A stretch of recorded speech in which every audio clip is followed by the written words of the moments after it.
from Hollywood, it's time now for... Johnny Dollar. Johnny, this is George Reed. Well, hiya, George. What's troubling Floyd's of England this time? Johnny, one of our clients, only quite frankly, he's far more than just a client. Oh? Yes, his life is being threatened. Oh, George, you know I hate these bodyguard assignments. Every Johnny, time I handle one of them, it ends up with my own life being in danger. I fully realize Yeah, that. one of these days, my luck may run out. Oh, heaven forbid.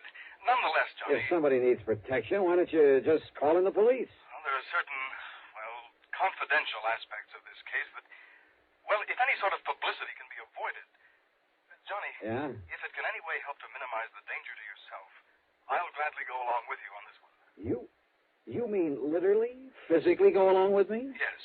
Well, now, George, that's not the way I usually like to work. I know, but as I told you, this involves a man who is more than just a client. Yeah? Just what does that mean? It's my brother, Johnny. My own brother. Oh. Yes. Okay, George. I'll be able to see you.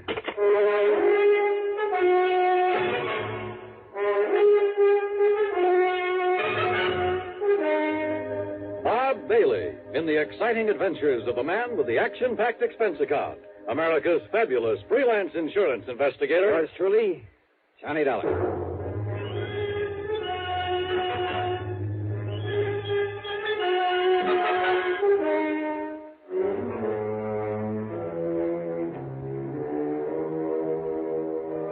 Expense account submitted by Special Investigator Johnny Dollar to Floyd's of England, North American Office, Hartford, Connecticut. Following is an account of expenses incurred during my investigation of the Twin Trouble matter.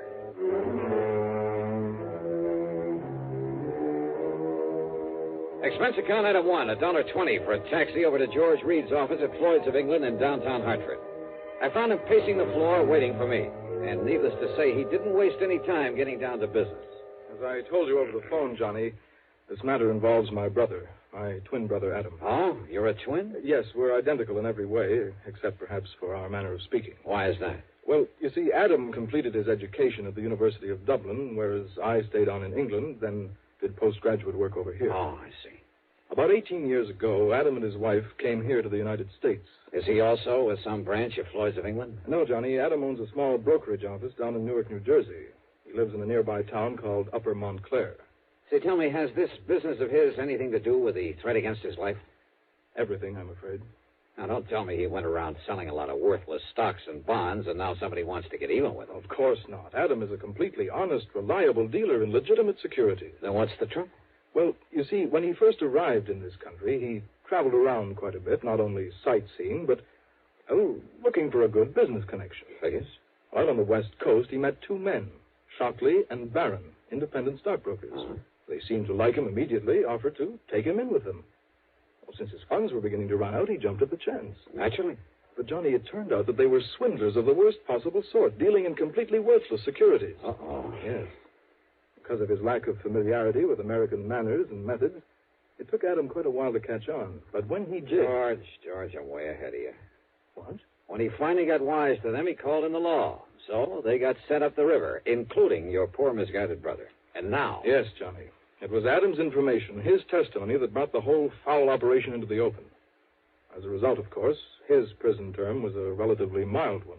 I didn't know there was such a thing. But now that the others are free, they're out to get him. At least the one named Shockley is.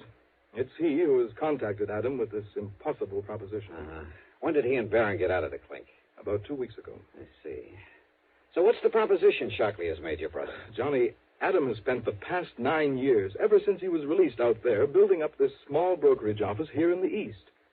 Now he and his wife are finally beginning to reap the fruits of their labors. Children, 2 fine, upstanding kids, are in college over in New York State. So? But if it were ever to become known that he once served a term in prison for participation in a stock swindle... Yeah, I know. It would kind of pull the rug right out from under him, wouldn't it? It would completely ruin him, Johnny.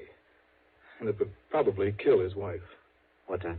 This 9 years of struggle of trying to make up for that one mistake has been just as hard for her as it has for him.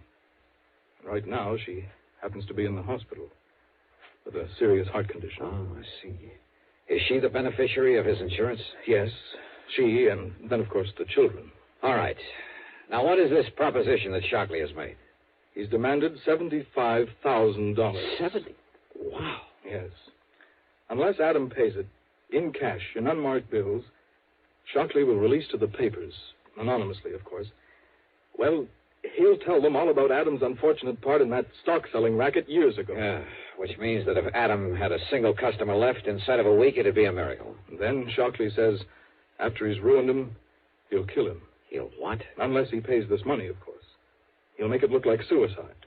After all, under the circumstances, well, you know, the ruined businessman. Yeah, I do know. Sure, there'll be no reason for anyone to think it isn't suicide. Exactly. Wait a minute. That's the insurance angle, isn't it? Yes.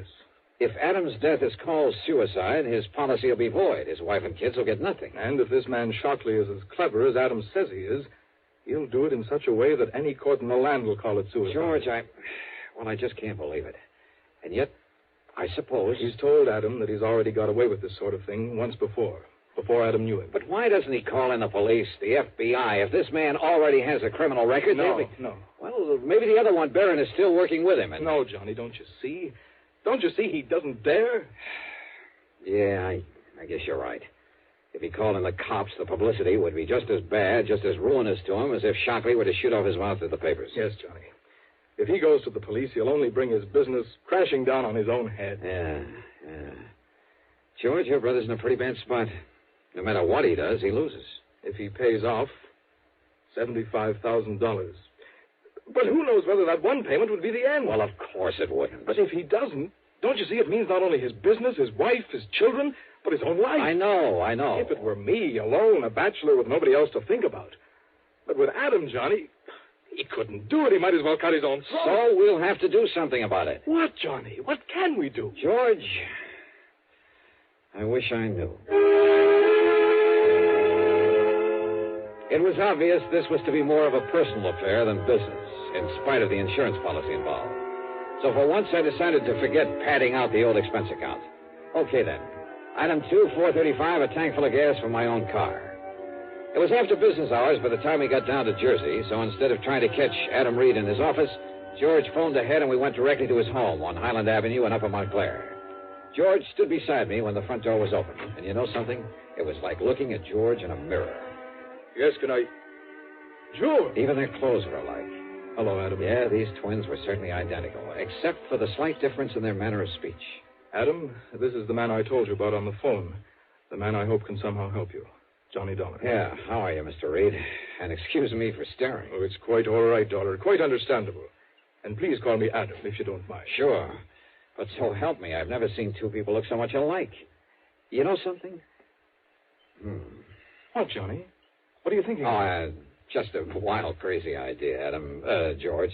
This perfect similarity might... No, well, we'll see. Well, now, wait. Maybe you have an idea there. No. Look, George, forget all about it. Come on, let's go inside where we can talk about this thing. I'm in complete agreement, Dollar, because we have no time to waste. If there's anything you can do about it. Why do you say that, Adam?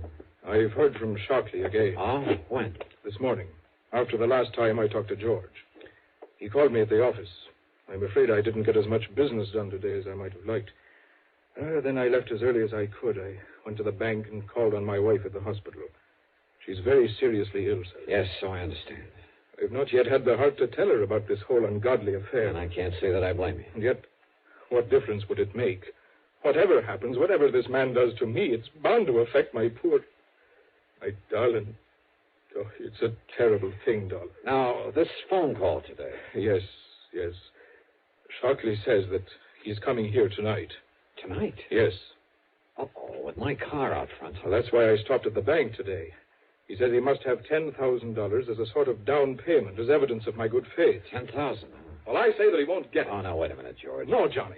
I tell you, I won't let Shockley get away with it. George, If he comes here tonight and demands that money, I'll kill him rather than let Adam give him a single cent. Now, listen, will you? I told you, Johnny, with me it doesn't mean a thing. But with Adam, his wife, his children... You think he'd come in here with my car out front? If he does, I want to be ready for him. Give me your gun, Johnny. George. This whole rotten thing has gone too far. I tell you that if I have to in order to stop it, I'll... No, Adam, wait. Is there an extension phone? In the next room, in the library. Good. But, Dollar, if it's Shockley and he hears you pick it up... He won't, if we do it right. Now, wait till I call to you, then pick it up immediately. I'll do the same on the other end. Yes, all right, Dollar. Can you hear me? I can hear you. All right. Now. Yes? Are you alone, Adam? I'm alone, Shockley. You haven't called in the police. You know as well as I do what that would mean. The publicity. I'm glad you realize that. But I don't trust you, Adam. What? So instead of my coming to your home, you're going to meet me. You've got the 10,000 for me. I have. All right. Cedar Knoll, about 7 miles north of here. Do you know the place? Yes. Cedar Knoll. There's a little shack on top of it, empty. Get into your car. Your own car, Adam. I'll recognize it. Meet me there. Very well, Shockley. Just one thing. Yes? Just be sure that you're alone. Because if you're not, somebody's going to die, Adam. It won't be me. But if there's anybody with you, you understand, Adam. I understand. Cedar Knoll. Uh-huh. Well, Adam, it sounds as though your man Shockley is as clever as you seem to. So where's George? Dollar, he listened to the phone next to my ear. Yeah? As soon as Shockley named the meeting place, George took the gun out of my desk and left. He what? He's going up there to kill Shockley. Unless I can stop him, Adam, he's going up there to get murdered.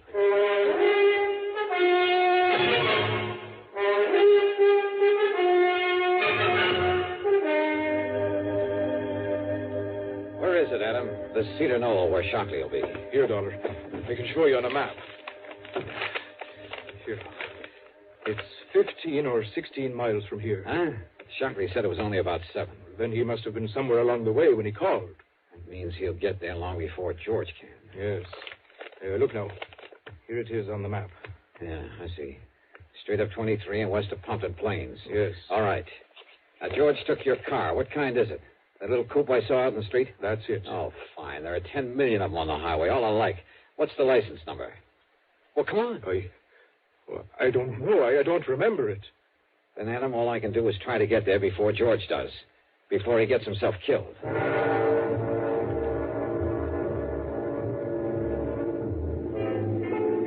Traffic was heavy, and I don't know why, but Highway 23 was lousy with police patrol cars. I wanted to stop one of them, tell him to come along with me. But this was one case where I couldn't. So instead, I drove within the speed limit, except for a cutoff above Mountain View where I could open her up for a few miles before getting back on the highway. I probably bypassed George as well as the highway traffic. But the important thing was for me to get there first. That's why I left 23 again, took the curving, narrow, but much shorter back road to Cedar Knoll. Finally, I could see the knoll, a sort of big mound, a high, barren hill. I could see the little building on top of it in silhouette against the moonlit sky. And I could see a car parked up there, a big sedan. So Shockley had arrived and was waiting there. At the bottom of the knoll, I pulled off to the side, cut the engine, doused the lights, and went the rest of the way on foot. As I slowly approached the shack, through a drawn window shade, I could see a light in it, waving around like a flashlight, and the shadow of a man. No, wait. For a moment there were two of them, two shadows. That meant Shockley wasn't alone. And knowing they'd be well armed, both of them killers. Well, this whole thing might not be so easy. Yet somehow I had to keep them from hurting George. Yeah, and from killing Adam. Slowly, cautiously, I edged over to their car. I slid down under it and went to work with my pocket knife on a small piece of tubing near one of the wheels. It was slow and awkward there in the dark under that low-hung car, but it was the one thing I knew It was George. And of all the times to pick with me sprawled out under that sedan, unable to even pull out my gun. Just stay out there, Adam. We'll take the money and be on our way. Oh, no, you won't, Shockley. This is all you'll take. Watch him, Shock. He's got a gun. Yes. And I'll kill both of you if I have to. Mr. Barron, this isn't Adam Reed. Sure he is. No, he talks differently. This is his twin. It's George. You're right, Shockley. And I'm here to put a stop to this nefarious scheme of yours. Well, listen to the fancy talk. Of course it isn't Adam, so it must be George. And George, my name is... No, don't move. Just drop your guns, both of you. Mr. Barron, I'm afraid that Mr. Reed, Mr. George Reed, has the advantage of us. Yeah? Well, listen. at you, I get him. If he shoots at me, you get him. That's right. I'll kill at least one of you. So, under the circumstances, I'm afraid there's only one thing we can do. Yeah? What? Hand over our guns to him. So, here you are. George! No! You I yanked myself out from under the car, and just in time to have George land right square on top of me. Before I could push him away and get to my feet, he was out like a light, and both Shockley and his pal were on top of me. I never got off the ground. Oh! Kill him, Charles! Blow his head off! Oh, wait, Hewitt. You had enough? You had enough, mister? Get away, Shock. Let me shoot him. No. But listen, we've got to get out of here. Those shots he got off, the cops will be coming up from the highway to see what they were. But don't you see if we leave him here? We've got to, but we're not leaving this state until we kill his brother. Come on. No, you wait. Yeah? You want some more? Never get away. Oh, no? Use that car. Kill yourself. Drop dead. Come on, Barron. No. Listen. Yeah, you listen. Oh! Come on, Barron. Okay. I'll take the back road down the hill. Yeah, I'll just go too fast.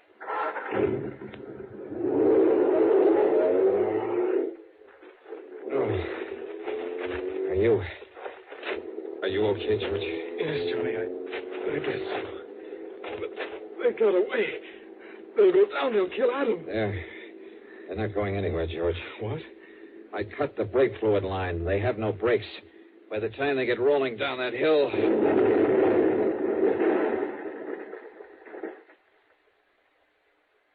Good heavens. No, George. They're not going anywhere.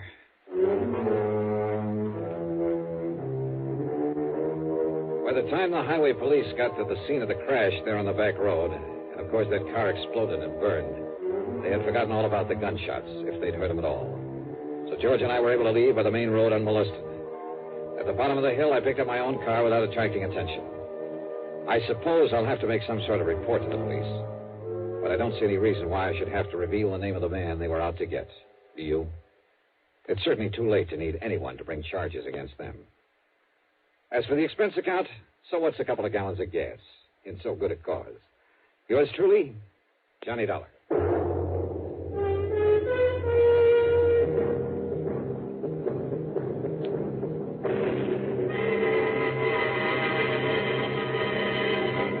Now, here's our star to tell you about next week's story. Before I do, I just want to say thanks to all you good people who write in to tell me how much you like the show. It may seem like a little thing to you, but it means a great deal to all of us. Believe me, I'll answer your letters just as fast as I can get around to them. But you'll just have to be patient if it takes a little time. Now, as for next week, well, I suggest you read The Cask of Amontillado by Edgar Allan Poe. Then join us, won't you? Yours truly, Johnny Dollar.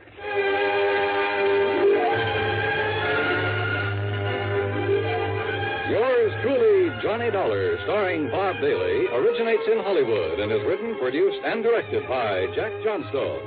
Heard in our cast were G. Stanley Jones, Alan Reed, and Frank Driscoll. Be sure to join us next week, same time and station, for another exciting story of yours truly, Johnny Dollar. This is Dan Cubberly speaking. Frank Lovejoy stars in a hair-raising psychological thriller, A Friend of Daddy's, as Suspense follows next on the CBS Radio. Johnny Dollar. Dollar, the investigator? That's right, insurance investigator. Then you're the man I want, the man I need, immediately. Well, it just happens I'm late for an appointment, Mr. What did you say your name is? I didn't, but it's Lynch, Walter E. Lynch. And you must come out here right away, Mr. Dollar. Protect me. Protect you? Yes. I live over here in Manchester. Manchester, Connecticut? Yes, that's right. My address is 13421 Peachtree Lane. 13421 Now, Peachtree. can you come out here right away? Well, I told you I have an appointment to keep. Then I hope it's a brief one. You'll come here as soon as you're through with it?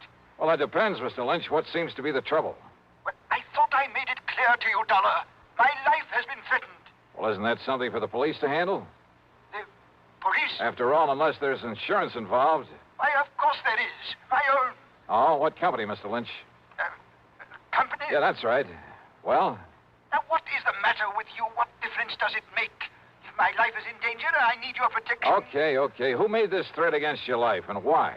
Oh, good heavens, man, do I have to go into that sort of detail on the telephone? Well, unless I know what this is all about, and, Look, you didn't answer my question, Mr. Lynch. Have you told the police about this? Do you think I'd call on you if I had? But if your life has been threatened, the thing And I to do... tell you it has. What is the matter with you? All right, then. Call in the police. Now, you listen to me, Dollar. Meantime, if I find any legitimate reason why I should make an Don't investigation, you I'll... understand? I'm not asking for investigation. I'm asking for protection. And I tell you, the people for But you now, to look, call... you have my name, you have my address. Now, you get on over here. But don't you see? I I shall can't... be waiting for you. Mr. Lynch. Okay, mister, go ahead and wait. Of all the crackpots. I wonder, though. Yeah? Johnny? Yeah, that's right. Pat McCracken, Johnny, Universal Adjustment. Oh, say, Pat, will you find out for me what company, if any, holds a policy on a Walter E. Lynch over in Manchester? Sure, Johnny. But listen, I thought you were going to be here in my office at 10 o'clock sharp. Pat, I'm sorry, but I this need phone... your signature on a deposition for that arson matter you covered last I week. know. And I've got to have it right away. See, one of our men will take it with him out to the coast on the 10:30 plane. And, Johnny, it's 8 minutes after right now. Yeah, I see it is. Pat, I'll be there in 3 minutes flat. Okay. Meantime, look up that Walter Lynch for me, will you? Okay, just get on over here. Right.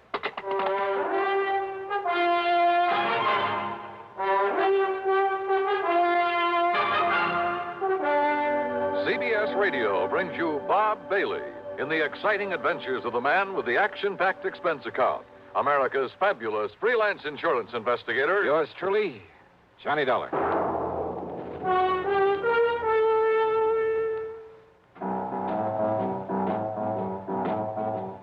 Talk about best-selling records. Here's a familiar tune about America's best-selling filter cigarette, Winston.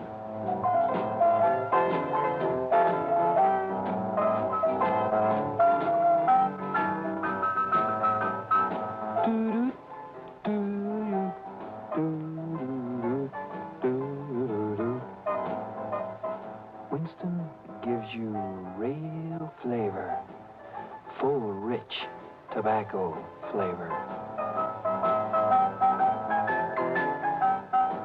And you know, that's because only Winston has filter blend up front. Choice, flavorful tobaccos, specially selected and specially processed for filter smoking. No wonder Winston tastes good, like a cigarette should. Smoke Winston. And now, Act One of yours truly, Johnny Dollar.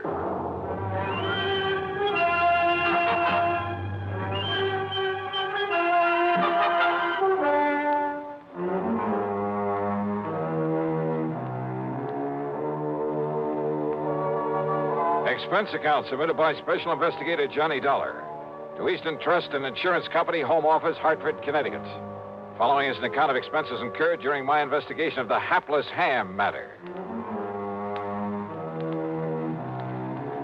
Expense account, item one, $1.20 plus another $1 for the cab driver who got me from my apartment to Universal Adjustment Bureau in record time. I barged in on Pat McCracken without being announced. Put my John Hancock on the deposition, after which he witnessed my signature. All right, there we are. Now, here you are, Miss Dulcie. Give these to Mr. Peterson and tell him happy plane trip. Yes, sir, right away. Oh, and see if Bartell has found any of that Lynch information I asked him about. There's been a lynching, Mr. McCracken? No. Just do as I say. Now, go ahead. But I thought I heard you... Yes, sir. Hey, what is the worry on this man Lynch, Johnny? Well, Pat, he sounded like a crackpot. He called me on the phone just before you did, said his life is being threatened. Oh, another one of those things, huh? Yeah. Who was threatening him? Oh, I don't know. He was a bit evasive about it, same as he was about naming his insurance company. Well, I know I never heard of him. What did you tell him? I told him to call the police, that unless there was some insurance angle that required investigation, Right, exactly right. Although, of course, if Bartell does find something on him, if he is a client of one of the companies we It's serve... still a police matter. Why call on me to play bodyguard? Well, you know, Johnny, if you would have your telephone number unlisted, you'd save yourself a lot of these nuisance calls. Yeah, I know. Oh, yes? Here's a photostat of the Lynch policy Mr. Martell said you asked him for. Oh, then there is one. Thank you. And I thought you were talking about some kind of a lynching somewhere, Mr. McCracken. Isn't that fun? Yes. Thank you. Thank you, Miss Dulcie. That'll be all. Oh, I was only... Yes, sir. Now, let's see, Johnny. Walter E. Lynch.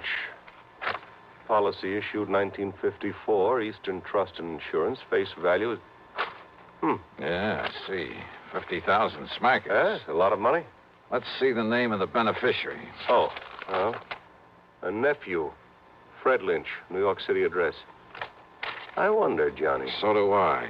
How well Freddie and his uncle get along. Named him as beneficiary. 5 or 6 years ago, things can change, Pat. There's one way to find out. And with $50,000 to be paid out if anything does happen. Yes, yes. Go ahead, Johnny. Go ahead and pay Mr. Walter Lynch a little visit. At company expense? Well, now, Well? Oh, sure, why not?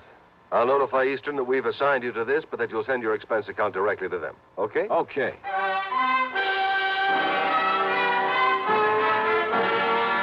It was only about 13 miles from my place to Manchester, and I used my own car, but I saw no reason for not using the old expense account, so item 2 was $4.60 for a tank full of gas. The address Mr. Lynch had given me turned out to be in a rather nice residential section. The house was a small but attractive Cape Cod affair, surrounded by stately elm trees. And then I saw them, in the shade of the elms at the front of the place. A couple of police cars.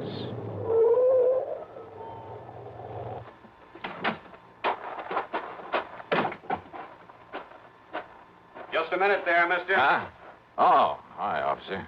Who are you and what do you want around here? Oh, my name is Dollar, Sergeant Johnny Dollar, insurance investigator. I came here to see Mr. Lynch. Insurance investigator, huh? Any credentials? Better let me see them. Oh, sure, you're okay. Here you are. Hey, what's happened around here? Okay, Dollar. You boys act pretty fast, don't you? What do you mean? Is Mr. Lynch in some kind of trouble? I'd call it worse than trouble, Dollar. He's dead. He's what? That's right. Murdered. Well, then I'd better get inside there and see what's what. Yeah, Dollar. Sure, maybe you better.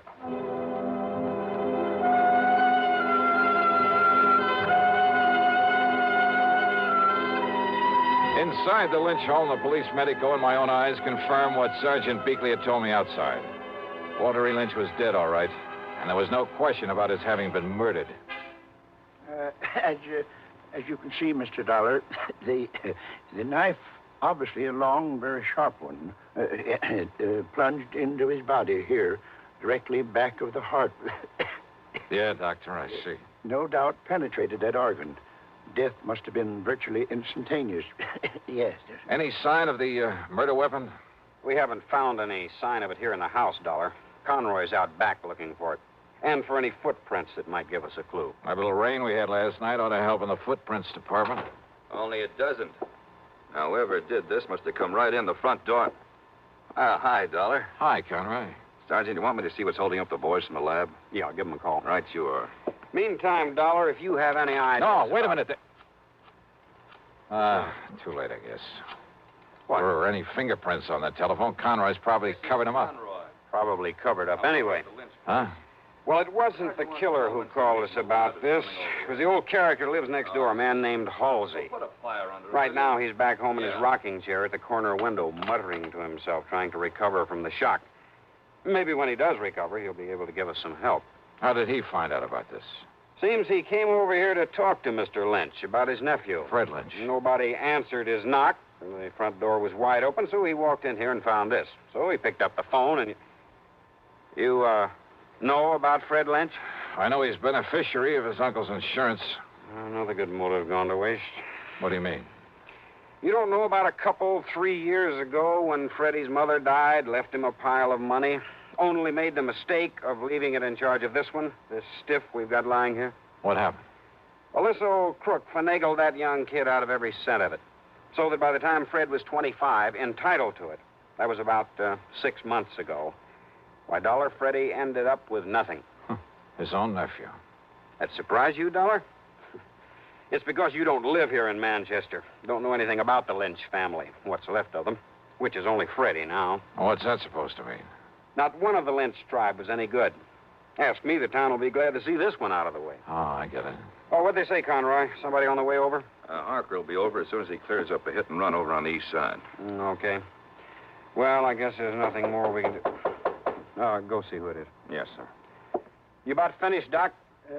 Sergeant, this knife wound puzzles me greatly. Yes. What do you mean, Doc? Very unusual instrument. Very long, thin, with a two-edged blade. Yeah, both edges very sharp. That's so? Yeah, very unusual. Sergeant, you said a neighbor, Mr. Halsey, found him here? Yeah, did somebody speak my name? Here's the man who was knocking on the door. Oh, Mr. Halsey, come in. I don't know that I want her, Sergeant. With that poor man laying there dead. Mr. Halsey, this is Johnny Dollar, insurance investigator. Eh? Insurance investigator? Yeah, I understand you came over here to talk with Mr. Lynch about his nephew, Mr. Halsey. Freddie. Why, that worthless young wastrel, that... Why do you say that? Well, because he never did a day of honest work in his life. The theater, that's all he cares about. Theater? In New York City, that pit of iniquity spends all his time with sinful people, actors, chorus girls, and the like. I take it you don't have much use for people in show business. Scum of the earth. That's what they are. That's all they are. Yeah, and well... he's one of them. Now, Mr. Halsey, and if you... when I saw him here this morning... What? He was here? No doubt come to beg some money from his uncle. Why didn't you tell me that, Mr. Halsey? Of course his uncle cut him off from the money his mother left him. Wouldn't you have done the same? Mr. Halsey, listen, would you... Yes, well, wouldn't you? Look here now. An actor he is in that sinful city down there. Wait a minute. You say that Freddie was here this morning? Yes, of course he was. When? That's why I finally made up my mind to come over here and talk to Walter about him. What time was he here? Well, from 9:30 to a few minutes of 10. Doc, have you been able to fix the time of death? Very, very close, Sergeant, yes. By the body temperature. What time would you say, Doctor? About 10 o'clock. Mr. Halsey, are you sure it was a few minutes of 10 when Freddie left here? Well, of course I am. How sure? I was sitting by the window listening to my radio like I always do. Thought you didn't like anything about show business. Radio is different. Oh, thanks. Freddie left his house just before the WDRC announcer gave the time as 10 a.m., and radio time is accurate time. I see what you meant, Sergeant, about a motive going to waste where Freddie was concerned. What are you talking about, Dollar? The doc says death was about 10 a.m. I know. So? And Mr. Halsey, you're sure that Freddie didn't come back here after 10? What's the difference? Of course I am. These eyes of mine may be pretty old, but they never miss anything. Well... What's the difference, Johnny? Freddie's the one that killed him. Lord knows he's the one logical suspect. No, Sergeant. Doc says approximately 10. So, all right, it was a few minutes before Freddie left here. So Freddie killed him. Now, look, everything ties up. Yeah, and the kind of a knot that's going to hang that boy. No, Sergeant, I wish it was that easy. Oh, of course it is. Motive, opportunity, everything. It all spells Freddie Lynch. No. Conroy put a tracer on him. Right, Sergeant. Sergeant, I'm afraid you're wrong. How can I be? That is, if Mr. Halsey is sure of his times. Of course I am. On the radio. Okay, Dollar, why? Because Walter E. Lynch was still alive after 10 o'clock. What are you talking about? How do you know? Because he'd called me on the phone. Because I myself was talking to him at exactly 8 minutes after 10.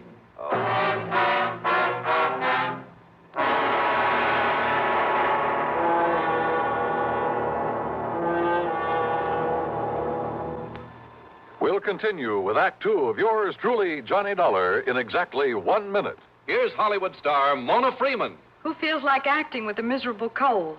I relieve cold distress the fast way with 4-way cold tablets. Yes, tests of all the leading cold tablets proved 4-way fastest acting.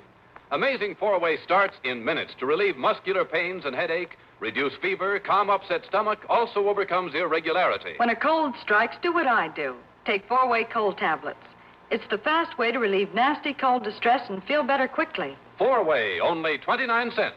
Now, here's a word about another fine product of Grove Laboratories. Had dandruff for years? Now get rid of it in 3 minutes with Fitch Dandruff Remover Shampoo. 3 minutes with Fitch regularly is guaranteed to keep unsightly dandruff away forever. Apply Fitch before wetting hair. Rub in 1 minute. Add water, lather 1 minute. Then rinse 1 minute. Every trace of dandruff goes down the drain. 3 minutes with Fitch, embarrassing dandruff's gone. Fitch can also leave hair up to 35% brighter. Get Fitch Dandruff Remover Shampoo today.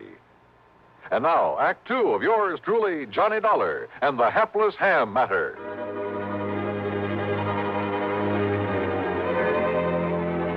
No question about it. I was the perfect alibi for Freddie Lynch. Freddie had left his uncle's house a few minutes before 10. I had talked with his uncle at 8 minutes after 10. Yeah, and when the police checked up, they learned that Freddie had taken a bus to New York at 10:15. On foot, and he was on foot. Old man Halsey had seen that. He had to leave the house before 10 to make that bus. I told you, young man, these eyes of mine may be old, but they never miss a thing. He was on foot, all right, and he left this house before 10 o'clock, and he didn't But now wait a minute. If someone else came in here to commit the murder after Freddie left, why hadn't old man Halsey seen that person? You're right, Dollar. Nobody else came here, so it must have been Freddie killed his uncle. All right, now look, Sergeant. Only how could he? Because if you talked to Mr. Lynch at 8 minutes after, and Freddie was on his way to the bus station, and he had to be... Wait, then Sergeant. it's impossible. Dollar, this really bugs me. All right, listen, the murder weapon. Very unusual. I know, Doc, you told me. It must have been something I'd never seen before. I wouldn't be too sure about that, unless you feel the same way Mr. Halsey does about show business. What? Terrible, sinful, iniquitous, immoral. Yeah, maybe you're right on this one. What are you getting at, Dollar? Getting out. Was that an express, that bus that Freddie took to New York? No, it was a local. But I don't see Then what... with luck in my own car, I can beat him down there. Do you know where he lives, Mr. Halsey? I certainly do. All right, where? At 1231 West 43rd Street. Good. I'll see you later. Now, Dollar... Oh, and Sergeant, maybe you can fix any tickets for speeding I pick up along the way. Somehow, just lucky, I guess, I managed to reach the address in New York without getting pinched. A $10 bill to the superintendent, that's item 3, got me into the rooms of Freddie Lynch. The walls were plastered with theatrical programs and playbills, most of them from summer playhouses, off-Broadway shows. In a closet, I found some costumes he'd used in various productions. In one corner was a battered shield with a broken spear beside it. Some heavy oriental belts and jewelry. The long robe of an Arabian desert rider with a sort of turban to go with it. Yeah, everything fitted in very nice.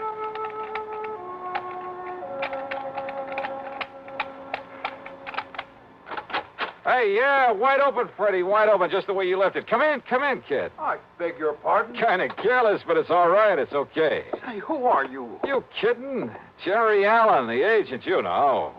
Agent? Yeah, where you been, Freddie? When you didn't answer the letter and the telegram I sent you, where you been, huh, kid? Oh, you're a theatrical agent? What else? Listen, look, hey, kid, get this. I got a part for you, great part, a great one, a good salary, too. Of course, you got to let me represent you in the deal, but all I want's the usual 10%. Well, how about it, huh, kid? Jerry Allen, you say? Yeah, sure, that's right. Oh, we never been introduced, but I caught you in half a dozen things, and you're good, boy, good, real good. Well, I like to think so. Sure you are. And being it's my business, I got to keep adding to my stable of actors, see what I mean? So if you want this part, well... I don't think so, What? Mr. Allen. What are you talking about? Well, I'm thinking of giving up the theater. Oh, now, wait a minute. Wait a minute, kid. You fallen heir to a fortune or something? Why do you say that? Huh? Of course, if you don't want the part. No, wait.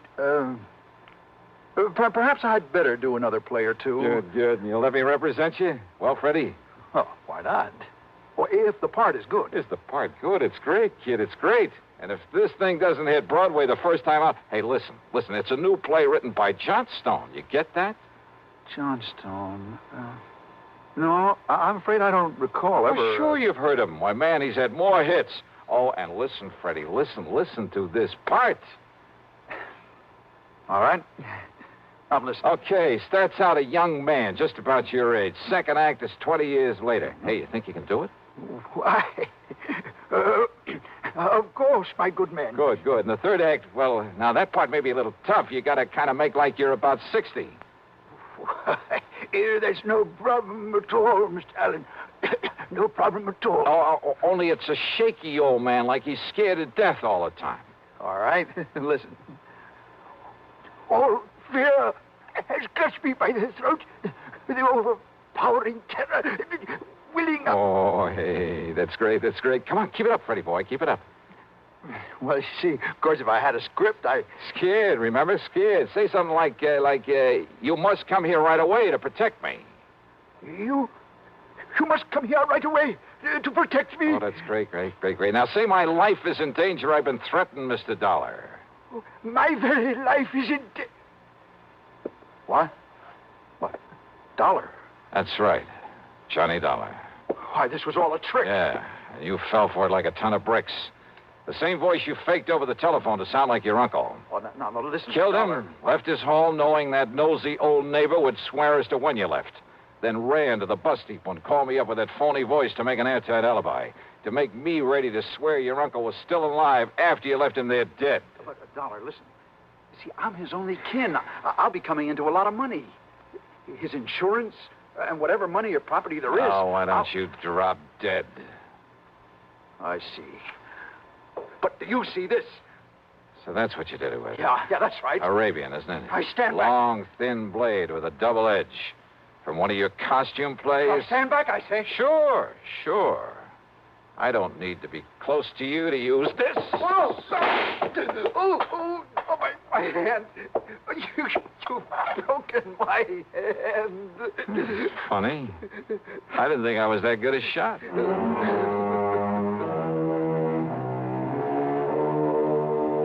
So now I'll have to make another deposition for the sake of another trial.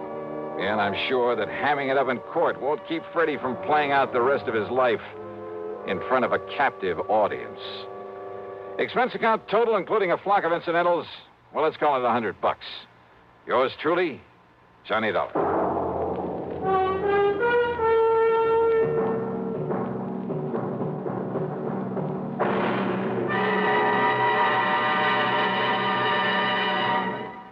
Now, here's a word from our star about the case he'll investigate on next week's program. Thanks, Daniel. It's called the Unholy Two Matter and involves a pair of characters who fit that description perfectly. One of them a killer.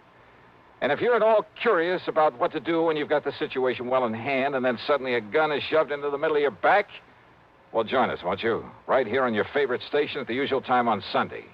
Yours truly, Johnny Dollar.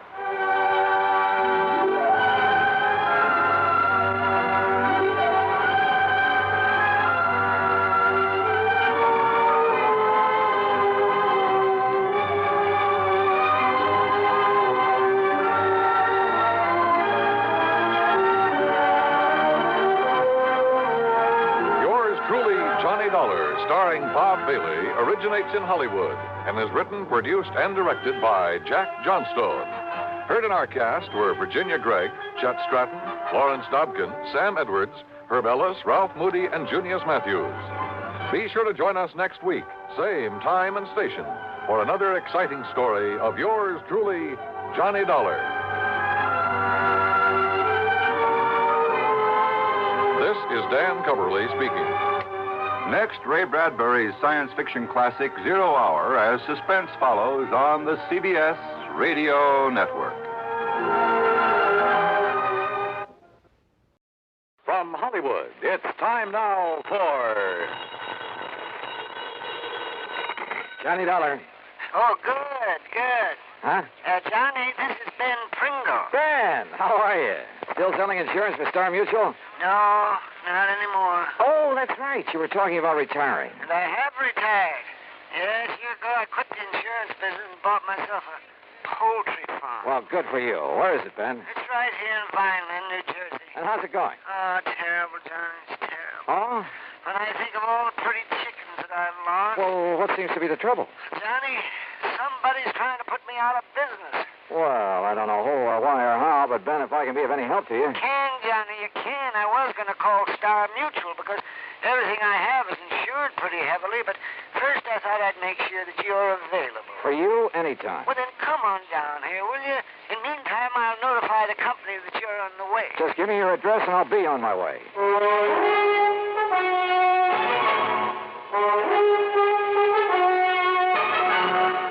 Bob Bailey in the exciting adventures of the man with the action-packed expense account. America's fabulous freelance insurance investigator. Yours truly, Johnny Dollar. Now, Act One of Yours Truly, Johnny Dollar.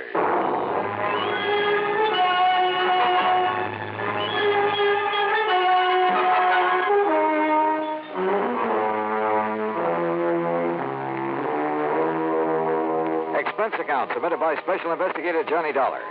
To the Star Mutual Insurance Company, Home Office, New York, New York. Following is an account of expenses incurred during my investigation of the sick chick matter.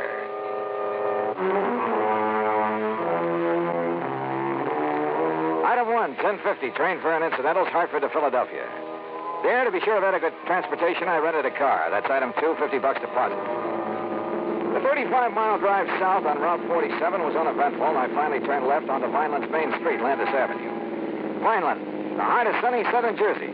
At least that's what the sign said. It's a busy little city. Landis Avenue, a busy street.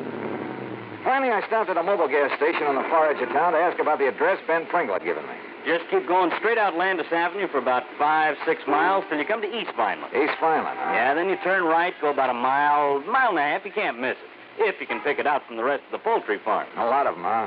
Vineland's the egg basket of the world. Where do you suppose Philadelphia, New York, and the rest get all their eggs and chicken? Yeah, well, I better get underway. Thanks a lot. Anytime, mister. The gas attendant was right. There were enough chicken ranches in the outlying sections to supply half a dozen cities. And trying to pick out the one belonging to Ben Pringle was a problem. Finally, to ask further directions, I pulled up at the nearest farmhouse.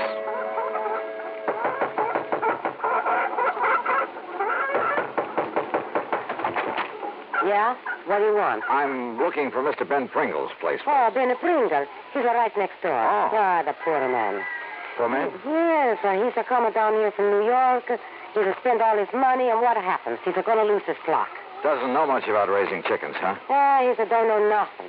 Joe, my old man, he's try to tell him when he come here. It's take more than the money to raise the chickens. So why don't he get out? Why don't he sell out before he spend all his money and lose everything? You think that's what he ought to do, Mrs. Me? I'm Lucia Rinsulli. My older man, he's Joe Rinsulli. What's your name? Johnny, darling. Well, then if you know him, you tell him. He's like all the rest. How do you mean? Oh, they make some money in the big city. They want to do what you call retire on it. So? So they're coming down here, buy a nice piece of farmland. We got a plenty nicer farmland here. I can see that. So they think all they need is some chicken houses, some chicken feed. And then all they got to do is collect the eggs. They'll make a lot of money. But it's not that easy. Huh. Ben Pringle, he's not listen to us anymore. He's going to lose his flock. He's going to have to sell out cheap. He's a lose his shirt. And his farm goes to rack and roll. Uh-huh. And that's when somebody else comes in. Somebody he don't know how to raise the chickens. They buy them up cheap. Oh? Is that how you got this big place of yours? Oh, sure. We started with a little place. We work hard. We make a little money.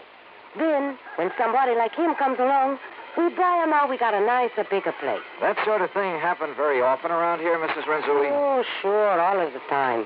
You ask Tony Pasquale. Now, he's got a big farm. You ask Carmen Chinero. Same thing. You know Tommy Bernasconi? No. You ask him. Same thing. Same thing. What's the matter, huh?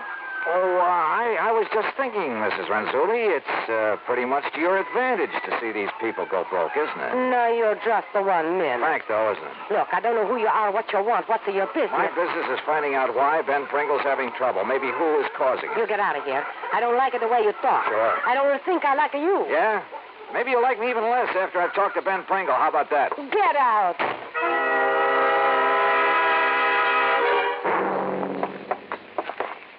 By golly, I'm glad you could make it, Johnny.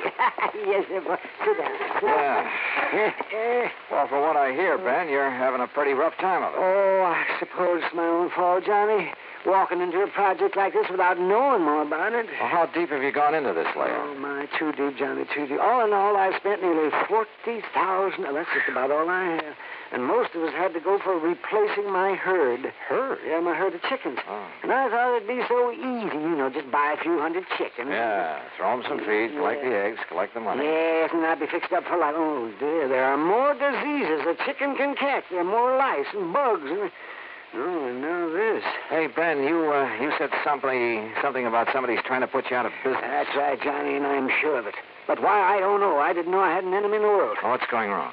Well, just wait till you see my herd of chickens.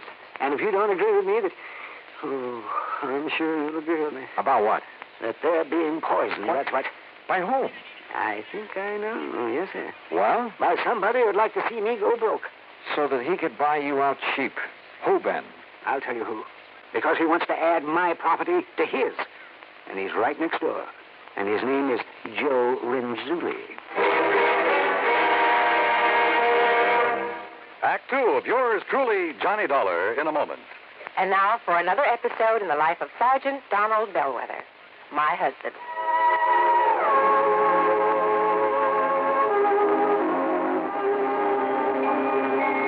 Reba! Reba! What is it, Donald? Confounded Reba, I can't find the fountain pen. I've looked all through this desk. Here it is, dear. Here it is. You must have used it as a marker when you were reading this book. Let's see, this great literary classic, Six-Gun Showdown at Powder River Gulch. All right, never mind about my reading habits. Just look at the coverage we're going to get with this new auto accident policy. Let's see. Yes, collision. $50 deductible. Fire, theft, public liability, property damage, medical benefits. In other words, we have complete coverage. That's right. Of course, it's going to cost us money. I'm sending the company a check right now. Gee, it's too bad we don't live in Rhode Island. Rhode Island? Why? Oh, because then our rates would be lower. Rhode Island has less accidents per capita than any other state. Oh. Well, which state has the highest? Let me see. Here it is, Nevada. No, by golly, Nevada's second highest. Alaska has the most. Really? I didn't know that. Mm-hmm. You know, it's just too bad we can't eliminate traffic accidents completely. Not only would it save life and limb, but it'd be a lot less strain on the pocketbook. Yeah, that's for sure. These automobile accident policies get more expensive every year just because there's so many costly accidents. Well, I'm glad we've got some good insurance coverage, Donald, but just remember one thing. Oh, what's that, honey? Well, some auto accidents ruin a fender, and some ruin a family. Yeah, that's true. Very true. But as far as I'm concerned, I don't want any of your old insurance money. I want you here at home, safe and sound. You'll always drive carefully, won't you? Yes, I will, dear. Oh, that's my Donald. That's my doll.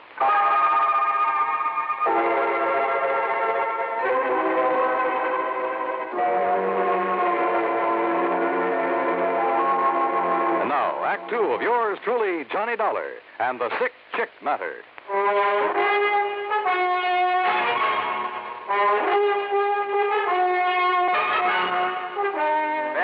Sure it's Joe Renzulli trying to kill off your flock, put you out of business. Yes, sir, Joe Renzulli, and I'm sure of it. But just wait till you see him. Johnny, I have got the sickest herd of chickens you ever saw. Okay, Ben, let's take a look at them. Though I'm afraid I don't know much about the critters. You don't have to. Anybody could tell. Just anybody. Come on. Have you talked with a vet about them? Sure I have. Finest vet in the county, too. Dr. Goldhaft. Why, he has a regular laboratory. He's known all over the world. He's the one that cured him with the cholera, and the hepatitis, and the synovitis, and the coccytitis, ptosis. Johnny, after I've called him in so many times, he even gave me a book. A book? Yes, he did. So that I'd know what all the diseases were, and, well, so I wouldn't have to make him drive all the way out here when I'd just forgotten to give the hens their laying mash or enough water or something like that. You'd forget to... Well, no wonder you've had trouble with your flock. And I guess I was kind of a nuisance to him, too, but I did so want my herd to be a good one and lay a lot of eggs for me. Well, what does the vet say about what ails them now? Well, I haven't told him. You haven't told him? Well, see, I'm afraid I still owe him a pretty big bill. Yeah, but look, Ben, And I looked in the book. Johnny, and there's nothing in it about the way they are. There is not a word. And that's why I sent for you. But, Ben, I told you, I don't know anything about them. Of course, if you're right, if they're being poisoned... Oh, let's take a look at it. Yes. You'll see. You got a nice-looking layout, I'll say that. Nice new houses for them. Big fenced-in yards, or whatever you call them. And there's plenty of room for them to... Oh! Yes, sir. You see? They're all so sad-looking. They're just so sad and petulant. As though they're holding against me for whatever ails them. Those poor little things. So help me, I've never seen it. Do chickens ever suffer from the blind staggers? You mean the blind staggers? Would it mean like horses get? Oh, no, sir. No, I'm sure. Because it isn't in the book. And if it isn't in the book... Ben, you're sure you haven't been spiking their drinking water with some of your private stock? Oh, why, of course not, Johnny. You know, you were my one insurance contact that always suggested the nip of that bottle you kept in your desk. Oh, now, Johnny. Boy, these chickens sure look... Hey, you said you feed them a laying mash. It's right here in the shed. Here, come along. But, what are you thinking of? Well, if any of that stuff should get good and wet and ferment. Oh, no. no. It's as sweet and dry as the day I bought it from Jake Rubinoff. There. See that? You see what I mean? Who's Jake Rubinoff? He's the biggest feed dealer in town. Yeah, certainly smells all right. Yeah, it is all right. Oh, no, Sir Dolly. My herd has been poisoned. And you suspect Joe Renzulli on the next farm? Of course I do. Wasn't he one of the people who tried to help you get started when you first came down Oh, here? sure. Yes, he pretended to. But I can see now is just to look over my nice place and see how much he can get his hands on when I go broke. Well, if you had some concrete reason for thinking he might be poisoning your flock... I've seen him. Yes, I have. I've seen him with my own eyes. Come right over here at night, several times. What? And scatter something over the fence into my pens out of a big sack. What was it? By the time it was daylight and I could see, the chickens had eaten it all up. You sure it was Renzulli? Of course I am. Okay, Ben. I'm going over and talk with him.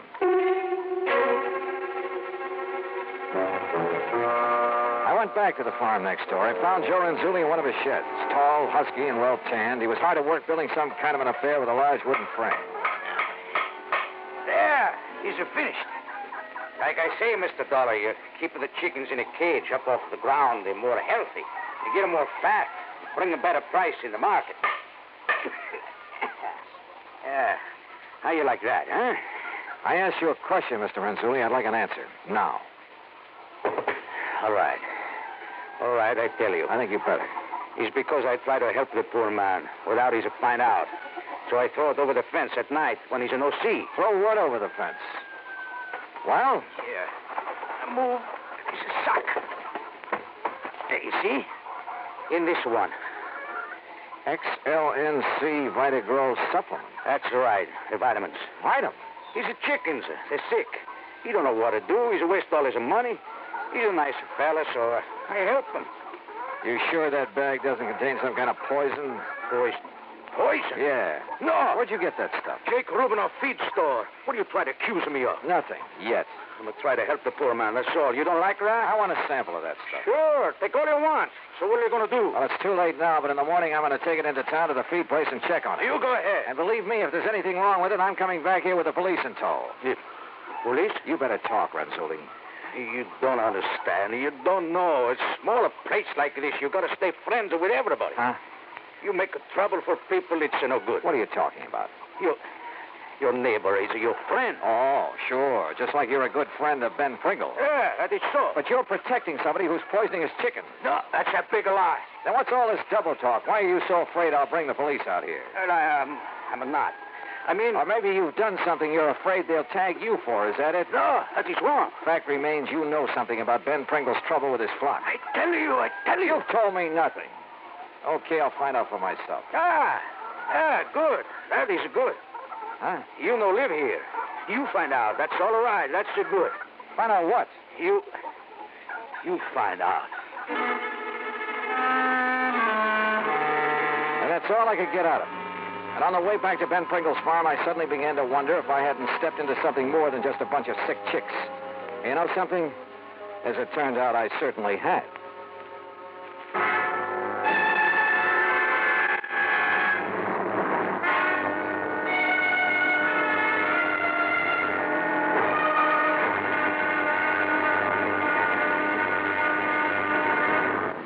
Act 3 of yours truly, Johnny Dollar, in a moment. Do you know who said, absolute freedom of the press to discuss public questions is a foundation stone of American liberty? Those words were said by former President Herbert Hoover. Mr. Hoover was well aware of the important role that freedom of the press had played in the creation and growth of the United States of America. He realized that without freedom of the press, no democratic form of government could exist. One of the first steps in the path toward totalitarianism is the creation of a controlled press. A free press hampers the work of a potential dictator. When the press is free, the people of a country are free. When the press is not free, the people of a country are in danger of slavery. Remember the words of Herbert Hoover. They are part of your American heritage. Freedom of the press is a foundation stone of American liberty. And now, Act 3 of yours truly, Johnny Dollar and the Sick Chick Matter.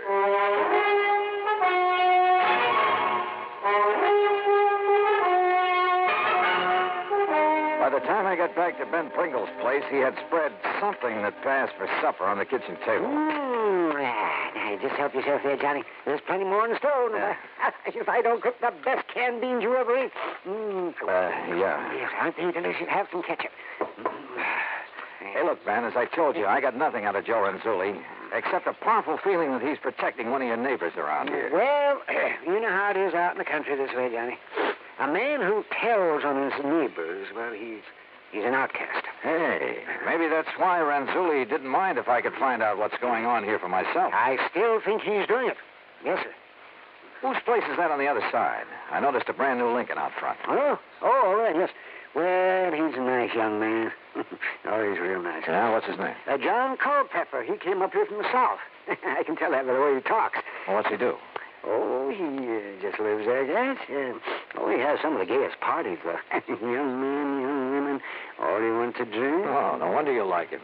If you can scrounge drinks from him. Oh, well, I have tried to drop one on now and then, but he's always just shoved a bottle in my hand and told me to come back here and enjoy it by myself. And who am I to refuse a nice gesture like that? That barn in back of his place. Horses? Cows? Oh, no animals of any kind. It's a funny thing, though. Yeah? Well, I'm a very sound sleeper, you know, Johnny, but I'm sure that I've heard some big trucks pulling in there at night. And I've often wondered about it. But then I just went right back to sleep. Ben, have you got a flashlight I can use? Well, sure, Johnny, I have. I'll get it for you, too. Why? What are you going to do? Let's, call it a little exploring. The night was warm, and some of Ben's chickens were still out in the yard. They were gathered by a section of the fence right next to the neighbor, Mr. Culpepper's barn. And I noticed something else, a well-worn path from that barn to the fence. Funny. Quietly as possible, I climbed over the fence and worked my way to the barn. There was a light on somewhere inside of it. And then I caught it. A faint, piercing odor that I hadn't smelled, so help me, since I'd worked on a case down in the hillbilly country of Kentucky. I sneaked over to a crack in one of the barn doors. Inside, I could see cases and cases of bottles and the outline of a huge copper still. Moonshine. Stand still, mister. Huh? Don't you move, sir. I'll blow your head off. Revenue, huh? Revenue? I've seen you poking around Renzulli's and Pringle's today, and I figured you might be dropping in. No, keep your hands up. Oh, now look, Culpepper. No, you look. If you'll reach inside the pocket of my jacket, you'll find a card case that'll show you who and what I am. You know, I might just do that now. But don't you try to think funny. Keep them right up over your head. If you'd like this flashlight. Don't move. There's enough light coming through the crack in this door. Now, you stand still while I... Johnny Dollar. Insurance investigator? That's right. Well, then what are you doing here? Culpepper, the only interest I have in your still is what it's doing to Ben Pringle's chickens. What's that? Yeah, and in getting this gun away. No, I'll shoot you. No, you don't. Look, I'll make a deal with you. Say, a couple of $1,000 to keep your mouth shut about my still? I told you, I don't care about your still. Then I don't get it. That's out of my bailiwick. All I care about it... Wait a minute. You make whiskey out of mash. Have you been dumping sour mash over Pringle's fence? Oh, sure, to destroy the evidence. Holy smoke. Then all that's wrong with Ben's chickens is that they're drunk. Boiled to the gills. You mean to say that old used... Yeah, I mean to say. Now, come on. I think you and Ben had better have a little talk.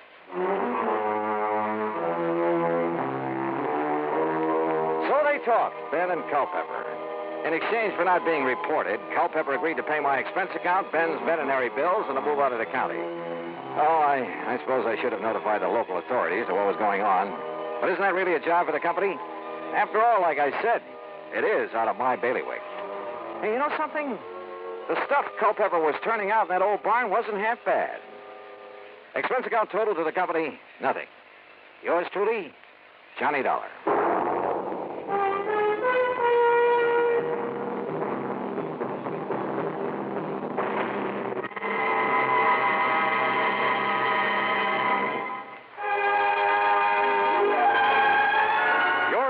Johnny Dollar, starring Bob Bailey, originates in Hollywood and is produced and directed by Jack Johnstone, who also wrote today's story.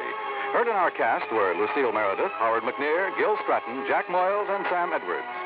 Be sure to join us next week, same time and station, for another exciting story of yours truly, Johnny Dollar. This is Dan Cubberly speaking.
Johnny Dollar has been a presentation of the United States Armed Forces Radio and Television Service.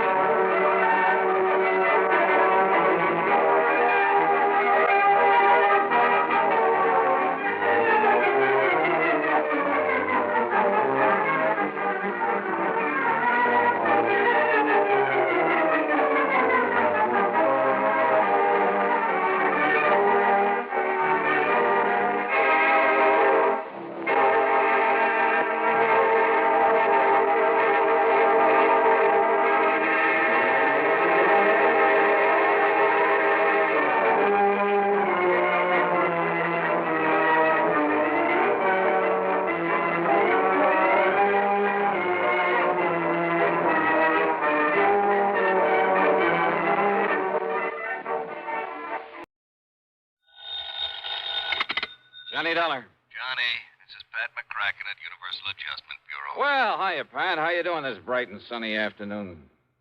Pat? Alvin Peabody Cartwright. Oh, no. Oh, yes. He's called you. Yeah, he called He has a problem. Well, hasn't he always? Big emergency. That's right. Which means that you have a problem. Oh, no. We haven't, Johnny. You have. Oh, well, now, Pat, let's talk about this, huh? Why does the company pass all his frantic, fantastic problems on to us? So that you can pass them on to me? Yeah? Sure, so that I can collect all those fancy fees and commissions, have an excuse to pad out the little old expense account. Now, Johnny. After all, when you're serving a client as important as he is, why, hang the expense. Oh, then you finally admit it. Huh? It's only because of the dough you collect that you put up with that wild, wacky old coot. No, wait, that isn't true. Oh, it isn't, huh? Well, I freely admit I've made a lot of money handling his problems over the years, a real sackful. Yeah? But more important, I've grown to like Alvin P., and I feel kind of sorry for him and all the messes he gets himself into. Uh-huh. So, if he's having trouble again, if I can give him a hand... What the heck with the expense account? Right. Good, that'll save the company a lot of money. No, wait a minute, I didn't mean that. Oh, well, I wish you did. Cartwrights cost us plenty. More than any other client of any other company we act for. Would you rather he took his insurance somewhere else? Right. Maybe I can arrange it. No. Wait a minute, I didn't mean that. Now, listen, Johnny. Okay, I'm listening. Drive on up to Lakewood and see him, will you? Right away? He particularly asked for me? You know he did. He always does. So will you do it? Yeah, sure, Pat. Only what's his problem this time? Johnny, I don't know. Huh? But you said he called you. That's right. And he didn't tell you? Sure he did. Well? Well, he told me one thing, told the insurance company something else. Heaven only knows what he'll tell you. Is there anything unusual about that? Nope, not a thing. So go ahead, Johnny. Go over and see him. Get him off my neck. Patrick, that I will.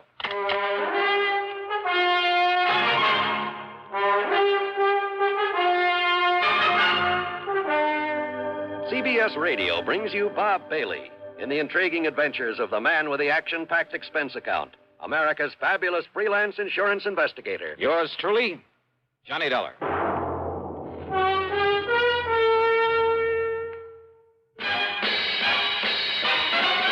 Are you smoking more now, but enjoying it less? Have a real cigarette, have a Camel. The best tobacco makes the very best smoke. Have a real cigarette, have a Camel.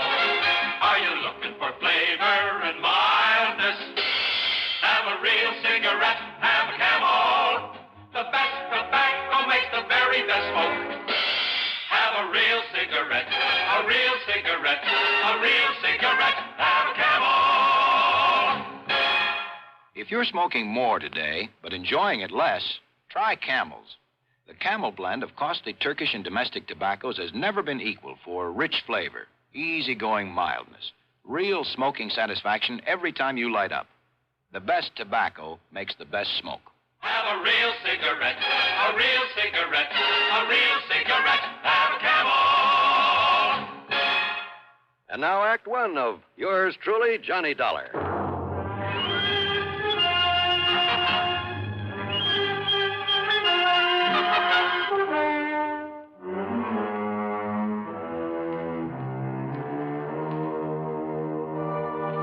Expense account submitted by Special Investigator Johnny Dollar to the Universal Adjustment Bureau Home Office, Hartford, Connecticut.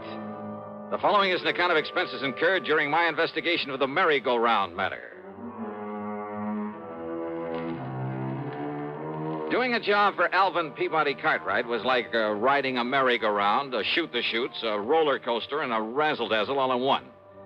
Anyhow, expense account item 1, $4 for a tank full of gas, and hoping the snowplows had cleared off the highway, I headed north to Lakewood.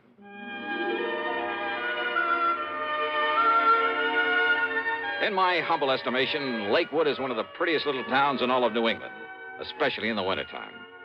The Cartwright place where the old man lives by himself is on top of a low hill beside the lake. 3 or 4 acres, I'd say, with plenty of elms and towering oak trees guarding the sprawling old mansion. And now, at dusk, with a soft blanket of snow on everything, a group of skaters gliding gracefully over the frozen lake, and a horse-drawn sleigh loaded with happy kids circling around the edge of the lake. Well, it was mighty nice. Peaceful, too. Yeah, it was good being out here in the country again, breathing deep of the crisp, cold air. I felt real good. And I hoped the problem at hand would be no more serious than most of those that were handed to me by Mr. Cartwright. Hiya. Well, don't just stand there letting in the cold. Don't you know it costs a lot of money to heat a place like this? Yeah, I'll bet it does. Well, how are you? And did you stop the snow off your feet? Yeah, I think I did. Don't want you tracking up the house. Now, what can I do for you, Mr. What? Huh? Why, it's Johnny Dollar. Oh, and I know it's a little late, but Merry Christmas, Johnny. Merry Christmas to you. Well, thanks, Mr. Cartwright. The same to you. I knew you wouldn't let me down, boy. Just throw your things here in the hall rack, will you? Yeah. Yes, sir, I knew you'd come. And so I saved it for you. Right in here, Johnny. Yeah, save what, sir? Saved what? Saved what? Why, your Christmas present, of course. You mean to say that's why you... Here you are, Johnny. Oh, well, now, listen, Go ahead. Open it up and see if you like it. Oh, okay, but now you shouldn't... Holy smoke. Well, do you? These are diamonds on this Of thing? course they are. What do you think it is, a piece of junk? Oh, well, no, this is too much, Mr. I Cartwright. don't see why, Johnny. Everybody should carry his money in a bill clip. Everybody. Just think how it will impress the folks. But a bill clip studded with genuine diamonds. Well, do you like it? Well, sure. Well, I don't know how to thank you, You don't need to, boy. You don't need to. If you like it, that's all that counts. So, Merry Christmas. Use it in good health. And before you go, yes, let me wish you a Happy New Year, too. Belatedly. Yeah, well, thanks. You mean this is the only reason you call me up here? Of course not, Johnny. Can't you see I'm in trouble? Terrible problem. Terrible. Better tell me all about it, then. Come, Johnny, and I'll show you. And I hope to heaven you can help me with this.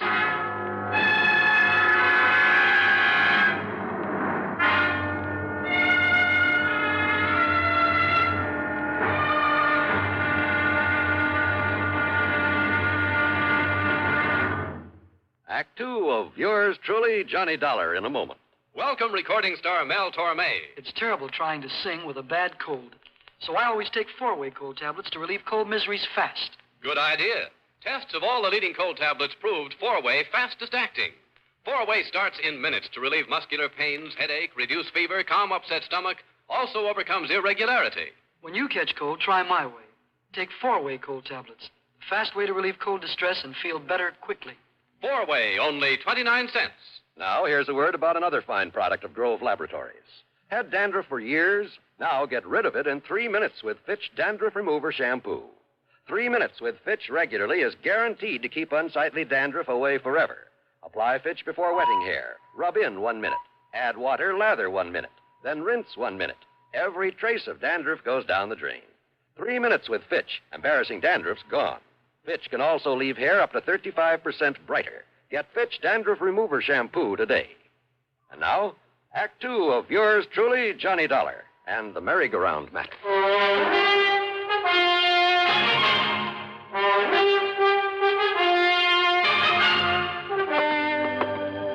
Better tell me what it's all about, Mr. Cartwright.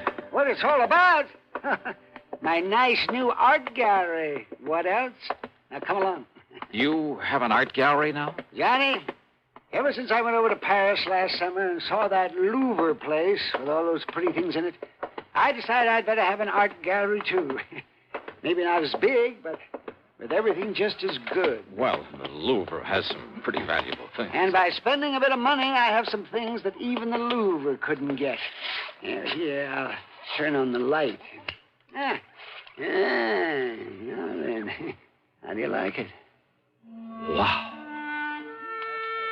The gallery was 50 or 60 feet long, maybe 30 feet wide, with a high vaulted ceiling. A floor of solid marble. The tall, narrow windows were all of beautiful stained glass. Around the walls were some of the finest paintings I've ever seen. That's a Romney, Johnny. A genuine Romney. And you see this Matisse over here? And how about this Van Gogh? There were statues and various other sculptures, beautiful tapestries, valuable urns and vases, rare pieces of jewelry, and, well, just about everything you could think of. Cartwright must have poured millions into this place, and all within the space of only a few months. Isn't it nice, Johnny? Unbelievable. And when I get tired of it, it's showing it off to people. Then I'll give all these pretty things to that big museum over in Hartford. I think they'll like them, too. Don't you? Oh, sure. But I can see your problem, all right. Problem? What problem? The reason you asked for me to come here. Well, of course I did. Because of the possibility of theft. Theft? It was robbery. And, Johnny, you've got to solve it for me. You mean it's already happened? Of course it has. Why do you think I sent for you? What's been taken? One of the most valuable things in my whole collection. A sacred painting, a holy picture. Only it was more than just a picture. It was an icon, Johnny. It was encrusted with emeralds and rubies. How big was it, Mr. Cartwright? It was 9 inches high and about 4 inches wide. Very heavy. It was hanging on the wall under that light, right there. Johnny, it was worth over $90,000. A thing as valuable as that hanging right out in the open? So that people could see it? Yeah, and small enough to be hidden away under an overcoat. Well, yes, that's why. So I hadn't thought of that. Oh, I'm afraid you had it coming, Mr. Cartwright. You're lucky that more isn't missing. Now, what do you mean by that? Well, I mean you alone in this place with all these valuable objects of art. Yeah, but and letting all sorts of people in to see them. Well, pretty things like these have to be seen to be appreciated. Well, did you ever screen any of the people you let in here? You think for 1 minute the kind of people who would come to admire these nice things would ever steal anything? Somebody did. Oh, yes, I did. Yes, I guess you're right, but you were wrong about my being in here alone when it happened. What do you mean? Every day, Johnny, during the hours people were allowed to come in and look at my things, I had a guard on duty all the time. Oh, a registered peace officer? Well, no, he just happened to be the first man who answered my ad. Oh, great. Where is he now? Well, after this happened yesterday, I suppose it was unkind of me, but I let him go.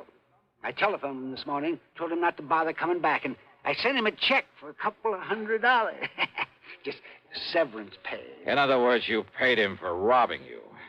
You know where he lives? Anything about him? Well, you know, I have his address in town. Okay, then you better give it to me. And he wasn't the only precaution I took, you know, sir. You see, I never let more than one person come here into the gallery at a time. And I always stayed with him. Always. So? Man, it was getting late. The guard was about to leave. But there was a knock on the door. And so I answered it. Uh-huh. And who do you think was there? I'll bite. Who? A sweet little old man. He was all dressed in rags. Oh. He said he'd heard about the icon and he'd like to see it. Yeah. So I showed him in here. And did you stay with him? Well, no, because just then there was another knock on the door. And who do you suppose it was? Okay, who this time? Johnny! It was Jonathan. Jonathan. Yes, Jonathan Peebles. Oh, yeah. My oldest and dearest friend. He lives down in New York. Oh, yes, I remember him now. Yes, he's the oldest, most loyal friend I have. Yeah, sure. He was the one who gave me a hand that time we all thought you were lost at sea. A bit of an eccentric, though. Aren't we all? Well... Yes, well, anyhow, it was Jonathan. And, of course, he gave me the usual lecture. Lecture? Oh, you know, the sort of thing that you would. I'm afraid I don't understand. You know, about it being wrong for me to have all these valuable things here in my home and being alone at night and maybe somebody might break in and try to kill me and get at them and, that sort of nonsense. Nonsense, huh? Now, you listen to me, Mr. Cartwright. Anyhow, as we were about to come in here to the gallery, I saw that the old man was leaving. So naturally, I stayed out there at the front door to say goodbye to him. And to have the guard look him over, kind of, and pat his clothes and so forth. But then, Johnny, Johnny, that poor old man. What happened? He tripped over the door sill and had a terrible fall. Well, the guard helped him up and made sure he wasn't badly hurt. And, well, I just gave him a few dollars just in case. And I had the guard drive him back to town. Uh-huh. And then you found the icon was gone. It was Jonathan who came out and asked me what I'd done with it. And, Johnny, when I looked and it wasn't there, and I was so upset, the first thing this morning, I put in that call for you. Well, that's probably too late to do any good, but give me the address of that guard you had on here and tell me what he and the old man look like. Yeah, right. Well, the guard's name is Gummy. Is what? Well, that's right. It's Gummy O'Banion. Gummy O'Banion? What's the matter with you, anyhow? Well, Don't you remember? Gummy O'Banion was mixed up in more rackets down in New York in the old days. Of course I remember then that. Why under the sun he would you... assured me that he's through with all that he's gone straight and he's retired. And he's the one you picked for a guard? Oh, brother. Surely you don't think that Gummy... No. You want to bet? You know something? I'm glad that Mr. Cartwright didn't want to bet. As I said before, any case where he's involved, well, you can bank on just one thing. The solution isn't going to come from any logical process of deduction or series of sensible clues. It's going to come from way out in left field. And believe me, that's exactly what happened on this one.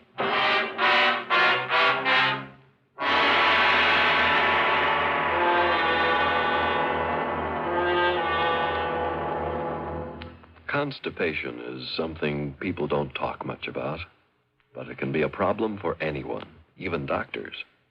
And when constipation occurs, it's interesting to see just what doctors consider important about a laxative they might use or recommend. Now, a majority of the doctors we heard from had this to say: a laxative should be effective, gentle, as close to natural acting as possible, and a medicine that can be used with complete confidence.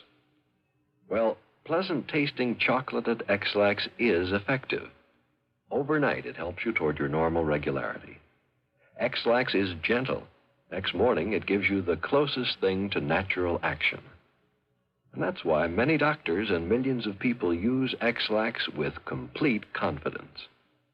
X-Lax, the laxative that helps you toward your normal regularity gently, overnight.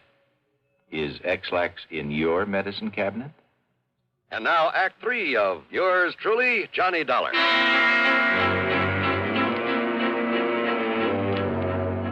The address of Gummy O'Banion turned out to be little more than a shack at the south end of town. But there was a light inside, so I parked well on down the street, then pulled a peeping Tom act at the window the light was coming from. The window was slightly ajar. Inside, sitting at a bare wooden table, guzzling beer, were O'Banion and a ragged-looking little old man. On the table between them was a stack of bills. Not only 10s and 20s, but I spotted several 50s among them as they poured them over. If I'd have known I could have picked up easy money like this, I would have went legit long before I did. Yeah, Gummy? And you know what? What, Gummy? Old Cartwright says he's sending me 200 severance, too. What do you think of that, Doc? 200? That's right. So, with that and all this dough the other guy gives us for that act we pulled at the front door... Other guy? Why, Doc, you and me won't have to work for months. That's pretty good, huh, Gummy? Yeah, Doc, that's pretty good. Well, then open me up another bottle of beer, huh? Sure. There. But, Doc, I still don't get it. Why that other guy wanted us to make all that fuss for him there at the front door. You falling down and me helping you up and all. Diversion, they call it, whatever that means. Diversion. Diversion? Yeah, and what'd you say his name is, the one that give us the dough, huh? Oh, crazy kind of name. Reminds me of a church like Steeple, only it wasn't. I didn't wait to hear that name. I didn't need to. Because things had suddenly begun to add up the wrong way. Instead of disturbing the two lucky gentlemen, I got back into my car and drove hard. And I didn't stop until I got all the way down to New York, to a fancy apartment building on East 52nd Street. It was well after midnight, and the uniformed doorman was half asleep and a little grumpy about it all. Look, what do you think I am, your brother's keeper or whatever it is they say? And that crazy old man. And you have no idea at all where he might be, huh? Your name ain't Dollar, is it?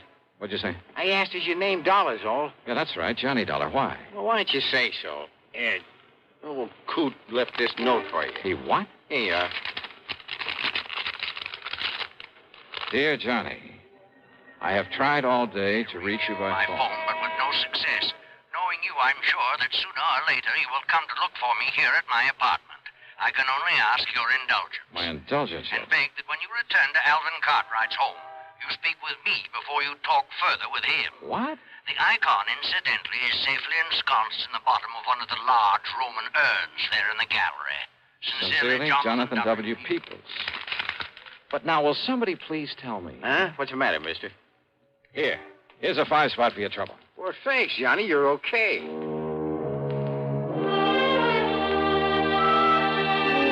So I drove on back to Lakewood, to Cartwright's home, after a quick stop for some breakfast along the way. Not only was there no guard at the front door, but the door was unlocked. And I wondered, had Jonathan Peoples deliberately left it that way for me? Anyhow, I sneaked inside, and there, sure enough, in the breakfast room, their backs toward me, were the two wild old characters. Or maybe just one such, and his really good friend. Fool, you listen to me. Oh, fool, huh? That's right, I'm convinced of it. Oh, you are. Unless you'll solemnly promise me two things. Promise? Oh, what are you talking about? That you'll immediately, mind you, that you'll turn this whole collection over to a museum, the way you plan to do sooner or later anyway. But, Jonathan, I haven't got tired of it yet. No. Well, by the time you do, somebody will come here and bash in that silly head of yours. Or at least come here and steal some of those things. Oh, with me around there? I'd just like to see anybody try to... Yes, that's right, the icon. Oh, it was such a lovely thing, too. And you'd like it back, wouldn't you? Are you crazy? Of course I'd like it back. Well, you'd also have to promise to have some honest, legitimate guards around here now, immediately, 24 hours a day. You and your ex-gangster. Yes, I guess I was wrong about him. Of course you were. He might have killed you. Unless you make those promises, Alvin, somebody will, you stupid, incompetent old... Don't you talk like that. But it's true, isn't it? Of course it is. Oh, dear, of course it is. This whole thing was silly right from the beginning, and losing that beautiful icon, it just... Would you, like it back? Yeah, I'd do anything to have it back. Anything? Yes, anything. You can hear, can't you? I can give it to you, Alvin. No, I don't care what you can do. All I care about is that... You? That's right. I have it. I'll be glad to give it to you. Jonathan, if you keep your word. You're a crook. That's what you are. I am not a crook. But if you have the icon, it's because you stole it. I did not. You're a thief. That's what you are, a thief. I am not. There's only one way you could have gotten it. No. By stealing. No, you silly old fool. Don't you see? Don't I see what? All I did was to hide it away from you in the hopes of knocking some sense into that thick skull of yours. Well, has it? Has it made you realize that you have no business keeping a valuable thing like that around here? All right, Jonathan. I'll admit you did the right thing. You brought me to my senses. But now, give it to me. Oh, come on, give it to me. Only on condition you make those promises to me. Didn't I say I would? Then do so. I do. Cross your heart? Yes, I cross my heart and I hope to die. There, now. Now, give me back the icon. Well, I said I would, didn't I? Well, then do so. Well, I will. Well, now. All right. And if you think for a minute that was the end of it, you're wrong. Those two wild old men sat there for the better part of an hour, squabbling, shaking their fists at each other, and a half dozen times they almost came to blows. But finally they ran out of breath, put their arms around each other, shed some tears of repentance, and then, as they've done so many times before, quietly, solemnly swore undying friendship for each other. What a pair. The expense account? Why bother? After all, by now, Alvin Peabody Cartwright has probably forgotten he even sent for me. So, yours truly, Johnny Dollar.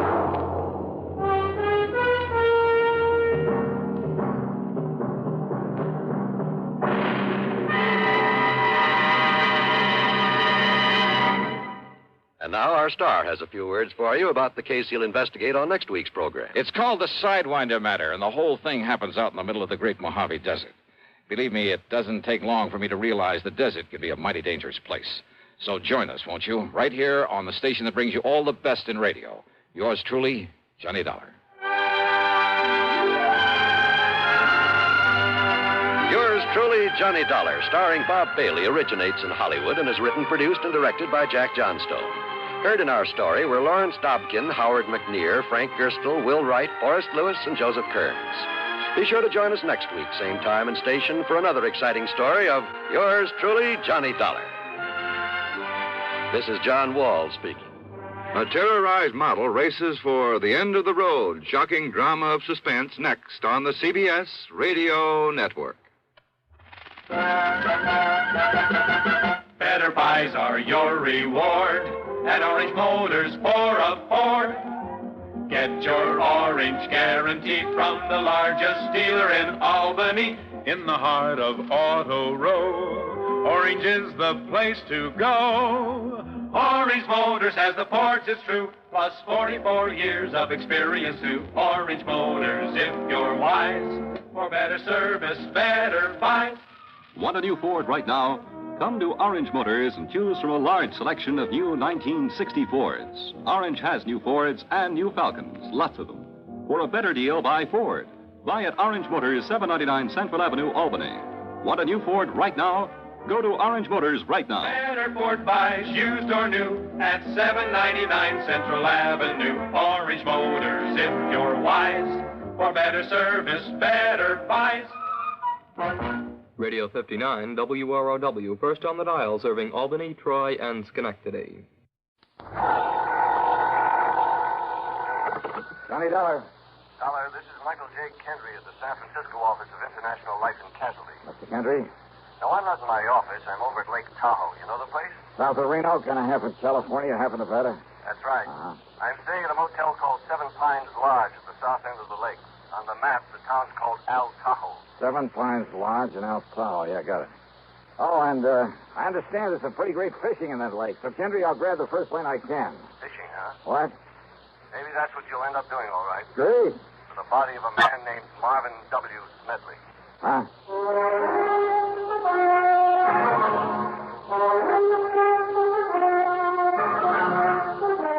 CBS Radio brings you Bob Bailey in the exciting adventures of the man with the action-packed expense account, America's fabulous freelance insurance investigator. Yours truly, Johnny Dollar.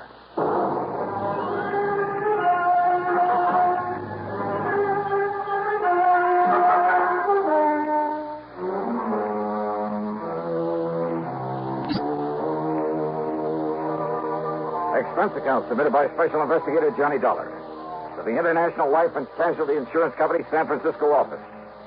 Following is an account of expenses incurred during my investigation of the twins of Tahoe matter. Expense account item 1, $182.50, cab to Bradley Field and an early morning jet flight to San Francisco. Item 2, when I got there, $50 deposit on a rental car. I could have taken a ferry plane to Sacramento or even north to Reno, but I wanted another look-see at this part of the country. And I'm glad I made the drive, for Route 50 took me through a lot of the romantic old gold rush country. Yeah, through Placerville, now a quiet, busy little city, but once one of the most lawless, notorious places in the West, where the corner of Main and Coloma Streets was known only as Hangtown. And at one end of Main Street, you can still see the famous Hangtown bell that was used to call out the vigilantes in times of trouble. And then, finally, Lake Tahoe. And in my way of thinking, it's one of the most beautiful spots on Earth. Over 20 miles long and about half as wide.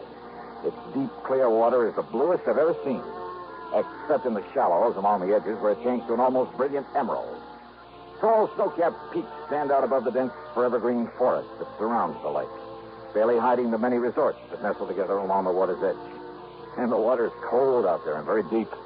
There are parts that have never been fathomed. Now and then I could see the clean, cloudy wake of a speedboat, sometimes with a water skier in tow.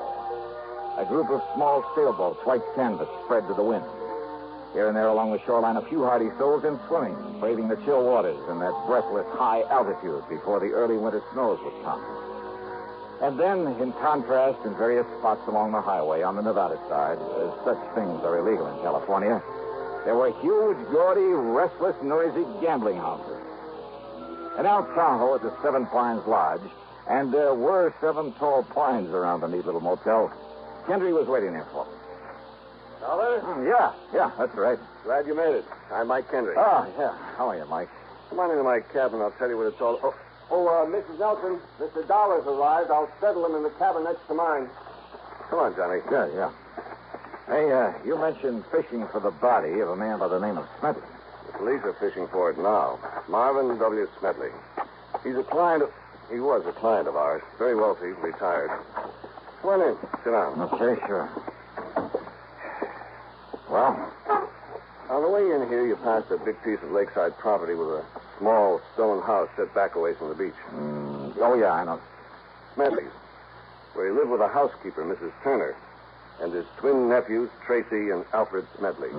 They're about 25 or 6. So what's happened? About 3 o'clock this morning, Mrs. Turner woke up to what she thought was the sound of a shot. She went into the boys' room to see if they'd heard it, but they weren't there. Oh? And she remembered Tracy had said he'd be out gambling all night over on the Nevada side, and that Alfred was at a 2 or 3 day house party at the upper end of the lake. And rather than try to waken old man Smedley, well, she decided it was only a backfire and went back to bed. Yeah? But when she got up for breakfast, well, she found the library in a real mess, and the safe had been rifled. No sign of Smedley? No. Go on, Mike, please. Now, she knew that old Smedley had a habit of getting up in the middle of the night and going in there and counting his money. He never did trust the banks, kept everything he had in that safe. So she knew right away what must have happened. She knew for sure when she found that Smedley wasn't in his bedroom or anywhere else around the house. Also, she says she could smell gunpowder there in the library. Well, did she call the police? Yeah, and Sergeant Porter came running. And when he found the footprints leading down to the beach, down to the dock, and the marks of a body dragged along. And the body itself? No sign. Must have been weighted down and dumped in the lake. Who, Mike? No question about it. They've been living easy off him for years, just waiting for him to die so they could get their hands on his money. One of the twins. Only one of them? Only one set of footprints out there in the sand. Have the police been able to find the twins? They sure have. They've got them locked up in the local hoosgow. Then what's the problem? Only one of them did it, Johnny. Okay. But both of them. Both of those boys have absolutely airtight alibis.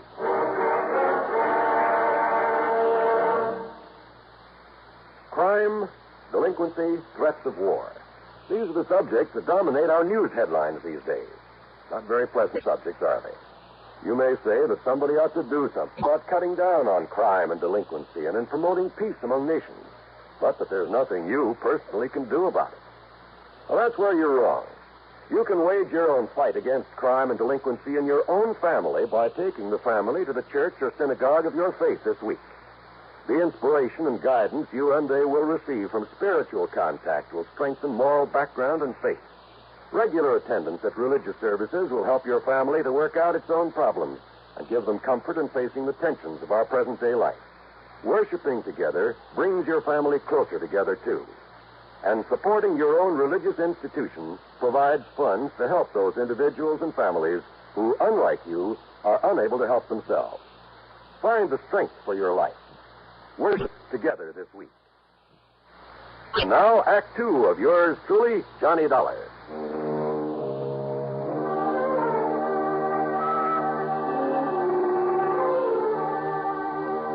The police had roped off a lane from Smedley's house to the beach to the dock, where it was obvious from the tracks in the sand that somebody had dragged the old man out there, piled him into one of the rowboats, then dropped him into the lake. Sure it was one of those twins, Mr. Dollar. It had to be. Well, now, why do you say that, Chief? Sergeant Bill Corder. Okay, Sergeant. Well, not only because of what Mr. Kendry told you about him, but because the footprints that hauled him out of here was made by the shoes of one of them. Which one? Either Tracy or Alfred. But you don't know which? Well, that's the trouble. Not only Only because it was a pair of brand new shoes that didn't have any what you might call identifying marks. Even where they showed up clear in the damp sand. But because those two young punks always dressed exactly alike. You know, so as to cover up for each other. How do you mean? I mean, not only because they were always... Those boys were always mischief makers, Johnny. They sure were and still are. They just didn't have anything else to do. One of them would provoke a fight at one of the gaming casinos or borrow somebody's car without permission or such nonsense. And each of them would swear it was the other. Yeah. And because they look and talk and act exactly alike so that nobody can ever tell which is which, well, the police here, never knowing which one they could legally hold, and they were always threatening to sue for false arrest. And you'd be as mad as we are over how many times they've gotten away with that, Dollar. Right. And not only because witnesses to whatever they did couldn't tell them apart, but that fool uncle of theirs would always come along and pay a fine or something before we could nail down the right one. That's it. And you say they both have alibis for whenever it was this thing happened? Yes, sir. About 3 o'clock this morning. And you're sure about those footprints? Sure I am. Found the shoes that made him in the house in the clothes closet. Found the sand on them. In whose closet? Tracy's. Oh? Yes, sir. And Alfred's. Same closet. Sergeant Corder, Mike and I went on into the house to talk to Mrs. Maid Turner, Smedley's old housekeeper. Tall, raw-boned, but erect and strong in spite of her years, having worked hard all her life. She looked as if nothing in the world could ever face her. But obviously the death of her employer had. If only he'd have listened to me, Mr. Dollar. If only he'd have listened. Because I knowed something like this would happen to the poor old man. And keeping all of his money here in the house instead of down to the bank where he ought to. How much money, Mrs. Turner? Oh, goodness knows, Mr. Dollar. But it was all he had, and he was a rich man, and everybody knowed that he kept it here, and that he'd come down in the middle of the night and count it all out to himself, and look. He didn't even pull down the shades, so as anybody and everybody could see him sitting here with all his money, and I told him, and now it's happened. In other words, Sergeant, almost anybody around here could be suspect. If it wasn't for the footprints out there in the sand. Well, Footprints, did you say? Well, to be honest about it, that's why I came in here earlier, Miss Turner, to look at the boys' shoes in their closet. You see, whoever did it and hauled him out and threw him in the lake, well, that is... You don't need to tell me, officer, because I kept telling him about them, too. About the way he was spoiling them so bad, giving them everything they wanted. I told him that sooner or later one of them would get so greedy he'd turn on to him. But which one, Mrs. Turner? Which one? They're the only relatives that he had. So it was Alfred. Oh? Oh, it was Tracy. Oh, yeah. My next move was to go on down to the jail and talk with the twins. Oh, they were identical, all right. I wondered how they themselves knew which was which. But in spite of what seemed to be the general opinion of them, they impressed me as just a couple of rather nice, normal, high-spirited kids. So, what if we did raise a little cane around town now and then, Mr. Dollar? None of it ever really did any harm, and we had to do something with our time. All right, now look here, Tracy. No, I'm Alfred. Oh, well, I'm... And what I mean is, it's no reason to pin a lousy thing like this on us, even though we aren't too sorry that he's gone. After all, what did he have to live for? Oh, I mean, just having to drag on maybe 10 or 15 years more with that lung trouble he had. Now, look, you boys never had to do a lick of work in your lives. Well, not since we got through school. But do you know why, Mr. Dollar? Why, Al? I mean, Tracy? Because Uncle Marv didn't want us to. He'd worked so hard as a prospector and a miner, accumulating his pile, and he wanted somebody to enjoy his money. And that old skinflint ever want somebody else to enjoy it? That's right, Trace and me. We're his only kin. Yeah, that's why he told us he was leaving us all his insurance. And what about the rest of the estate? We don't know and we don't care. After all, he did plenty for us. I mean, even before this insurance we'll get. Not if it's proved that you killed him, Tracy. Oh, now, wait, Mr. Dollar. Have you got any proof that Uncle Marv was killed? Proof that... Well... What?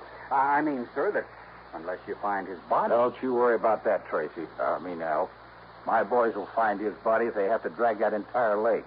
But unless you do, you won't really have a case against us or anybody, will you? We'll find it, all right. And why don't you suspect somebody besides us? Yeah? Like who? I'll tell you who, Sergeant.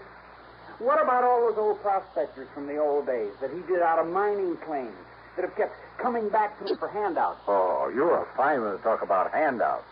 Now listen, don't tell me you aren't glad that he's gone. Yes. Trace and me and that old witch Turner and all the other people. Now, you look. Wait a minute. If Miss Turner hadn't taken care of him all these years... Oh, sure. All right. I understand you boys have pretty good alibis for 3 o'clock this morning. Do we have to go over all that again? What, afraid you might slip up retelling them, Alf?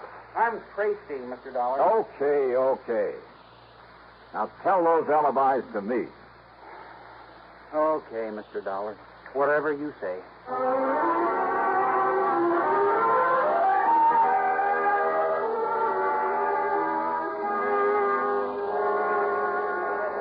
Okay, Tom, you relieve Jimmy over there on the blackjack table. When he gets back, you can take over one of the roulette wheels.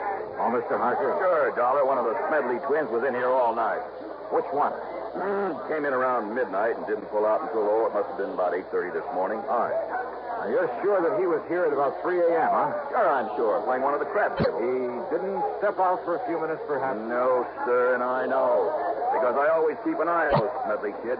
You don't watch them, they're liable to pull tricks on our dealers. They think it's funny. All right. Which one was it? Do you know? I told you. It was Alfred Smedley, or his brother Tracy. Thanks.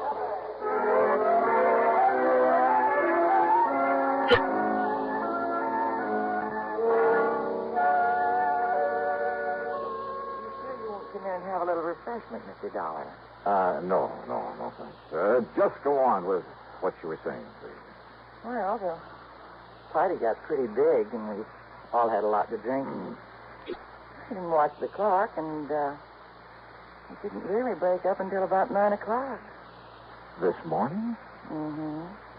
And he was with you all the time, huh? Every minute.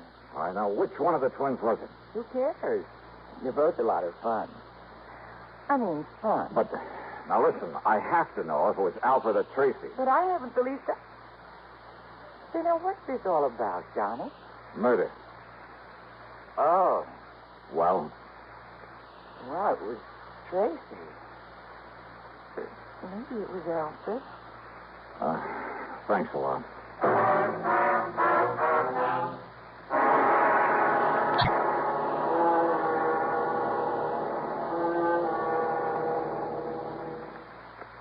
In a world of doubting Thomases decades ago, it never would have been possible for stars to shine in the daytime. But in this day, in the atomic age, anything's possible. Thus, it's not only possible, but a fact that only on stations of the CBS radio network, stars do indeed shine in the daytime. You'll find them illuminating an entire segment of your daytime listening every Monday through Friday. These stars have all been named by celestial authority vested in their forebears. Those names are Arthur Godfrey, Art Linkletter, Bing Crosby, Rosemary Clooney, Gary Moore, and Durward Kirbey. You won't find them in your book of the planets and stars, but no compendium of show business luminaries would be complete without them. Monday through Friday, your radio set is your personal telescope on this star-studded display on your CBS radio station. To list them once again, Arthur Godfrey, Art Linkletter, the house party man, Bing Crosby and Rosemary Clooney in tandem, and Gary Moore and Durward Kirbey. Enjoy them often. Now, Act 3 of yours truly, Johnny Dollar, and the twins of Tahoe Matter. So both Tracy and Alfred Smedley had alibis, if for no other reason than that neither of them could have been in two places at once. And those alibis might be pretty hard to break.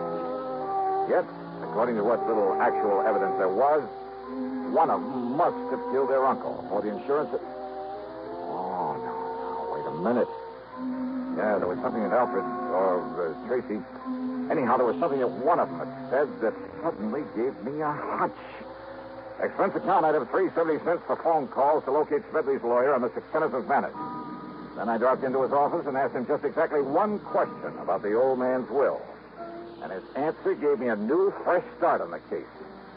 Item 4, 10 cents, another call. This one to Sergeant Corder. Yes, Dollar. The boys found the body all right. Yeah? Now, you know how the water off that beach stays clear and shallow until it, gets to 150 yards or more straight out from the dock? Yeah? And it's Drops off over 300 feet straight down, just like that? And the body had been dumped over it, over that ledge? Oh, but it's gone all the way down. We'd never have found it. But it was hung up on a rock, not more than 20 foot under. I see. And Dollar, there's a nice, clean bullet hole in the back of his head. Did you find the gun?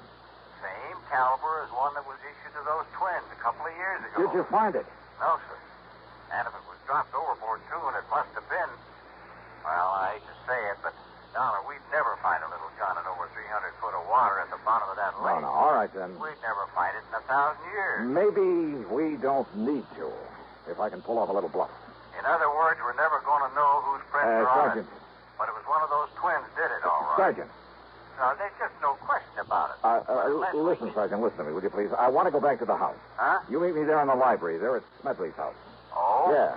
I'll be there in 5 minutes.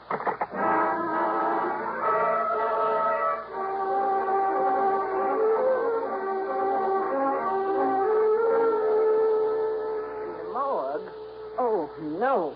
That's right, Miss Turner. Oh, that's terrible. Terrible place. Mrs. Turner. If you just brought me his poor old body here to the house. Mrs. Turner. Yes, Mr. Dollar. Well, let's quit fooling around with this thing, huh? I just finished talking to Mr. Kenneth McManus. Mr. McManus? That's right, the lawyer. Yes. Yes, and I guess he told you that all of poor Mr. Smedley's insurance goes to those two worthless twins, those murderers. Yes, he mentioned that. Is that all he told you? No. He also told me that the remainder of the estate goes to... Let me see, I scribbled down some of the actual words. Here. The balance of my estate, including my home, I bequeath to one who, although I'm certain her motives have been entirely selfish, that she has simply been looking forward to being provided for in my will. What? Nevertheless, as a reward for Mrs. May Turner's faithful service, and I have told her this. He left something to me. You know that he told you he did. And that was your motive, Mrs. Turner. What's this? Now, you look Of here, course, the young gun man. belonging to the twins was just as available as a pair of shoes that were borrowed to carry the body out there and leave the footprints. Dollar. The point is, though, that when Sergeant Corder found not only the body, but the gun out there in the lake... No, Dollar. And when I take your fingerprints and compare them with those we found on the gun... No, listen. You don't mind giving me a set of your fingerprints, do you, Mrs. Turner? Well... Half of my life.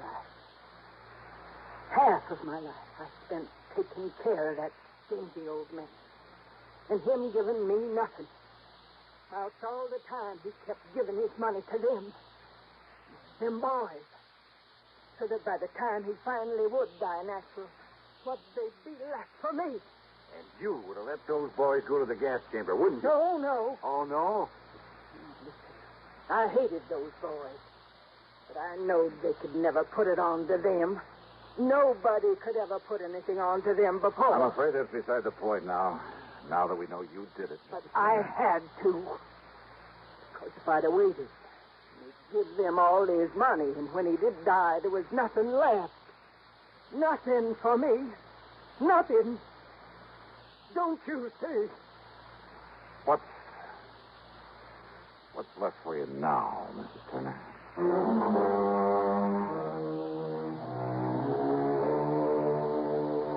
Oh, sure. From here on in, it's up to the courts. And no doubt the whole estate will go to the twins. You know something?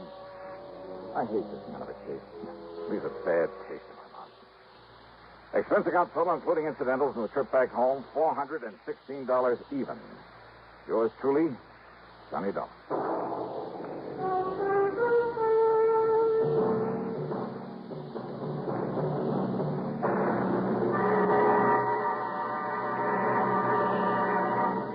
Constipation is something people don't talk much about, but it can be a problem for anyone, even doctors. And when constipation occurs, it's interesting to see just what doctors consider important about a laxative they might use or recommend. Now, a majority of the doctors we heard from had this to say. A laxative should be effective, gentle, close to natural acting. A medicine that can be used with complete confidence. Well, pleasant-tasting chocolate X-Lax is effective.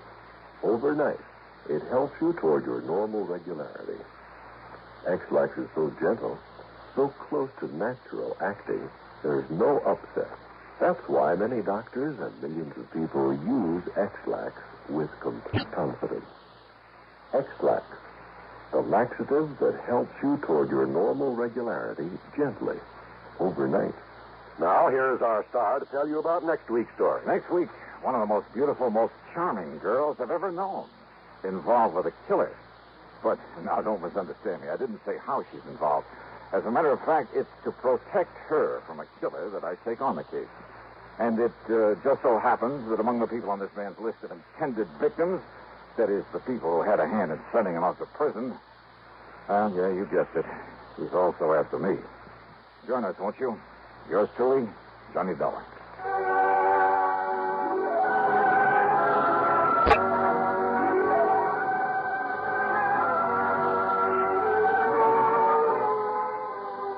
Yours truly, Johnny Dollar, starring Bob Bailey, originates in Hollywood and is written, produced, and directed by Jack Johnstone. Heard in our cast were Virginia Gregg, Gene Tatum, Paul Dubois, Forrest Lewis, Sam Edwards, Herb Ellis, Tom Hanley, and Bill James. Be sure to join us next week, same time and station, for another exciting story of yours truly, Johnny Dollar. This is John Wall speaking.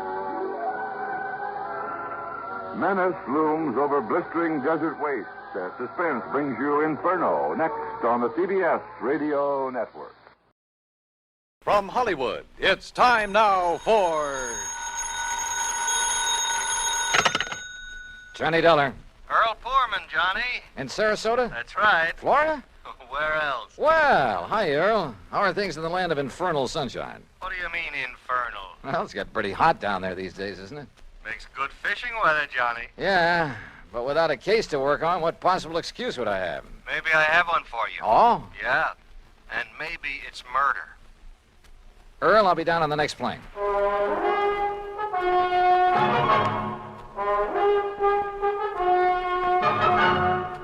Bob Bailey in the exciting adventures of the man with the action-packed expense account, America's fabulous freelance insurance investigator. Yours truly, Johnny Dollar.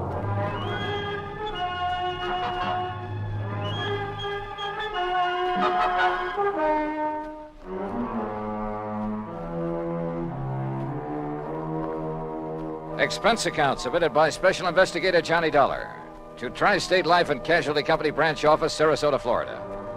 Following is an account of expenses incurred during my investigation of the Parley Barron matter.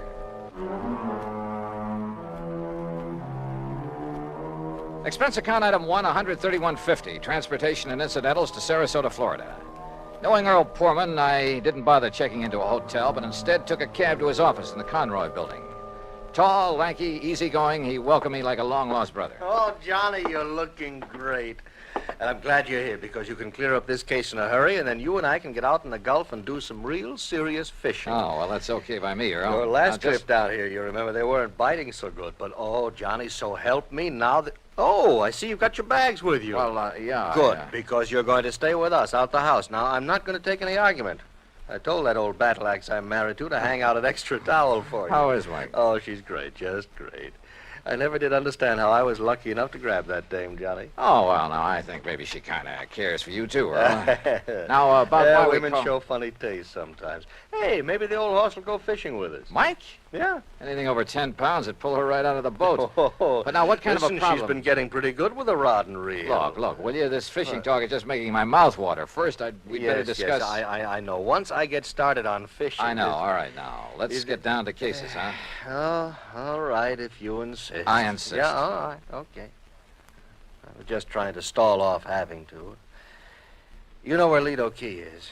Lido? Yeah, a mile or so offshore, just beyond St. Armand's Key, where we live. Oh, yeah, sure. Well, a client of mine, a man I've known for years.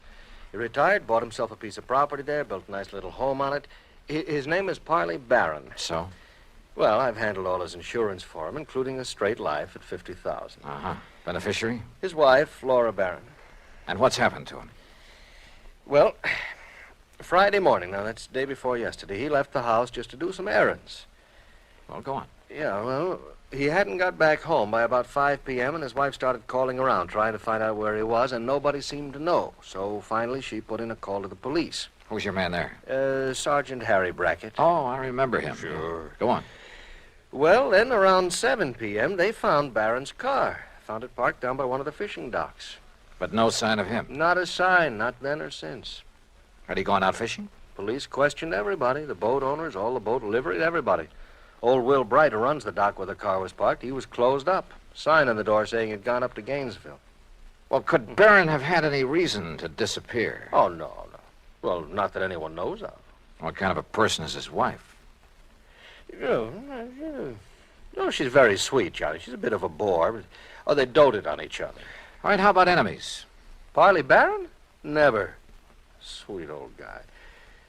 I sure hope you can find him. That he's still alive. I'm afraid I doubt it.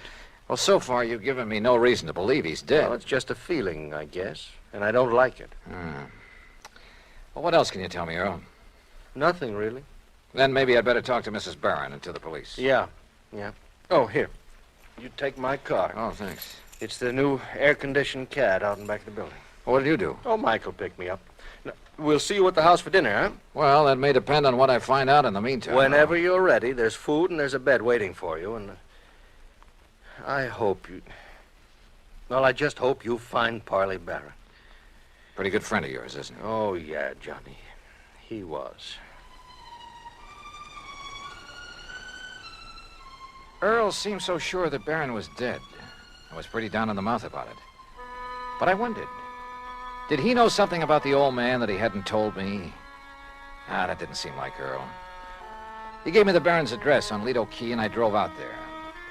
Laura Barron was a fragile, gray-haired little old lady wearing steel-rimmed spectacles and with almost a sanctimonious air about her.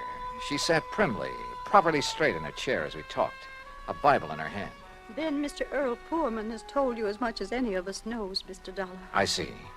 But even the smallest bit of information may hold the key to finding your husband. Only prayer can help us now, Mr. Dollar, or help him if he's gone to the great beyond. Well, tell me, how was he dressed on Friday morning when you last saw him? As you see him in the picture there on the table in old gray pants and a rather tattered sport shirt and that old straw hat. That shirt is blue? Yes. He was so happy the day that picture was taken. He just finished making an addition to our dock with his own 2 hands. He was so proud. Now... Yes, I'm sorry. He'd hoped to get his own little boat, too, for fishing. He loved to fish so. Yes, well, tell me, please, do you know of anyone who might have wanted to harm your husband? Oh, dear, no, Mr. Dollar. And you'd had no argument or disagreement with him before he left here that morning? Huh? We had no disagreement even about little things in 41 years of blessed marriage. Not even about his work. I see.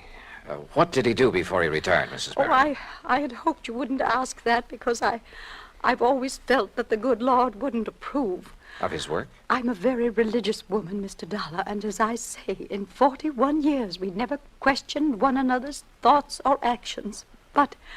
What was your husband's work? I won't say that it was sinful, because he wasn't a sinful man. Parley was a good man, and many times he made it plain that his work helped to save lives, too. And I accepted it because he felt he was doing right. Yeah, well, you still haven't told me, Mrs. Barron. Always deep in my heart... Mr. Dollar. Yes?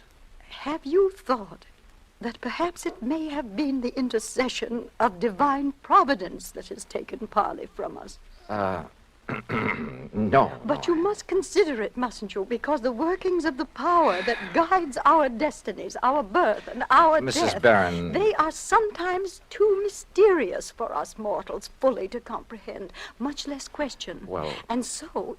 If my beloved Parley has been taken from us for some divine purpose or for something he might have done unknowing that was not in accord with the supreme will... Mrs. Barron, I'm sorry, but I would like to know what your husband's work was. I know, and perhaps it was my humble mission on earth, the cross I had to bear to guide him away from it, to... Chemicals. He was a chemist, Mr. Dollar. Explosives. Explosives? Yes, heaven, please forgive me for not having led him into some other Where did he field. work?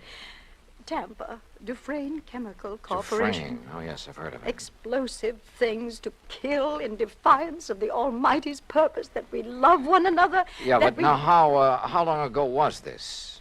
He retired in 1951 And since then? here in Sarasota. And to keep himself occupied? Oh, this lovely home of ours and his fishing, though he never caught anything. Oh, I see. Never caught anything, Mr. Dollar. Do you suppose that was some retribution for the work he had done so long, for some error in his living or thinking? Well, well, who knows, of course. Yes, who knows? But we should consider it, shouldn't we? Where did he do his fishing? He never told me, but he left here almost every day to try his skill. And always he came home empty-handed. Yeah. Well, thanks, Mrs. Barron. I'm sorry to have had to ask you so many questions. It's all right, Mr. Dollar. My faith will sustain me through this ordeal. I'm sure it will. Thanks again. Here, you must take some of these pamphlets with them. Oh, read them. Any aid to piety of the mind is good for all of us. Yes, well, thanks. The inspired word may help us all. Oh, sure. Thanks. Thanks very much.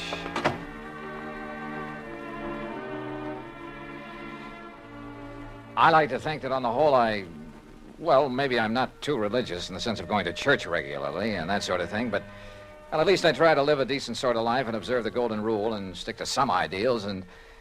But in an atmosphere like that, well, I couldn't help wondering if her husband didn't have good reason for wanting to get away for a while.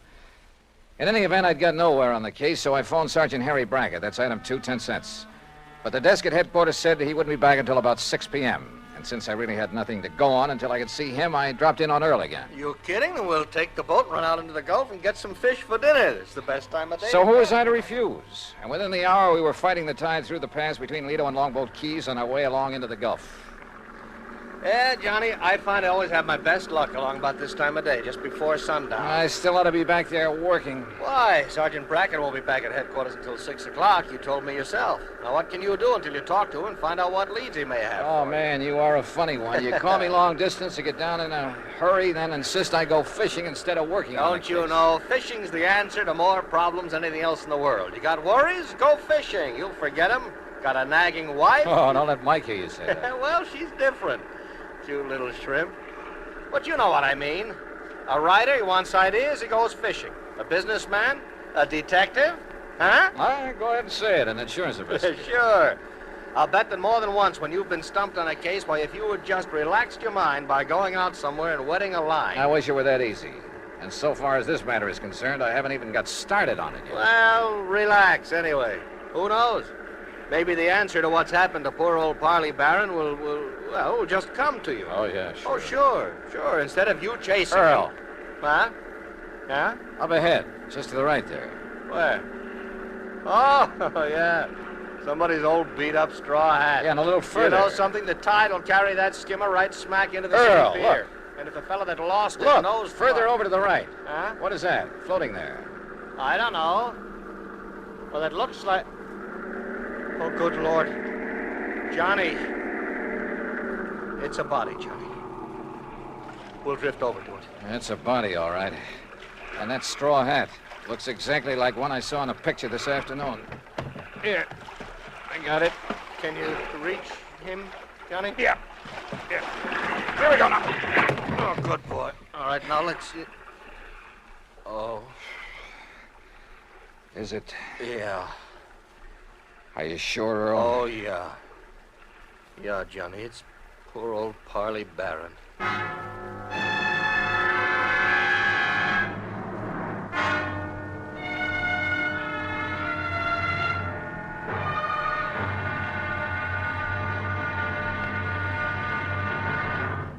Act 2 of yours truly, Johnny Dollar, in a moment. Everyone loves kids, and every kid loves candy. American servicemen have heard the tearful cries for candy in most parts of the world, in Europe and the Far East during World War II and after. And there's never seemed to be enough candy to go around. Well, more than a dozen years ago, during the Berlin airlift, an Air Force lieutenant from the United States discovered he had no candy to offer some German children. However, he promised to drop them some candy the next day as he came in for a landing. Improvising a parachute out of his handkerchief, Lieutenant Gale Halverson dropped the candy bars the next day as he had promised. Now, this idea caught on among other Air Force men in the airlift, and that's how Operation Little Victuals began. The idea spread far and wide, and soon military personnel, civilians, business firms began to aid the Goodwill program by supplying candy and handkerchiefs. Time after time, as the sleek cargo planes of the United States Air Force swooped low over the landing field, a shower of little bundles of sweets dotted the sky as their tiny parachutes carried them safely to the ground. And the hungry German children gathered up these bundles of mercy, which the communists try to keep from them. The men of the United States Air Force did a great job satisfying a lot of appetites, but they did more. By a wonderful sense of understanding, they nourished the cause of freedom, the right of all men and children everywhere. And now, Act Two of yours truly, Johnny Dollar, and the Parley Barron Matter.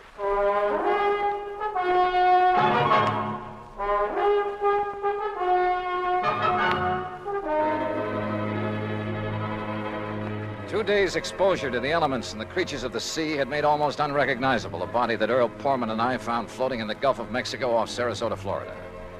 But Earl was certain it was the remains of old Parley Barron, who had disappeared 2 days before. The men on duty at police headquarters confirmed the identification and placed the body in the morgue to await the autopsy surgeon. On a hunch, I asked Earl to drive me over to Will Bright's boat dock, where Barron's car had been left parked. It's like I just finished telling the police over the telephone. I wasn't here when poor old Barron come for his boat on Friday. Oh, what a shame, such a nice old man. Where were you, Mr. Bright? I was up to Gainesville picking up some fishing tackle from a wholesaler. Well, then Mr. Barron must have got a boat from someone else that morning. Oh, no, sir. No, No? Mr. Pullman, no, sir. Why not, Mr. Bright? Oh, he never took out a boat from anybody else but me. His own boat. At least it was the one I kept set aside for him. And that's what kind of puzzled me, Mr. Dollar, is it? That's right. Well, you see, when I come back here Saturday night, his boat was right here at the dock. But it weren't tied up in its usual spot where I always tie it up. Somebody had moved it. Must have. And it weren't my helper, Pete. You know, Johnny, that means he may have taken it out, but whoever did him in returned it. Oh, possibly. Mr. Bright, which one is his boat? Oh, right here. I'll show you. I always give him the same one. Never let nobody else use it. That's why he kept his fishing tackle just laying in it, always ready to use. Here. Yeah, I see. I've heard he wasn't a very good fisherman. No, he never brought in a thing. Of course, maybe he was so soft-hearted he put back everything he caught. Or maybe his daily excursions were just to get away from his wife, Mr. Bright. Now, don't you say nothing against her, mister. Maybe she is a little touched on religion. Sure, she tries a different kind every couple of months. But she's a fine woman. Just like he was a fine man. And everybody knows it. Yeah. The whole town is mourning him. Excuse me. What are you looking for, Johnny? Earl, I just noticed something about this tackle lying in the boat. Mm-hmm. Well? Come on. Thanks a lot, Mr. Bright. If I can tell you what I think might have happened. Yeah, maybe later, thanks. Well, what did you find there, Johnny? Earl, did Parley Barron ever go fishing with you? You were good friends. No, he always wanted to go out alone. Yeah, but not to fish. Huh? That tackle box hasn't been moved in months. The paint is still dark under it. What? And that reel, I could hardly turn it. Well, then what? I don't know what. But Barron was using that boat every day for something besides fishing. Any ideas? You know him pretty well, have you? No. Let's get over to headquarters.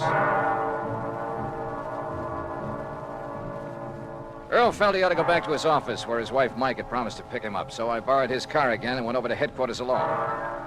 Sergeant Harry Brackett, who was assigned to the case, had returned. He was on the phone when I walked in on him. He gets back to town, Mrs. Dana, so please have him call me immediately, will you? Yes, ma'am. Thank you.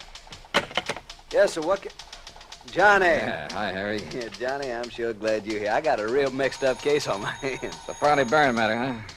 Well, you know about it? That's why I came to Sarasota. Earl Portman called me. Have you found out anything? Nothing much, have you? Well, only what's here, the autopsy report. What's in it, Harry? Doc Snowden says that Parley Barron was dead before he was put into the water out there in the Gulf. Oh? No water in the lungs, you see what I mean? It probably means murder. Have you told anybody this? No, not yet. Why not? Well, I don't know. Maybe because I just can't figure anybody in the world would want to kill Parley, Barron. Did you talk with Will Bright down at the boat dock? Just before you came in. You know, it sounds like somebody went with Barron in his skiff that morning. Killed him, dumped him over the side, and then brought the boat back alone, doesn't it? Yeah, except for one thing. Pete Marino, a little kid who plays around Bright's dock all the time, he's sort of a self-appointed caretaker when Bright isn't there. What about him? Well, Peter saw Mr. Barron take off in his skiff Friday morning, alone. But he didn't see him come back. Pete went home for lunch. When he got back to the dock, the skiff was in. Uh-huh.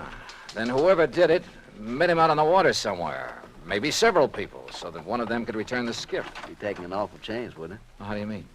Yeah, Doc's in a pretty isolated spot, all right, but the killer showing up in Barron's skiff without the old man along, that's too much of a chance. How else could it be returned?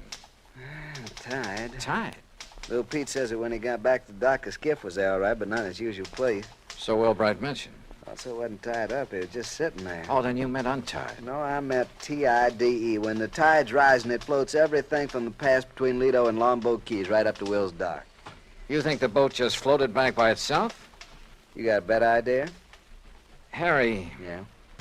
Are you sure it was Barron's body we picked up out there? After all, the fish and whatnot disfigured it pretty badly. Johnny, I've known him for years, and didn't Earl Pullman recognize him immediately? Yeah. In the clothes he was wearing, his own straw hat? Well, have you checked on his dental work, things like that? I'm waiting now for Dr. Dana. He was his dentist to get back to. You know, that's a funny thing. What? I called Dana the minute that body was brought in. After all, teeth are about as solid identification as you can get. Oh, I thought you were sure anyway. Well, I wanted to be doubly sure. Anyhow, when Dana didn't get here right away, I called him again. I got his wife on the phone, and according to her, he suddenly left for Tampa. Urgent call or something. Where in Tampa? She didn't know. At least she wouldn't say, but it seems kind of fishy to me. Well, it may just be that one of his patients... Dana. That's right. The man who got so much publicity about atomic radiation studies, effects on the teeth and so on. That's the one. What's the matter, Johnny? Well, when you're stumped on a case, says Earl Pullman, go fishing. We did. We found a body. What are you getting at? Me, when I'm stumped, I play my hunches, no matter how crazy they may seem. And the hunch I have right now, man, is the craziest. I'll see you later. I learned a long time ago in this business, when you got a hunch on the line, you play it for all it's worth. Item 3, 10 cents for a phone call from a booth in the drugstore just around the corner. Hello? Hello, Mrs. Dana. Yes, this is Mrs. Dana. My name is Larkin, Mrs. Dana, from the Federal Bureau. The Federal Bureau? That's right. So you can see why it's important you say nothing to anyone about this call. Well, how can I be sure you I'm are? simply checking to make sure your husband has followed instructions. Oh, I see. Has he left for Tampa? Why, yes, the minute he got the phone call. Did he tell you who called? Why, no, but I did hear him mention the name Dufresne. Dufresne? Yes, only he didn't know I heard. And... Oh, maybe I shouldn't have mentioned it. Just be sure you don't mention it to anyone else. Oh, no. Goodbye. Item 4, $3.90 at the sign of the Flying Red Horse on the way to Tampa. The least I could do for the use of Earl's car was fill the gas tank. On expense account, of course. The FBI gag had worked before, so I used it again to bowl my way through the gate at Dufresne Chemical Corporation and to the office suite of Dufresne himself. I wasn't at all surprised to see activity in the suite despite the late hour. Sir, are you the man the front gate just called about? Yes, that's right, FBI. Which is the door to Mr. Dufresne's office? Well, I'm afraid he has some people with him, sir. What did you say your name is? Never mind. Is this the door? Sir, please, you'll have to wait. Come in, Mr. Dollar. Come in. Oh. I'm Arnold Dufresne. This is Dr. Dana, and this is Mr. McLaughlin of the Federal Bureau. How are you? We've been expecting you. Oh, have you? Sit down, Dollar. I guess this is your show now, McLaughlin. My credentials, Mr. Dollar. First, I suppose I should prefer charges against you for impersonating a member of the Bureau. Yeah, well, I can hardly say that I blame you, though, under the circumstances. Incidentally, our man in Sarasota's had quite a time keeping track of you. You mean there was a tail on me? From the moment you arrived. No kidding. We didn't dare take the chance that you might upset things for us. After all, you've a reputation for being pretty sharp. We should have anticipated that you might be called in on the case, but though we planned things very carefully, we, shall we say, overlooked you. Even as we almost slipped up with Dr. Dana here, who would identify that body. Look, will you please tell me what this is all about? A man named Poorman called you in Hartford and asked that you come here to investigate the disappearance of his old friend and client, Parley Barron, right? Yeah, that's right. Now, where is he? What happened to Barron? Do you know? We do. And we were afraid you might find out and let the, shall we say, cat out of the bag. That is why we were all ready to send for you to come here, but, well, as it turned out, you came all by yourself. Mr. McLaughlin. Parley Barron, by the way, Mr. Dollar, is all right, alive, healthy, and happy. Then that body we picked up? Dressed in his clothes? During the last war, Mr. Barron, as a research chemist, made vitally important contributions to our, or shall we say, national security. Oh. He was too valuable a man to lose, even though his wife objected to his work for religious reasons. Yeah, I gathered that from talking to her. Or perhaps you even thought she might somehow be implicated in his disappearance. The thought certainly entered my mind. Well, in any event, so that he could continue to have a happy home and at the same time carry on his tremendously important work, we arranged for the little deception that has been going on for some years now. His so-called daily fishing trips. That's right. But each morning in a small hidden cove, I needn't tell you where, he was picked up and brought here to Tampa to carry on his work. Well, I'll be darned. No one was the wiser. Even our, shall we say, competitor nations in atomic and missile research, who were bound to keep tabs on such a man, they knew only that he was working for the Dufresne Chemical Corporation. They and that, did know that, huh? Well, we must suppose so. International espionage is pretty well organized these days. Ah.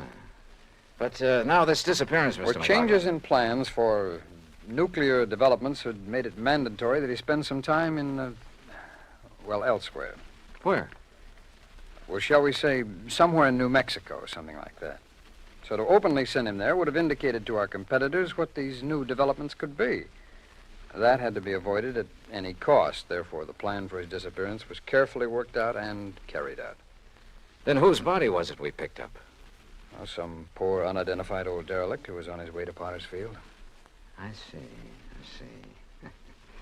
Well, believe me, if the Bureau functions this thoroughly in everything it does... Oh, we try. Well, what about Mrs. Barron? Oh, she'll bear up. We, of course, made sure of that in the beginning. And then when her dear husband does return... When will that be? When his work is finished. And, of course, that'll be too late for our friends across the sea to catch up with us, and we've worked out a completely plausible story to cover his absence. Oh, I'm sure you have. Now, Dr. Dana here will return to Sarasota in the morning. He will confirm identification of the body that was fished from the sea with only sufficient reservation to protect his professional reputation when Parley Barron reappears. All right. Now, when an insurance claim is filed on Barron... Well, I'm sure Mrs. Barron won't file for some time, unless urged to by your friend Poorman. Oh, I can prevent that without telling him anything. That's fine. What's more, with the penchant that some companies have for... shall we say, slow action on claims? Well, don't let them hear you say that. Well, Barron will be back before you need to worry about it. Now, is that okay with you, Mr. Dollar? Shall we say, okay. And once more, I tip my hat to the FBI.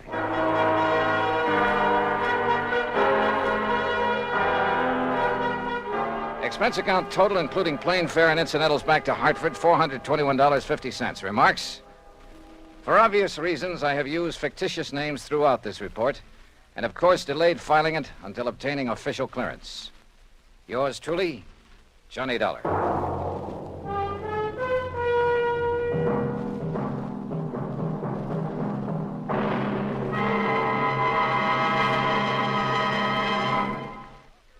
And now here's our star to tell you about next week's story. Next week, a strange old character, the most beautiful girl I've ever met, and money all over the place. Counterfeit. Join us, won't you? Yours truly, Johnny Dollar.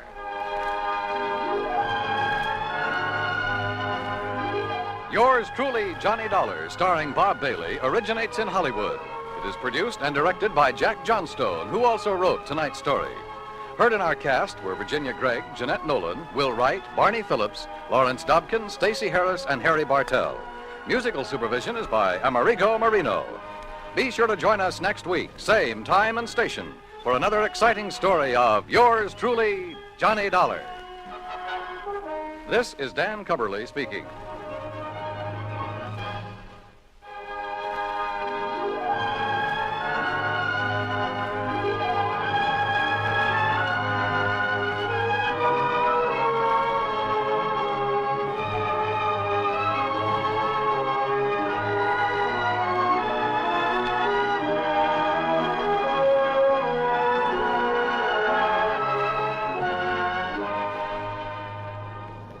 Johnny Dollar has come to you through the worldwide facilities of the United States Armed Forces Radio and Television Service.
From Hollywood, it's time now for... Johnny Dollar. Mr. Dollar, I want you to come over here right away. What's that again? I want you to come over here right away. That's what I thought you said, but who is this and where's here? This is Ellis P. Watkins, Mr. Dollar. You've heard of me, perhaps? Yeah, I think so. Manufacturer, aren't you? Well, at the moment, that seems to be a matter of opinion. Over here is Broad Acres at Fairfield, Connecticut. Would you mind telling me what this is all about, Mr. Watkins? It's very simple. I have $100,000 to give away. All? To whom? That is what you are going to tell me, Mr. Dollar. I'll get there as soon as I can.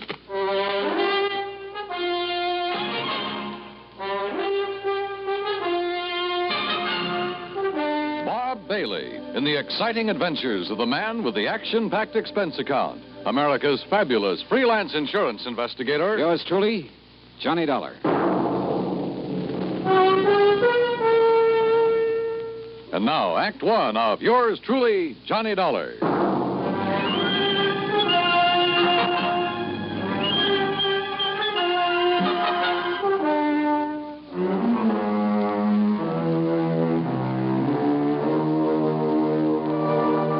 Expense account submitted by Special Investigator Johnny Dollar to the estate of E.P. Watkins, Fairfield, Connecticut. Following is an account of expenses incurred during my investigation of the Happy Family Matter.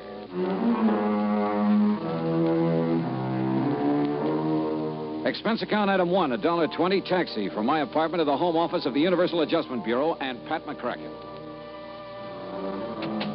Well, didn't take Mr. Watkins long to get in touch with you, Johnny. Yeah, I figured he must have got my name from you, Pat. E.P. Watkins holds a life policy for $100,000. Beneficiary was to have been his wife, but she died several months ago. Now he wants to designate a new beneficiary. You mean he wants me to tell him who the beneficiary should be? That's right. No, thanks. Now, look, You Johnny... look, Pat. I got tangled up in a family matter once before. I still have the scars to prove Johnny... it. Why doesn't Mr. Watkins pick his own beneficiary? Ordinarily he would, but in a case like this, it might take time. So what? From what I can gather, Johnny, Mr. Watkins doesn't have much time left to live. Oh? Okay, Pat. Item 2, $4.30 transportation by car to Broad Acres, the Watkins home in Fairfield. It was a big place, and it was old. I was shown into the library. E.P. Watkins was sitting in front of the fire. I could see that he wasn't well, but there was still a lot of strength in his face. Mr. Dollar, according to the medical authorities, I have somewhere between 1 week and 1 year to live. I'm sorry. I'm not. Oh? My wife is dead. My business is on the verge of collapse, and my children are strangers. Should I be sorry? Well, I don't know. I have 3 possible beneficiaries. A daughter, Sheila, 28 years old. A son, Michael, 26, and another daughter, Elizabeth, 24. Well, why not have all 3 share equally? Mr. Dollar, had I wished to do that, I would not be calling on you. The others will be taken care of elsewhere in the estate, I suppose. There is no estate other than this insurance policy. Oh. Most of it has gone down the drain of an ailing business. The rest will be consumed in estate expenses. I see. Watkins' money should be kept in the Watkins family, as I see it. But I most emphatically wish the money to go to one member and one member only. And the other two? They're to be left out in the cold, huh? I did not engage you to examine my motives, Mr. Dollar. You have asked me a direct question, and I will give you a direct answer. Yes, I intend, as you put it, to leave the other two out in the cold. You say there are three of them, Sheila, Michael, Elizabeth. What can you tell me about them? Well, Sheila, who lives with me, she seems to think that she should be managing my affairs instead of I. Uh-huh. And Michael seems to prefer the so-called life of an artist to assuming the responsibilities of the name of Watkins. And Elizabeth? Stubborn. Married to one James Lovett, who is quite convinced that he knows infinitely more about business matters than I ever did. Well, you seem to take a pretty dim view of all of them, Mr. Watkins. I do. I do indeed, Mr. Dollar. You know, one little item occurs to me. And what is that? Whichever two are left out aren't going to like it very much. Obviously. Which means they're not going to like me very much. Also quite obvious. So I intend to pay you a considerable fee. But you will earn it. Every penny of it. Act two of yours truly, Johnny Dollar, in a moment.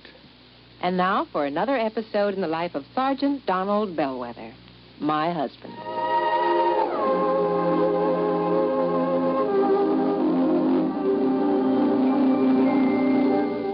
Reba, is everything packed in this duffel bag? Yeah, everything but these, Sarge. Oh, let me see that bottle. Reba, what in the world would a bunch of guys on a fishing trip want with these indigestion pills? Well, now, you just take them along, Don. Remember, you boys will be doing your own cooking for 3 whole days. Yeah. Maybe you're right. Oh, boy, I can hardly wait to pop some of those freshly caught fish into the pan. There, now. Everything's all packed. Yeah, well, we better get going. The fellas will be waiting. Well, I'll walk you to the car. Okay. I'll carry this bag. The rest of the gear's already packed. Here, I'll open the door for you. Oh, thanks, honey. Now, I'll just put this bag in the back seat. Okay. Now, kiss me goodbye right here on the front lawn so the neighbors will know I'm not leaving because we quarreled. Oh, you're so silly. Good luck, dear. Have a wonderful time. You really deserve this fishing trip. Well, is that all you got to say? I mean, you usually tell me to drive carefully, et cetera, et cetera. Well, this time I will not say a word. Oh. Okay, dear. Well, I guess I better be going. Hey, what's this note on the steering wheel? Dear Sergeant, on one holiday last year in the States, speed was a factor in 71% of the accidents. Drinking was a factor in nearly half. Accidents were most frequent early in the weekend. 82% of the accidents happened in rural areas, and the victims were usually the drivers. Your loving wife, Reba. I might have known you'd get to me somehow. Goodbye, dear. Oh, I'm going to miss you. I'm going to miss you too, Reba. And don't you worry. I'll drive safely. That's my Donald. That's my doll.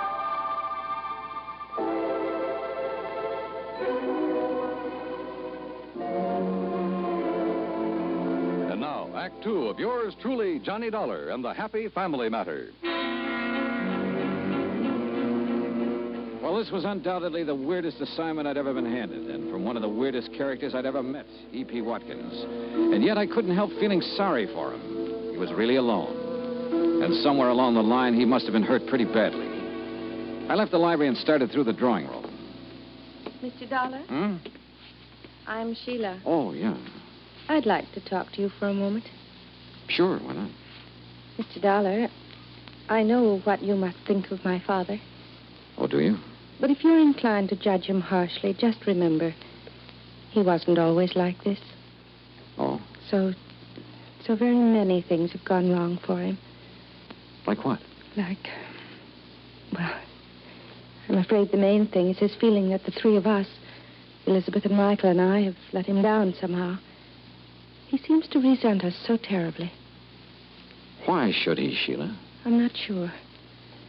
I think he resents me because I'm not a man. Oh? You see, I'm the oldest. And in many ways, I'm more like Father than the others are.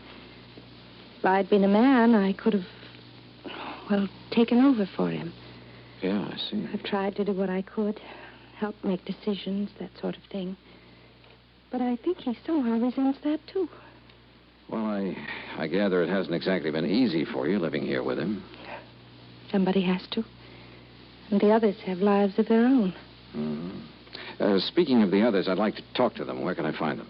Elizabeth and her husband live in Cranford, New Jersey. And Michael's in New York, in Greenwich Village. Okay.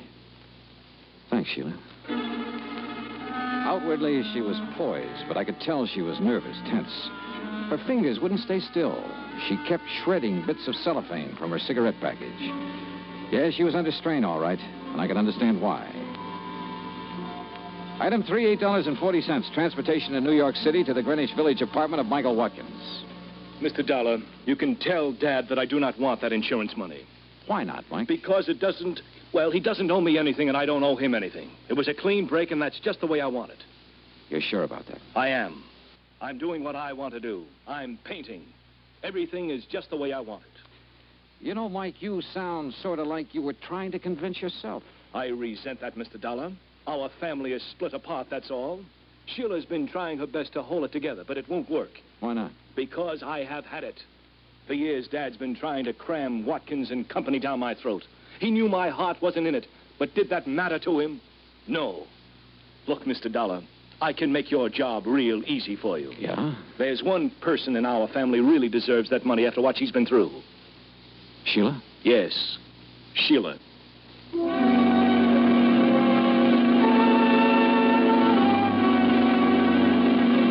Item 4, $6 even. Transportation to the Lovett's home in Cranford, New Jersey. Look, Mr. Dollar, if sending you here is some scheme of Dad's to force us into line, you're wasting your time, and so is he. Now, wait a minute, Elizabeth, After the way he's treated Jim. Relax, honey. That's all over and done with. Look, Dollar, I can simplify your job for you. Can you? Give the insurance to Elizabeth here. Why? Because then I can get my hands on it. Oh? Well, what would you do with it, Jim? Buy a controlling interest in Watkins and Company and put the business back on its feet. You once worked for Watkins and Company. Why did you leave? Because he's still running it the way he did 30 years ago. It won't work, and I wouldn't be a part of it. Jim tried, Mr. Dollar. He really did. But Dad wouldn't even listen to him. For years, he tried to get Mike to take over the business. But Mike prefers to be off in Never Never Land painting those lousy pictures of his. Now, Jim. They are lousy, and you know it, Liz. Look, Jim, you say Mr. Watkins didn't give you a chance to put your ideas into effect, huh? No. Finally, things got to the breaking point. Dollar, I sent him a written contract guaranteeing I'd raise the necessary financing. I asked for only 6 months in charge. Contract? But he wouldn't accept your offer, huh? No. Sheila begged him to sign. Finally, he sent word back for me to tear up the contract and get out of the company. I see.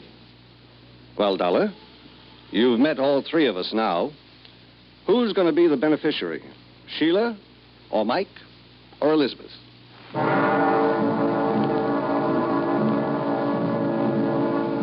One thing I wanted to check on was Jim's opinion that Mike was not a good painter. I nosed around until I found an art dealer who'd handled his work. He showed me a couple of paintings and then leveled with me. So far as he could see, Mike was a lousy artist. I went back to my hotel to think it over, but I found a message that Mr. Watkins' attorney wanted to talk to me. He'd taken a room on the floor above, so I went upstairs. Come in. Halfway into the room, I noticed it was dark. Then, as I heard the door slam, I felt a gun barrel in my back. Hold real still, Dollar. Who are you? That don't matter. What's this all about? Dollar, this case you're working on, you drop it right now. And if I don't? If you don't, you get dropped for keeps.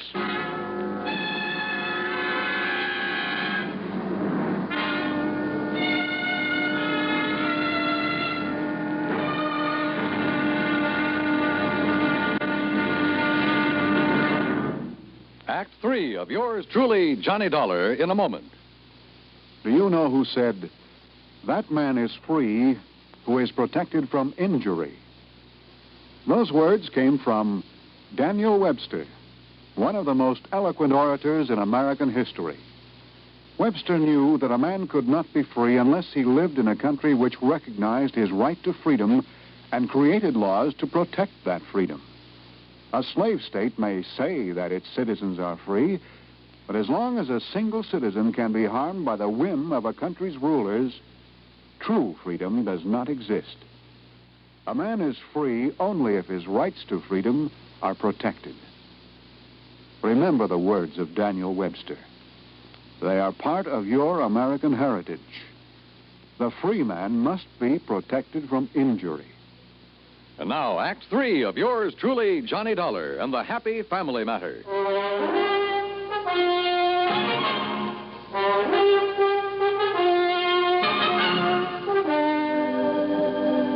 You get the message, Dollar? Sure. I dropped the case or else. Look, you're obviously not Watkins' attorney. The message was just a decoy to get me here. Who hired you to give me this warning? Don't get so nosy, Dollar. You got the warning. It's the main point. Just to make sure you get the message. I'd seen what was coming and ducked, then swung and knocked the gun out of his hand. He gave me a knee in the stomach that flat.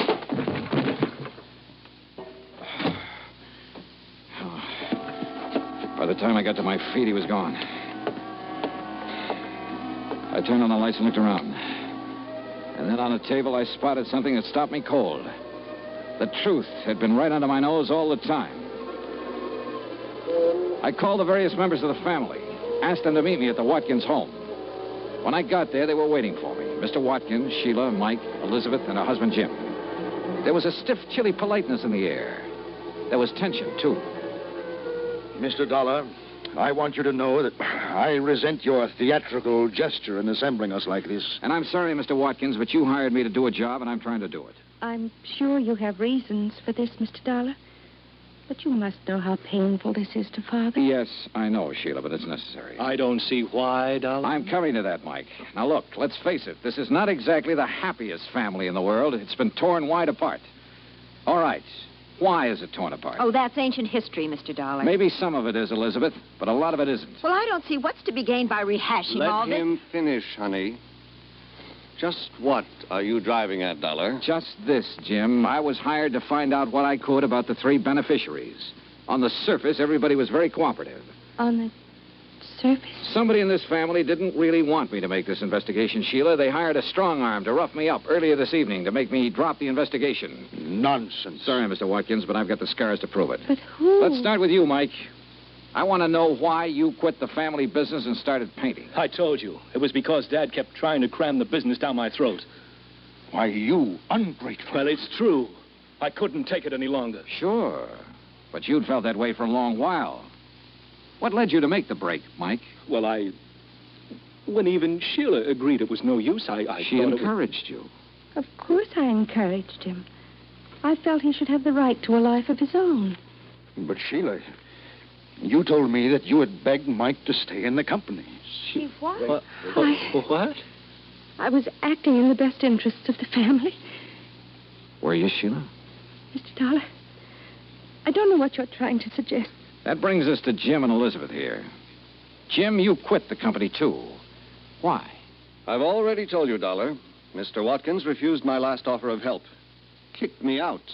Well, that's not true. What offer are you talking about? That contract I sent you. What contract? You never saw it, did you, Mr. Watkins? I most certainly did not. But Wait a minute. I gave the contract to Sheila. She said it'd be better if she handled it. Then she told me later she discussed it with her father, and he refused. Sheila, you lied. Well, Sheila? Mr. Dollar, I refuse to discuss. Sheila, you have a nervous habit of shredding cellophane cigarette wrappers to bits. In the hotel room where that hired strong arm jumped me, I found a little pile of shredded cellophane near the ashtray. Sheila. I don't understand. Mr. Dollar, do I understand that you're suggesting it's been I who've torn the family apart? Well, Sheila. Yes, Father. Why? I'm not sure. I don't know. Hey, look, I'm an insurance investigator, not a psychologist. But I don't think this is too hard to understand. Sheila, weren't you trying somehow to punish? I'm not sure. Sheila. Oh, Sheila, if that's true, you need help. They all had a life of their own. Except me. We'll help you, dear. We'll get help for you. I hated what I was doing. But I just couldn't seem to help myself. Mr. Dollar, you will understand that I am rather bewildered by all this. I do, Mr. Watkins. Now, you suggest that she was deliberately trying to tear the family apart in order to punish someone? Well, that's only a guess, Mr. Watkins, but I think it's probably a good one. Then she was trying to punish me. I think so. Should I understand why? Did she ever have a life of her own?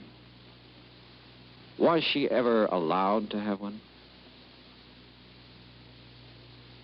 Mr. Dollar, I requested you to designate a beneficiary for me. That's right.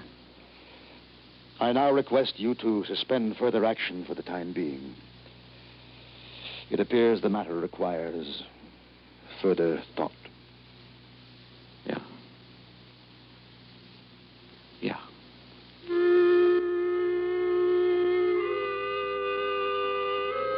Item 6, $8.50. Transportation and incidentals back home. Expense account total, $73 even. Remarks? Sheila is now undergoing treatment, and the outlook is favorable. Elizabeth's husband, Jim, is managing the affairs of Watkins and Company. Mike is helping him. And I guess he's doing a good job. Mr. Watkins, well, he's still alive. And his doctor tells me that now the old gentleman has found some reasons to be alive, he'll probably be with us quite a while. And make all 3 of his children his beneficiaries. Yours truly, Johnny Dollar.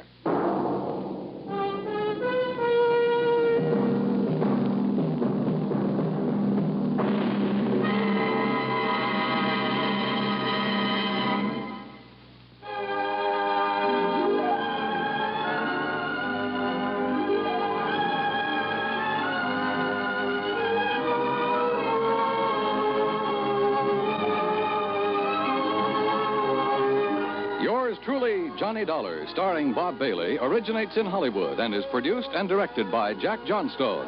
Tonight's story was written by Robert Wright. Heard in our cast were Virginia Gregg, Shirley Mitchell, John Daner, Larry Dobkin, Peter Leeds, and Paul Duboff. Be sure to join us next week, same time and station, for another exciting story of yours truly, Johnny Dollar. This is Dan Cubberly speaking.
From Hollywood, it's time now for... Johnny Dollar. Dollar, this is Fred Starkey. Starkey?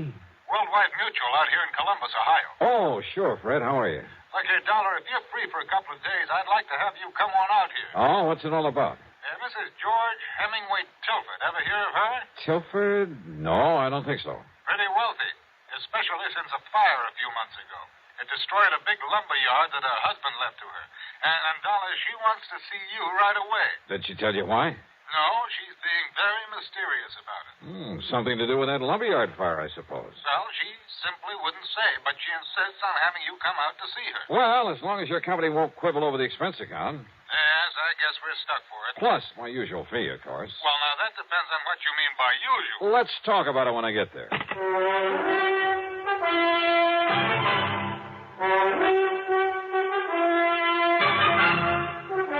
CBS Radio brings you Bob Bailey in the exciting adventures of the man with the action-packed expense account, America's fabulous freelance insurance investigator. Yours truly, Johnny Dollar.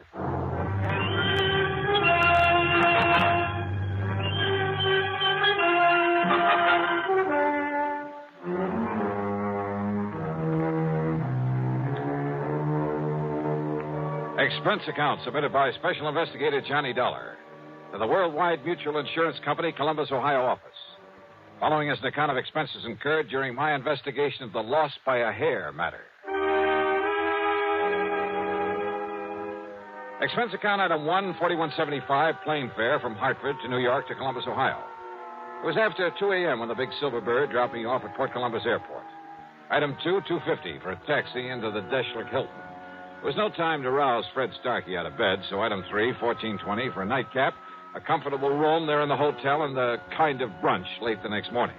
So late, as a matter of fact, that I had to wait for Starkey to come back from his lunch before I could see him at the office of Worldwide Mutual. See him and ask him questions. Sorry, Dollar, but she just won't say. Yeah, well, now look, Fred, I like to know something about a case I've come this far to handle. I'm not even sure there's a case here. Well, you told me that she owned a big lumber yard that had burned down some months ago. Exactly 9 weeks ago. All right, how much insurance? Dollar, it was a total loss. It cost the company $330,000. Wow, wait. Fortunately, it was underinsured. Underinsured? Well, these days, the ground alone out there is worth that much. Out where? It's near Minerva Park. Arson by any chance? No. No sign of it whatsoever. She, possibly need the money? Hardly. Her husband left her over $250,000 in securities when he died a couple of years ago. No. Nothing suspicious at all, huh? Except that suspicious mind of yours. Now, listen, Johnny, I didn't say her wanting to see you has anything to do with that fire. That was your idea. Maybe she just wants a look at you. A great admirer of yours, I understand. Oh, sure. Well, do you always expect to find arson, fraud, or murder, some sort of crime whenever somebody calls on you? No, not always. Well, that's the way it usually turns out. But don't you see, if this had something to do with her insurance, she would have said as much. But if it hasn't, why did she ask for me? Well, I told you. You told me what? Oh, I don't know. I don't know why she wants to see you, but I'm willing to bet that it has nothing to do with that fire. $500? $500. Huh. Fred, how do I get there? Item 4, a $50 deposit on a rental car, and I drove north on Cleveland Avenue, that's Route 3, to the pleasant little town of Minerva Park. The Tilford home, while not a mansion, was a large stone and stucco affair with plenty of trees and well-kept lawns. All in all, a real nice place in good condition. Yes? Oh. The surprise was the widow Tilford. In her middle 60s, I guess, but with a sparkle in her eye that made you feel she ought to be 25 years younger. She was dressed in well-tailored sport clothes. Her hair was gray, but cut in a short bob. And her subtle use of makeup made her look like a million. Johnny Dollar. Mrs. Tilford? That's right. And, Johnny, I'm such a fan of yours and that radio program that I hear every Sunday on WBNS that, well, I'll break down and confess that about a year ago I wrote and asked for your picture. Oh? And you wrote me the nicest letter when you sent it. Oh, of course. Grace Tilford. That's right. And when you started off the letter with Dear Grace, why, it made me feel almost young again. I know something. I think you are pretty young, Mrs. Tilford. Oh, one look at you, Johnny, and I wish I was. But with this old heart of mine hitting on only about one cylinder... Come in. Yeah, sure. And now listen. We're going to bypass the living room and sneak into the library. Sneak in? Yes. So that we can talk alone for a little while. You see, your 3 suspects are there in the living room. You see? Just, what do you mean by suspects? Right in here, Johnny, and they won't disturb us. Okay. Now, sit down and be comfortable. Thanks. Now, Johnny, I suppose you're curious about why I sent for you. Yeah, well, according to Fred Starkey, it's all a big mystery. Oh, mystery's right. Was right. But, Johnny, I've solved it. Oh? Yes. The mystery of why my lumberyard burned down a few weeks ago. You mean it was set? That's exactly what I mean. I had no proof in the beginning, no reason to think it was set, but I have now. By whom, Mrs. Tilford? Oh, I wish you'd call me Grace, Johnny, just to flatter me a bit. Okay, sure. But who set the fire? All right. You said 3 suspects out there in the living room. That's right. Would you like to go in and meet them? And then pick out the one it is?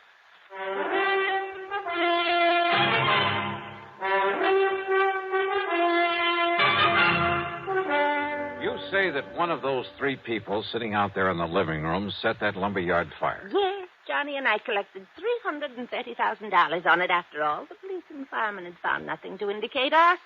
Oh, believe me, it's hard to spot in a fire like that. Then I got to thinking about those 3, about how each of them could profit by it.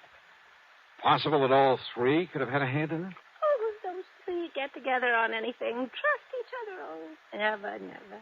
Okay, then. Then a couple of days ago, I learned something. Proof that one of them did it. Which one? Well, if I know you, you're clever enough to find out. But if you already know, and suppose the one who did it knows that you know. Oh, not a chance. Oh, at least I don't think there is. And at least none of them has made any move against But me. if one of them... you'd better tell me which one. Well, now, Johnny, do you ever tell who's the guilty one on your radio program right at the beginning? Oh, now, let's face it, this is a little bit different.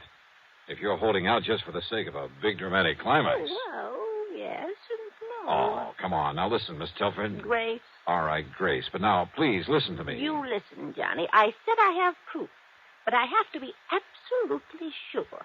And there's where you can not only help me, but you'll know exactly how to proceed, how to take him in, or her, without danger to the rest of us. Well, listen, will you? If the guilty one knows that you know, you might be in pretty serious danger. Even with you around? Yes, even with me around. Well, I'm simply not going to tell you until you've met them and drawn your own conclusions. Okay, then let's get in it. All right. The middle-aged man is Harry W. Shelder, my husband's business manager before he passed on. He's not only very clever, but his sole interest in life is in money. I see. He did very well for my husband, but I've always felt he was really looking out for himself. But why set off the lumberyard? Because replaced by homes and stores and supermarkets that could be worth millions, he said. Ah, and you refused to do that? Yes. The lumber company had been in our family for generations. Gave me all the money I could want, so I wouldn't change it. But if it just happened to burn to the ground? Exactly. All of my objections would be wiped out. Then if he's the Now, one... Wait, Johnny. Then there's Michael Tilford. Oh, the younger man I noticed in there. Our adopted son. After college, business college, he tried to make his way, but not very successfully. Actually, he's been living on our bounty the past few years. A ne'er-do-well, Grace? Oh, well, he's not very good at anything. His ideas for that property aren't so ambitious as Harry Shelder's, but he's wanted me to sell it out to one of the development companies. And why? Because my husband's will provided that in the event of my death, he'd get half the income from it. I see. So he was bitterly opposed to my keeping it as a lumberyard. A motive for one, motive for two. And who's the third, the girl I saw there? Nancy Willard, my niece. Ever since her parents died, quite penniless, by the way, we've taken care of her. It's simply out of pity, Johnny, not love. And, although I may change it now, she's heir to the bulk of my estate. Well, offhand, I'd say that Michael is the least suspect of the three. Let's go talk to them. But I'll leave you alone with them. I want to clean up before dinner and wash my hair. It's a mess. Looks great to me. What? Like this? Okay. You gals have to have something to fuss about, I suppose. Now, let's go in and see those folks.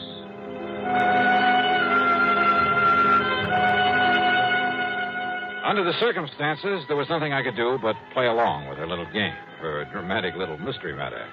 But not for too long. On the excuse she had to go up and wash her hair, she left me with them there in the living room.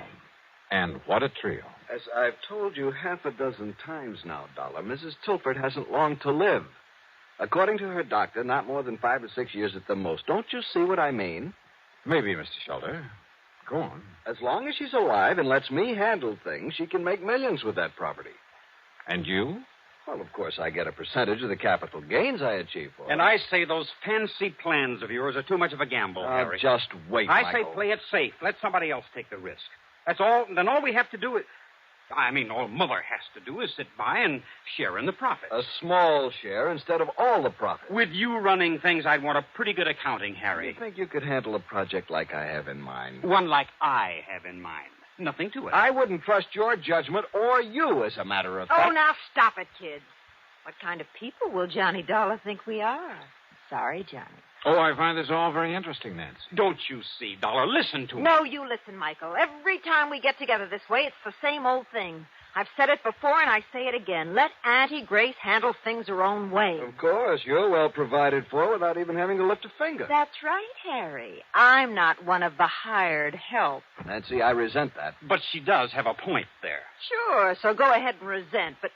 Oh, now, look, it's cocktail time, so let's have Haskell bring in the drinks and talk about other things, or just get quietly loaded.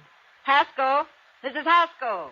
There's no reason why one of us can't bring us. Don't bother, Harry. Yes, you called to me, miss? Bring in the portable bar and plenty of ice cubes. Yes, Mom. I'll be after getting it for you right away. Where's my aunt? About to get under the hairdryer last time I was up the stairs. Tell her to come down and join us. Yes, Mom, that'll work. And while we're waiting, let's try to be civil to each other. To say I didn't particularly like these three would be an understatement. And I could picture any one of them having set that fire. For the next few minutes, they simply sat and glared at each other until we heard Mrs. Haskell come running clumsily down the stairs. Miss Nancy, Mr. Shelter, Mr. Michael. Haskell, I thought you were going to bring... Haskell, what's the matter? It's Mrs. Tilford up there in her room. Well? She's dead.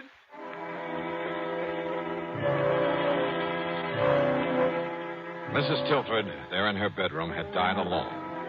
Apparently, she'd been sitting under a hairdryer, then simply fallen to the floor, the big professional-looking machine falling beside her. Fortunately, the heating coils had apparently broken before they could set fire to anything. A big hunk of suspicion started building up at the back of my head. But then Dr. Taylor came and pronounced it death from a heart attack. And I must confess, I certainly didn't...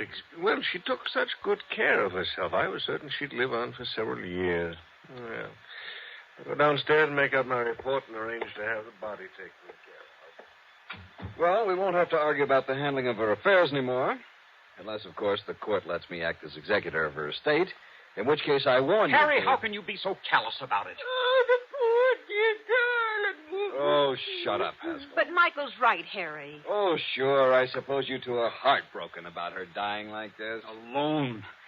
She died all alone up here. Quit. While we were downstairs trying to pick her apart like a bunch of vultures, in spite of the way she treated all of us. What do you mean by that, Mike? We got so much better than we deserved, that's what I mean. All three of us. Harry, never bothering to see her, to come here and be nice to her. Just parked in his office in town, juggling figures to get as much out of her as he could. Michael, I resent... I don't care if you do. Heaven only knows how much you've cheated her since Father died. Only your foster father, remember? And Nancy, sitting around here, sponging off her, sweet-talking her, waiting for her to die. Look who's talking.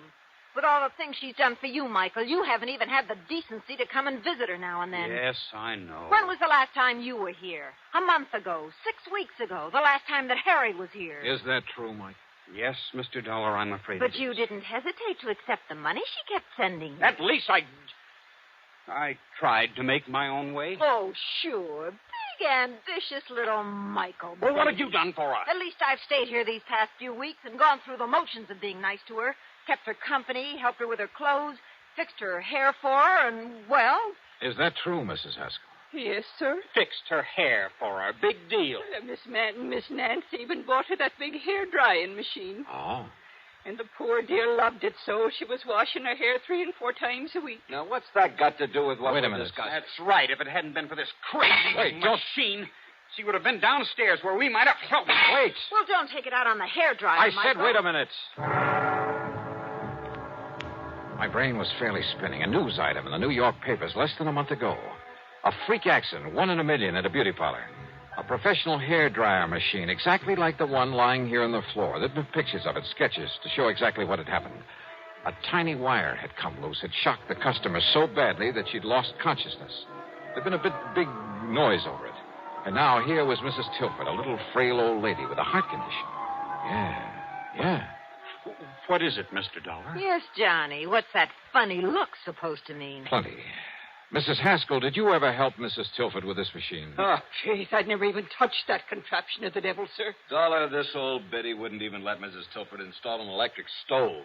But I failed to... Listen, when was this thing purchased? Well, about 3 weeks ago. I still have the bill for it in my office. Another of Nancy's little tricks gave it to Mrs. Tilford as a gift, but charged it to her account. But I failed to see... 3 weeks ago. So when I find the wire on it, it was cut instead of simply broken off when it fell. Mr. Dollar? Yeah, and I'm glad you didn't kick this thing anymore, Mike. You see it here? When she clamped this thing on her head, this wire touched her wet scalp. Oh, now, just... Good heavens. Then when she turned on the switch, well, that was it. Harry, you haven't been here for weeks. Well, I know, but I... Nor have you, Michael. And Mrs. Haskell was afraid to touch the thing. Well... Nancy. Yeah, Nancy. You were here, Nancy. And a few weeks ago, when you read in the papers how one of these machines might... No! Heaven, Dollar! Oh, put it down, Nancy. No. I'll kill you. I'll kill all of you. Sure I did it, but nobody will ever know because none of you will be alive. That's where you're wrong, Nancy. Michael. All right, Nancy. No, let go of me. Sorry.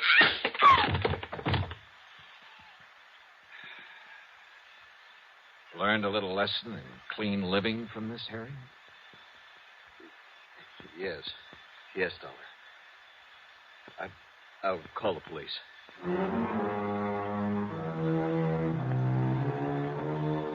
So Nancy's wild shot busted one of his ribs, but Michael recovered. Nancy, I don't know what the penalty for murder is in Ohio, but believe me, she'll find out the hard way. As for the estate, well, that's up to the courts, too. No doubt much of what might have been Nancy's share will go to the company for that payment on the fire. Expense account total, including the trip back to Hartford, $162.70. Yours truly, Johnny Dollar.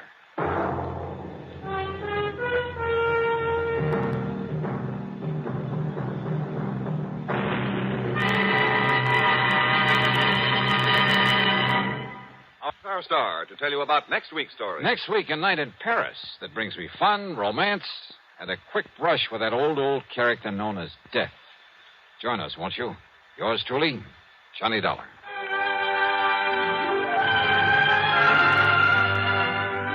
Yours truly, Johnny Dollar, starring Bob Bailey, originates in Hollywood and is written, produced, and directed by Jack Johnstone. Heard in our cast were Virginia Gregg, Helen Cleve, Shirley Mitchell, Ben Wright, Sam Edwards, Harry Bartell, and Lawrence Dobkin. Be sure to join us next week, same time and station, for another exciting story of Yours truly, Johnny Dollar.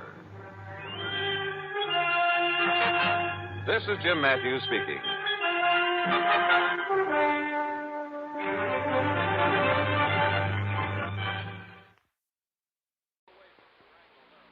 From Hollywood, it's time now for...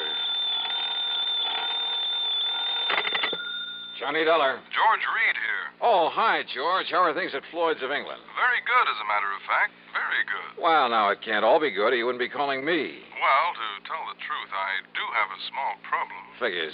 No, figure's the word, singular. Huh? A small figure, a statuette belonging to Mrs. Dora Harkness Ballon down in New York. Ballon?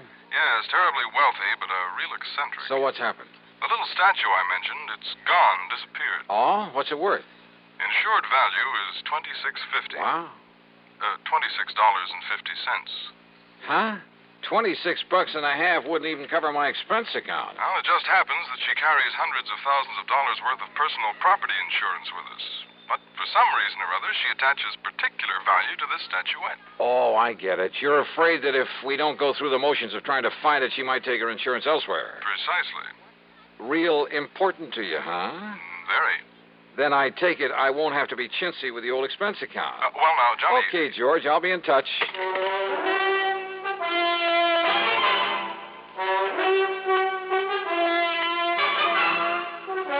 Bob Bailey in the intriguing adventures of the man with the action-packed expense account. America's fabulous freelance insurance investigator. Yours truly, Johnny Dollar.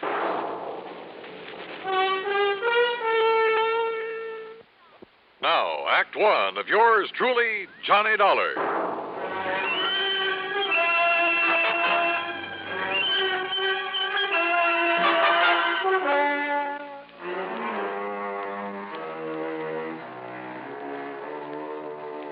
Expense account submitted by Special Investigator Johnny Dollar to Floyd's of England, North American Office, Hartford, Connecticut. Following is an account of expenses incurred during my investigation of the doting Dowager matter.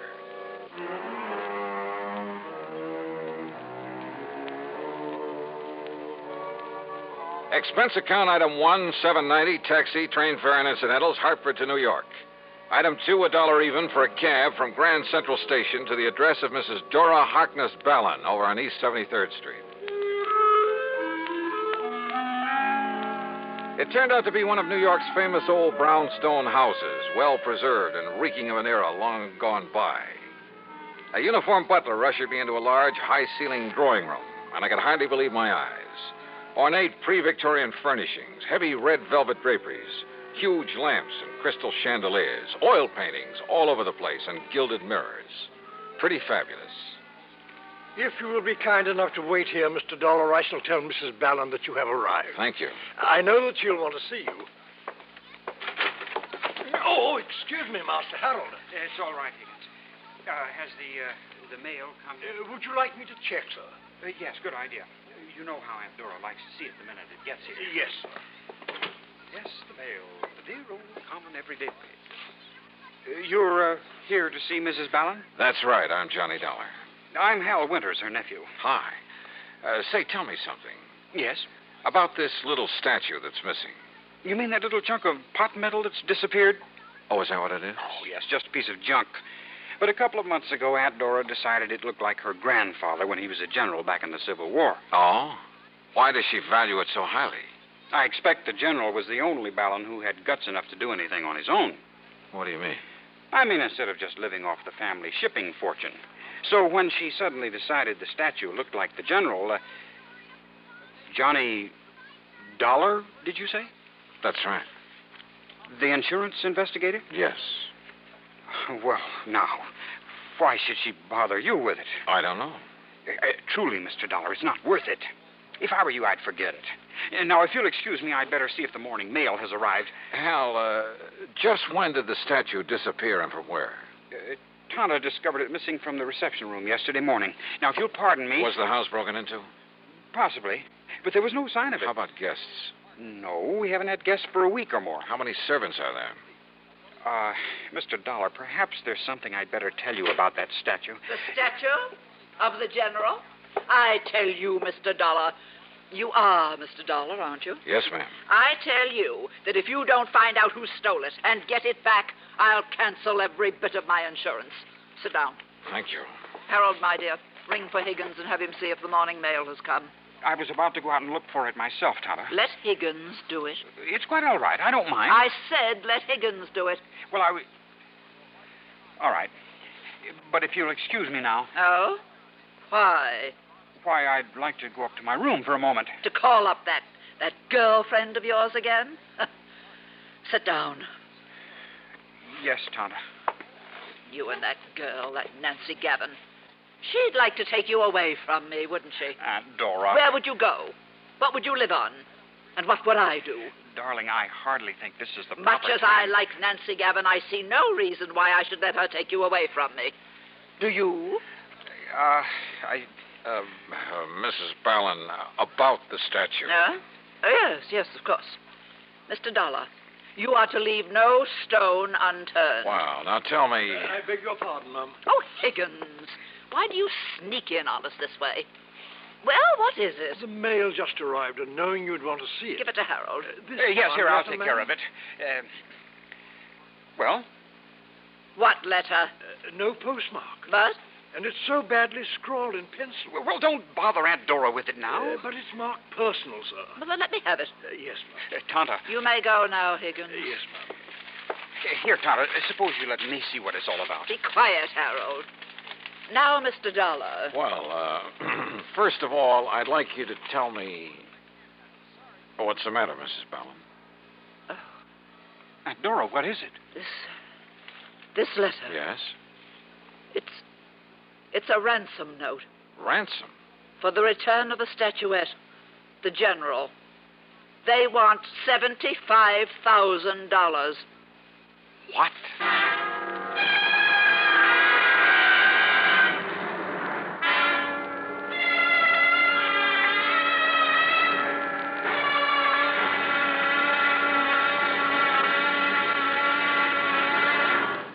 Act 2 of yours truly, Johnny Dollar, in a moment.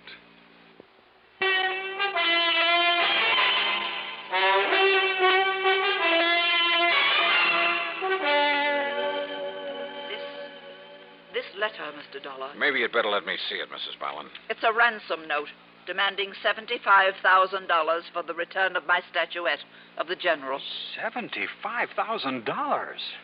Yes, Harold. Oh, they can't be serious. For that little piece of pot metal? Sure, they must be out of their minds. I beg your pardon. What? That statue means everything to me. It happens to be a memento of my grandfather, the famous General Horace Harkness Ballon. At least it looks like him. But good heavens, Aunt Dora, $75,000. Oh? Do you object because it will mean that much less for you when I die, Harold? Of course not. I wasn't even thinking of such a thing. Well, don't. At your age, with your lack of experience and getting along on your own, money like that would only do you harm. Would it? Yes.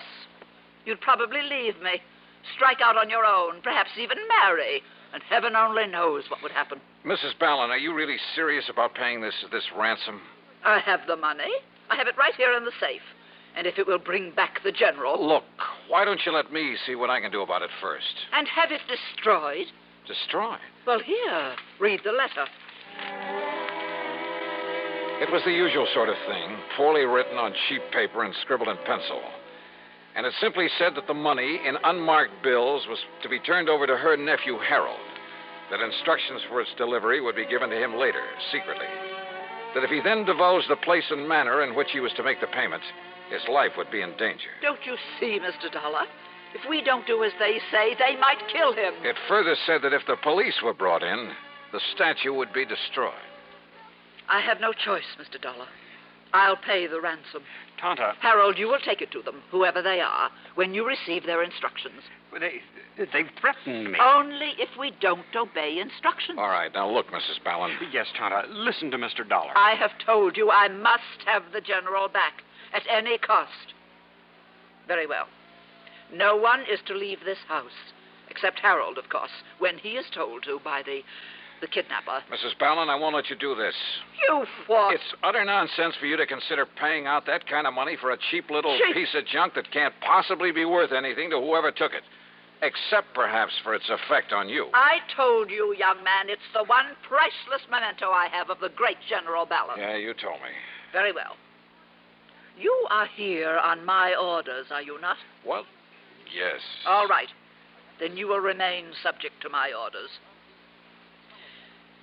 Very well now. Hi, everybody. Nancy. Well, what's everybody looking so glum about? Hi, sweetie. Hello, Mrs. Barron. Miss Gavin? Mr. Dollar, this is Nancy Gavin, a friend of Harold. Johnny Dollar? Hi. Hey, I know about you. Nancy, dear. You come to find that whatchamacallit that Mrs. Ballin lost? It was stolen. Okay, stolen. And the kidnappers are demanding $75,000 ransom. That's easy. Pay it. I shall. And Nancy, you are to stay right here in this house until this whole thing is over with. Auntie, I don't mind that a bit. Do we, Hal? Forward, wench. Seriously, Auntie, when are you going to let Hal marry me? Get out on his own. And leave me? Do you think for 1 minute that my precious Harold would do that? Why don't you answer that, Hal? Mr. Dollar, this is none of your business. It has nothing whatsoever to do with the reason for your being here. You know something, Mrs. Ballin? I'm beginning to think you're wrong. You came here to find the statue that was stolen from me. That's right. And maybe I'm on the track of it now. So how about it, Hal? Would you leave your aunt if you could? It was a wild guess, but the more I thought about it, the more I decided that Harold Winter's answer might solve this case for me. Yeah? And that Mrs. Ballin would be pretty shocked when I put my finger on the thief, the writer of that ransom note. But you know something? I was dead wrong.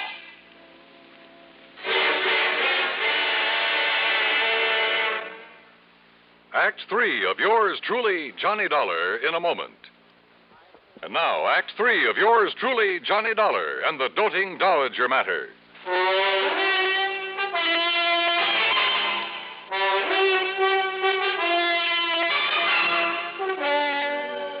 Mr. Dollar, this is none of your business. It has nothing whatsoever to do with the reason for your being here. You know something, Mrs. Ballin? I'm beginning to think you're wrong. So answer the question, Hal. Would you leave your aunt if you could? Yes. Yes, I would. What? You bet he would, Aunt Dora. You know he would. If you'd just break down and admit he's no longer a child to be tied to your apron string. Nancy. Give him a break and enough money to get by for a week or two, and he'll show you. Don't you want him to amount to anything? Of course I do. Well, he can't as long as you keep him tied up to you this way. But he needs me. Does he? Maybe he needs somebody like me. Somebody who loves him and will help him get somewhere. Help him to accomplish the things he can accomplish. You do love him, don't you? You bet I do. But so do I. And he loves me. He'd love you a lot more if he weren't so tied down to you. Harold? It's true, Aunt Dora. I never knew you even thought about leaving me. About going out on your own, as you put it. Because you never gave me a chance. Because you never thought of anyone but yourself. I'm sorry, Mr. Dollar. What? I mean that you've had to become involved in a family fight. Well, I'm not. Because now I think I know where to look for that statuette. Oh? Well, I wish you luck. Come, Nancy, I want to talk to you. Sure, honey, I want to talk to you. Now, wait just a minute. No, Mr. Dollar, let them go. Yeah, because I want to talk to you. Now, look, isn't it pretty obvious? I knew that something was wrong when I first got here. Hal hadn't known you were going to call me in. So that when he saw me here... You didn't? No. It was my kind, thoughtful butler Higgins who called your insurance company. And he shouldn't have. The fact remains that when Hal saw me here, he tried to stop that ransom note he'd planted in your mail. Oh, now, wait, Now, please. about that ransom note. It was badly written, much too badly written, by someone who was trying to hide his identity. I'll wager that paper it was scribbled on came from right here in this house. Probably. And I'll bet that if I accuse him of it, Hal will break down and admit that he wrote it. Wait, Mr. Dollar. Yeah?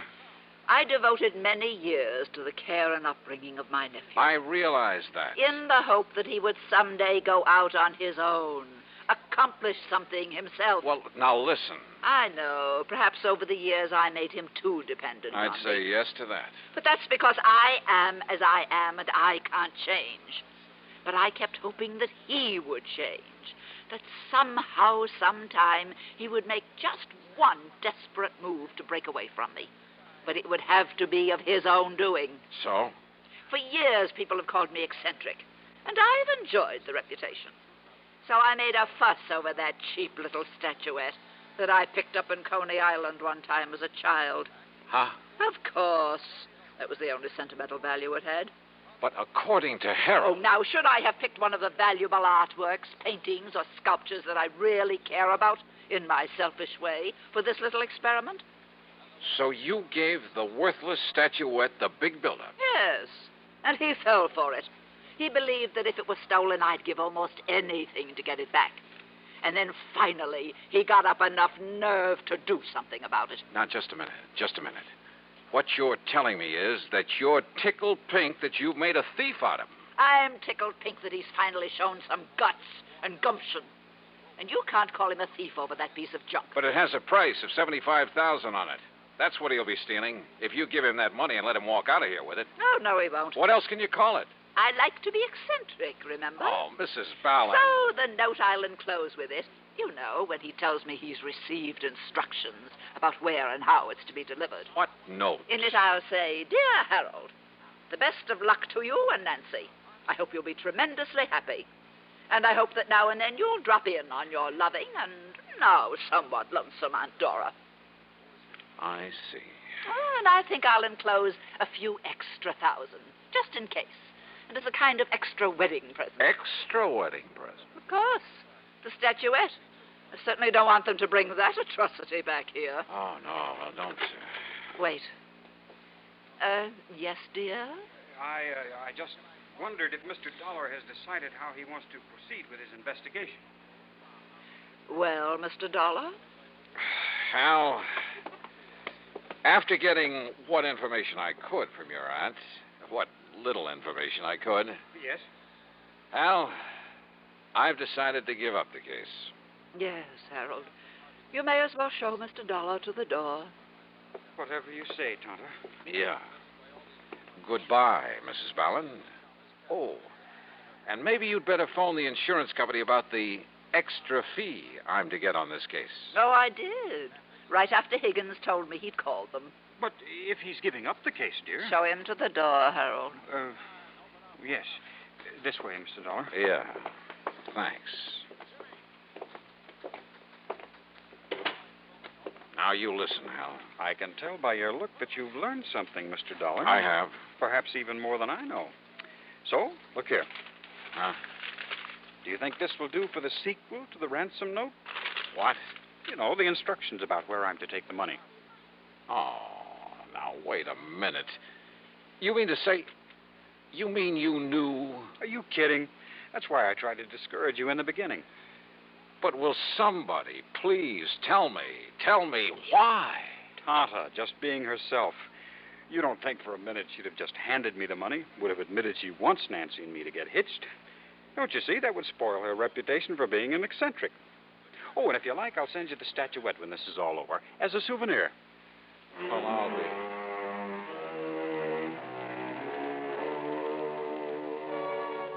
Believe me, I've handled some pretty wanky cases over the years. But this was by long odds the wankiest.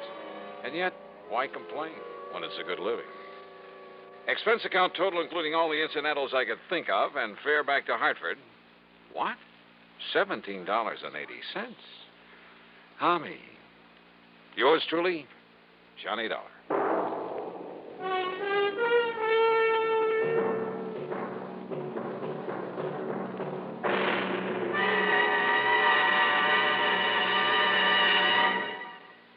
Our star will return in just a moment. Our star to tell you about next week's story. Next week, well, if you've ever read the personal columns of your newspaper, you'll surely want to hear it. Join us, won't you? Yours truly, Johnny Dollar.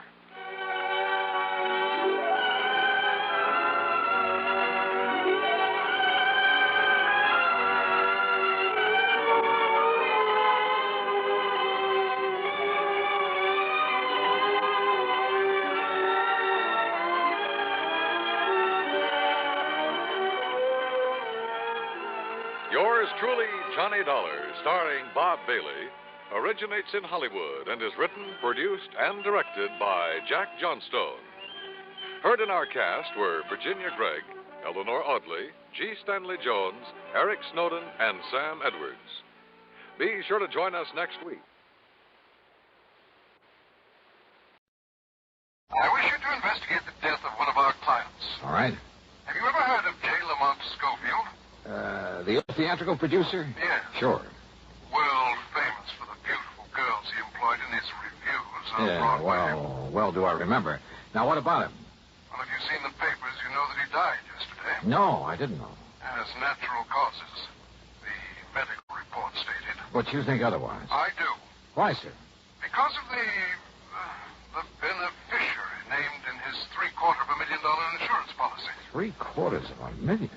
Yes. So I think you'd better come over here and see me. Yeah, Mr. Westbury. I think I'd better.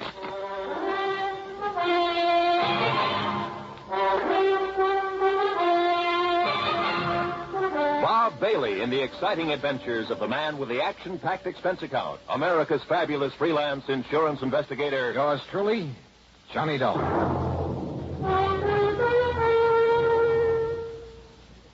And now, Act One of yours truly, Johnny Dollar.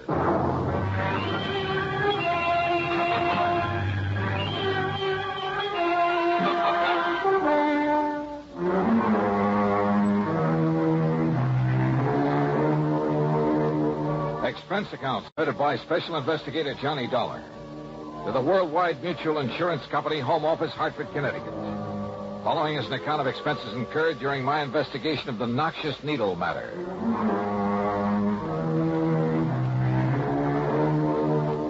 Expense account item 1, 85 cents for a taxi to the office of Worldwide. When I got there, I had to go through a receptionist and 2 secretaries to get into Mr. Waldo R. Westbury's private office. Please sit down, Mr. Dollar. Thanks. Well? Now, here's the policy I mentioned. Providing $750,000 insurance on the life of the late J. Lamont Schofield. That's a lot of money, Mr. Westbury. Incidentally, was he married? Schofield? Surrounded by beautiful women all his professional life? No. Then who was his beneficiary?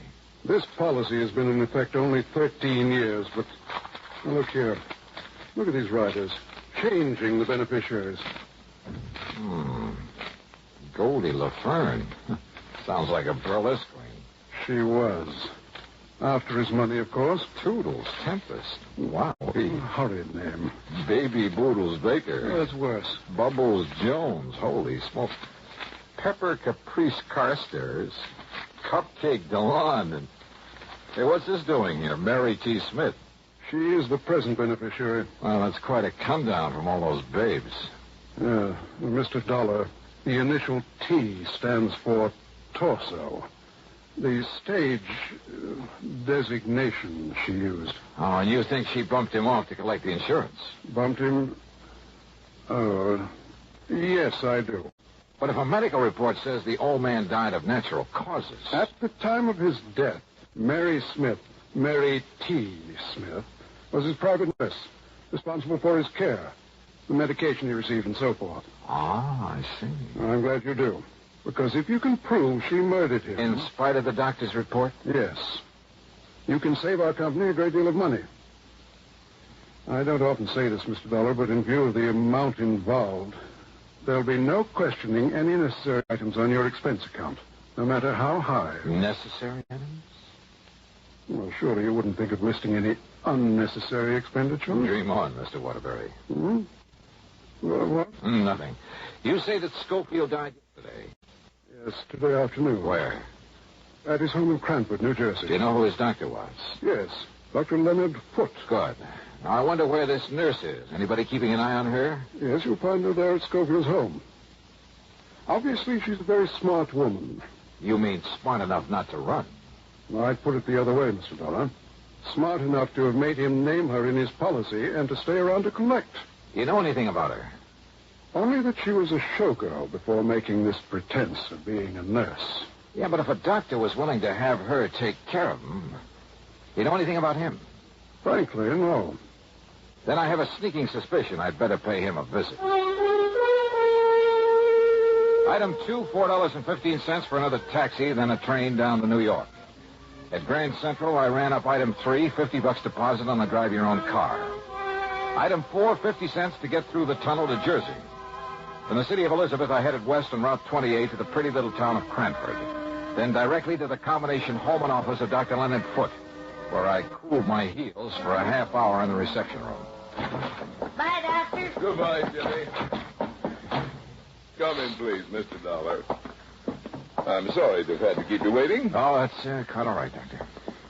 But if little Jimmy Sayer doesn't stop eating green apples, he's going to have worse than a tummy ache. Your company called that you'd be here because of the death of J. Lamont Schofield. Sit down. I'll be very honest with you, Doctor. His insurance company thinks your opinion of death from natural causes might be wrong. My tentative opinion, Mr. Dollar. Lamont Schofield suffered from, well, rather than bore you with a lot of medical terminology, let's say he had a heart condition, one that required that he take it easy and, of course, medication. What kind of medication? Digitalis, for the most part, to limit the frequency of his heart contractions. And more recently, he's been receiving intravenous injections of Sedilimid. His nurse gave him the injections? Yes, under my orders. I understand she's an old burlesque queen. Some years ago, he starred Mary in one of his Broadway productions. It was a flop. But shouldn't he have had a regular, licensed, registered nurse? She was a registered nurse, Mr. Dollar. Is she still a good looker? Over the years, Lamont kept himself pretty well surrounded by, well, some of them were very pretty girls. Well, not this Mary Smith. No doubt they were all after his money. Including Mary. Well, Mr. Dollar, I told you my tentative opinion was death due to natural causes. So the papers reported. But now let's face it, Doctor. If she hastened his demise by, say, an overdose of one of those injections... I learned. And while acting under your orders by using something that you put into her hands... Now, just a minute, It could though. look pretty bad for you, too, couldn't it? Are you trying to I'm imply... just stating facts. Imply that I might have conspired with that girl to bring about the death of one of Such a my thing patients? is always a possibility now, isn't it? Well? Are such tactics usually part of an investigation like this? Why not? If you were guilty, if I could get you riled up, catch you off your guard. I see. I don't like you, Dollar. I shall expect your apology. We'll see. As I started to say before you interrupted me, I learned just this morning from Monty's attorney that Mary Smith is the heir to Lamont's estate and the beneficiary to his insurance policy. You didn't know this before? I did not. Nonetheless. As a result, I have ordered his body held at the coroner's office. Oh? Yes, so that a complete autopsy can be made. Oh, I see. I'm sorry, Doctor. Would you like a towel, Mr. Dollar? Towel? To wipe the egg off your face?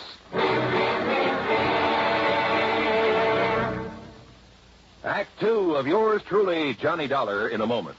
Sometimes we may wonder why a football team doesn't quit playing and walk off the field when it finds itself 50 points behind with only a few minutes of play to go. What is that indomitable spirit that fills men with hope and keeps them going in spite of terrific odds? Keeps them going just to play the game according to the rules, just to get the job done as well as they know how. This kind of spirit pervaded the feelings of heavy bomber crews of the 9th Air Force on that day of glory, August 1st, 1943, the day of one of the most secretly planned surprise bombing missions of World War II, the day of the low-level attack on the Romanian oil refineries at Ploesti. More than 170 B-24 heavily loaded bombers took off in a swirl of red dust from Benghazi, Libya, to bomb a highly defended priority target. The element of surprise in the low-level attack was to be one of their greatest weapons. But things went wrong from the start. 3 planes exploded during takeoff operations. 11 more aborted due to engine trouble. Of those that reached the target area, less than 1/3 returned to home base. The leaders of the mission encountered navigation difficulties and difficulty in identifying the specific targets. And due to the loss of that elemental hope, surprise, they also encountered devastating enemy firepower from flak and fighters. The mission was partially successful, but a horrifying experience. 5 medals of honor were awarded to the heroes of the Ploesti raid for valorous action above and beyond the call of duty. At any time, the men would have been justified in turning back but they had a code of conduct that made them want to see the unequal game through to the end. It was a job that had to be done. A charge of the Light Brigade in the air as they flew down the valley of death to glory. And now, Act Two of yours truly, Johnny Dollar, and the Noxious Needle Matter.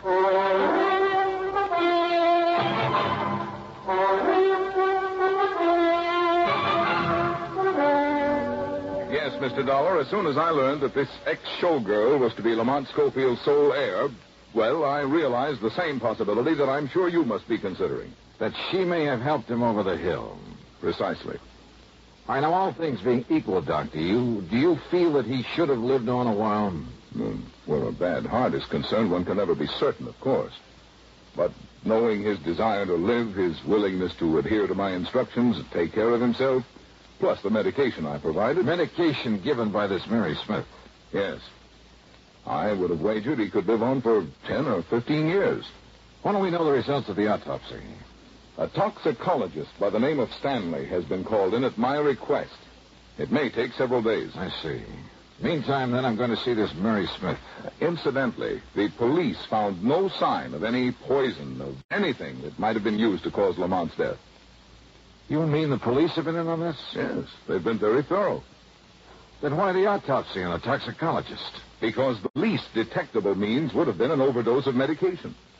I see. Now, Doctor... I've really told you all I can, Mr. Dollar. Why don't you go along and see Mary Smith? Yeah, well, I intend to, but now tell me... Call me if you need me after you've talked with her. Goodbye, Mr. Dollar. When that autopsy report comes through... I'll let you know. Goodbye, Mr. Dollar. And that was all I could get out of him. The home of the late J. Lamont Schofield turned out to be a small place on 3rd Street, nestled in among some fine old oak trees that gave it a quiet sort of isolation. A far cry from the bright lights of Broadway. Apparently, he had taken his doctor's advice. I wondered about the ex-Burley Queen turned nurse who'd managed to save enough of her looks and figure to charm him into leaving her his all. Matter of fact, I've often wondered how a lot of those old war horses... Yes? Oh, how do you do? That is, I'm looking for a Miss Mary Smith. I'm Mary Smith.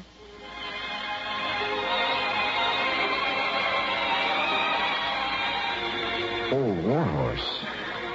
Believe me, I'd guess wrong. Because when it comes to describing Mary Smith, well, there's only one word that does justice to her. Wow. She was in her mid-20s, tall, blonde, and beautiful. Yeah, she looked as though she'd just stepped out of Charles of the Ritz. And I say it again. Wow. Don't just stand there. Who are you? Oh, Johnny Dollar. I'm an insurance investigator. Oh, gee, I've heard of you, Johnny. You know something? You're even better looking than I thought you'd be.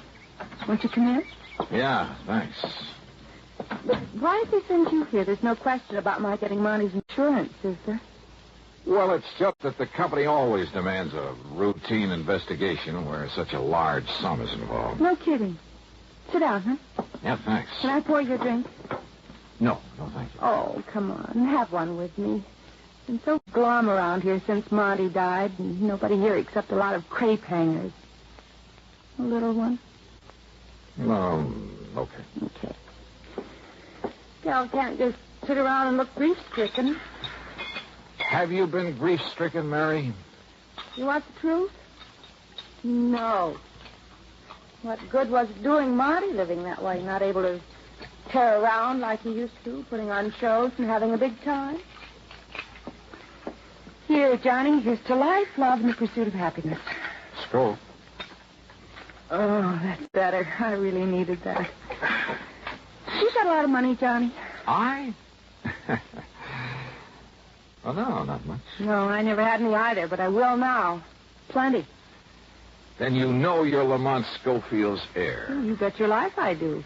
I had to work for it long enough, feeding him and nursing him, taking care of him, and fending off a lot of old goodies from the old days who were trying to get their claws on him. But you managed to get your claws on him. Well, wouldn't you have done the same thing? See? Now it's paid off. Took him a long time to die, though, didn't it? Johnny, I've been on 24-hour duty here for 2 years, for 2 solid years, and I make no bones about it. There were times when I thought he was going to live forever. There were times when I wished I could help him out of this world. So finally you did? Johnny. Here, let me freshen your drink. Mary, I think you killed Lamont Schofield. Well, I'd like to see you prove. I don't think I'll have to. Oh? Why not? Isn't that why you came here? No, I came to make sure you don't try to slip out when the autopsy report comes in. Oh. Does that scare you? No, of course not. Let's face it, Mary. When somebody shows an attitude like yours, it means you're completely innocent Sure. or guilty as the devil. But at least it makes it very confusing for you. And for the police, doesn't it? So you're having a ball. Of course I am. Listen, Johnny, I don't blame you a bit for thinking I killed Monty. I wanted him dead. I wanted his money. Did what I had to do to get it, and then I'm going to get it. Yeah, did what you had to do.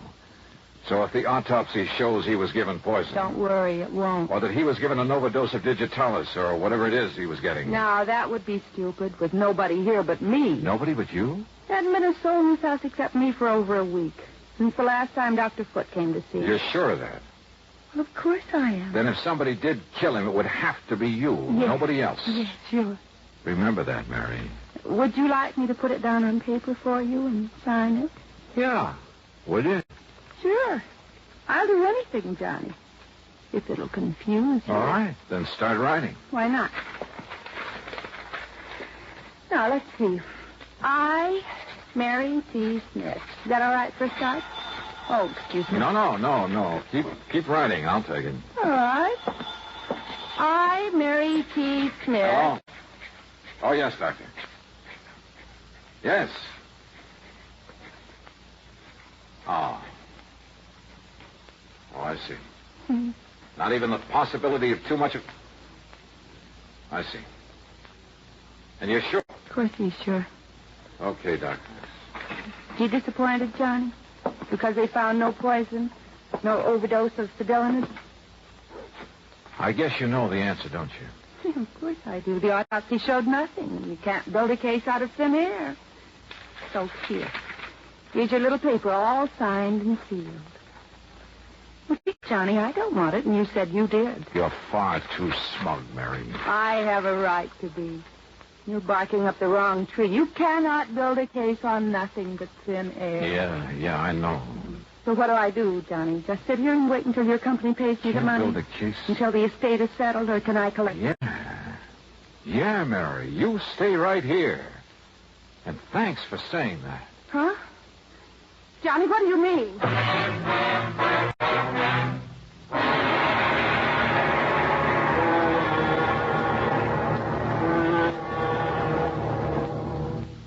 Act 3 of yours truly, Johnny Dollar, in a moment. Times have changed, and so has the man. In the year 1775, a patriotic, enterprising American by the name of David Bushnell invented a strange craft. It was constructed of 2 oak beams resembling 2 platters clapped together and propelled by a water screw attached to a hand-operated crank. Another water screw regulated the depth to which the craft could descend. This was the American Turtle, the first United States submarine. 179 years later, 1954, the United States came up with another first. This time, however, it was a 3,000-ton, $55 million vessel powered by an atomic reactor. It was the Nautilus, the world's first atom-powered submarine. And where the American Turtle was a one-man operation dependent on courage and brawn, the Nautilus is a complicated network of advanced electronics, the operation of which is dependent upon a team of highly trained, skilled Navy men who know their jobs and do them well. Yes, times have changed, and so has the man. And now, Act 3 of yours truly, Johnny Dollar, and the Noxious Needle Matter. Expense account item 4370 for a phone call to my own doctor back in Hartford. A man very much interested in criminal medicine. I asked him about a couple of ideas I suddenly had for committing the so-called perfect crime. I got some enlightening answers. Then hung up and drove into the coroner's office. I told you over the phone, Dollar, we found nothing to indicate Yes, excuse me, Dr. Foote. You're the toxicologist who did the autopsy, Dr. Stanley? Yes, Mr. Dollar.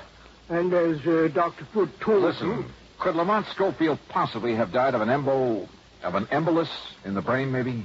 Well, yes, I suppose so. Can you find out by further examination? Well, of course. Then go to it. What is this, Dollar? Are you trying to play doctor now? I told you in the beginning I don't like your tactics, and I like them.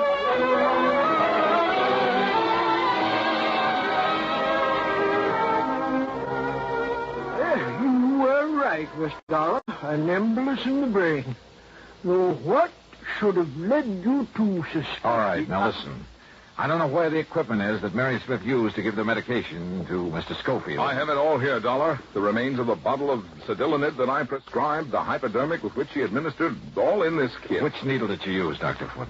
The small one, of course. He only received 2 cc's. What are these others, this big one? Simply part of the set. Only the smaller one ever had anything in it. We checked. The others never contained anything more substantial than air. That's right. Air. What?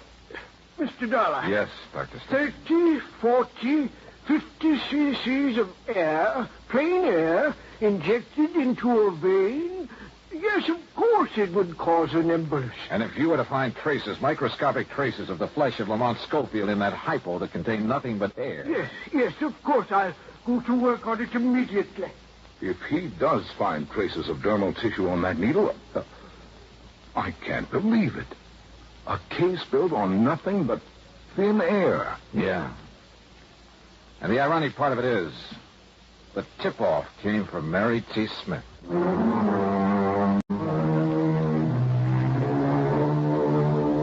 Yes, the microscope showed that needle had been used on J. Lamont Schofield recently. Pretty slim evidence, I know. But when Mary was faced with it, well, I'm still not quite sure why. Maybe we scared her. But she broke down and confessed the murder. Yes, she'd been wrong. Sometimes you can build a case on nothing but thin air. Expense account total, $61.20. Yours truly, Johnny Dollar.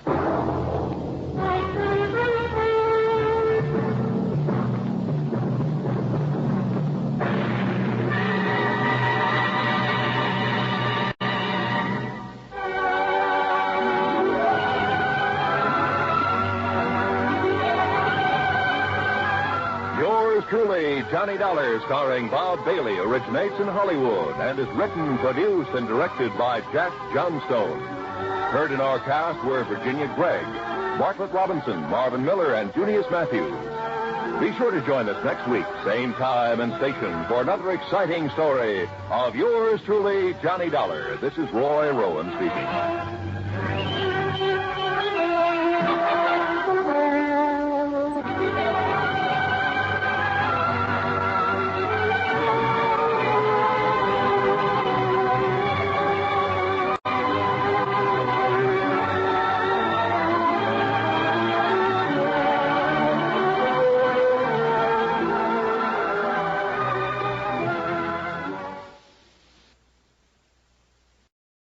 WROW in Albany, New York.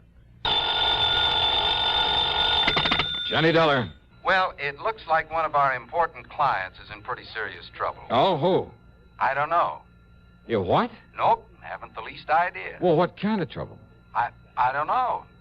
Oh, now, wait a minute, Johnny, Earl. I don't know who, what, where, when, or why. But, Earl... So you'd better come on out here and give me a hand. Somebody better. Well, no, look here, According Earl. to this timetable, you can get down to New York just about in time to make a 6:30 jet flight. But unless I know what it's all I'll about... meet your plane at the airport here in L.A. Well, now, look... huh? Earl? Hello? Okay, baby, you're paying for it.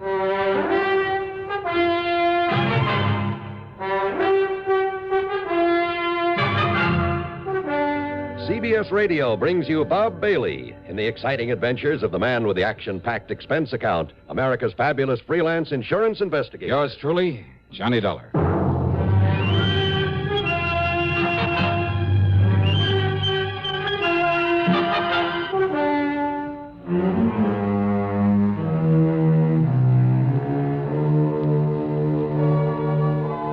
Expense account submitted by Special Investigator Johnny Dollar to the Tri-State Life and Casualty Insurance Company, Los Angeles office. Following is an account of expenses incurred during my investigation of the What Goes matter.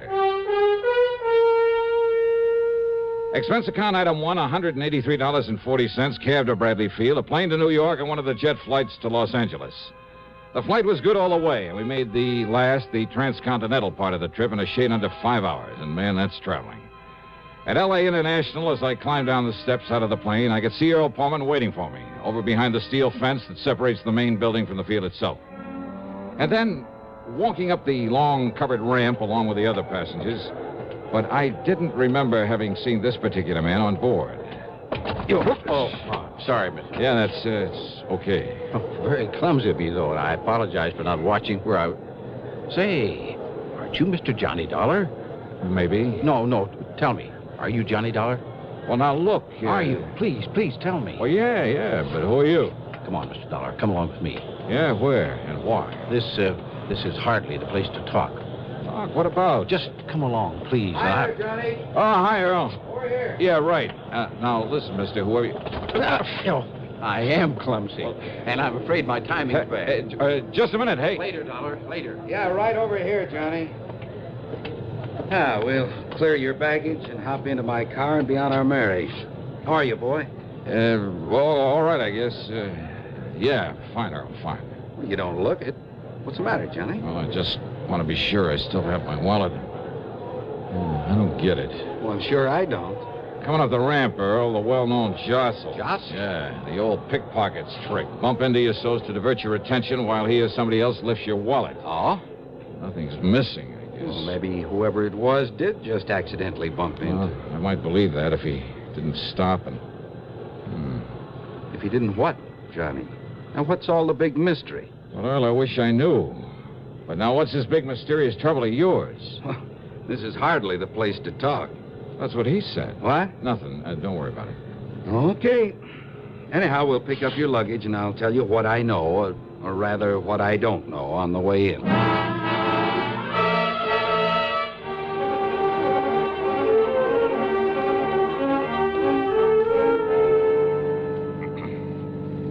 Oh, yeah, we'll love it out here, Johnny.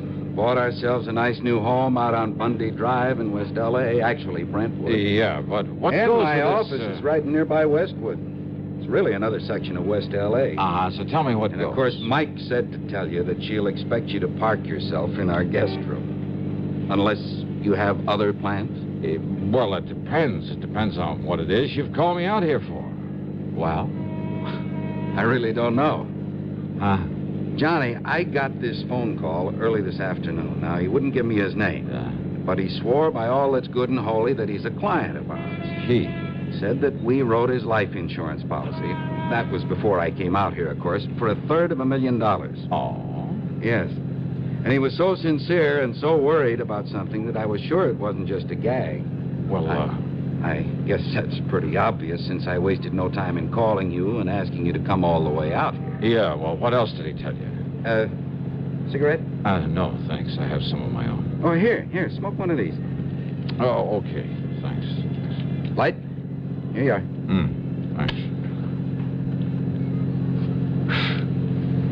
But now, what else did he say? Only that if I didn't send for you immediately, have you come out here and see him, we might very shortly lose him. You mean he expects to die?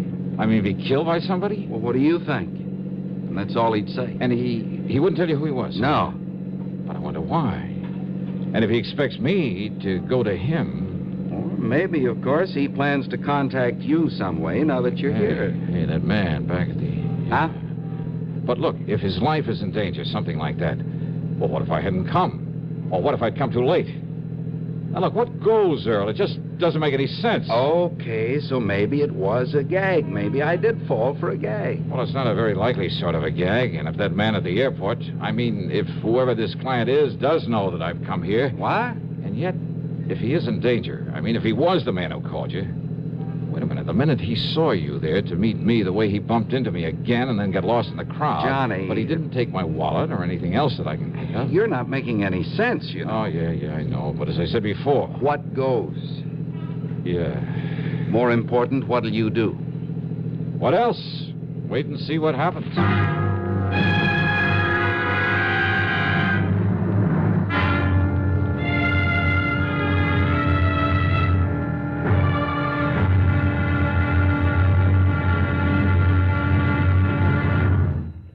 How are your children going to dress up this Halloween?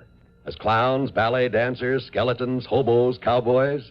Whatever their costumes may be sure you snap their picture before they go out as well as when they're making their rounds through the neighborhood. But be sure you have lots of Sylvania Blue Dot flashbulbs on hand, because only with Flash can you catch all the fun, color, and excitement of Halloween.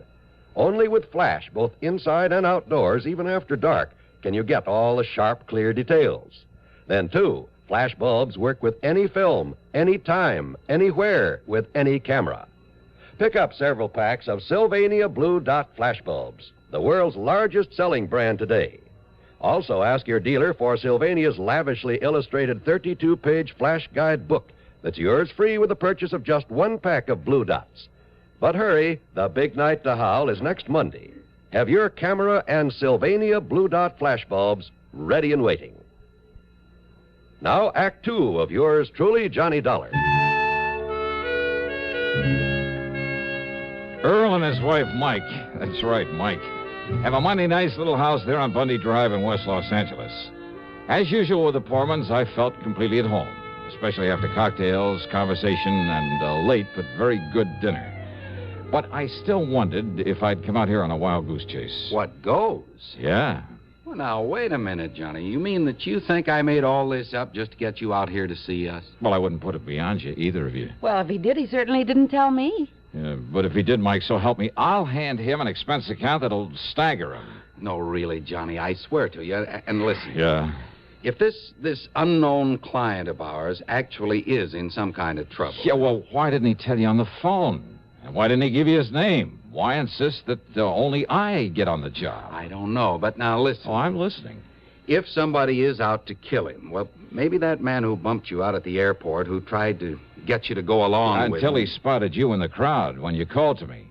But if he's one of your own clients... Look, I haven't met 1/10 of our clients since I took over the office out here. And besides, what I'm trying to say is that maybe the man you saw out there isn't. Huh? Isn't what, dear? Isn't the one who called me on the phone. Oh? What if he's the one who's out to get our client, who somehow knows you've come here to protect him, whose first job, then, will be to get you out of his way? Oh, Johnny, if that's true... Brother, what an imagination. But, Johnny, it is a possibility. You too, Mike? Well, all I have to say is I hope you got a good look at that man out there. Well, I did. Because if he is gunning for you, Oh, Johnny... I'll get it. Excuse me. I'm perfectly serious, Johnny. Well, don't Hello? be. What? Who is it? What? Huh? Well, yes. I said yes. Yes, he is on... Is that for me? Just hold on a minute. Well, who is it, Mike? Well, it's for you, Johnny. Okay. But it's the funniest... Like he's trying to disguise his voice. Johnny Dollar. You're sure? What? That you're really Johnny Dollar? You swear it? Well, sure, of course I'm sure. All right. I'll have to chance it. What? Listen, please. Well, now, let's get one thing straight, mister. Are you the man yes, at the... the man who bumped you at the airport. And I'm the one who called Poorman and begged him to have you come out here. Who are you? You must promise me that you won't tell him. Why? Because he doesn't know me. He doesn't know about me. And if he calls the police... Well, now, why would he do that? Because of my connection with the... No, listen, there isn't time. Oh, wait, look, listen. I thought that you'd be over here to see me before now. Yeah? Yes. Well, you mind telling me how when I haven't the least idea who you are or where you are? But when I bumped into you out there, Well, you see, I had anticipated that you might be met by someone, that I wouldn't have time to tell you why you... Well, when I bumped you that second time just before leaving you... You mean you haven't looked? What? You haven't looked in your... Hello? Hello? What is it, Johnny? Yeah, what Well, goes? this just doesn't make any sense at all. Oh, maybe it does. Huh? He didn't hang up that phone. It didn't sound like an ordinary disconnect. If those wires were cut... Yeah. And you thought I was kidding you. Well, and did he tell you who he is? Same one who phoned you. Same one I met there at the airport. I mean his name. No, he didn't. Johnny, Don't you think we ought to call the police? That's the one thing he doesn't want. He doesn't want the police in on this whatever it is. Any ideas, Johnny? I mean, about where to go from here? Well, how can I when I don't even... give me a cigarette, huh? Yeah, sure. Oh, no, wait. I have some in the pocket of my top coat. Oh, here. Smoke these. Okay, thanks. Hey, Earl. Yeah? There's something very wrong here. Because if that phone line was cut... Well, I have a hunch that mysterious client of yours, unless we can somehow get to him first, isn't going to be long for this world. But how to find out who he is? Well, look, let's go on down to your office, go through your files on people who carry a lot of life insurance. There may be hundreds of them, Johnny. Well, if you do, wear your top coat, Johnny. I'll get it for you. Yeah, Throw sure. it out there tonight. Thanks. You said $250,000, Earl? Well, that's what he told me. Also, in spite of the fact you didn't write the policy, he was apparently afraid you might know him, or at least his name, who he is. So? So he was afraid you might call the police. But if he is in danger now... Well, come on, let's get to your office. So we went, and I poured through the files. Finally finished up about 2 in the morning. And there was nearly a dozen of Earl's clients in the $250,000 policy class. And the only way to find out which of them was in danger, needed protection, was to call them up, rouse them out of bed if they were at home, and talk to them. You know something? We could have saved a lot of time, maybe kept a killer from doing his work. If only I'd realized I'd been carrying the clue to our man's identity all the way from the airport. And if only I'd stopped bumming cigarettes from Earl Pullman. Yeah, figure that one out.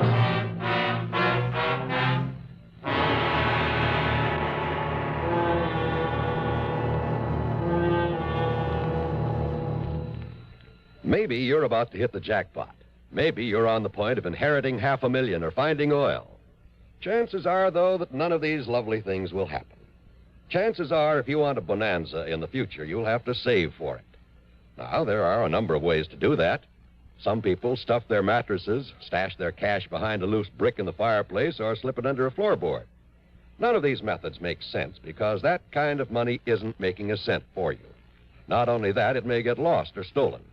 Wouldn't you like your savings to make more money for you?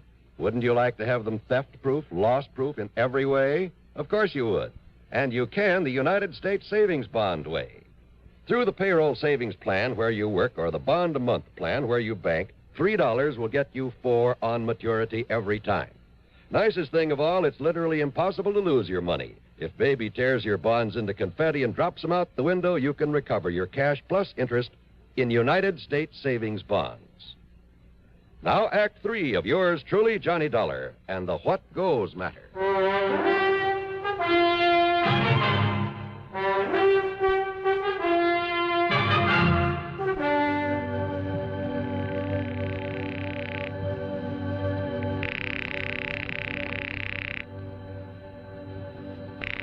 No answer, Johnny? No, I guess not, Earl. Either the Branfords aren't at home or they're too sleepy to get up. Branford? J. Morton Branford? Is that who you're trying to call? Yeah. I should have remembered. They're always in Florida this time of year. All right, then that leaves just one more on this list of big policy holders I made up. Let's see. I was afraid this wouldn't get us anywhere. Seelegger. Except to annoy a lot of our rather... What'd you say? Bernard Seelegger. Barney Seelegger? Barney the Bum? Barney the who? Alias Barney the Butcher, alias Sea Legs Brown, alias half a dozen other things. Let me see that. You know him, who he is? That's the one, all right. Johnny, the cops have been trying for months to locate this man. No kidding. Yes, in connection with a lot of narcotics running over the Mexican border. Uh-huh. So if he's our man wanting protection, just forget him. If somebody's out to knock him off, it'll be the greatest public service. What? Yeah. Yeah, it looks as though your predecessor handed him insurance for $320,000. Why, he must have been crazy, insuring a man like that, and for that amount. And look, only about 6 months ago. Yeah?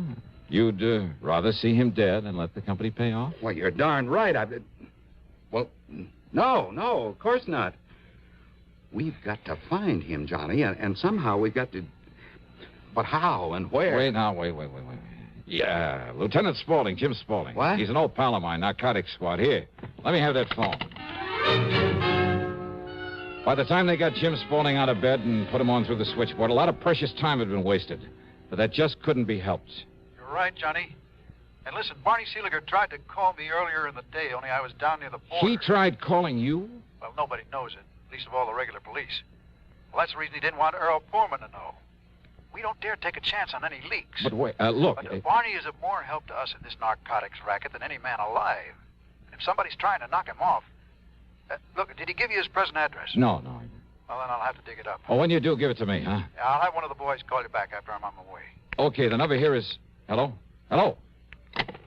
Oh, just how does he know where to call me back? I heard all that, Johnny, and if he's swung to the side of the law, it's more important than ever that we... Now, you can give me a cigarette. You've smoked all mine. Mm-hmm. Side pocket of my top coat there. Okay. Now, let me see. Let me see if I can get Lieutenant Spaulding back. Oh, what's the matter? Well, this card in your pocket with the cigarettes. Card? What card? It's the address of some blonde or redhead you plan to call Yeah, on. let me see that. On Bundy Drive, too. Just half a dozen blocks north of where we live. Earl, look, don't you see? He told me that when he bumped into me the second time... Don't you see, your pal Barney slipped this into my pocket in case he... 12124 North Bundy Drive. Okay, you call headquarters. Have him tell the lieutenant I'm on my way to this address. Well, now, Johnny... In your car.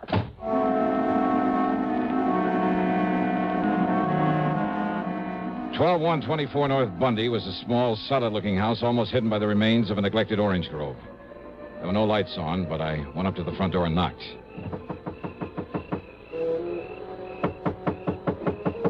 No answer. And, of course, it was possible that Barney Seeliger had called me from somewhere else. But this was the address he'd been so careful to slip into my pocket. Then I noticed where the power and telephone lines led over to a service box at a rear corner of the house.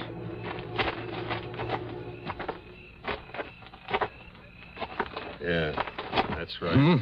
Now, don't move. So who's moving?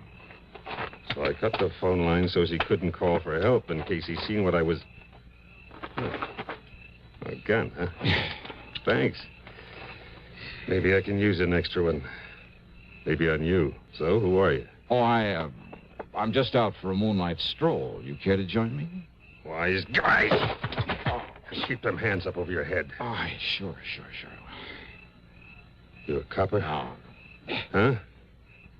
I asked you. Oh, maybe you are. Maybe I'll give you the same treatment that Stooley's getting inside there. You want to see? You want to see what you got coming after I'm sure he's dead? And just walk. In front of me. Yeah. To the corner window there. And he showed me one of the most ingenious and diabolical instruments of murder I've ever seen. In the window was a small, compact air conditioner. But instead of pumping air in through it, he blocked it off, except for a small aperture. And leading to this was a piece of pipe, a pipe connected to a gas line. So instead of taking in air, it was pumping raw gas into that room. That's right. He's sound asleep. In the other window, I seen him take a couple of sleeping pills like he always does when he's scared. When he's dead. I disconnect this line and nobody knows the difference. No. The air conditioner cleans out the air, and by the time they find that Stooley's dead body, nobody knows how it happened to him. Locked up there inside his own... Oh, no, you don't. I can try, maybe. I'll kill you.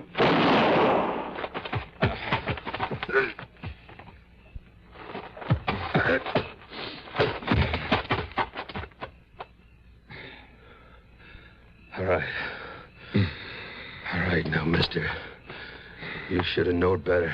Yeah? Well, you just listen. Yeah? Because now I'm going to kill you with your own gun. Now!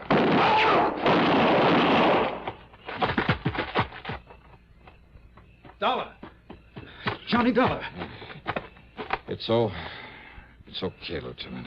Oh, what goes, Johnny? You knew I was coming up here. Why didn't you...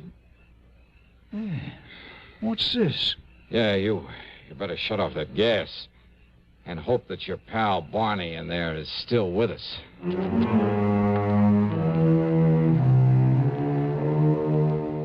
Yeah, Barney was still alive, but barely.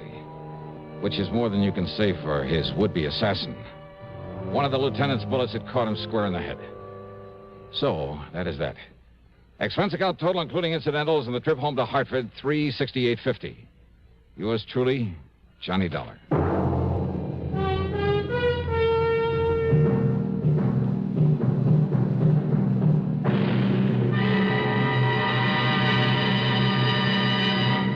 Constipation is something people don't talk about much, but it can be a problem for anyone, even doctors. And when constipation occurs, it's interesting to see just what doctors consider important about a laxative they might use or recommend. Well, a majority of the doctors we heard from had this to say. A laxative should be effective, gentle, close to natural acting. A medicine that can be used with complete confidence. Now, X-Lax has been popular with many doctors and millions of people over the years because pleasant-tasting chocolated X-Lax is effective.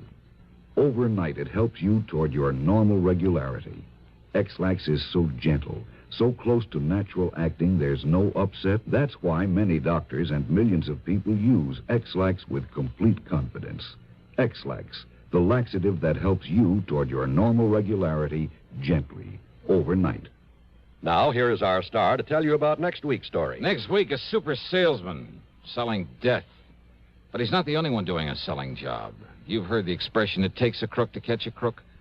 Well, I'm afraid that's exactly what gets me into trouble on this one. I mean, on account of in order to catch him, I try a little selling myself. I mean, after all, when the potential customer is a beautiful blonde, who wouldn't? That is, until a killer comes in. Then trouble and nothing else but. So join us, won't you? Yours truly, Johnny Dollar.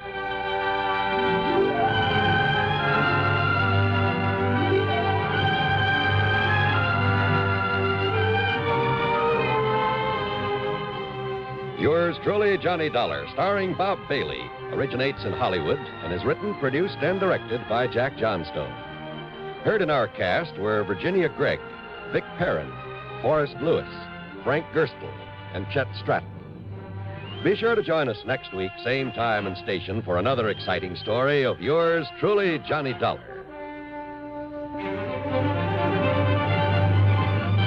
This is John Wall speaking.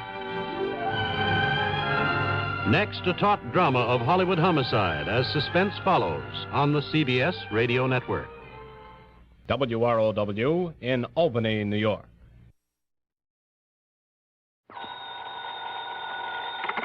Johnny Dollar. This is Mr. Ernest L. Whiteman, Providential Assurance Company. Providential Assurance? That's right. You've heard of us, of course. No, sir, I can't say that I have. But what's on your mind, Mr. Whiteman? Embezzlement. Don't try it. What? Liable to get yourself into a lot of trouble. I beg your pardon. I'm sorry. I was just trying to make it funny. Oh, yes. Yes. Well, now, if you'd care to look into this for us... Sure, why not? Then I suggest you come here to my office and I shall give you the details. I take it there's a fee here in addition to my expenses? If you recover the money, something over $200,000, you can practically name your own fee. Great. That is up to, say, $5,000.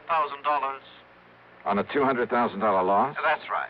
Oh, well, then maybe I'd better figure on padding out my expense account. Now, just a minute. Oh, stop worrying, Mr. Whiteman. But if you have any intention of Just keep your shirt on. I'll be over to see you.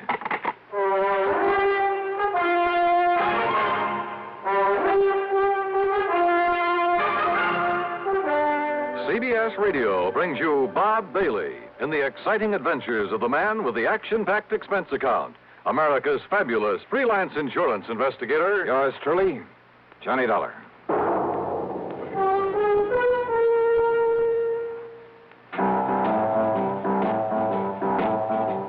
Talk about best-selling records. Here's a familiar tune about America's best-selling filter cigarette, Winston.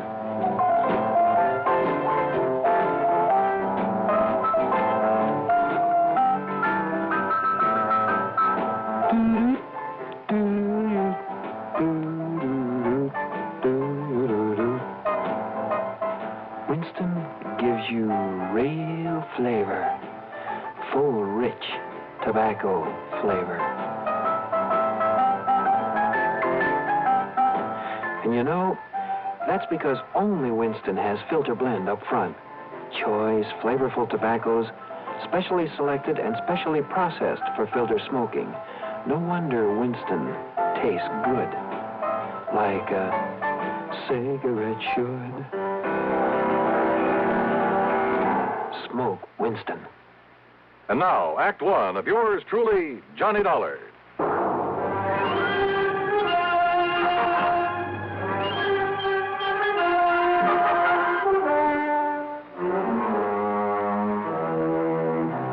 Expense account submitted by Special Investigator Johnny Dollar to the Providential Assurance Company, Hartford, Connecticut. Now, at this point, I don't know if it's the Home Office or not. Anyhow, following is an account of expenses incurred during my investigation of the Hand of Providential Matter.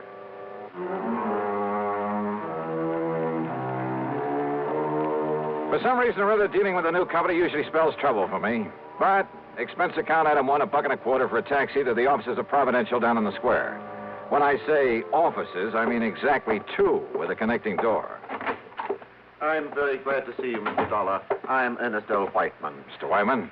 And this gentleman, Mr. Dollar... I'm the man that had Ernie Whiteman send for you. Yes, this is... Name is Elwood Sprague, Dollar. I'm the owner of this business. The sole owner, Mr. Sprague? That's right, son. Providential Assurance is all mine, lock, stock, and barrel. I see.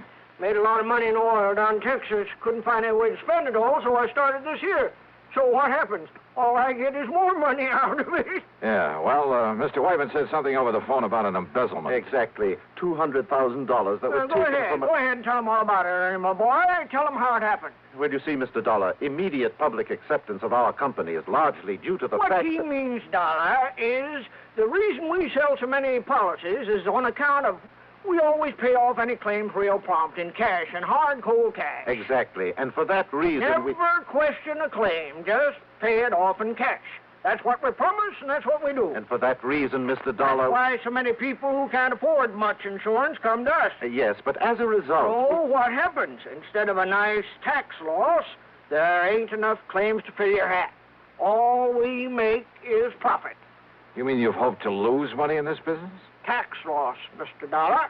You ever have to pay the taxes on profits from a couple of hundred producing oil wells? Hardly. But now, Mr. Whiteman, about this embezzlement. As I started to say, paying off in cash as we do... That's right. Means keeping a lot of cash on hand. Oh? Then this embezzlement was of your own money? Exactly. The money was stolen from us. You kept that kind of money here in a safe or something? Well, wouldn't keep it laying around on the floor, would you? Well, have you any idea who might have taken it? We most certainly have. Sure. It was Hauser. Tom Hauser. The only one besides Whitey had the combination to the safe. He also kept the books, Mr. Dollar. Well, didn't you check his books periodically? Oh, of course I did. But when I discovered the loss this morning, I also discovered he'd been juggling the accounts. Well, how long ago did this Tom Hauser work here? Up until yesterday. As I told Mr. Sprague, I informed Hauser last night that I planned to check the cash as well as the books this morning. So what happens? This morning he's gone, and so is the money. Well, Dollar? When you ask me, this sounds like the most loosely run insurance company. Mr. Dollar. How you ever managed to get a license from the Insurance Commission? Well, now, that license is something we ain't bothered with yet. You what? You gotta make sure we got a business first, don't we?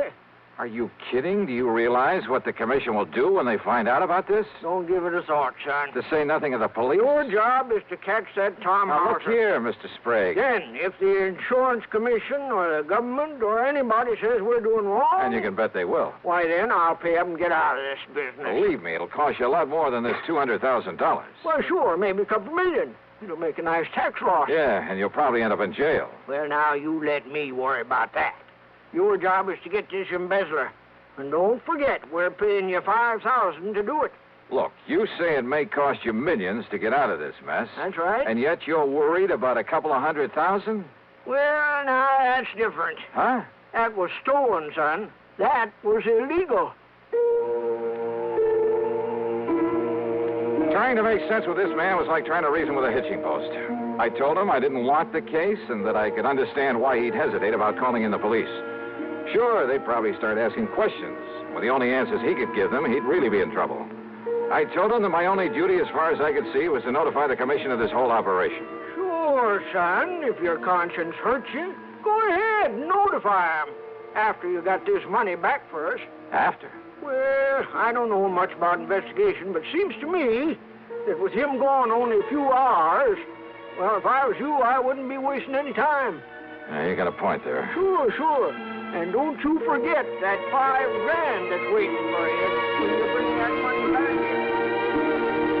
Well, I ask you, what would you have done? And with a fee of $5,000 dangling in front of your eyes. Yeah, that's what I did. I took the case.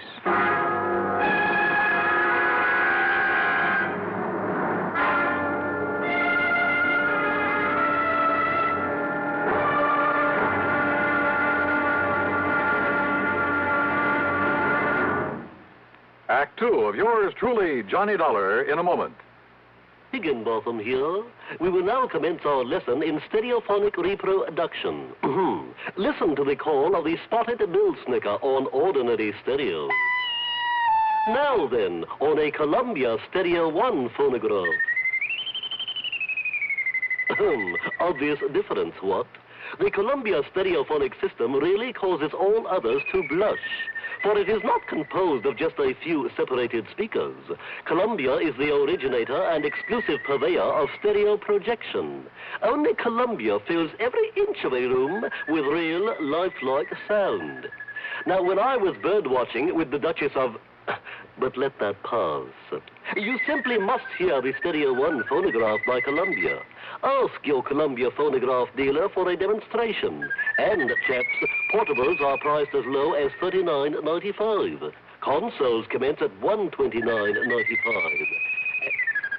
Lost that bird. And now, Act two of yours truly, Johnny Dollar, in the hand of Providential Matter. Hoping the insurance commission wouldn't hang me if they ever found out I'd taken an assignment from this outfit, I decided to check the last known whereabouts of the embezzler, the bookkeeper who'd stolen some $200,000 from them. After getting his description and his address for Mr. Sprague, I spent item two, $1.85, for a taxi to a dingy rooming house on the north side of town. At the front door, I was met by a frowsy old maid wearing a rather slovenly blue housecoat. She looked like she'd just gotten out of bed, and her stringy black hair was up in paper curlers. Special investigator, huh? That's right. Here, my credentials. Johnny Dollar, freelance. Well, Mr. Tom Hauser ain't here right now. I know. Have you any idea where he might be? I seen him leaving bag and baggage late last night. Guess he's gone on a trip somewheres. I was sitting by the front window having a can of beer before I went to bed, and I seen him get in his car and drive off. Yeah, well, just let me have the key to his room. Are you sure that's all right unless you got some kind of a warrant? Yeah, I'm sure. The key, please. Well, I ain't had a chance to clean his room up yet today. Don't do it. Don't touch a thing of his until I tell you to. Oh, well, now look, dearie. Just let me have the key. And here's a 5-spot for your trouble. Oh. Well, now, you're what I'd call a real gent. And here's the key. It's the first apartment on the right, top of the stairs. Yeah, thanks. Is something wrong, Mr. Dollar? Did Mr. Hauser do something he oughtn't have done? What do you mean? What are you talking about? Hey, I had to come back here, pick up my stuff. So he isn't here. Yeah, don't worry about the split. I'll meet you like I said. Yeah, then we'll take care of it. All right. I'm leaving it right away. Neither Johnny Dollar nor anybody else will ever... He what? Well, if he does, I'll be ready for him. So come on now, hang up. Let me get out of here. Stop worrying, pal. I can take care of him and anybody else. Quietly as possible, I slipped the key into the door. I had some difficulty turning it, but finally heard the lock slip. Then I started slowly turning the knob. And then, well, I'm not quite sure exactly what did happen, except the door was suddenly pulled open so quickly that... Okay, baby. Oh. You want some more? What's the idea of hanging around outside? Wait a minute. You must be Dollar. Yeah, Johnny Dollar. Then, baby, I'm going to make sure you never get up again. Never! Never!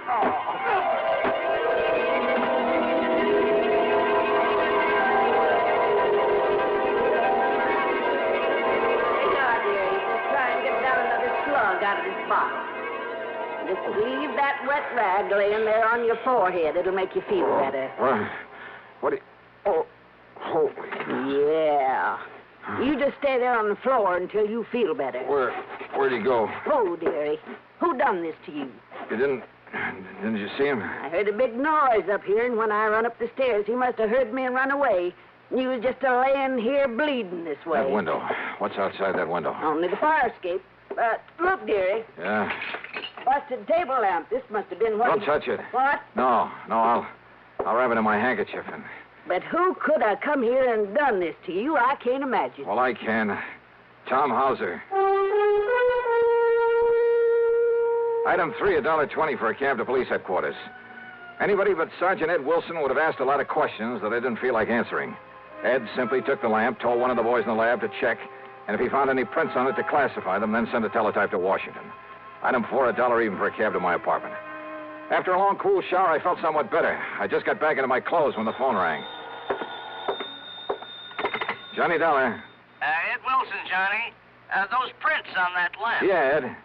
Thomas Harker, alias Tim Hosker, alias Tommy Hauser, alias just about everything else you can think of. Johnny, that boy is one of the 10 most wanted. No kidding. And for everything from safe-cracking to murder. You got any kind of a lead on him?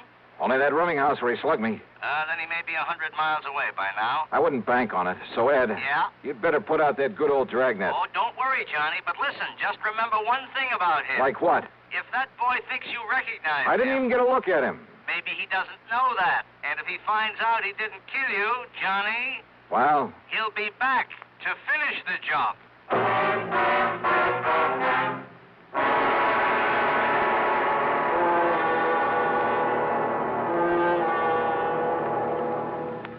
Act 3 of yours truly, Johnny Dollar, in a moment. Here's Hollywood star Mona Freeman. Who feels like acting with a miserable cold? I relieve cold distress the fast way with 4-way cold tablets. Yes, tests of all the leading cold tablets proved 4-way fastest acting. Amazing 4-way starts in minutes to relieve muscular pains and headache, reduce fever, calm upset stomach, also overcomes irregularity. When a cold strikes, do what I do. Take 4-way cold tablets. It's the fast way to relieve nasty cold distress and feel better quickly. 4-way, only 29 cents. Now, here's a word about another fine product of Grove Laboratories. Does dandruff dull your hair, leave scalp itchy? Get Fitch Dandruff Remover Shampoo and get rid of unsightly dandruff in 3 minutes. 3 minutes with Fitch regularly is guaranteed to keep embarrassing dandruff away forever. Apply Fitch before wetting hair, rub in 1 minute. Add water, lather 1 minute. Rinse 1 minute. Every trace of dandruff goes down the drain. 3 minutes with Fitch, unsightly dandruff's gone. Fitch can also leave your hair up to 35% brighter. Fitch Dandruff Remover Shampoo. And now, Act 3 of yours truly, Johnny Dollar.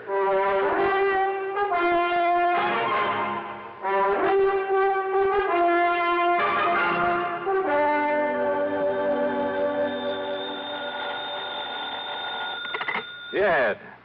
Ed, this is Pat McCracken, Johnny, at Universal Adjustment Bureau.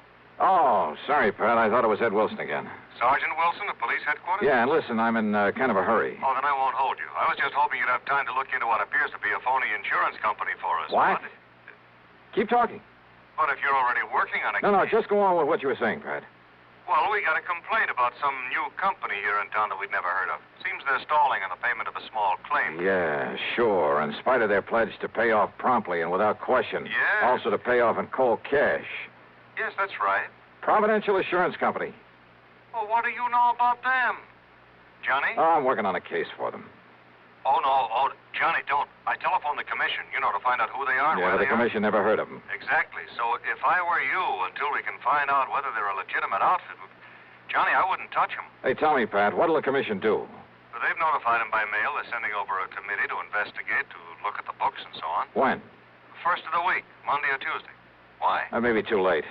What? If that outfit's what I think it is, and if I can do what I think I can. Johnny. Well, if I can't collect my fee and expenses from them, maybe I'll send a bill on to you. What? After all, I may be doing the whole insurance business a great and glorious service. Johnny, what are you talking about? That is, if I don't get killed first. Listen, I'll Johnny. see you later.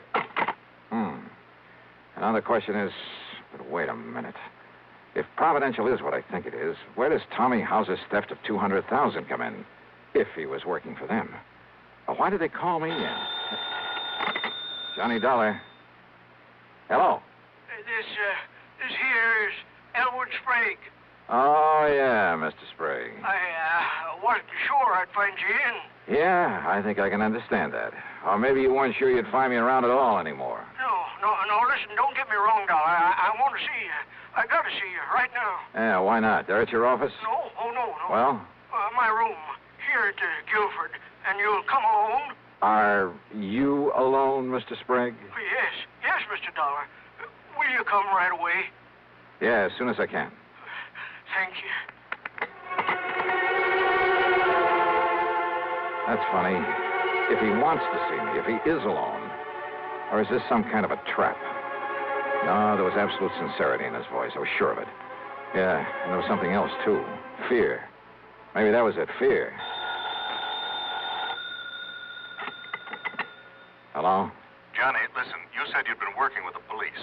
So? Well, I knew I'd never get anything out of you, so I called them. Listen, if this Elwood Sprague of Providential has anything to do with the beating you took, has he? Pat, I'm on my way over to see Sprague right now. Well, I tried calling Providential. He isn't there. I know. But if he and that gangster, that Tommy Hollis... Sorry, Pat, he's waiting for me over at the Guilford. Johnny...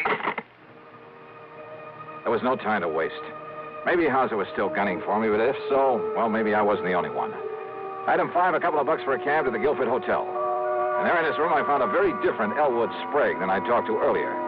And the story that he slowly, nervously unfolded proved to be very interesting. So maybe I didn't ever make no oil fortune there in Texas. It ain't so easy down there as you might think. But I learned to use my wits and my brains to get along by outsmarting the next man. You see what I mean, Mr. Dollar? Then those 200 oil wells you were talking about... Well, it made a good line. It fooled you, didn't it?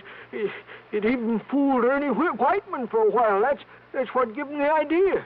The idea for what, Mr. Sprague? Well, me to front for this insurance racket. You know, collect a lot of premiums and then we'd skip town. Right in the heart of the insurance industry? Always harder to pick out a bad apple in a barrel full, ain't it? Oh, brother. So what happened? That Ernie's a salesman, Johnny. When he got started on the country people around here, the money come rolling in. And when somebody made a claim, we stalled him on it. How long did you think you could get away with this? Until the commission got wise to us. Then we'd move out. The commission was planning to investigate you next week. I know. Only by that time we'd be out of here. You and Whiteman and this Tommy Hauser. Hauser. Ernie brought him in. He said because he had a record, the police would know about him, so he would take the rap if anything went wrong. But then he walks out with all the money last night. And then you sent for me. Why? Because Ernie and me go after Hauser, he might have killed us. Ernie didn't want to send for you, but I made him. I held a gun on him. Oh, real nice people. Because maybe Hauser didn't know you. Maybe you could nab him and get the money for us. So what if you did get wise to us? What if we should have to cut you in to keep you from blabbing to the law? You rotten. Do you think everybody in this world is a crook? Well, at least it was better than leaving Hauser get away with all of it. It looks to me like he has so far. But, Johnny, now listen. Oh, I'm listening. Now, Ernie didn't know it, but I heard him on the phone. He was talking to Hauser. He was double-crossing me. They're meeting somewhere to split the money. Yeah? Well, what else could you expect? Now, listen, Johnny. Then they're coming over here to kill me so that I can't talk, you see. That's when I phoned you to come over here. And you think for 1 minute I'm going to stick my neck out to save that lousy hide of yours? Oh, you got to, Johnny. You got to. All I got to do is turn you over to the police. The police? Or would you rather just sit here and wait for Hauser and Whiteman? Well? Oh, all right, Johnny. All right, come on. At least it may keep you from getting shot, which is better than you deserve it. Well? Ernie. Back inside, please. Ernie, Both of you. That gun. That's right. The one that killed Hauser when he tried to hold out on me. The one that's going to kill you, Elwood, for what I heard just now through this door. Oh, no, Ernie, please. Johnny. And, of course, that means you'll have to go with him, Dollar. Now, get inside that room. Pat, Both of you. I kind of thought you might be coming over here. What are you talking about? After I told you where I was headed. You too, Sergeant. Sergeant. The police! That's right. So you'd better drop Look that. out! You think you're going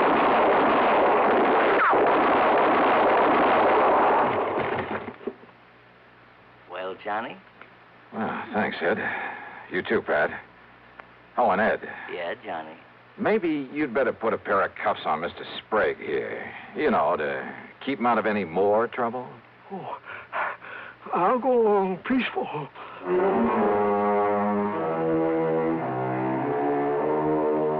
So the big fat fee that was promised doesn't get paid to me after all. And I'm sure I may as well forget the expense account for a change. But you know something? It doesn't matter. Because the important thing was to have had some small part in wiping out this dirty racket. Me? I feel good. Yours truly, Johnny Dollar.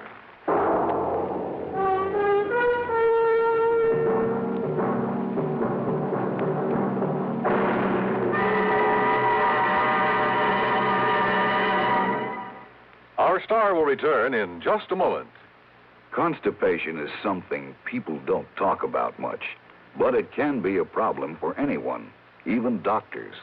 And when constipation occurs, it's interesting to see just what doctors consider important about a laxative they might use or recommend. Well, a majority of the doctors we heard from had this to say.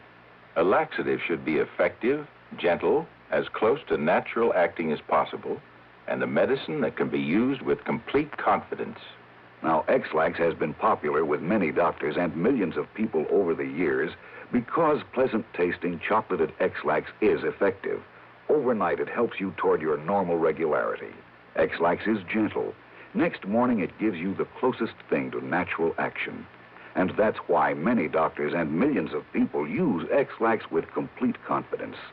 X-Lax, the laxative that helps you toward your normal regularity gently, overnight. Is X-Lax in your medicine cabinet? Now, here is our star to tell you about next week's story. Next week, a man who uses government help to promote his one-man crime wave. Join us, won't you? Yours truly, Johnny Dollar.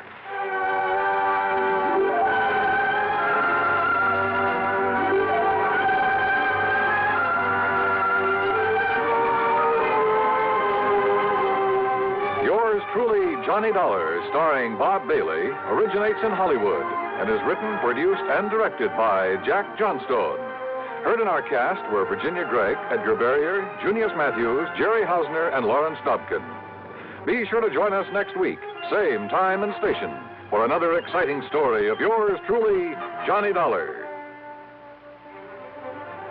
This is Dan Cubberly speaking. Next, the nerve-tingling progress of a man hurled into space from Suspense on the CBS Radio Network. Citizens of Troy, this is Neil Kelleher, the Republican candidate for mayor of Troy. I'm taking this brief opportunity to tell you that a Republican city administration will restore garbage collection and disposal to an efficient level. The Democratic administration, having burned out the municipal incinerator, has now returned to the ancient system of garbage and refuse disposal by depositing it on an open dump. I shall take steps immediately to restore the incinerator and eliminate the threat of stench and smog that will surely be blanketing the northern section of our city as soon as the refuse piles get deep enough and the underground fires begin to burn. I intend also to eliminate the noisy collection of garbage in residential areas in the middle of the night so that Trojans can get their sleep. If you approve of the foregoing proposal, may I suggest that you can assure its becoming a reality by voting row A, all the way, election. Johnny Dollar. George Reed here. Well, George, how's Floyd's of London? And how are you holding up in this hot weather? Johnny, all I can say is I wish I could make a trip to France at somebody else's expense. Now, what's that supposed to mean? I just received a transatlantic telephone call. Collect, by the way, from that underworld friend of yours in Paris. De Marsac. Louis de Marsac. Yes. Calls himself Le Chagris. That's right, the gray cat. Why he ever chose to call himself that, Because at night all cats are gray. So he's hard to see in the dark. Well, free enough yourself. Paris after dark. De Marsac knows more about the dark alleys and sewers and back streets. But what did he call you about, George? He wants to talk to you about the Olney diamond. The what? $750,000 worth of diamonds and necklace that was stolen from the Earl of Olney during a recent visit to the United States. Le Chagris has a lead on him? He wouldn't say, but if he has, you can get them back. Believe me, we shan't quibble over your expense account. Including whatever may be necessary to grease the palm of de Marsac? His information usually comes pretty high, you know. I understand that. And a bit of an allowance, shall we say, for my own entertainment while I'm there? Well, now, don't go overboard, Johnny. George, I'll be in touch.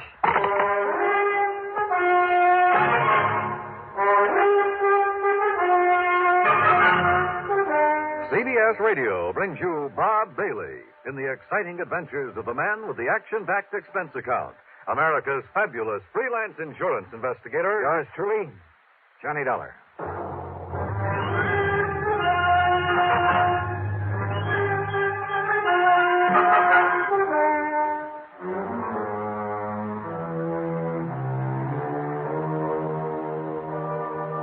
Expense account submitted by Special Investigator Johnny Dollar.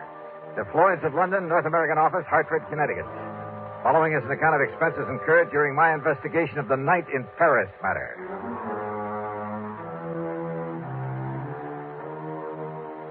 Expense account item 1, $12 even for a call to Paris, France. To a man I wouldn't trust any further than you could throw the Louis de Massac. Oui, Monsieur Dollar. This is your oldest, your dearest friend, the Chakri. Oldest and dearest friend, huh? But of course. One of the crookedest, chiselingest connivers I ever met. Oh, but no. George Reed says you have some information about the only diamond, which means you've got your hand out, as usual. Oh, believe me, mon ami. I only told him that I wish to speak to you about something. You didn't hint around about those diamonds? Mm-hmm. Well, perhaps I did make some very slight reference about them. Yeah. When he objected to my phoning him what you call collect. You know where those diamonds are, de Massac? Well? Okay, how much do you want this time? Monsieur, you are speaking of money? What else? Mon ami, you hurt me. You touched me to the quick. Oh, sure. How much? Well, one might think that I slave and suffer and risk my life on your behalf only for money. How much, de Massac? Say, $10,000 American. Yeah, well, it was nice to talk to you. See you around sometime. No. Wait. The only diamonds are worth millions. Millions of francs, not dollars. But if I could tell you where you may find them? In that case, I might be willing to part with, say, 1,000, maybe 1,500. 5,000. If I actually get my hands on them, I'll give you 2. 4. 3,000, that's final. 3,500. Goodbye, de Massac. No, 2,500. I said I... Huh? 2,000. 2? Okay, $2,000. Yeah, then I think what you say crossed myself up. I'm sure you did. But do not worry, mon ami. Do not worry. I will do the same for you. Yeah, I'm sure you will. Now, listen, if I take a plane out of New York a little after 9 tonight, I should get there tomorrow at 5:45 p.m. Paris time. Maybe. I'll hang my hat at the Hotel of Bois. You know where that is? But of course. Then I'll pick you up at that hovel of yours at the end of the, Rue de Pas de la Moule. Yeah, the Rue de Pas de la Moule. And you bring the money for me? I'll be there. Expense account item 2, $1,000 worth of American Express traveler's checks. 428 of it went for plane fare, Hartford to New York to Paris. The flight was uneventful, except for the person who occupied the seat next to me. Annette was her name, Annette Duboff.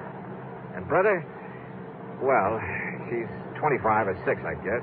Tall, brunette, and beautiful. Apparently has money of her own. I decided this trip to Paris wasn't a bad idea at all. Johnny Dollar? Yeah. Oh, I know who you are. You're the insurance investigator I hear about all the time on the radio. Well, don't look so shocked about it. Shocked? I'm thrilled. Tell me all about you. Oh, I'd a lot rather talk about you. Plan to be in Paris long? Oh, a couple of weeks, I guess. Just sort of a vacation. And I'm all alone, so I don't have any definite plans. Ah. Have you, Johnny? I have now. You certainly don't beat around the bush, do you? You know something? I like that. Well, good. Where'll you be staying? The George Sang. All right, then as soon as I get things cleared away, I'll call you. Are you over here to work on some kind of a case?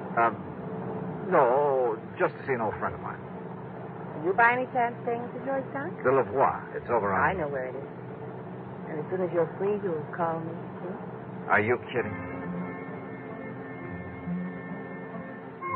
Well, about that time, the stewardess, bless her heart, came around with a champagne. So, what with one thing and another, the time passed quickly. Then, at exactly 5:45 p.m. Paris time, we landed at Orly. Item 3, 5:20 American for a taxi to my hotel, after dropping Annette off along the way. I shaved and showered, then took another cab to the dingy little apartment of Louis de Massac at the far end of the Rue de Pas de la Moule. You ask me, it's one of the most disreputable-looking apartments in the whole city. Dirty, squalid, ramshackle. And, of course, Le Chagris had to live at the top of 4 long flights of stairs.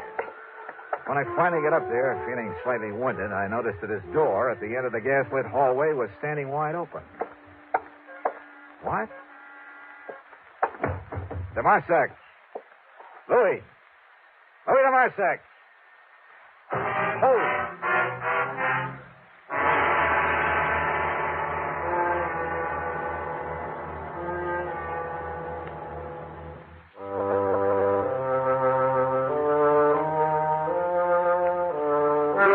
The dingy, dark apartment of Louis de Massac looked like a tornado had struck it. It was a shambles, as though somebody had come in and simply done as much damage as possible, and yet at the same time was looking for something or someone. As for de Massac, there was no sign of him anywhere. I stood there for a moment wondering what to do next. Huh?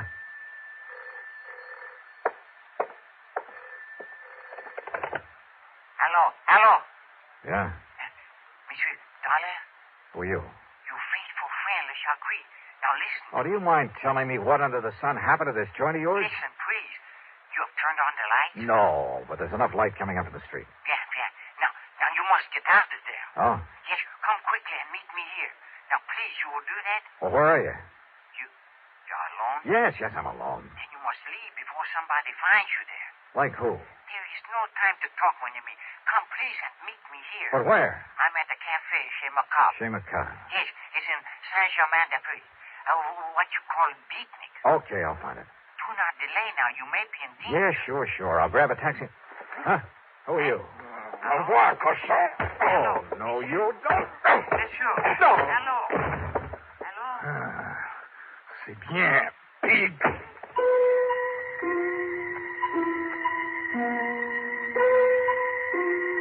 When I came to, I found myself propped up in the remains of a chair. A bottle of cognac and a glass had been placed on a table beside me. I helped myself. And next to it, a piece of paper. Scribbled on it were the words, Je regrette. I'm sorry. So believe me, if I ever catch up with him, he's going to be a lot sorrier. Another snort of cognac, and I felt able to navigate. I went downstairs, grabbed a taxi, that's item 4, a couple of bucks, and had him take me to the place de Massac had mentioned over the phone, the Chez Macabre. And what a joint. I've seen a few beatnik pads that were pretty crazy back in the States, but nothing to compare with this. It was a smoky, dark, and dirty place. The beatniks packed into it were dirty, too. Characters who made a business of being characters, including a gaunt chick chanting some poetry in a corner. Then a wormy little man sidled up to my table out of the shadows and proceeded to help himself to my drink.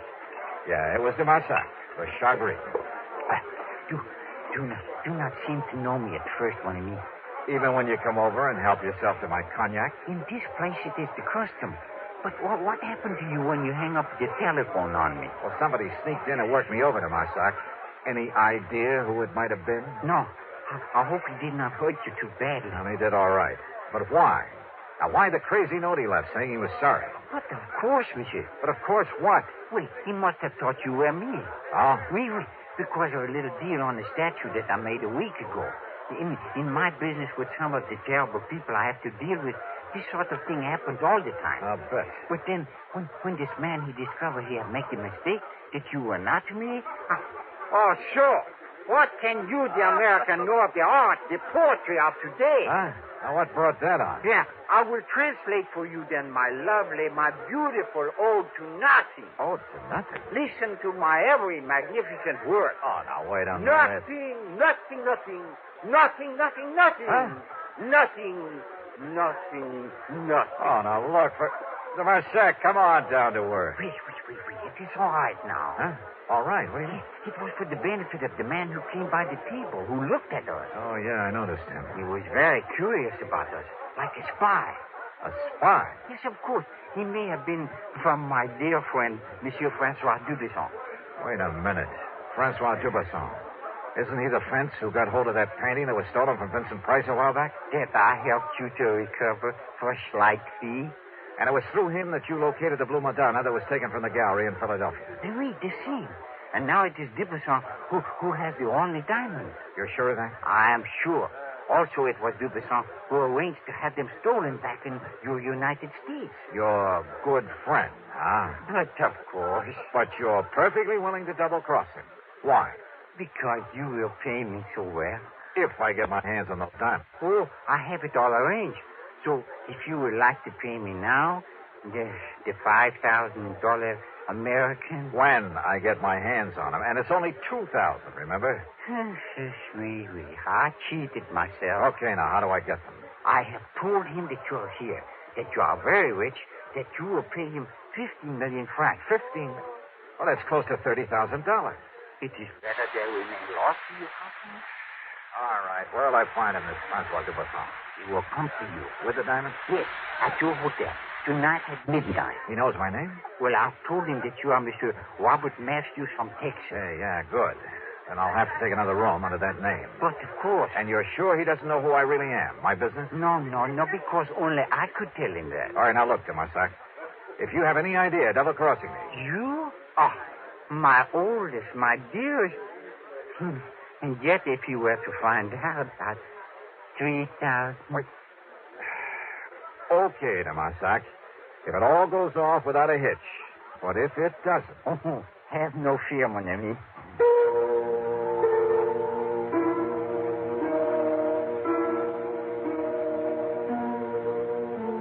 Sure, it was a kind of shady deal to have to make.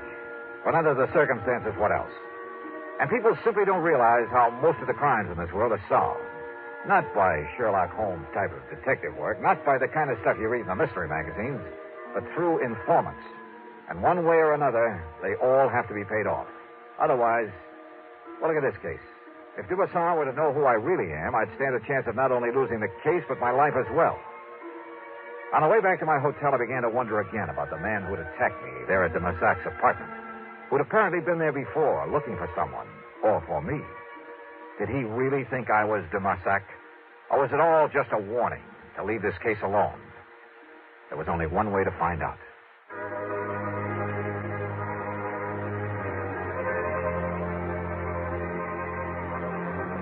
Back in my hotel, I arranged for another room under the name of Robert Matthews from Texas, USA. It was a room adjoining my own with a connecting door. In it, using my best Texas drawl, I'd meet Francois Dubuisson when he came at midnight with the Olney diamonds. 15 million francs, Damasak had told him. Little enough for a necklace worth $750,000. But I've never yet paid a thief for the return of stolen goods, and I had no intention of doing so this time. I settled down to wait for midnight. And then I suddenly realized why I'd felt only half-dressed ever since I was attacked over in Damassac's apartment. Sure, my gun was missing. Without it, and if Dubuisson was wise to me, was the phone in the other room, the one where I'd act out the part of the rich Texan, if there was any point in it.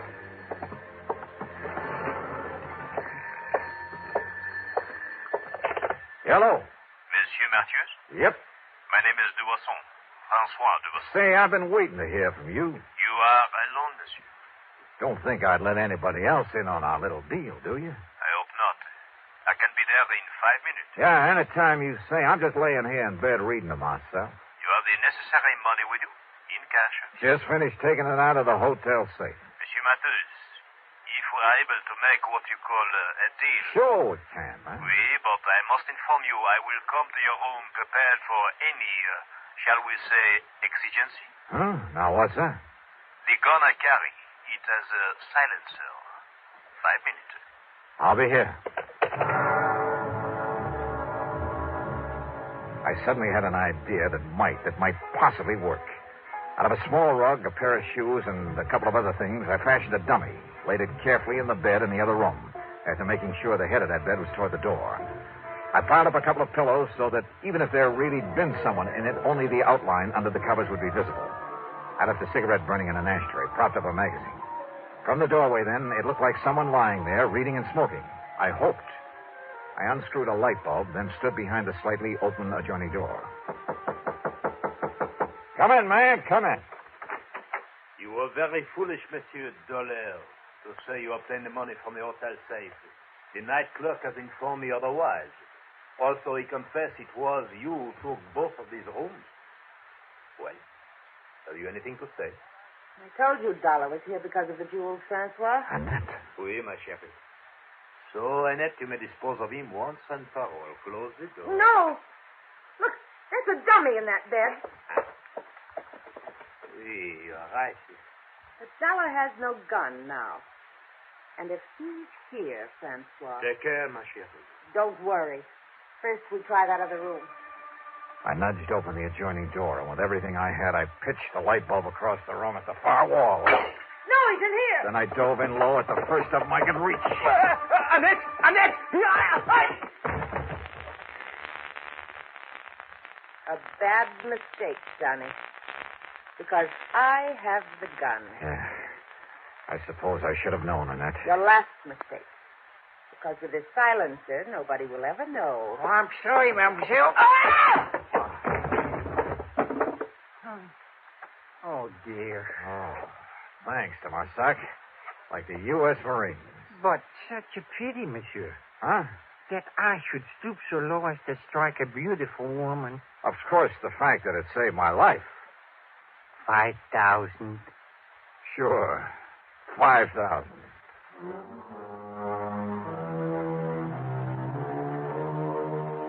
Of course, there'll be some fancy international legal procedure necessary, but I'm sure the company can arrange for return of the necklace to the United States. As for Dubuisson and the lovely but treacherous Annette, well, the Paris police are making the arrangements for them, and I'm sure they won't be very pleasant ones. Expense account total, including a couple of nights on the town, $5,000 for Dubuisson and deluxe transportation back home, $5,878 even. Wow. Oh, incidentally, I met a luscious little blonde on that return trip who was... Now, let's not go into that. Yours truly, Johnny Dollar.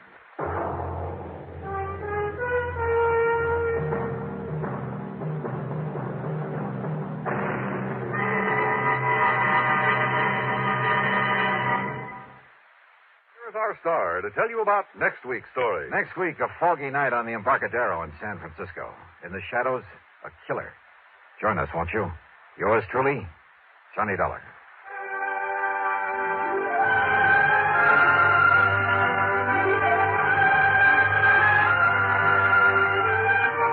Yours truly, Johnny Dollar, starring Bob Bailey, originates in Hollywood and is written, produced, and directed by Jack Johnstone. Heard in our cast were Virginia Gregg, Forrest Lewis, G. Stanley Jones, Tony Barrett, Bill James, and Gus Bays. Be sure to join us next week, same time and station, for another exciting story of yours truly, Johnny Dollar. From Hollywood, it's time now for... Johnny Dollar. Bert Major, Masters Insurance and Trust. Oh, hi, Bert. What's up? Poor little rich girl in California wants to take out a $200,000 straight life policy on her husband, with herself as beneficiary. A lot of dough, but not too unusual, if you can afford it. Effective in 2 weeks, and hush-hush, a surprise. But who'd want to... Why? Exactly. Nice piece of change for the company in commissions, or for her in payoff, if she's playing that kind of a game. You talk like you don't know her. Name only. Deal was arranged pending through her lawyer in Los Angeles. You could be out there in the morning, Johnny. All right, Bert. Who gives me the fill-in? Our agent out there, Roger Hackey. He'll meet you at International Airport.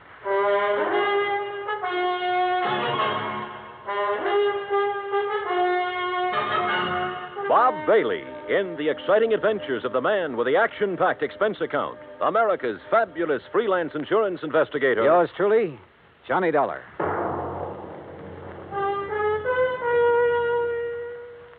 And now, Act One of yours truly, Johnny Dollar.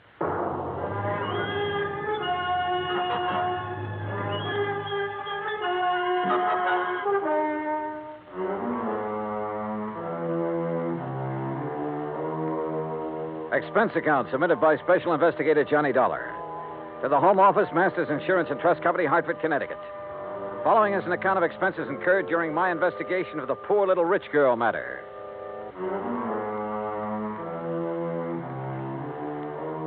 Expense account item 1, $280 round-trip plane ticket and incidentals, including sunglasses, Hartford to Los Angeles. I arrived, rested, ready, and right on schedule. Also on schedule was Roger Hackey, Masters Los Angeles agent, who turned out to be a repressed comedian become insurance salesman. Yep, I said to myself, that's Johnny Dollar, I said. You are Johnny Dollar, aren't you? In person. You Roger Hackey? In person? You got the old feel, haven't you? Simpatico, we call it out here. Have a nice trip? Yeah. Good. Airplanes scare me. Don't like being up there in the wild blue yonder. Terra firma's my dish of tea. Slow but sure, they call me. Yeah, well, look. Now, if you'll just follow me, we'll jump in my jalopy, and I'll have you at the Beverly Hilton before you can say happy hooligan. You said. Huh? Oh, yeah. Well, here we go. Cloud of dust and all that.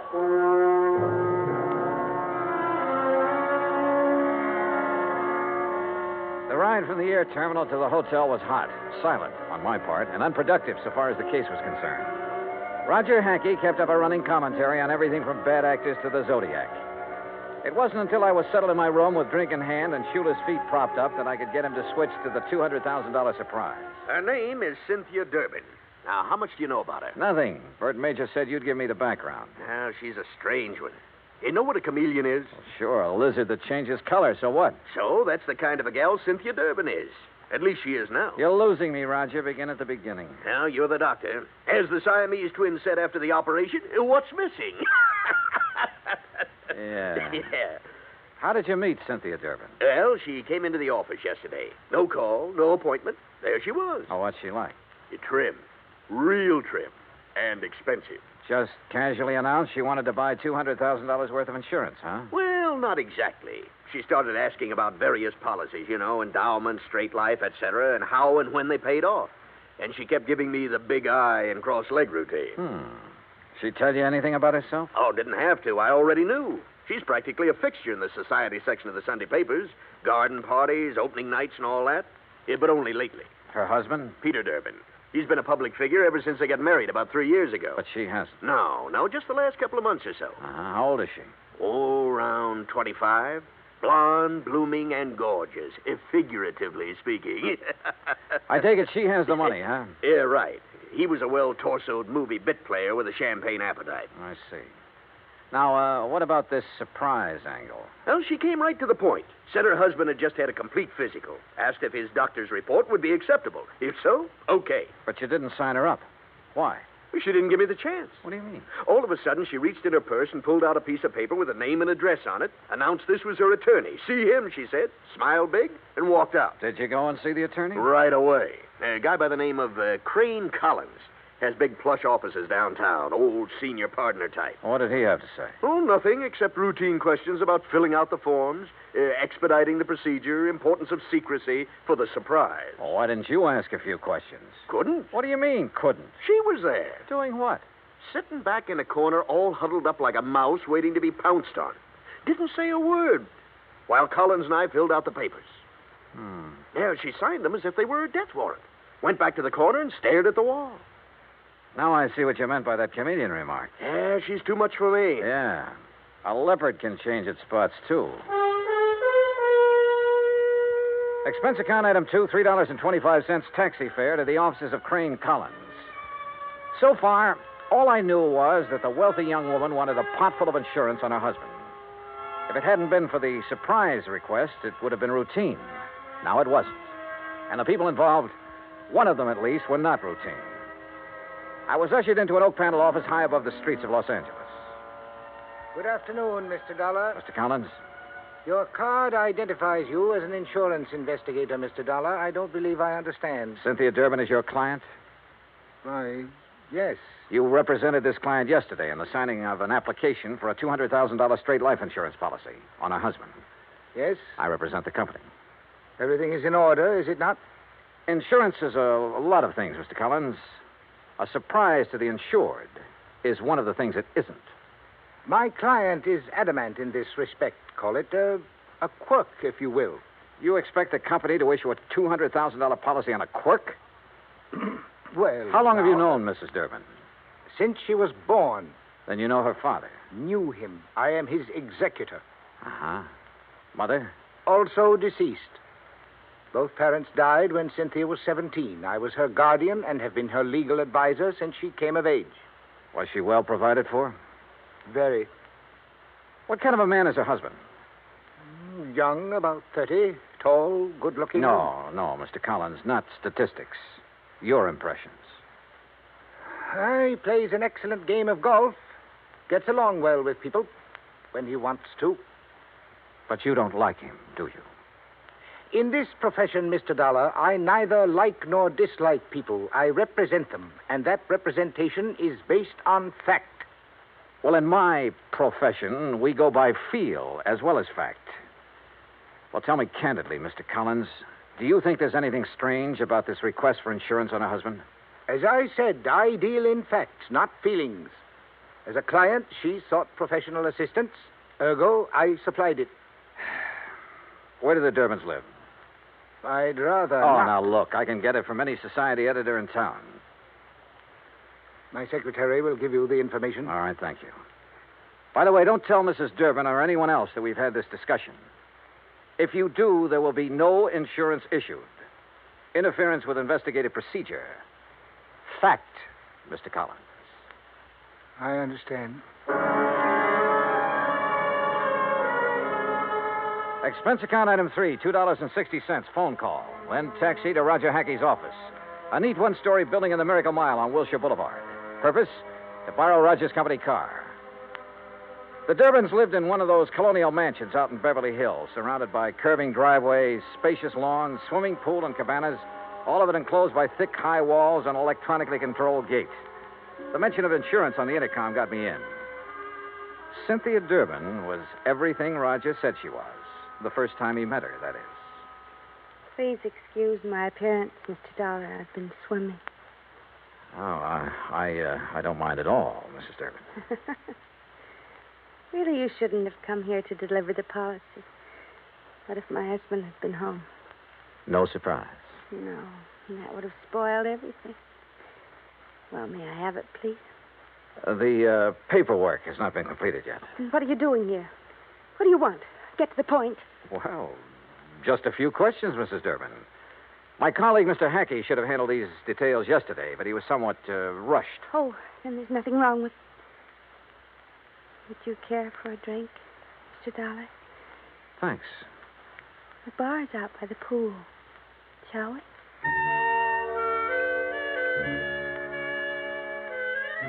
She was wearing a bikini and high-heeled beach sandals, and she led the way. I was hoping it was 2 miles to the pool instead of the 75 yards it turned out to be. I mixed the drinks, and we settled down in a couple of sun lounges. Ah, those details, Mr. Dollar. Just formalities, actually.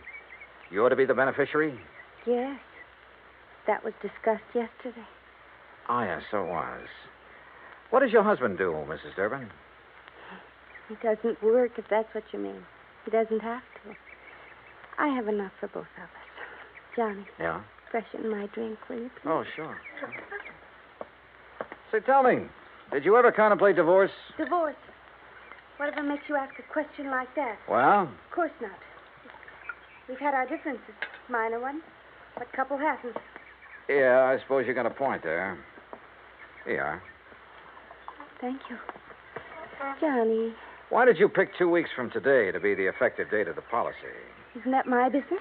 His birthday, Mrs. Durbin? What? Your husband, the surprise. Well, yes, it is, but all these questions... Plan to throw a big party for him? Yes. No, I don't know. Johnny... Your husband would be worth a lot more to you dead than alive, wouldn't he, Mrs. Durbin? Hand me that robe, please. Sure. There you are. But you haven't answered my question. I'm sorry, you'll have to excuse me. I have a headache. A terrible headache. Something was definitely wrong here. A girl of her age should have flared at my questions. Should have snapped back at me instead of blindly running away. Yeah, something was wrong, all right. But I'd seen what I'd come to see. Both facets of Cynthia Durbin's personality. And was one of them actually thinking in terms of murder? My job, find out.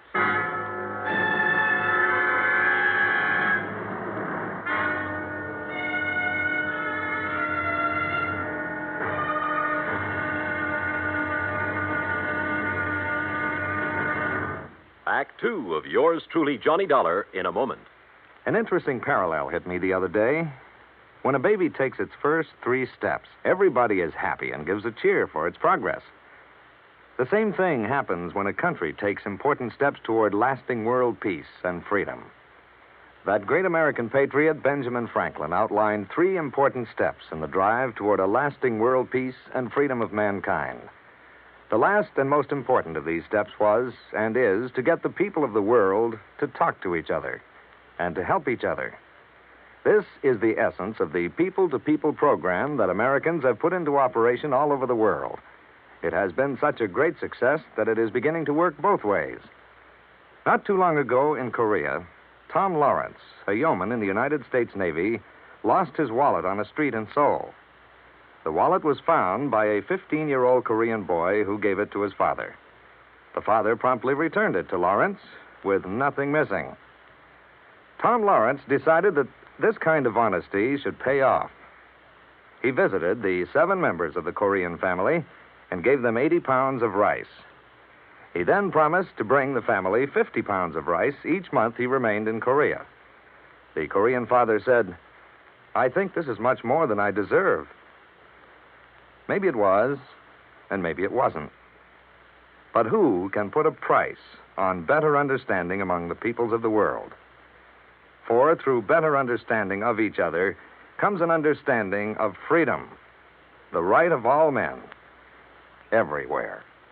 And now, Act Two of yours truly, Johnny Dollar, and the Poor Little Rich Girl Matter.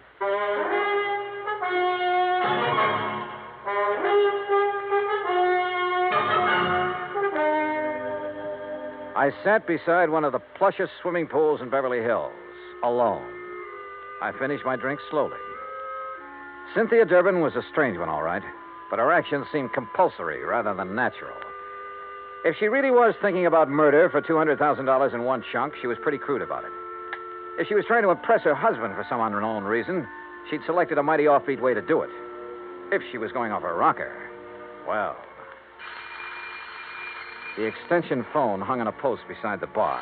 I don't ordinarily listen in on other people's conversations, but this one... Thing wrong, darling? Eric? Oh, Eric, I've got to talk to you. Something has happened. I think No, Cynthia, not on the phone. Meet me here in half an hour. But, Eric... Half an hour. Here. Goodbye, Cynthia. Hello, Eric.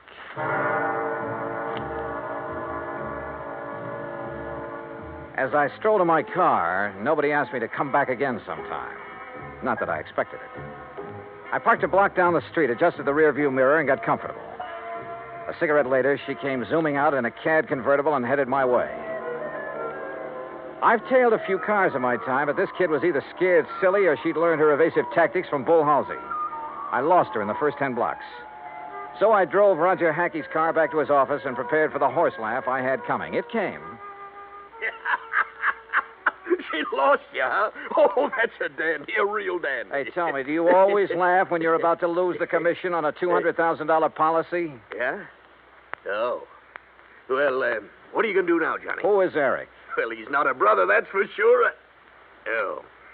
I don't know. You know, for 2 cents, I'd turn in a negative report and go on back to Hartford. Oh, wait now. You can't do that. This is a big deal. For you. For me, it's a pain in the neck. But you can't turn in a negative report just because she's got an extracurricular boyfriend. You don't even know who he is. And what about her husband? Yeah, what about him? Here. I got the dope right here. Today's paper, and it's a good picture of him. Read what it says. Peter Durbin, one of Los Angeles' better amateur golfers, plays out of Silver Oak Country Club, where the state open is being held this week. He's expected to finish in the top... Roger, what time is it? 4:30. Thanks. Huh? Hey, where you going? I'm going to try my hand at being a reporter. What? What are you talking about? Roger, I'm going to interview Mr. Peter Durbin for the Interstate Publicity Press Association. Huh?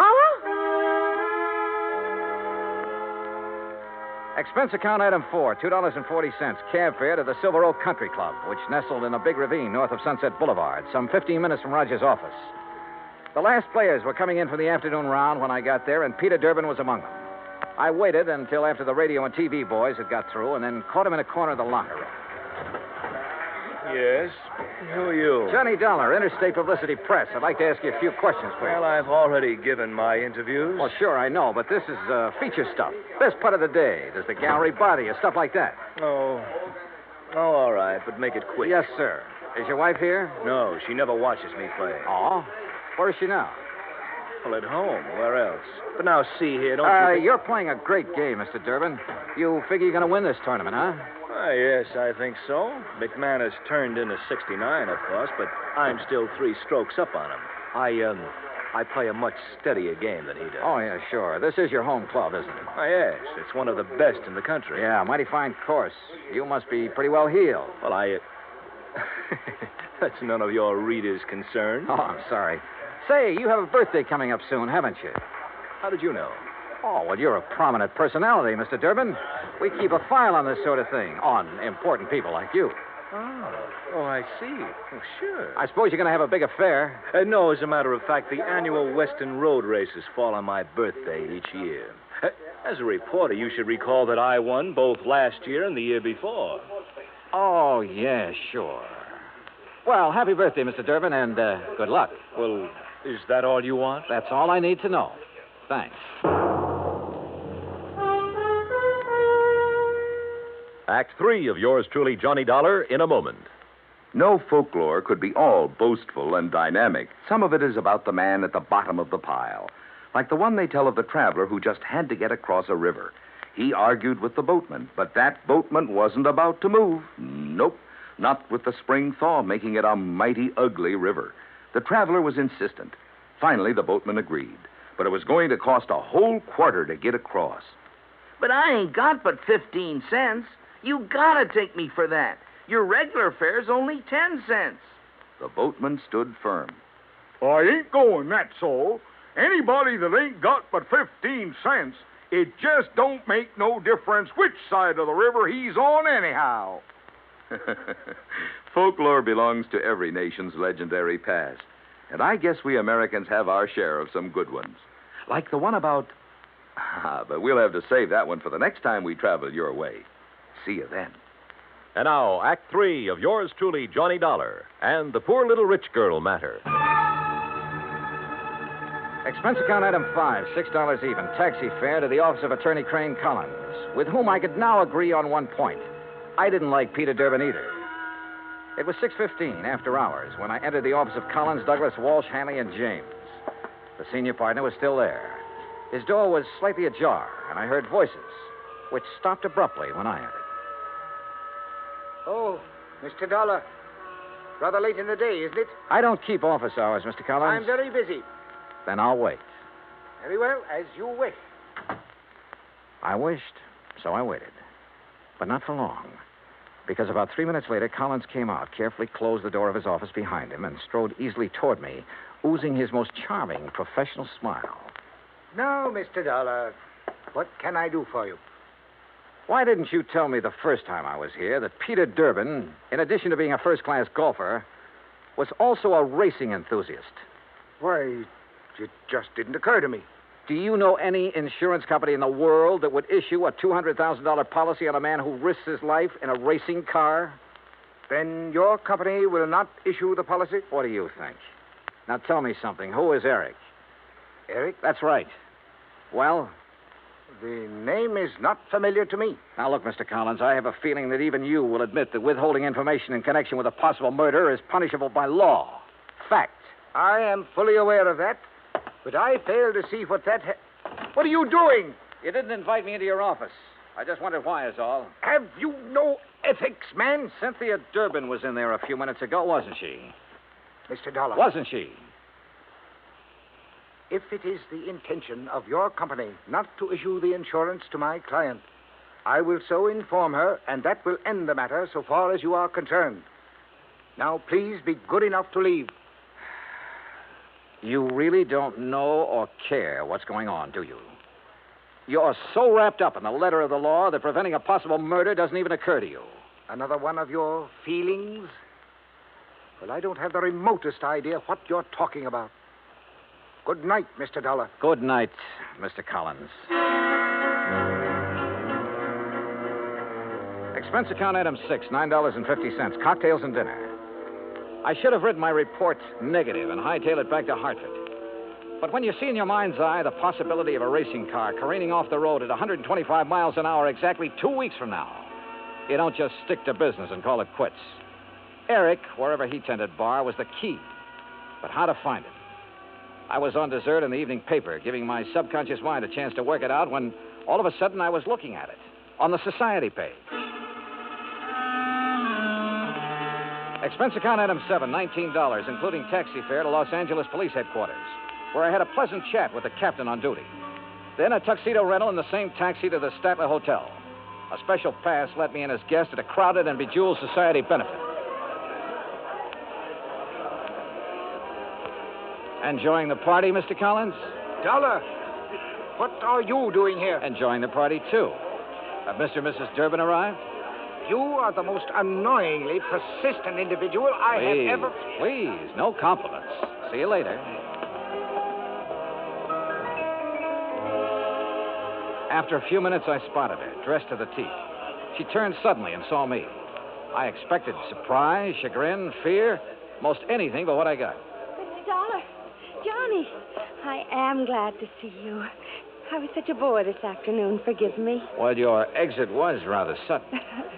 My headache's all gone. Isn't that wonderful? Fine. Will you dance with me? Pleasure. Dollar. That's such an exciting name. Is your husband with you tonight? No, poor dear. He's playing in a golf tournament and has to get his rest. You came alone? Yes. Don't you find it warm in here, all these people? Let's go out on the terrace, hmm? Sure. Why not? Once more, I was following her, and it was just as interesting as the first time. But my mind and eyes were elsewhere. Somewhere in this crowd was the Eric I was looking for. He had to be. Then I spotted him, 35, big and broad, hawk-nosed, circling toward the terrace from the left. She threaded her way to a potted palm in a far corner of the terrace, turned and looked at me. Her eyes were feverishly bright in the moonlight. She was beautiful. You're a very charming man, Johnny. I wish... You wish what? Do you find me interesting? You haven't answered my question. Oh, I find you interesting, Cynthia. Who is Eric? Eric, The man you went to see this afternoon after you left me. this afternoon. You know who I'm talking about. Because you and Eric, I don't know how, were planning to kill your husband 2 weeks from now and collect $200,000 insurance. 2 weeks from now in the road race. Make it look like an accident, no doubt. No, Eric, no! I ducked and whirled around as a fist grazed past my ear and brought up one from the floor with all I had. Oh! Cynthia stood there a moment, then quietly folded up and lay on the floor in a heap, sobbing. Oh, there you are, Dollar. What have you done to this poor girl? And that man? Very simple, Collins. I've been combining feel and fact.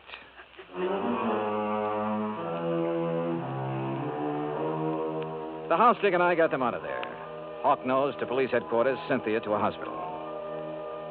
Eric turned out to be a quack psychiatrist who preyed on unstable rich women and who was wanted in both New York and Florida. He had a perfect setup in Cynthia Durbin until he went for murder and the big money. Mrs. Durbin, well, the doctors tell me she ought to be normal mentally in a couple of years with proper psychiatric treatment. Expense account total, $317.75. Yours truly, Johnny Dollar.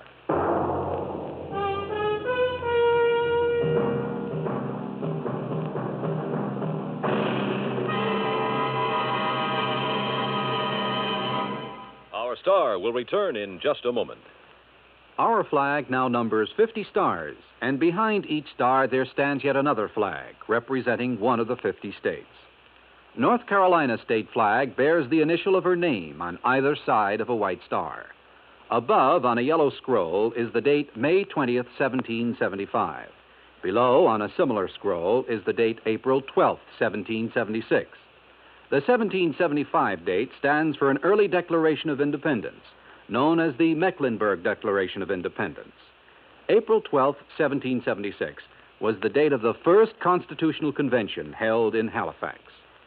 The Halifax Resolve was a document that placed the Old North State in the front rank, both in point of time and spirit, among those colonies which demanded unconditional freedom and absolute independence from any foreign power.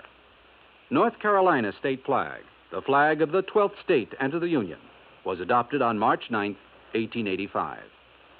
Now, here's our star to tell you about next week's story. Next week, a beautiful yacht, a beautiful, charming girl, and a man who wished he'd never heard of either of them. Join us, won't you?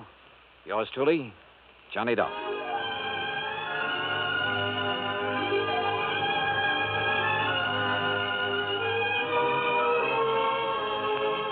Yours truly, Johnny Dollar, starring Bob Bailey, originates in Hollywood.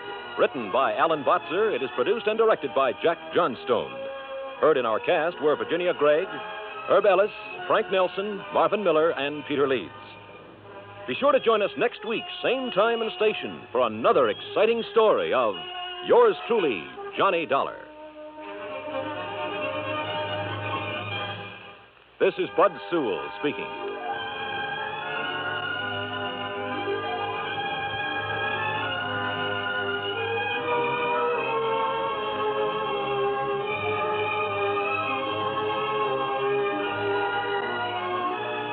This is the United States Armed Forces Radio and Television Service.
Johnny Dollar. Monsieur Dollar, you will be amazed. You will be thrilled. Yeah, well, I think I've had all the thrills I need here in Paris. And who are you? I, monsieur, am the night clerk here in the hotel. Oh, well, what's all the excitement about? Monsieur Dollar, I have the telephone call for you, and monsieur, Yeah. it is wonderful. It is the long distance. It is the transatlantic. A transatlantic call. From the, what you call the United States. Well, bully for you. But across the ocean. It must be the most important.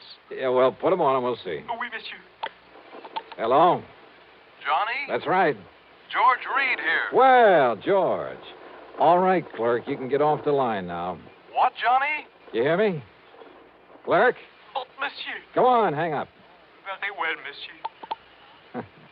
Now, George, you get my cable report on the only jewels? Yes, you did a great job in spite of all the money you threw around. I mean what you gave that man de Marsac. But listen, I'm glad I caught you before you left. I'm flying on back tonight. See you in Hartford in the morning. No. What? Contact Mr. Maurice Rigaud there at our Paris office. Oh, what about? Getting those jewels back to America? No, that's all taken care of. But in talking with him a minute ago, I happened to mention that you're there, so he wants you to stay around and see if you can help locate a Cellini medallion. Cellini, the famous Italian artist? Yes, and the medallion was stolen from the galleries of the Louvre 2 or 3 weeks ago. Priceless, so it has to be found and returned to them. Well, I'll do what I can, George. Good. Now contact this man Rigaud at our office there immediately. Contact Rigaud, huh? That's right. But why do you say it that way? Because maybe I won't bother him. What? George, maybe I've got a better idea.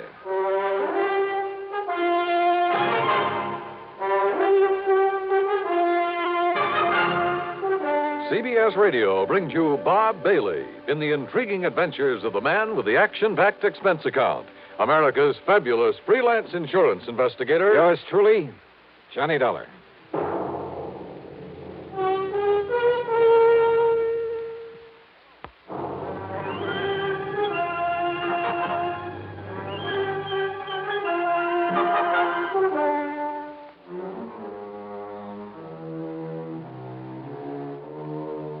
Expense account submitted by Special Investigator Johnny Dollar to Floyd's of England, North American office. Or maybe it's the Paris office. We'll see. Following is an account of expenses incurred during my investigation of the Embarcadero Matter.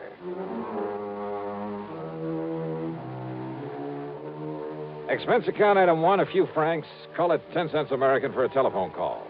Not to Rigaud at Floyd's of England, but to my old underworld contact, Louis de Marsac, the strange little character who calls himself the Grey Cat. Oui, Monsieur Dollar. C'est la Jacquerie. You most loyal, most faithful friend. Yeah, I'm sure. Are you living it up on that money I gave you for locating the only jewels for me? Alas, monsieur, I have been most unfortunate. Only one small, what you call investment. And now... Easy come, easy go, huh? Oui, the 5,000 is gone. And I was so sure of this one. What kind of an investment, de Marsac? Well, even you would have been attracted. Oh, she was young. She was so beautiful. She? Oh, no. Ah, that Marcel, how could such a lovely vision deceive me so? Oh, I'm crushed, a man without hope. And monsieur, Yeah? I'm also very what you call broke. Uh-huh. Think $100 might help to raise your spirits? $500? Oh, oui, monsieur. But for what? 100. For some information about what happened to the Cellini medallion. Oui, stolen from the Louvre. Oh, you know about it then? But of course. You know where it is? No. But for you, mon ami, I will somehow find out. Good. But it may be dangerous, monsieur. The people I will have to see, the cutthroats I will have to pay for the information. But for you and the $400 you have promised me. Okay, $150. Want to call me when you've got the dough for me? No, if I bring the information to you, I can then collect for it right away. 200? I'll wait to hear from you. Okay, now, George, don't flip your lid over some more money for de Marsac. After all, he knows more about what goes on in the Paris underworld than any other man alive. And if in a day or two he can come up with the information I need, I'll put it this way. He saved the company a lot of time and money in the past, and I'm sure he can do it again. Also, if his poking around is as dangerous as he seems to... Yeah? Well, come in. De Marsac. Oh, oui, monsieur. Je suis agree. Oh, the dangerous mission you sent me on is a fait accompli. But I only talked to you on the phone about an hour ago. I've wasted no time. You have the $300 for me? $150. You have the information? Oui, the Cellini medallion. Well, it's on the way to your own country. On the way? How? Hidden away in a case of wine aboard the ship, the Klemper Hall, out of Le Havre. The Klemper Hall, huh? Destination? San Francisco. Now, when's it due to arrive there? Late tomorrow night. The cargo is many cases of wine. Yes, bottles of wine. The medallion is hidden away in one of them. You're sure of all this, de Marsac? But of course, mon ami. Because if I fly all the way to San Francisco and find out you're giving me a wrong steer... Oh, no. How can you, my oldest, my dearest... Yeah, sure. Now, this means that someone over there is going to have to pick it up. Oui, at the warehouse at the pier. Monsieur Frank Gestel. Gestel? You know? If he's the one I'm thinking of. A fence who used to operate in New York, but they can never pin anything on him? It must be the same. But in the shipload of wine, how'll he know which case has the Cellini medallion in it? By this mark, mon ami. Yeah? So. A tiny circle, yeah? With a Maltese cross in it. Oui, like so. Okay, de Marsac. I better pack up and catch a plane back to the States. Mon ami. Huh? Oh, yeah, sure. Here you are. 50, 100, 150. Oh, monsieur, such a dangerous... Okay. 170, 90, 200. Ah, merci. Merci beaucoup. Bon voyage. Oh, success. Wait a minute. Eh? You dug up an awful lot of information in a very short time, de Marsac. Even about that mark on the case of wine. Oh, but of course, monsieur. You see, I put it there myself. You what? Oui, when I helped my friends to smuggle the medallion aboard the ship.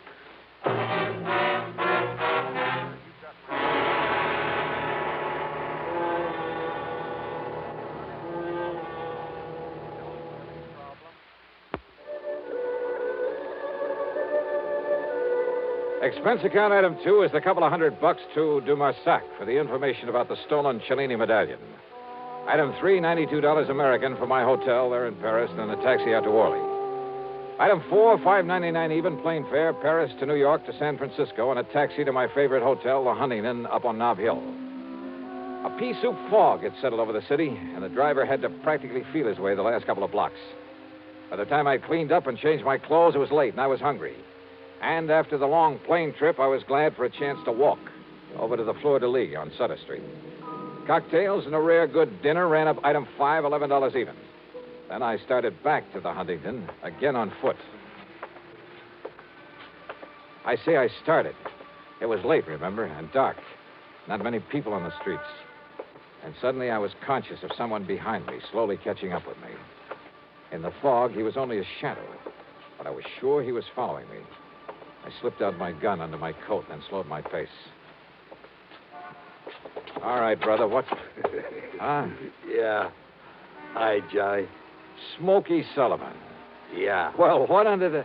How are you, Smokey? I thought that was you coming out of that fleur-de-lis. Hadn't you better put that back in your coat, huh? Oh, yeah, sure. Hey, listen, you're just the man I want to see. Yeah? Yeah. And if you can dig up some information for me about somebody, I'll make it worth your while. You're real good to me, Johnny. I'll do anything I can. And listen. Yeah? I don't know why you're out here this time, and maybe this ain't got nothing to do with it. What's that, Smokey? But I've been hanging around the docks the last couple of days, down to the Embarcadero. Doing a little honest work for a change? Yeah. I'm real clean now, Johnny. I've been going straight. That's the stuff. But I know how to keep my eyes open. You know what's going on down there? What? Smuggling, Johnny. There's a lot of smuggling all the time. You know what I mean? Keep talking, Smokey. Yeah. Well, most of it comes in from Japan and China, places like that. It's the boys on the boats bringing stuff in. Ah, well, what I'm interested in... Narcotics, Johnny. Mostly heroin, stuff like that. Yeah, well, now, Smokey, when you get any info about that kind of stuff coming in, you tip off the Treasury boys, the narcotics division. Me, Johnny? Me go to the cops? You mean because of your past record? Yeah, they wouldn't believe me, Johnny. That's the trouble with going legit. I mean, the kind of guy I was. Don't ever kid yourself. I don't want to lecture you, Smokey, but believe me, it's the best way in the world for you to make up for some of the things you've done in the past. Look what you've done in helping me. Yeah, I know. And it was you got me going straight.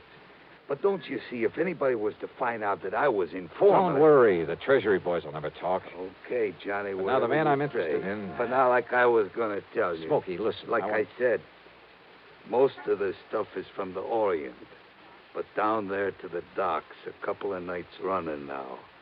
Well, Johnny, you ever hear of Frankie Gerstel? Are you kidding? That's the man I was going to... You mean the one who used to be a fence back in New York? Yeah. Long time ago, I done a couple of jobs for him. That was before, you know. You've seen Gerstel around here? Down to the Embarcadero. Sure. Waiting for the Klemper Hall to pull in from Europe. The Klemper Hall, Johnny? Yeah. With a cargo of French wine? Yeah, that's it. How do you know? I helped unload her. You what? Yeah, come in ahead of time, early this morning. And I got here too late. Huh? Or maybe I haven't. Come on, let's get on down to the Embarcadero.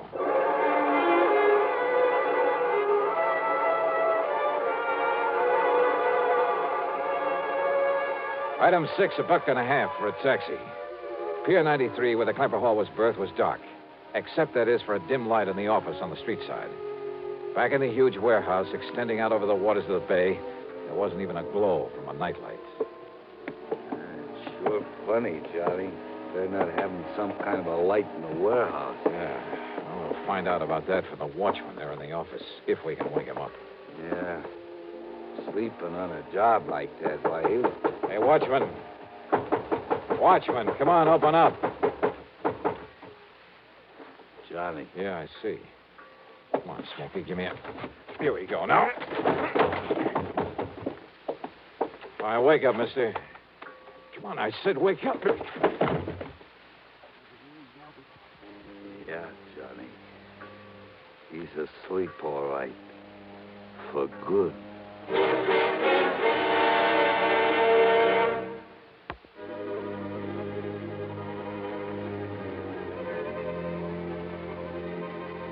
Fog-shrouded San Francisco or the Embarcadero at night. There in the little office on the shore end of Pier 93, we found the watchman. Found him dead with a bullet in the back of his head. Which meant that in all probability, Frankie Gerstel had gotten there before us, had already taken the Cellini medallion out of its hiding place. Or was it still there, one of the cases of wine stacked up in the warehouse in the long, dark pier? There was only one way to find out. Oh, we better get out of here, Johnny. If the cops come around and find this watchman laying here dead, even with Johnny Dollar to explain Reach up and pull off that light, will you? But, Johnny... All right, here, I'll do it. But, look, don't you see, if the cops come around, they see this office dark. Yeah, we got to chance it. Now, if this watchman had a flashlight on him... Yeah, in the side pocket of his coat. Side pocket. Yeah, here it is. What are you going to do, Johnny? I'm going back into that warehouse. But, Johnny, don't you see, if you put on the lights back there... That's why I've got this flashlight. I've got to locate a case of wine in there with a peculiar mark on it. Look, something else in that case? A priceless medallion that was stolen from the Louvre. It was smuggled in so Gastel could pick it up. But if he's already been in here and taken Well, I it... gotta make sure. Now, you wait right here. Johnny, if a prowl car comes down the street... Okay, shove the watchman's body under the desk. Turn the light on again and sit there in that chair with your hat pulled down over your face. If a prowl car comes along, wave to it. Whatever you say, Johnny. If anybody else comes along, tries to get in here, yell bloody murder and get out the best way you can. Now, I'm going back in the warehouse. And don't switch on the lights in there. But be careful, Johnny. Yeah.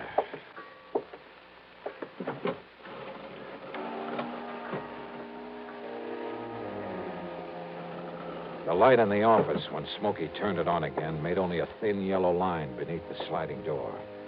It showed me nothing. It seemed only to accentuate the gloomy darkness of the huge warehouse. Cautiously, I felt my way to a pile of crates, stuck my head around the corner of it, and flicked on the flashlight for a moment to get the lay of the land. Bales, crates, packing boxes, and barrels filled the place. The cargo of the Klemper Hall. And there at the far end were the cases of wine I was looking for, hundreds of them. After mentally plotting a course through the mass of shipping, I turned off the flashlight and worked my way back to them in the darkness. Finally reached them. Yeah, when I tilted one of them, it gurgled slightly. I was about to flick on the light again when I realized that if Frankie had come here, if he'd killed the guard but hadn't left, yet somehow I had to find the case with the identifying mark on it. I put on the light again. And there in front of me was a case that someone had pried open. The cinch bar was lying beside it. On one corner was the mark that... Someone. I heard someone else in there. Behind me. Behind one of the packing cases. I'd felt my way around in the dark. I heard him again. So I picked up the cinch bar. And I waited. Then... Holy... At least I'd seen the flash of the gun. But again, I waited. Give up, Dollar. I've been here over an hour. I can see in here, but you can't. Now? Well, I can see the flash of your gun.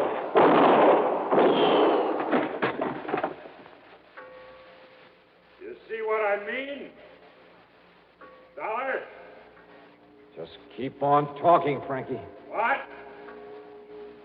What'd you say? Dollar. The cinch bar.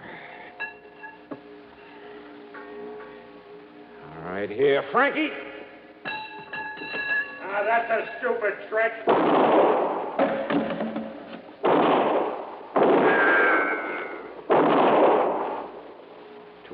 Too close. No, wait. Hey, your last shot, wasn't it, Frankie? Yeah. Hey, Smokey. Okay, Smokey, come out here in the warehouse. Turn on the lights and we'll... Didn't figure I had two guns, did you, Dolly? But you haven't. Not now. You're through. And by the time you can reload... Yeah, Smokey, put on the lights. I can use them now. No, Smokey, no. That's right. And leave them on. And, Dollar, I'm going to dig you out from behind those crates and kill you. You hear me, Dollar? You can't get away. Yeah, because now I see you. So I pull this trigger. Smokey. Johnny, I took the gun off the dead watchman.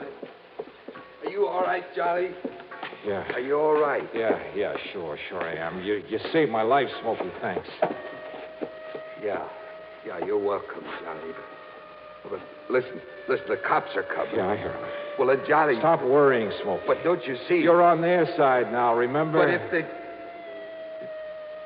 Yeah, I guess I am. Sure.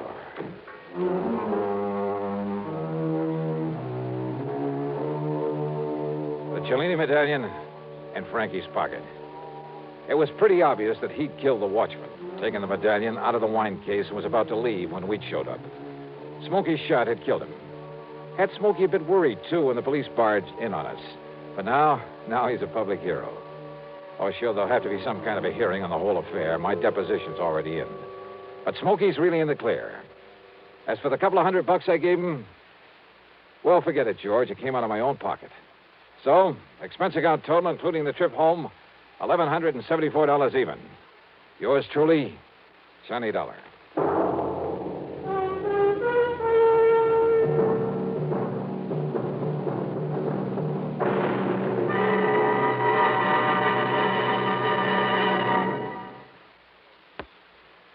Now, here is our star to tell you about next week's story. Instead, let me say hi to 3 new CBS affiliates. They're KAAB in Hot Springs, Arkansas, WRIG in Wausau, Wisconsin, and WOMI in Owensburg, Kentucky. Welcome to CBS Radio. Yours truly, Johnny Dollar.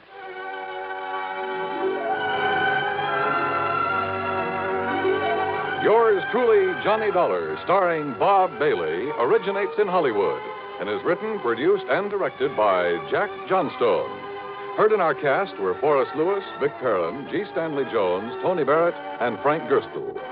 Be sure to join us next week, same time and station, for another exciting story of yours truly, Johnny Dollar. This is Dan Cubberly speaking. This is the CBS. Hollywood, it's time now for... Johnny Dollar. Johnny, this is Fritz Melk here at Star Mutual. Fritz, I can't think of anybody I'd rather hear from. What? Every insurance case you've called me on has put a lot of dough in my pocket. Well, now, And Johnny... it just happens that right now I can use a few extra bucks. Quite a few. So what's the deal? Well, as a matter of fact, I hadn't thought in terms of any fee on this one. Oh. But of course, we'll pay whatever expenses you may incur. Oh? You trust me with my expense account, Fritz? Are you kidding? Of course not. Okay, then, now that we understand each other, what's the problem? Or rather, who's the problem? John Wakefield Edwards. Ever hear of him? No, I can't say that I have. Retired businessman. Leather goods, I think it was. He lives just outside of Albany, New York. So what's happened to him? Well, nothing that I know of. But he has a lot of insurance with it, including a straight life policy worth $155,000. How old is he, Fritz? In his late 60s. Married? His wife died, 3 or 4 years ago. Then who's the beneficiary? His adopted daughter, Marilyn. And how old is she? In her late 20s. She's a very attractive girl, I understand. Then who cares about a fee? Fritz, I'll take the assignment. Easy, Johnny. You probably won't even see her. Oh, why not? But she lives and works over in Troy. Well, what's happened to the old man? Well, he called me a few minutes ago and asked, or rather demanded, that I send you over to see him immediately. Yeah, why? He wouldn't say. What he did say, though, just before he hung up, is that under no circumstances are you to let her know that you're coming. Meaning Marilyn? I would assume so. I wonder. So do I, Johnny. So if I were you, I'd hop on over there. Tonight? Well, first thing in the morning? Okay, Fritz, we'll do.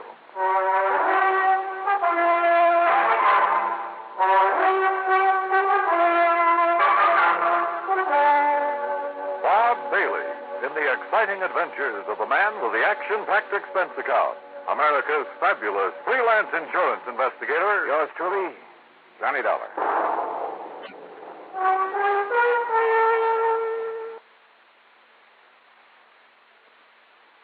And now, Act One of yours truly, Johnny Dollar.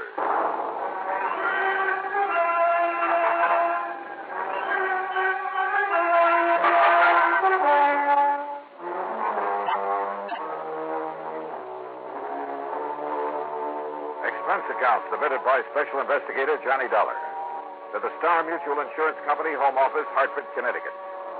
Following is an account of expenses incurred during my investigation of the hair-raising matter.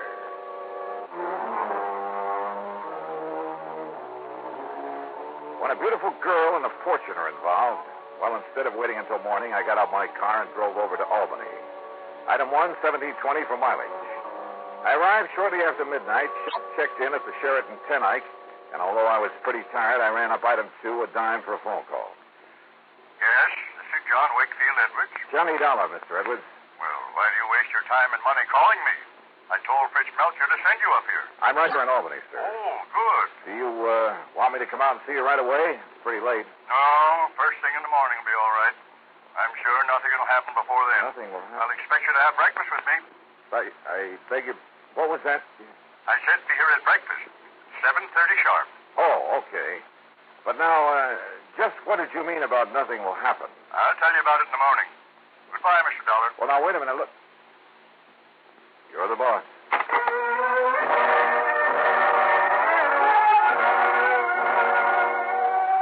Why, oh, why didn't I call him back? Demand to know what it was that he was expecting to happen. For it obviously tied in with his wish to see me. But I guess I was tired after the long drive, and he seemed to think the morning was time enough. So I hit the sack. Early in the morning, some coffee sent up to my room, and then the hotel bill came to $9 even. That's item 3. And by 25 minutes after 7, I swung onto the long, winding drive that led up to the front of the Edwards mansion. It was in a wealthy residential section, a couple of miles north of the city proper, and sat in the middle of what must have been a full acre of beautiful trees and gardens. As I approached the house, I noticed a car parked out front, a sleek, new little sports job. The door was open, and the good-looking kid got out of it and was just about to climb in. As I pulled her up to a stop, she stood there looking at me questioningly.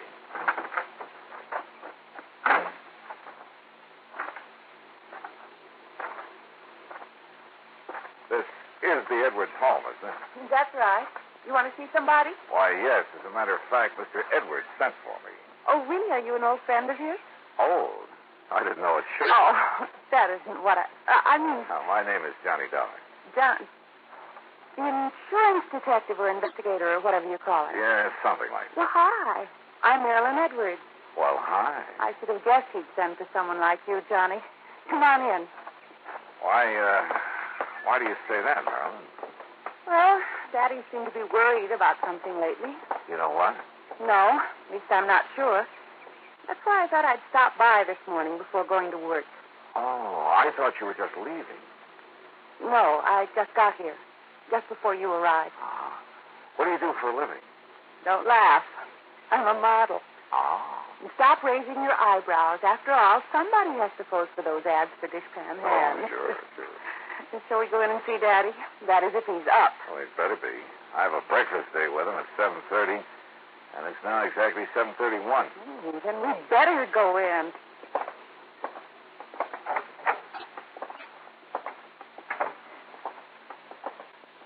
Hi, Daddy. Daddy? Durkin? Durkin! I hear you.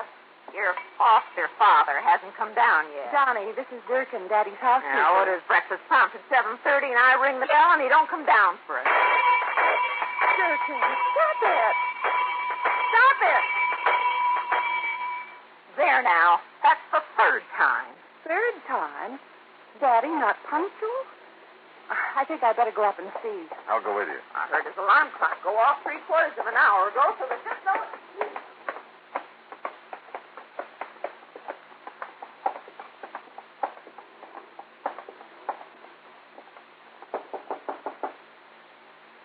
Daddy? Wait a minute, What is it, Johnny? I thought I caught a whiff of cordite. Cordite? But no, I guess not. Daddy? Johnny? Johnny! Oh, no! I'm afraid so, Marilyn. He's dead.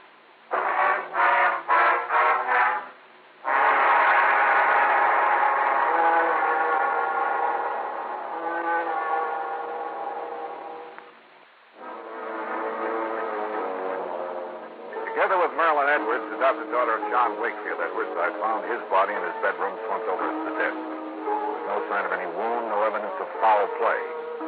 Without touching the body, I phoned the Albany Police Homicide Division, and within minutes, Sergeant Christie arrived with Dr. Walter Mencken in tow. The doctor's examination was brief but very thorough, including several on-the-spot tests for poisons of any kind. How old did you say he was, miss? I didn't, Doctor. But he was 68 or 9, I think. And he hasn't been sick? Not that I know of. Miss Durkin, the housekeeper, would know better than He I. hasn't had a day of sickness since he caught that cold last spring. Yeah. Well, his pump gave out, that's all. Can't expect that in a man his age. Oh, Johnny. Yeah, I know. But you're doing okay. You didn't find anything, did you, Chris? No, not a thing, Doc. Why they bothered to call us in instead of his own doctor? Yeah. Of course, if you folks want, I can order an autopsy. Oh, no. That would be terrible. And down it goes to natural causes. Time of death, approximately 7:15. Doctor. And I expect you can carry on from here, can't you, miss? I'll take care of things. Yeah, and if he can't, I will. Beginning with closing these windows. There. Anybody wants to freeze me? Well, come on, Sergeant. Back to the morgue. Oh, the morgue. Easy, down. Better? Well, you two want some breakfast? Ain't gonna do him any good now.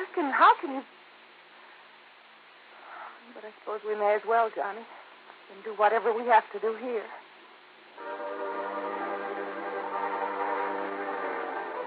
There was something mighty wrong here, yet I couldn't put my finger on it.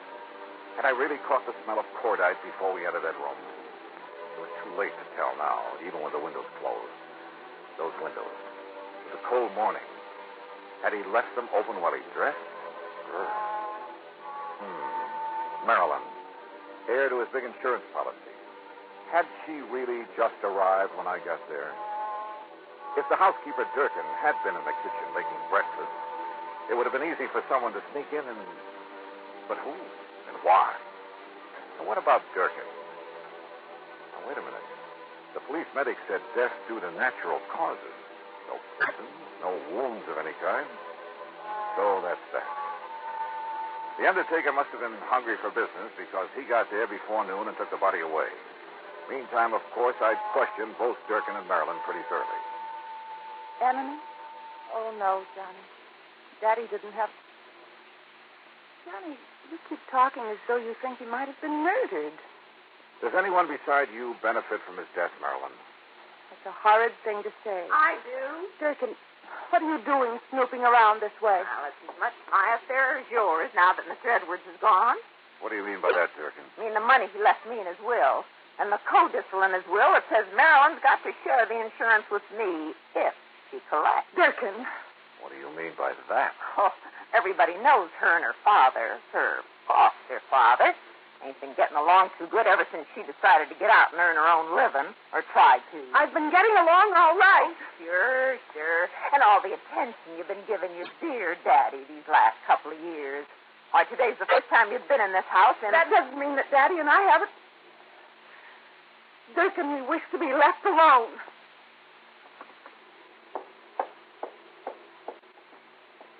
I'm sorry, Johnny. Marilyn, I want to go up and look at your father's room again. All right, if you like. And I'll go along with you. No, thanks. I'd rather do it alone. Oh? And what did I find? Nothing. Sure, there were a couple of old bottles of hair tonic hidden away under some shirts. But after all, I mean, at his age. And that funny little thing on his dressing table. There was a little, well, hat stand, I guess you'd call it. The kind you find in a woman's hat shop. You know, a little wooden stand about 8 or 10 inches high. Johnny, look. Huh? Where did you get that? After what you said downstairs, I guess I began to wonder. Pretty special. So I looked around outside, for footprints or, well, I don't know what I was looking for. And you found this handgun? It was in the middle of a myrtle bush. It was Daddy's gun. Oh? And see, one shot has been fired. Yeah. I also see you've carefully put your fingerprints all over it. Oh. Hey, what? Fine. Now, my prints are all over it. So if it was used to... What am I talking about? If there'd been a shot, Durkin would have heard it. What's more, there would have been a bullet wound, and there was no sign of anything in the... Wait a minute. Marilyn, maybe there was.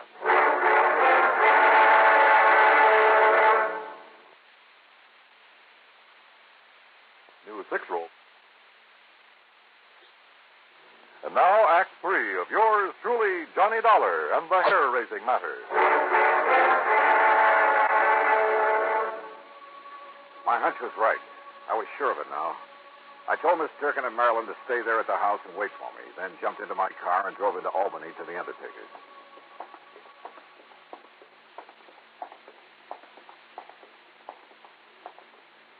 Here we are, Miss Dollar. The embalming room is right here. Though I must confess we haven't had opportunity to prepare Mr. Edward's body yet. Good. We've been rather rushed all day. Yeah, sure. Now, where is he? Right over. Here we are. Was he a relative of yours? No. Just... Wait a minute. What are you doing? Just, trying to make sure that a crazy hunch I had is... Look here now. Are you trying to pull his hair out? No. Off. What? I think. Now, look here, young man. Look. Do you see what I'm trying to do here? What? Yeah. Good heavens, I can't believe it. We would never have noticed it. I don't think anybody would have. But it's a hairpiece, all right. Just big enough to cover a small bald spot. It matches the rest of his hair so perfectly. Hey, you got some kind of a solvent? I don't want to have to rip it off. Why, yes, I think we have. To be here somewhere. Sure, those old bottles of hair tonic. Probably hadn't used them in years. But that little wooden stand, sure, he parked his wig on it. What did he say? And probably nobody knew that he wore it except himself. And somebody very close to him. Here, Mr. Dollar. Here, this will remove the toupee without damaging it. Yeah, good. But I don't understand why you want to take it.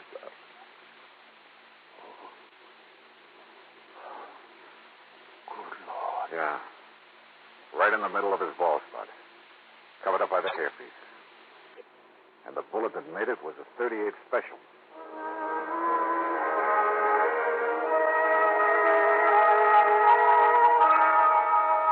Marilyn, you say you didn't get here this morning until I did. Yes, Johnny? You're sure? Yes, Johnny. Come on up to his room again. Where's Durkin? The kitchen, I guess. Johnny, you have a funny look. I mean... Yeah, come on. I'll tell you this much. Your father was murdered, all right. You sure of that? Yes, you bet I am.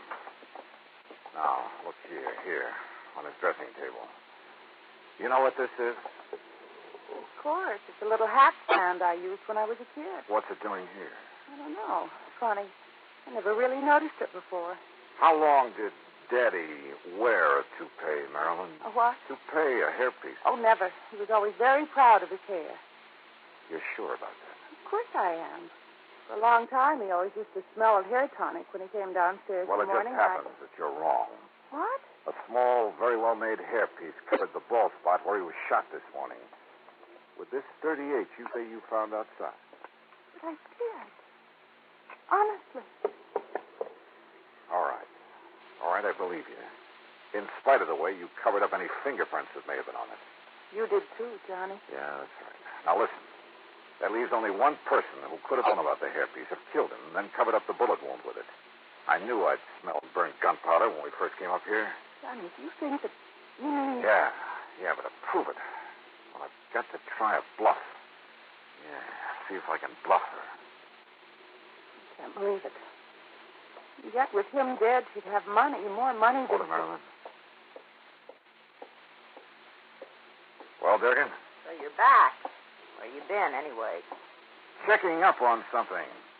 Something I should have suspected last night when I talked to Mr. Edwards on the phone. What do you mean, Johnny? Line clicks. That meant somebody was listening in on the phone downstairs. Don't look at me. I didn't even know you called him last night. I was in bed asleep. Were you, Durkin? What I was just checking on at police headquarters... Police headquarters? Yeah, was a set of fingerprints I found on a glass you'd been using in the kitchen. What? I wanted to compare them with some prints I found on this gun. Well, that's Mr. Edwards' gun. The one you used to kill him? That's a lie. Is it the fingerprints match? No, that's a lie. I wiped them off the gun. Before you threw it out the window? Yes. Then opened the other windows to let the smell of powder out? Yes, I wiped them off. At least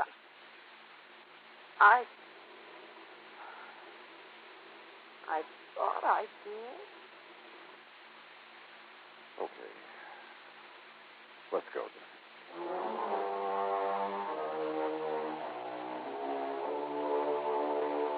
Don't worry.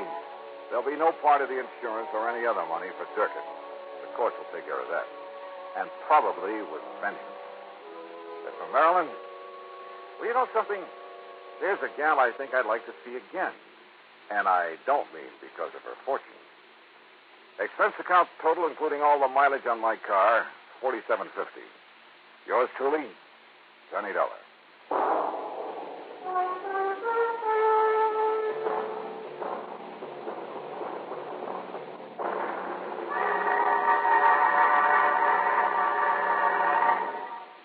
Our star will return in just a moment. Now, here is our star to tell you about next week's story. Next week, a little jade statue is the key to one of the cleverest plots I've ever seen. Join us, won't you? Yours truly, Johnny Dollar.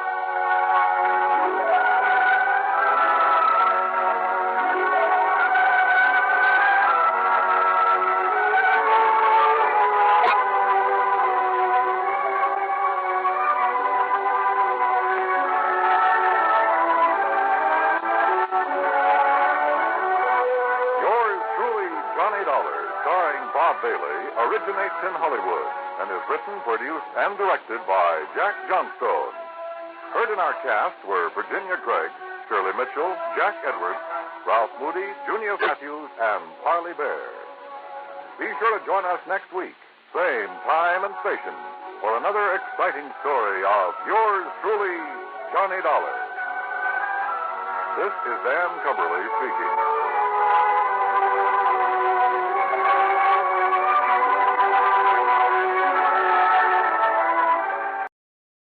From Hollywood, it's time now for Johnny Dollar. This is Jim Paris at Worldwide Mutual. Don't tell me, Jim. Let me guess. Hmm? What are you talking about? The reason you called me, I can smell the smoke all the way over here at my apartment. Oh, well... Also, I heard something about the fire on a news broadcast a few minutes ago. Yes. Somewhere out on Albany Avenue, he said. Yes, it's the cash and save market over the other side of town. And since your company insured it, you want me to go over and take a look? A good look, Johnny. You thinking of possible arson? I am. Okay, why? That store is just one of a chain. Hartford, Boston, Providence, Springfield, Lowell. Yeah, I see. But how does that make it arson? This is the fourth one to go up in as many weeks. Oh. The outfit that owns them having financial troubles? The outfit that owns them is one man. Who? John Wakefield Carson. Then I repeat my question. Johnny, if he is burning up his own markets, if you can prove it, you can save our company a lot of money. That might cost you a lot of money, Jim. What do you mean? Wait till you see my expense account.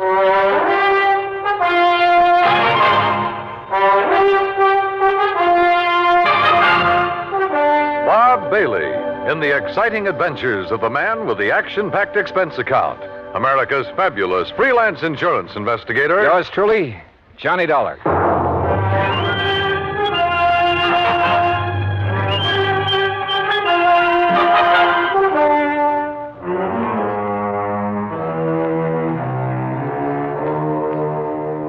Expense account submitted by Special Investigator Johnny Dollar to the Worldwide Mutual Insurance Company, Home Office, Hartford, Connecticut.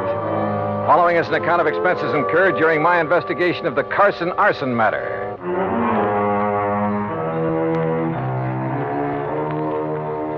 Expense account item 1, $1.25 for a taxi from my apartment to the offices of Worldwide, where I hoped Jim Paris could give me a little more to go on.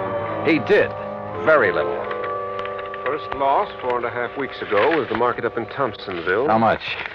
Loss in Thompsonville, $41,204. That was the smallest one in the chain. Uh-huh. The following week, the one over in Fall River burned to the ground. And the claim on that? Some $58,000. Nothing odd about that much dough. And the loss in Lowell was a bit over $64,000. How much the claim will be on this one here in Hartford remains to be seen. How much coverage does he have on it? Around $100,000, I believe. Yes, $106,000. Well, then that's probably what he's going to claim. Look, you can still see the smoke out there. Yes, and the telephone report I just got says it looks like a total loss. Will you go over and take a look at it? John Wakefield Carson. That's right. His office is up in Boston. That's where his newest, biggest market is. Oh, how much insurance on that one? Nearly $500,000. It's one of the largest, most modern And supermarkets. I'd better get over and see him in a hurry. You want me to get there before that one goes up, don't you?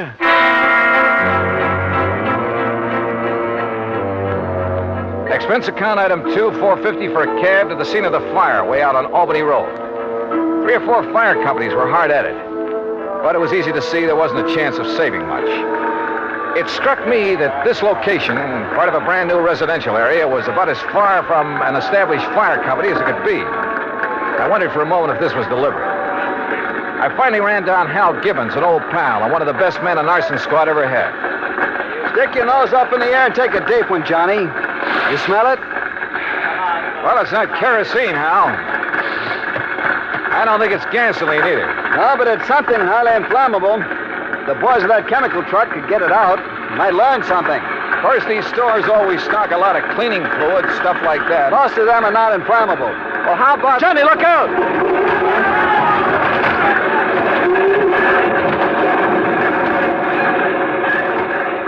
Golly.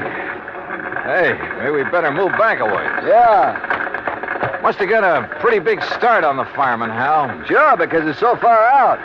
It's like the markets in Thompsonville and Fall River. And Lowell, too. Oh? Kind of makes you wonder, doesn't it? At this point, I'm more than just wondering, Johnny. Have you come up with anything? Those other towns are out of my bailiwick, but I know all the boys in the departments. Have they come up with anything? No, and that's why I feel I've got to get the first lead, if there is one, right here. Has old man Carson showed up? No, not during any of the fires. He just sits calmly in his office in Boston, mutters something philosophical about the vagaries of fortune, and lets it go at that. And files a big fat insurance claim. I think I want to see that guy, Carson. I don't think it'll do you any good, but go to it. Know anything about his financial situation? He's loaded. Multimillionaire. And boy, what a queer one. What's that mean? A regular nut. Always quoting Shakespeare, the Bible, poetry, but a good businessman. You sure he hasn't got some big investments, something like that went bad on him recently? I'm sure. There has to be some reason. Get back, I tell you. You gotta stay back of the line. You want to keep your job, you tell your chief I'm here, and I want to know why this fire got out of hand. Well, who's that? Now, look, miss, I got orders. Don't choke on them. It's all right, Jerry. I'll take care of her. Whatever you say, Mr. Gibbons, but I got orders. It's okay. Well, Miss Carson, it looks like you're losing another market. This is the fourth one. The fourth one and a little over a... Hey, don't I know you? I'm afraid I haven't had the pleasure. Miss Margaret Carson, this is Johnny Dollar. The insurance investigator. Good. Now maybe we'll get somewhere. Oh, this is... Walter. Walter! Yes, Margaret? My fiancé, Mr. Dollar. Walter Smitten. Smitten? Hello, Walter. Mr. Gibbon? Walter handles the legal end of things for Dad. Oh, I see. Next president of the company, Walter? I? In the grocery business? Oh, no, sir, thank you. The legal end is enough for me. Well, what do you think about these fires? 4 in a row. Well, if I were you, Mr. Dollar, I'd suspect arson. Oh, Walter, for heaven's sake. Why, Walter? Someone trying to put Mr. Carson out of business, something like that. Put Father out of business with a couple of fires? Oh. Miss Carson... Come on, Walter. We've seen all we need to make the final report to Dad. Goodbye, Mr. Dollar. Harold. Yeah. See ya. Like a motive, Johnny? That Walter character? If he marries Margaret Carson, and he doesn't seem to like the grocery business... Yeah, but if he could get the money from it. Yeah, I see what you mean.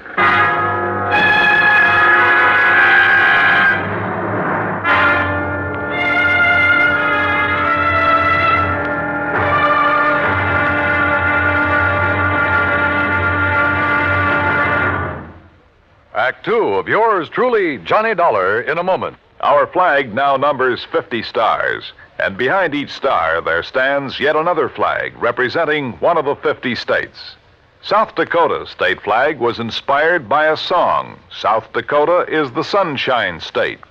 A stenographer named Ida Anding designed the flag with a sky blue background and a blazing sun in the center, and the words, South Dakota, the Sunshine State, in gold around the sun.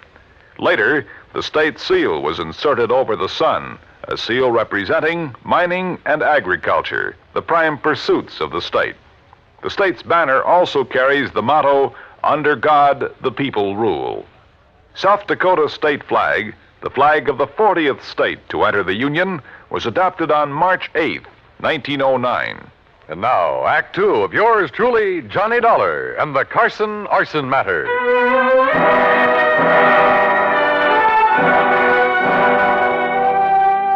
Expense account item 3, 20 cents, phone call from a booth near the scene of the fire. I wanted more information from Jim Paris at Worldwide Mutual. Information about the policies covering the 13 cash and save markets, 4 of which had recently gone up in flames. I waited in the phone booth until Jim called me back.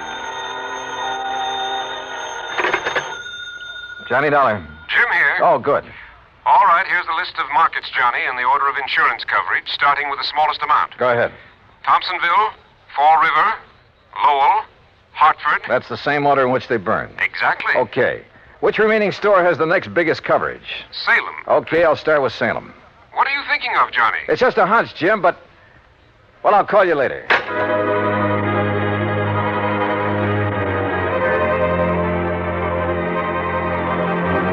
Item 4, $5.25 for a cab back to my apartment. Item 5, $21 even, mileage of my own car, Hartford to Salem, Mass.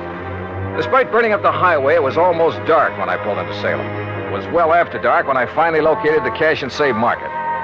Again, the store was far outside of town, and it was a long way from the nearest firehouse. I don't know exactly why I went there instead of the main office in Boston.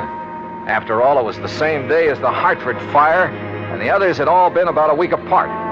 As I said before, call it a hunch. But as I pulled up in front of the place, I saw the shadow of a man dart furtively around the back of the building. As I reached the far corner of the building, I stopped. But with only the sliver of a crescent moon, I could see no one. Somewhere ahead of me, I heard a door open. Then silence again. But somebody had entered that building. Slowly, cautiously, I felt my way along the wall. And then I came to it. An open door. Storeroom. But inside it was pitch black. I drew my gun and carefully, quietly felt around for a light switch. After stumbling gently against a big packing case, I found it. I hunched down behind the case and flicked it on. All right, where are you? I heard you. I saw you come in here. Now, look, I got a gun, so don't try anything funny. You hear me? Where are you? Right over your head! Oh! I must have been out a long time. I came to lying on a cot in the back room of Salem Police Headquarters. A couple of gallon jars. Can you hear me? Yeah. Yeah, I can hear you. Yeah. Well, it was a couple of big gallon jars of kosher pickles that he dropped on top of your head. He, officer? Well, I'd like to split your head open. So he brought you in here to headquarters and had the doc look you over. Up. Easy now. Oh, yes. Doc says no permanent harm done. He gave you a shot to make you sleep and rest. Now, how about this cup of hot coffee? Yeah, sure. And about a dozen aspirins my head feels like. There you are. Thanks. But you said he. Well, according to him, you left yourself wide open when you sneaked in there after him. And then to turn on the lights. Son, you've got a lot to learn. Okay, so I pulled a boo-boo. But do you know who it was that slugged me? Of course, son. He brought you here. Who? Owner of the market. What? Mr. John Wakefield Carson. Item 6, $2 more mileage on my car. This time down to Boston and the main office of Cash and Save Markets. To the private office of John Wakefield Carson. Please be calm of mind. All passion spent, Mr. Dollar. What? That's from Milton. Please sit down. Now, look, Mr. Carson, about last night. Baydock plays tricks upon us all. It did so in bringing us together last night. How did you know I was going to investigate that market of yours up in Salem? Well, I didn't know. But look, you young man. Yeah?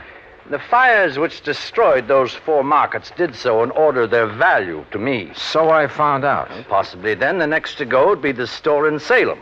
For that indeed is next in order of value. It figures. Or perhaps 'twas mere coincidence those accidents occurred in that order. Accidents? Remember, coincidence breeds further coincidence. That's a quotation from Brescoff. Now listen to me, Mr. Carson. For that reason, I decided to inspect the Salem store myself. Inspect it, huh? To make sure there'd be no possibility of spontaneous combustion there. Let's get one thing straight right now, Mr. Carson. Yes? I think those fires were set. And if you'll come down to earth... Possible, I suppose. It was Shakespeare who said, fire answers fire. Through their paly flames, each sees the other's umbered face. Listen to me, will you? Of course. I think you set those fires, or had them set. By Mr. I think you were going to burn down the store in Salem until I came along. When I saw you there, I thought that was your intent. Oh, sure. All right, tell me this.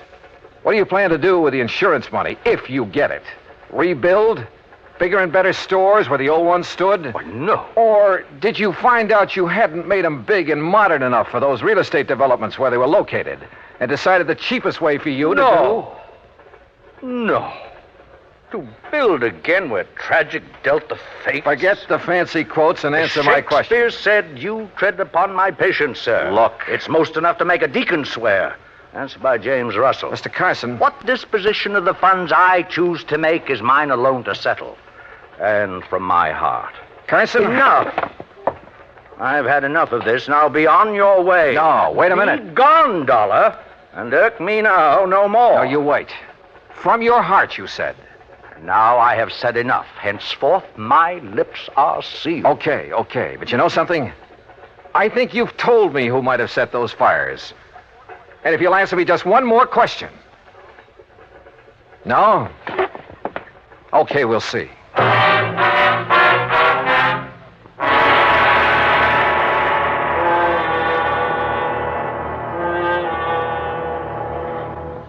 Act 3 of yours truly, Johnny Dollar, in a moment. Sometimes we may wonder why a football team doesn't quit playing and walk off the field when it finds itself 50 points behind with only a few minutes of play to go. What is that indomitable spirit that fills men with hope and keeps them going in spite of terrific odds? Keeps them going just to play the game according to the rules, just to get the job done as well as they know how. This kind of spirit pervaded the feelings of heavy bomber crews of the 9th Air Force on that day of glory, August 1st, 1943, the day of one of the most secretly planned surprise bombing missions of World War II, the day of the low-level attack on the Romanian oil refineries at Ploiești. More than 170 B-24 heavily loaded bombers took off in a swirl of red dust from Benghazi, Libya, to bomb a highly defended priority target. The element of surprise in the low-level attack was to be one of their greatest weapons. But things went wrong from the start. 3 planes exploded during takeoff operations. 11 more aborted due to engine trouble. Of those that reached the target area, less than 1/3 returned to home base. The leaders of the mission encountered navigation difficulties and difficulty in identifying the specific targets. And due to the loss of that elemental hope, surprise, they also encountered devastating enemy firepower from flak and fighters. The mission was partially successful, but a horrifying experience. 5 medals of honor were awarded to the heroes of the Ploiești raid for valorous action above and beyond the call of duty. At any time, the men would have been justified in turning back. But they had a code of conduct that made them want to see the unequal game through to the end. It was a job that had to be done, a charge of the Light Brigade in the air as they flew down the Valley of Death to glory. And now, Act 3 of yours truly, Johnny Dollar and the Carson Arson Matter.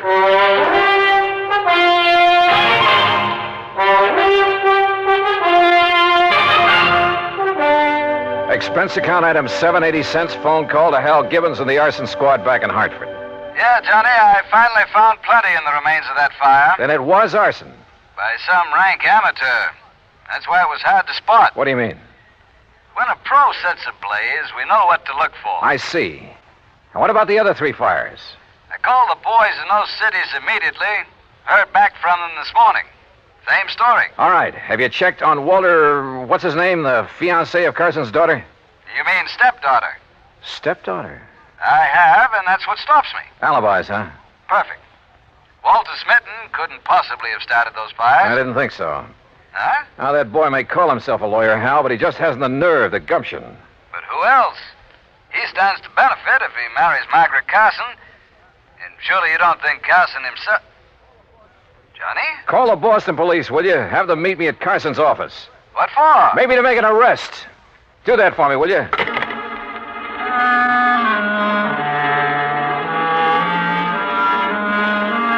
Hunch? Maybe it was more than a hunch now. Sure, I know there was no real clues in the case, but maybe for once I could get along without them. I went back to Carson's office and, I must confess, tried a little bluff. Court? You'd hail me into court? That's right. Unless you open up and tell me what I want to know. Very well. Speak to me as to thy thinkings, as thou dost. And you can forget the quotations. Walter Smitten is your lawyer, isn't he? A timid but an eager lad who saved me many a fall. You like him? Like a son. I would he were my son. For as the Bible says, a wise son maketh a happy... All right. Oh, yes. You have a stepdaughter, Margaret. Alas, I have. Okay. Now, who is to get the insurance money you may collect? Well, that, sir, is none of your concern. You going to talk now, Mr. Carson, but or it's in court? A family matter. Who gets it? I pledged to my wife before she died that Margaret would have all monies from any profit, any monetary gain of any kind, of any of my ventures. That would include the insurance money. I see. That, Mr. Dollar, was my pledge, and oh, how I have rued it. Why do you say that? She's not of my blood, Mr. Dollar. She has no soul for art or poetry. And since she's come of age, she's made so many demands upon me. Money. That's all she thinks of. And unlike Walter, she's so bold, aggressive, headstrong. Were it not for Walter, I'd mistrust her every move. But if he's in love with her? Because she demands he be. And why? So she can use his legal guidance in her fight to take this business away from me. All right, Mr. Carson. I haven't notified the authorities yet, but I've found proof that Margaret is the one who started those fires. You what? And you've just told me why. Because the money would go to her. Oh, Mr. Dollar, I'm glad. I've suspected, yes, but because of family honor. No, I'm glad you have proof. At long last, it will take this millstone from about my neck. Proof, huh? Margaret. Well, Dollar, you'll never live to tell the authorities. Margaret, that gun. Unless you'd like to make a deal, Johnny. Could be worth a lot of money to you. I'd even promise not to set any more fires. Oh, you were right, Mr. Dollar. Unless I'm mistaken, Margaret, the man who just came in... What man? Who heard your little confession is from the police department. You trying to make me look around so you can grab for this gun? Oh, no. Fact remains, he's standing right in back of you. That's right, Margaret. What? No! Oh, my hand! My hand! Oh, my hand! How sharper than a serpent's tooth is an ungrateful child.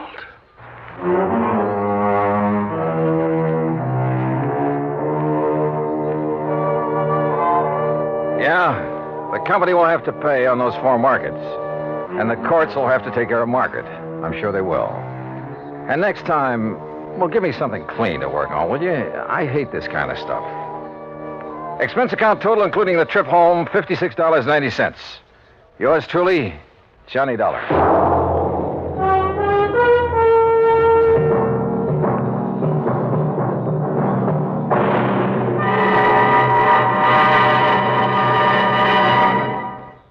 Our star will return in just a moment. Our flag now numbers 50 stars, and behind each star there stands yet another flag representing one of the 50 states. Oklahoma's state flag depicts an Osage warrior's circular buckskin shield from which hang 7 eagle feathers. Across the shield is the Indian's calumet, or pipe of peace, crossed with the white man's peace symbol, the olive branch. On the shield are small crosses, the Indian's graphic sign for stars, indicating lofty ideals or a purpose for high endeavor. The background of the flag is a field of blue, the blue of the Oklahoma sky, signifying loyalty and devotion. The important symbols, however, are the calumet and the olive branch. These override the shield, the symbol of war, and bespeak a predominant love of peace by a united people. Oklahoma's state flag, the flag of the 46th state to enter the Union, was adopted on April 2nd, 1925. Now, here's our star to tell you about next week's story. Next week, the Rolling Stone matter. Remember that old saying about a rolling stone? Well, it applies here with a vengeance. Join us, won't you? Yours truly, Johnny Dollar.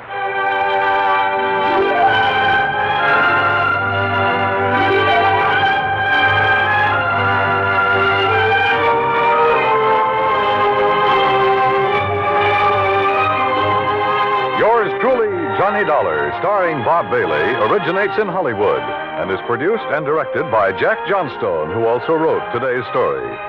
Heard in our cast were Virginia Gregg, Byron Kane, Harry Bartell, Jack Edwards, Joe Kearns, and Forrest Lewis. Be sure to join us next week, same time and station, for another exciting story of yours truly, Johnny Dollar.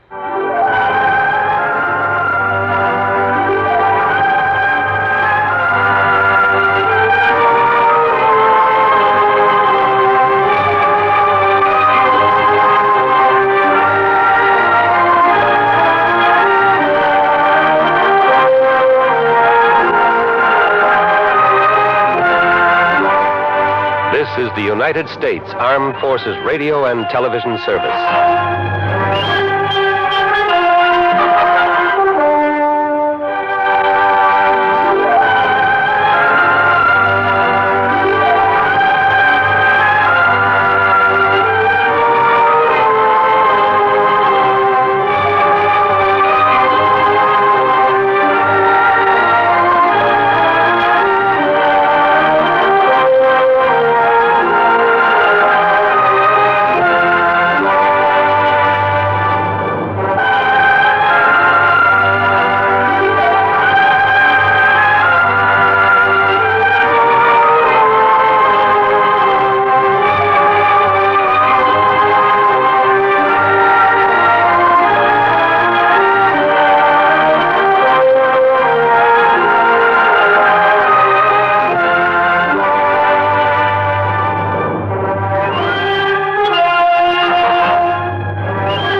Johnny Dollar. Al Turner, Johnny, over here at New Britain Mutual. Al, it's been a long time. Yeah, I know. What can I do for you? Plenty, I hope.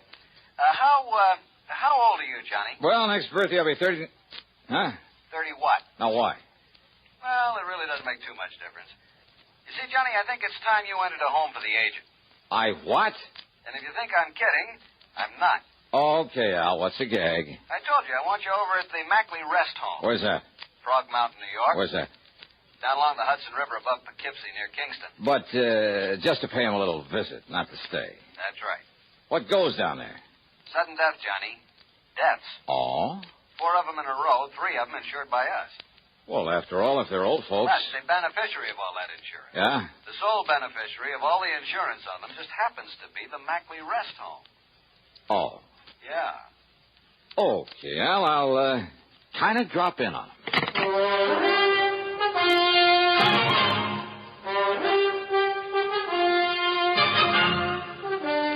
CBS Radio brings you Bob Bailey in the exciting adventures of the man with the action-packed expense account, America's fabulous freelance insurance investigator. Yours truly, Johnny Dollar.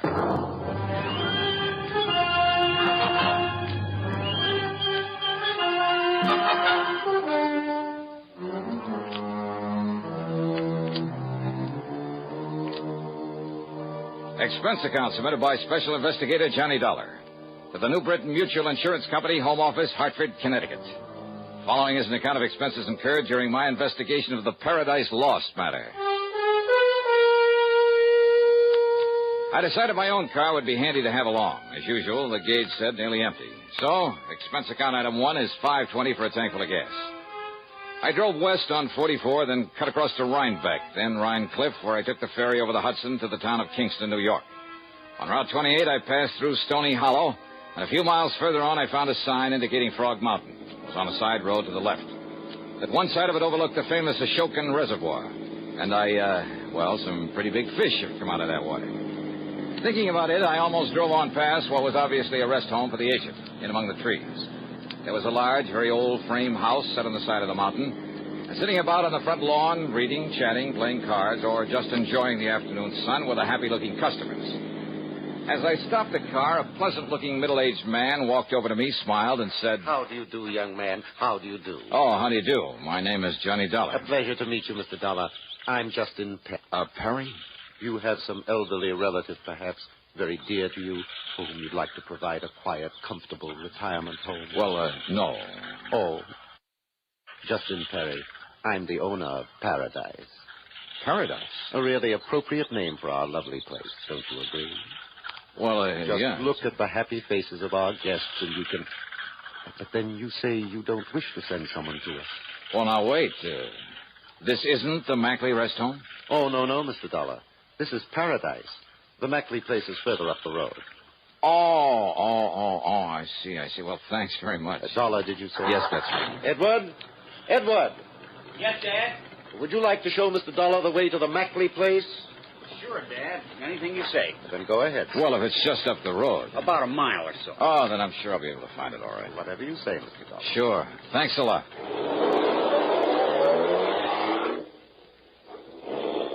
A very nice spot. And some of the folks on the lawn waved cheerily as I drove on back up the road toward the mountain. I wondered if the Mackley place would be the same. It wasn't. At least, it was brand new, a modern ranch type of thing, built on a single level. A lot of native stone and glass, all very pretty and smart and practical, but lacking in warmth. The guests, the residents, though well-dressed and apparently wealthy, were sitting by themselves for the most part, reading or just sitting. No one seemed to notice me as I parked my car, then walked in through the door at one side marked office. Yes. Something I can do for you? Mr. Mackley? Yes, that's right. Peter Mackley. And, who are you? My name is Johnny Dollar. Oh, yes, the insurance investigator. How are you? Hiya. Al Turner at the insurance company said you'd be coming along. Won't you sit down? Oh, he did? Yes. Just to be honest about it, I don't see why, though. You don't, huh? Well, now, what do you mean by that, Mr. Dollar? Well, it's quite a layout you have here, Mr. Mackley. Must have set you back a lot of money. Well, that's no secret. But I suppose it's all bought and paid for. Oh, far from it, Mr. Dollar. It'll be some years before we get our heads above water. Even with the help of 2 or 3 nice, fat insurance legacies? Now, look here, Dollar. Well? If you're referring to the fact that some people happen to die and just happen to leave some insurance to us... Just happen to, huh? Now, what's that mean? Just exactly what you think it does, Mackley. Are you trying to imply that I or anybody else... If the shoe fits where it... Now, if you're saying that you suspect we might have murdered those old people... Did I say that? Well, that's what you meant, isn't it? You've no right coming here accusing me of something like that. Now, look, you... And what's more, you're not the police, and you have no authority around here. So just go on, get out of here. Sorry, but I'm not leaving this place until I find out something more about how those people died. Dollar, you're going to be sorry for this. Is that a threat? You take it any way you like. Well, it may sound a bit corny, Mackley. Now, just get out of here. But just remember that anything you say now might be used against you. Why, you arrogant soul. And now, Act 2 of yours truly, Johnny Dollar, and the Paradise Lost Matter.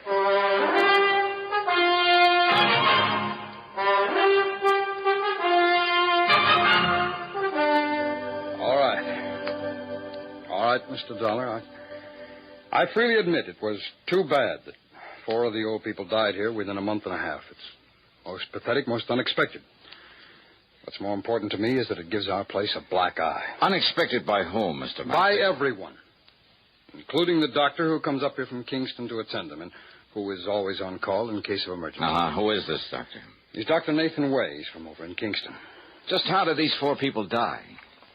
Well, according to their death certificates, the first one was an accident. Old Mr. Bartley slipped and fell off the corner of the porch one night while he was walking in his sleep. Slipped or was pushed? Now, look here, Dollar. Okay. What about the other 3? They were natural causes. That is, their hearts gave out. According to the death certificates. That's right. But what really happened? Poison, perhaps? Something like that? Dollar, Dollar, you don't know what you're talking about. We'll see, Mr. Mackley. Now, where'll I find this Dr. Way? Someone mentioned my name. Hello, Doctor. Hello, Peter. Doctor, this is Johnny Dollar. He's an investigator from the insurance company. How do you do, Mr. Dollar? Doctor? Dollar seems to have the fantastic idea that the recent deaths here were deliberate. Yes, What? yes. In order that we could benefit from the insurance, those fine old people were kind enough to leave us. Well, now, that is rather absurd, Mr. Dollar. Is it, Doctor? This place is up to its neck in debt. I told you that, Dollar. But isn't that to be expected when you consider the cost of building a fine new establishment like this? All right. After all, it's less than 2 years old. Now, what did you do before this, Mackley? In some business where you could go around making contacts that would assure you plenty of wealthy, gullible customers for this racket? Dollar. Well? Dollar, my wife and I have been in this business of taking care of old people ever since my parents died. That's over 15 years ago. Yeah, where? In Pennsylvania. I can check on that, you know. I know that. Why did you pack up and come here to New York? Tell him, Peter. Well, for one thing, the air. The climate is much better here than it was in the coal region. Yes? And? Tell him, Peter. Well, we had to close down over there. Why? Because our building, our facilities were considered substandard according to some new regulation. And suddenly a lot of your patients started dying off? No, nothing of the sort. Peter is telling you the truth, Mr. Dollar. You investigated, Dr. Way? Well, no, not exactly. I see. But I have talked with many of these fine old people who moved from there to here, and they are intelligent, wealthy people. Wealthy? Yes. Yeah, I'll bet they are. Dollar, will you listen to me? And it was so easy to talk a lot of them into buying a hunk of insurance and making this place the beneficiary. Now, that's not true. Isn't it? Then how come 3 of the 4 people who suddenly died around here? No, it isn't true, Mr. Dollar. It was I who suggested to them, unknown to Peter, that they leave something to this rest home. You? And they thanked me and wondered why they hadn't thought of it before. How many of your people are planning to leave you money, Mackley? I don't know, Dollar. I don't know if any of them are. And what's more, I don't care. My wife and I knew the financial responsibility we were taking on in the beginning. And unless we lose our reputation, our clientele, through more of these unfortunate deaths... Oh, sure, they're bad for business, aren't they? Yes, they are. Exactly, Mr. Dollar. But as long as the insurance money keeps rolling Dollar, in... will you stop it? No. Now, Dr. Way. Mr. Dollar, I'm afraid these accusations... Tell me this, Doctor. You issued the death certificates, huh? I did. For all of them. You made autopsies on them all, huh? Why, good heavens, no. Why not? The accident in case of Mr. Bartley was all too obviously an accident. Was it? As for the others, well, after all, they were well along in years. Oh, so you gave them a quick once-over, scribbled down natural causes and let it go at that. And that's why I want those bodies exhumed and autopsies performed. Mr. Tahoe. First, though, I'm checking up on you. Well, by all means, do. I want you to. Oh, I will. Meantime, if you like, I'll drive back to Kingston and arrange for the bodies to be made available. Yeah, you do that.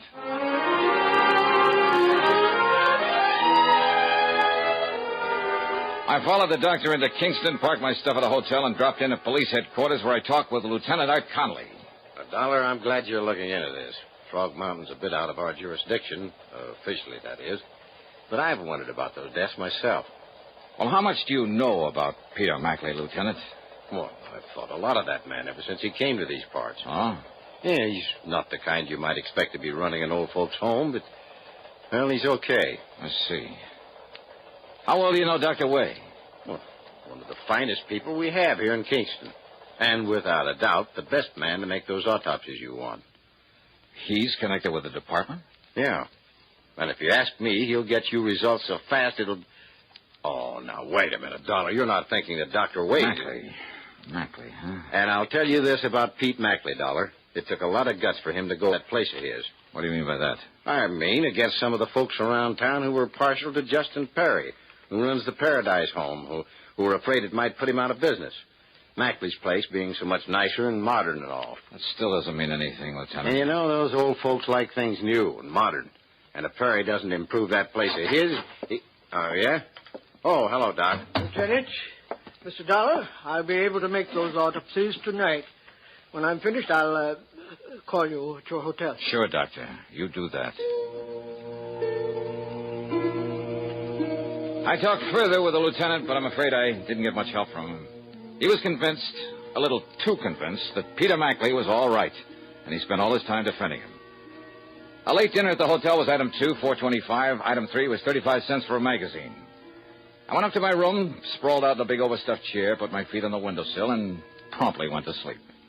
Yeah, the combination of a big dinner and a quiet night had really got to me. Too much for my own good. He must have used a calling card to slip the lock on the door, because the first thing I remember was hearing the door close. And when the light switch went off... Huh? Who's that? What's the idea of turning off the... Oh, no, you...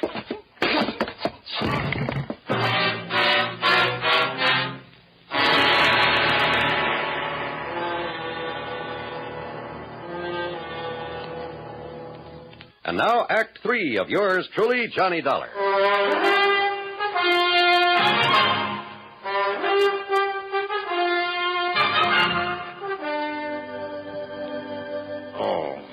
Easy now, easy. Another piece of tape to hold this bandage on your head. You'll be... Doctor. Yeah, there you are. That's Back right. away. Now, don't tell me you fell asleep and fell out of your chair and did this. Oh, no. Listen, Oh, listen. and here. Perhaps a drop of this medicinal brandy? No, yeah? Oh, yeah, thanks.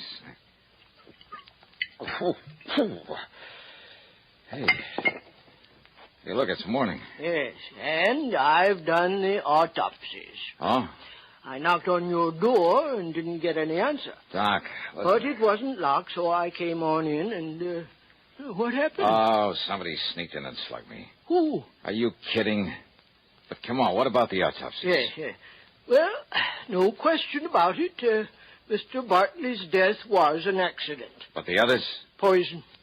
A poison that made it look like heart failure. Okay, then. Hello. Your order, please? Lieutenant Art Conley at police headquarters. I'll call you right back, sir. Emergency, operator. This isn't... Okay. And now, Mr. Dollar. So, Doctor, somebody at Mackley's rest home gave them poison. So that's it. But the only medicines those people get are the ones that I myself prescribe. And I have never prescribed even the most minute dose of sodium Lieutenant Johnny Dollar. I'm glad you called, Dollar. Doc told me the result of his autopsy is on his way over to see you. Then you know. But I still refuse to believe that Peter Mackley... No? Then why did he come here and try to put me out of the picture? What? I don't know what scared him off before he could finish the job, but I'm thankful something did. When? Last night I was asleep. Oh, well, then you're wrong. It wasn't Peter Mackley. No? Knowing that sometimes you have to suspect even your best friend on a case like this, I had Mackley here at headquarters all night. So, Dollar... Doctor. My prescriptions? Yes. I've been thinking about that. They're always made up at Pearson's drugstore by Mrs. Pearson herself. Then she is going to have some visitors. What? Come along, Doc.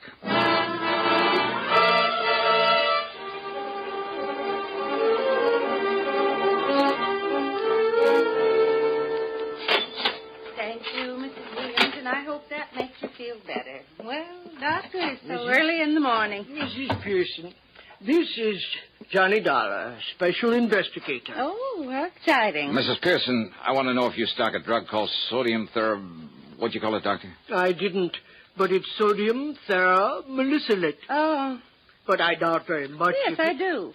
You do? Old Dr. Morley, the veterinarian, used it now and then to take care of hopeless animal cases. And you have it here now? Yes. In one of these back shelves, I have a single bottle that I... Hey, wait a minute. Yes? On that motorcycle out there with a sidecar. He pulled away from in back of this place. Yes. He helps in the store and makes all the deliveries for me. And he must have seen us in here. Must have seen me. What? He makes all the deliveries, including prescriptions for the Mackley rest home? That's right. Doc. He's taking some of Dr. Wade's prescriptions up there now. Good. No, listen. Now, let me find that bottle of... Doctor, listen. That may be the answer. That he's the delivery boy for Mrs. Pearson? Yes. Well, I'm afraid I That's don't... away? Look here. No, Doc, we've got to go after that kid. Here's the bottle, Doctor. But I don't understand. Doctor, will you listen to me? So many of them are missing. Unless we could... What was that, Mrs. Pearson? Well, a lot of these sodium theramolysilate tablets are missing. Then that's the answer, Doc. He's the answer. Come on.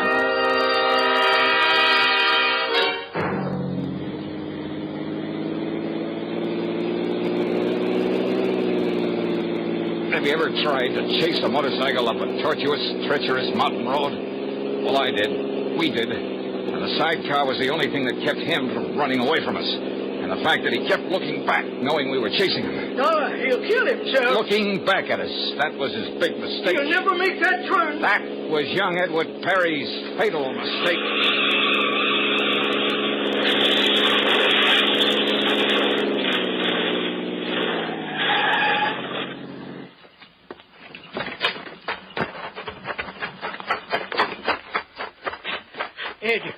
Edward. He's still alive, Doc. Here, I'll see what I can do for him. Now, Ed, let's see. Now, take it easy here. No use, Doc. Well, we can try now. We can try. But why, Eddie? I saw you there in the store. Saw a dollar there. All right, just take it easy. Knew you'd got wise that I was putting that poison in Doc's prescription. Give him something to knock him out, Doctor. I'm afraid there's no use. I'm afraid... But it was Dad who... Justin Perry. Dad made me. Said if enough people at Mackley's died off, they'd... Now, easy, lad, easy. They'd leave Mackley's, come to Dad's place. Eddie, why? To the paradise. We'd put Mackley out of business. Barry's arm, Dollar. Right, Doc. Put Mackley out of...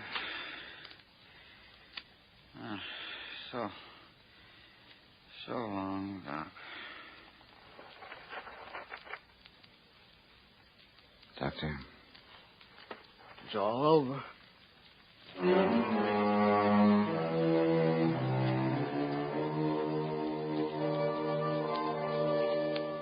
Oh, I don't know. I don't know what the courts will do. Ask me, Justin Perry murdered his son as much as though he'd done it with his own two... I don't know. Expense account total, call it $50. Yours truly, Johnny Dollar.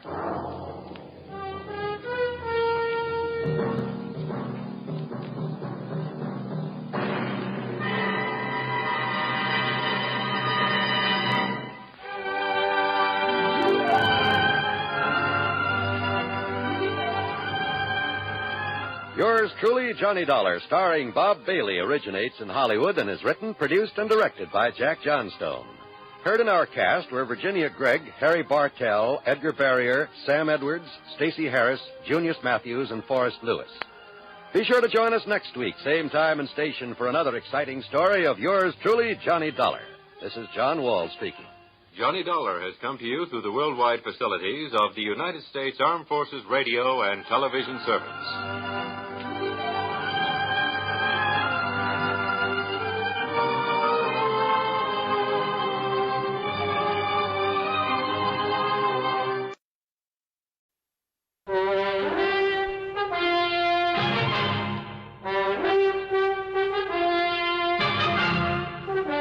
CBS Radio brings you Bob Bailey in the exciting adventures of the man with the action-packed expense account, America's fabulous freelance insurance investigator. Yours truly, Johnny Dollar.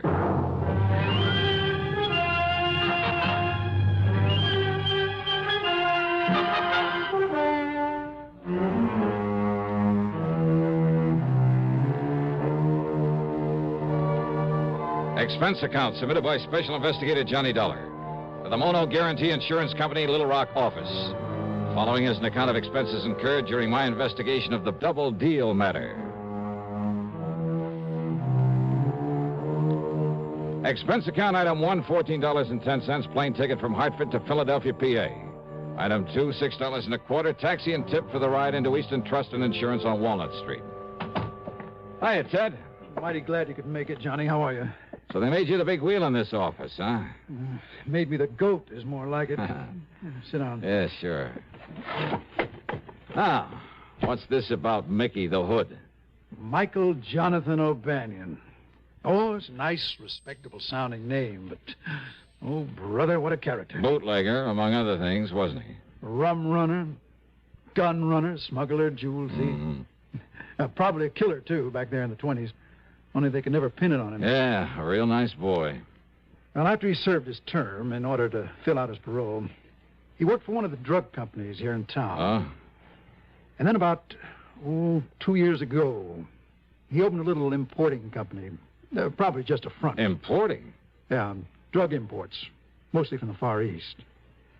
And that's when Bruce Terwilliger sold him all his insurance. Terwilliger? Yeah, my predecessor in this job. Oh. That's when he sold Mickey all his insurance. Nearly $500,000 coverage on his business. I'm sure it's not worth a tenth of that. And over $250,000 on his life. Sounds as though he's still in the rackets. Sure. And wants plenty of coverage in case he gets bumped off. And he should have been, long time ago. All right, who's his beneficiary? Oh, hold your hat, Johnny. Mary Toodles Baker. Toodles? Yeah. She's a cheap stripper, right out of the saloon circuit. So you want to take him off your books, huh? Well, he's a bad risk. He's constantly behind in his premium payments, and Well, I just don't want him as a client of this office. Well, I can't say I blame you. But this dear old saintly conservative company won't let me cancel his policies until I can get some legal proof. Prove he's still in the rackets, huh? Yeah. And, Johnny, that's your job. Oh, now, wait, Ted. Yeah? That's not for me. That's a police job. Yeah, but they haven't got a thing on him, Johnny. So far as they're concerned, he's behaving himself, staying out of trouble, and just running his drug business. Yeah, but you think differently. Well, I bet my bottom dollar on it. And Johnny, if you can prove it for look, me... Ted, what am I supposed to do? Stick my neck out to a punk like Mickey just because you have a hunch about him? Hunch? No, thanks, Ted. If a guy like that happens to be involved in fraud against the company, something like that, you call on me and I'm stuck with him. But to try to frame him for you when there's no real evidence against him... Frame him? Now, wait, I didn't say that. Just show him up for a wrong guy. Look, when he commits some offense against the company, okay. But until then... Look, Johnny... No, sorry, Ted, but it's no go. No, you mess around a character like that without legitimate reason, I'd end up with a hide full of lead. No, so Johnny, thanks a lot. I want nothing to do with him. But, Johnny... Sorry, Ted. Okay. I suppose all I can do is wait until it's too late. And we have to pay him a lot of money on some fraudulent claim or on his rotten carcass. Afraid so. Oh, Johnny, if you'd only... Oh, excuse me. Ted Plainer. Well, if that's all you wanted me for. Dollar? Hmm? Why, yeah. What did you... Look, talk a little slower, will you? Well, yeah, he's right here. What's that? Here, look, you talk to him. Here, Johnny, it's for you. For me? Oh, some crazy... He said he traced you here through your call service back in Hartford. Okay, let me have it. Ask me, the guy's off his rocker. $20. Hello? Evan only knows what might happen. Hello? Well? John Dollar? Yeah, that's right. John, you must come to see me at once. Who's that? The most terrible thing has happened. Oh, yes. Yes, what? This is Harry Branson at Philadelphia Mutual Liability and Casualty. Oh, I might have known. What? Nothing. What seems to be the trouble, Harry? Disaster, John, disaster. Can you see me at once? What about? The famous Canary Diamonds. Listen, John. Oh, now, wait, Harry. I brought those things back from France some months ago. I know, but now they've been stolen again. They what? Yes. John? Okay, Harry, I'll be right over. Now, who the devil was he? Well, now that insurance man wants to hand me a case that I can really do something with. Oh? And he'll pay me a pile of dough if I can solve this theft for him. Theft? Yeah. Hey, wouldn't it be nice if I could sort of tie Mickey the Hood in on it? Johnny, are you serious? You really think you could? Ted. Yeah, Johnny. Fat chance.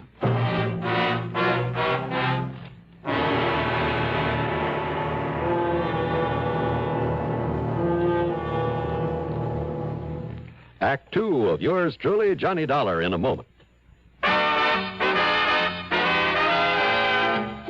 Have a commander, welcome aboard. Have a commander, welcome aboard. The cleaner the tobacco, the better it tastes. Have a commander and see. The cleaner the tobacco, the better it tastes. And in Commander, the tobacco is vacuum cleaned. Have a commander. Welcome aboard. Treat yourself to a pack of new king-size Philip Morris Commanders, made on a new machine, the Mark 8, that takes rich, full-flavored Philip Morris tobacco and gently vacuum cleans it. And the cleaner the tobacco, the better it tastes. Yes, the cleaner the tobacco, the better it tastes. Noticeably better. Have a commander. Welcome aboard. And now, Act Two of yours truly, Johnny Dollar, and the Double Deal Matter.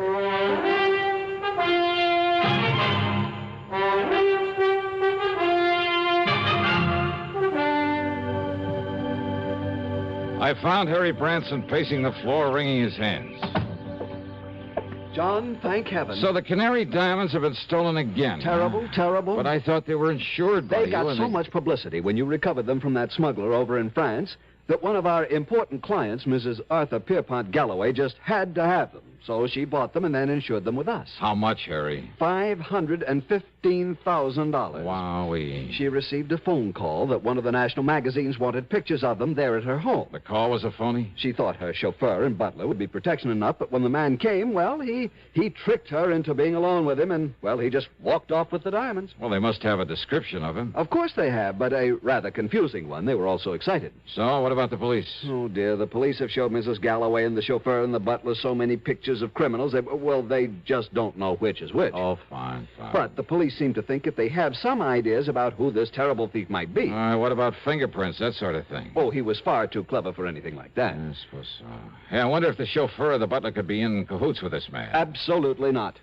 Well, you sound pretty sure of that. I know both of them myself, have known them for years, ever since they went with Mrs. Galloway, and I'm certain they are absolutely honest. After all, John, I am an excellent judge of character. Oh, yeah, I'm sure of that.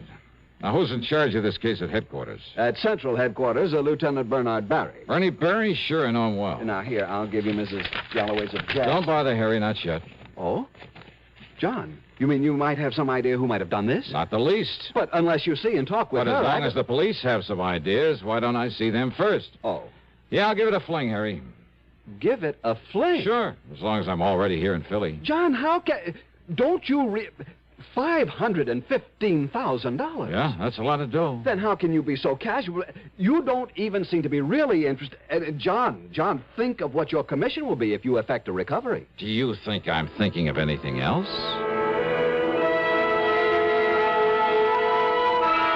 I walked on over to Central Police Headquarters and talked to Lieutenant Bernard Barry.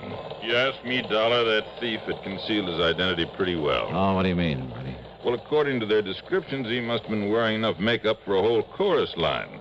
But why Mrs. Galloway and her servants didn't realize that right in the beginning and throw him out, I'll never know. That's why they couldn't pick him out of the mug file, huh? Except for one thing the chauffeur noticed about him. What was that? He'd apparently tried to cover a scar on his face. Oh? From the outer edge of his left eye down his cheek. Wait a minute. Yeah? Maybe 5 feet 8 or 9. Very heavy, say a couple of 100 pounds. Yeah, darling, I'm way ahead of you. And say about 51 or 2 years old. Well, with all that makeup, it was hard to tell, but... Black hair, bushy eyebrows, maybe? We'd powdered his hair to make it look gray. We found traces of the powder. But... Mickey the Hood. Mickey O'Banion. So we've had a tail on him every minute since the robbery was reported. And? Nothing, darling, nothing at all. And, of course, he had an airtight alibi. Oh, sure he would have. And, of course, so would any other crook smart enough to pull a job like that. Just the same, Bernie. But until we can trip him up, or, more important, find out how he'll try to dispose of those stones... I know how to get him out of the country.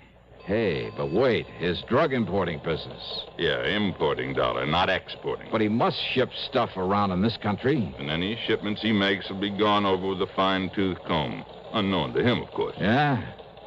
What do you mean by that? Well, if he did take these stones, he'll know everything you're doing. Maybe.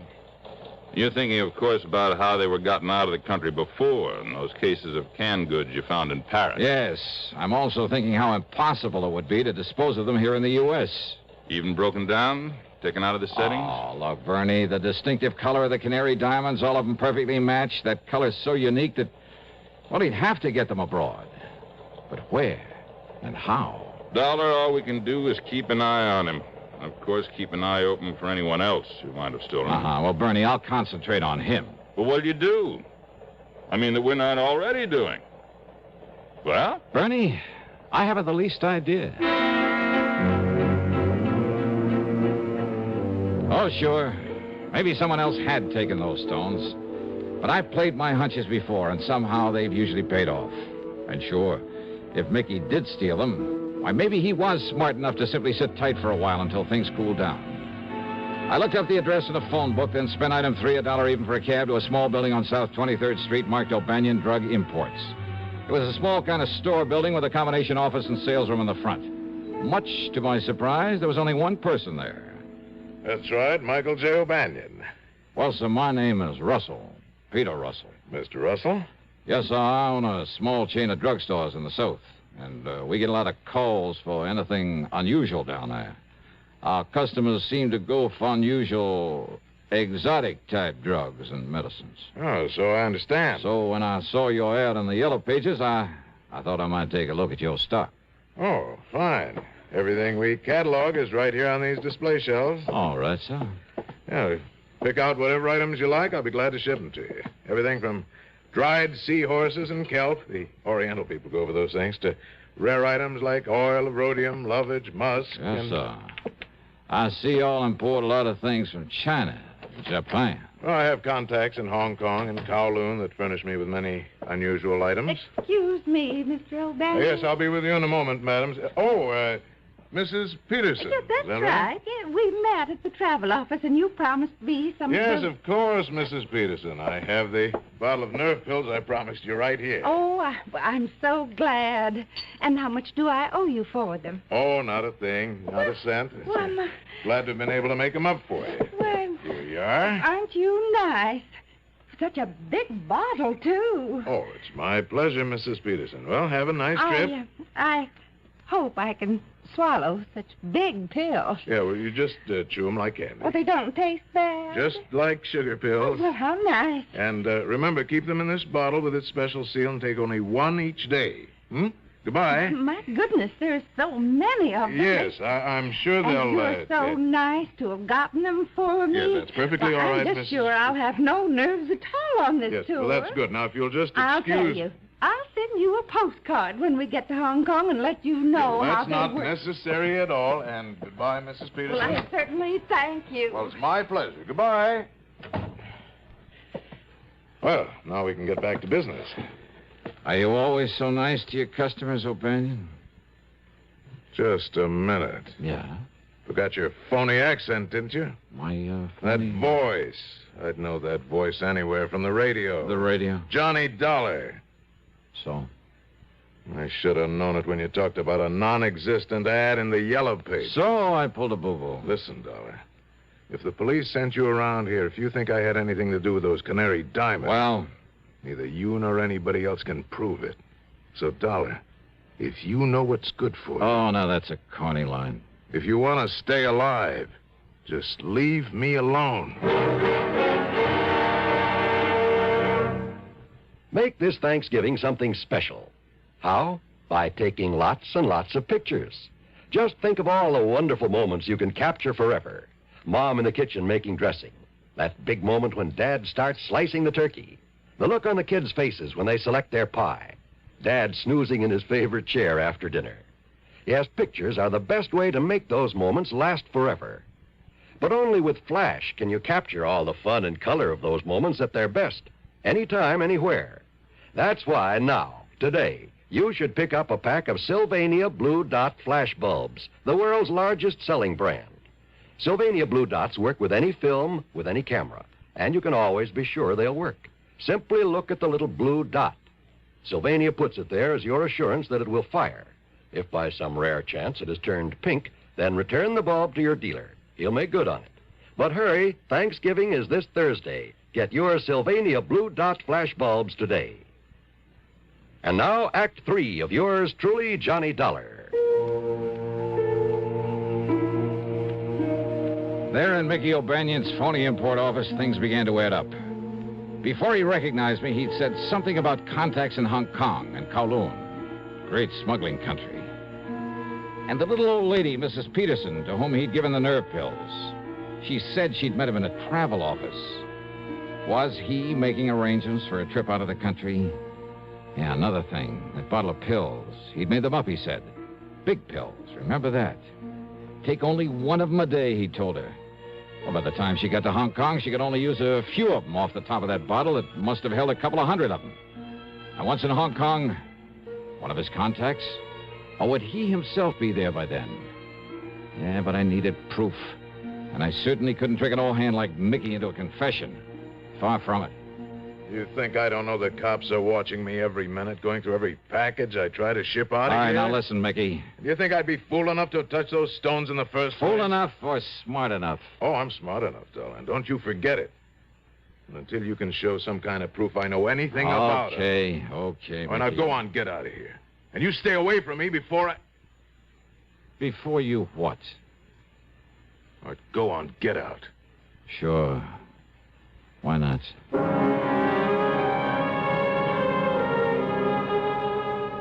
If only I'd had sense enough to follow that Mrs. Peterson. While I was standing there talking to Mickey, she could be on her way to a plane, a train, or steamship. Item 4, $1.30 in a phone booth, calling every travel agency, airline, steamship, company, railroad I could find listed until I got the one who'd arranged her round-the-world tour. That was due to leave in a few hours. Better still, they told me she'd been staying at the Bellevue Stratford. Item 5 is $1.25 taxi fare to the Bellevue. Just a minute, bellboy. Well, Mrs. Just a minute. All packed now, bellboy, and you... Oh. Mrs. Peterson. Why, you're the young man I saw a little while ago. I want that bottle of pills you got from Mr. O'Banion. Now, look here. Where are they? I'm a very nervous woman. All right, my name is Dollar, special investigator. Investigator? That's right. That's like a detective. That's right. Now, please, those nerve pills. I haven't done anything wrong. You will if I don't stop you. What? No, you're a robber, a burglar or something. Oh, look, and listen to I'm me, will you so please? nervous. Then why don't you take one of those pills? Yeah, go ahead. Yes. Yes, I will. While I dig out some credentials to prove I'm telling you the truth. Here. Now, here they are. All right, here are my credentials. And let me have this bottle. What? Johnny Dollar, freelance. But you're selling them. Now, they can't all be loaded with. Let me have one of those pills so I can... Here, now... All right, that one you took may be from the bottom of the bottle because of the way they fell on the table when I spilled them Now, out. what possible difference could... Oh. Huh? Oh, my dear, I've broken a tooth. No, you haven't. All right, spit it out into my hand. I certainly will. Come on. All right. Here. Broken tooth, huh? What? Ever see a more perfect yellow diamond than this? Diamond? Over a carat, I'd say. No wonder he had to make the pill so big. But I don't... Oh, and what a beautiful stunt. Who'd ever think to question a bottle of nerve pills carried to Hong Kong by such a sweet, pretty little old lady? Well, but... And once there, either Mickey or one of his pals would take them away from you. Mr. Dollar? But instead, we'll just dissolve the sugar coating off the rest of these and... Mrs. Peterson. Well, yes, Mr. Dollar? How would you like some extra spending money on this trip? Say, a couple of $1,000? Couple of $1,000? And all you have to do is come along with me and tell the police where you got this bottle of pills. But I'm afraid I still... Well? Well, of course.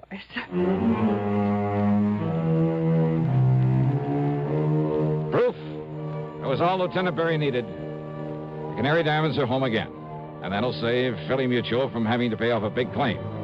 And Eastern Trust and Insurance has plenty of reason to drop O'Banion as a client. After all, he ought to be out of circulation for a long, long time. Expense account total $2,044.25. Yours truly, Johnny Dollar.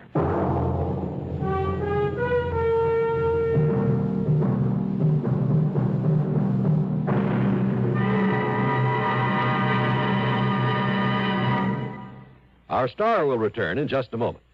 Constipation is something people don't talk about much, but it can be a problem for anyone, even doctors.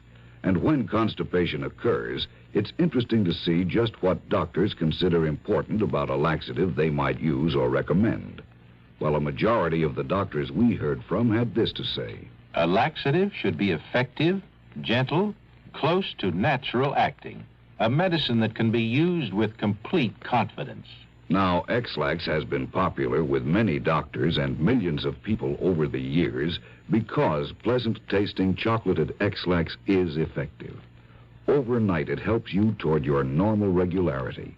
X-Lax is so gentle, so close to natural acting, there's no upset. That's why many doctors and millions of people use X-Lax with complete confidence.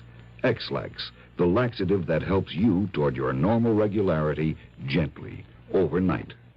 Now, here's our star to tell you about next week's story. Next week, one of the roughest, toughest, and most unusual investigations I ever get involved in. Join us, won't you? Yours truly, Johnny Dollar.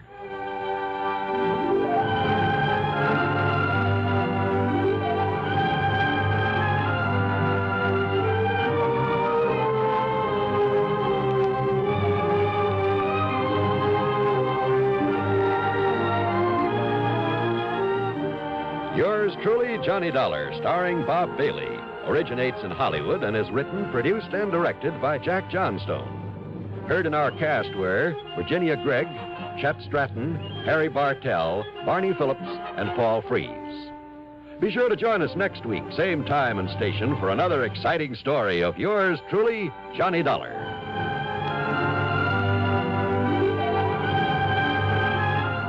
This is John Wall speaking.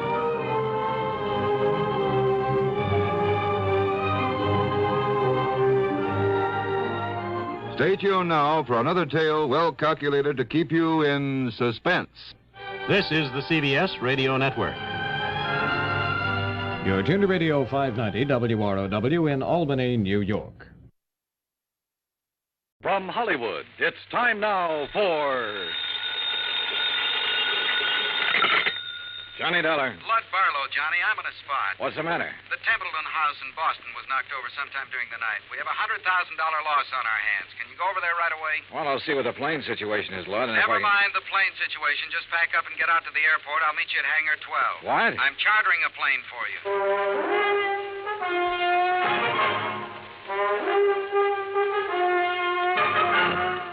Bob Bailey in the exciting adventures of the man with the action-packed expense account. America's fabulous freelance insurance investigator. Yours truly, Johnny Dollar.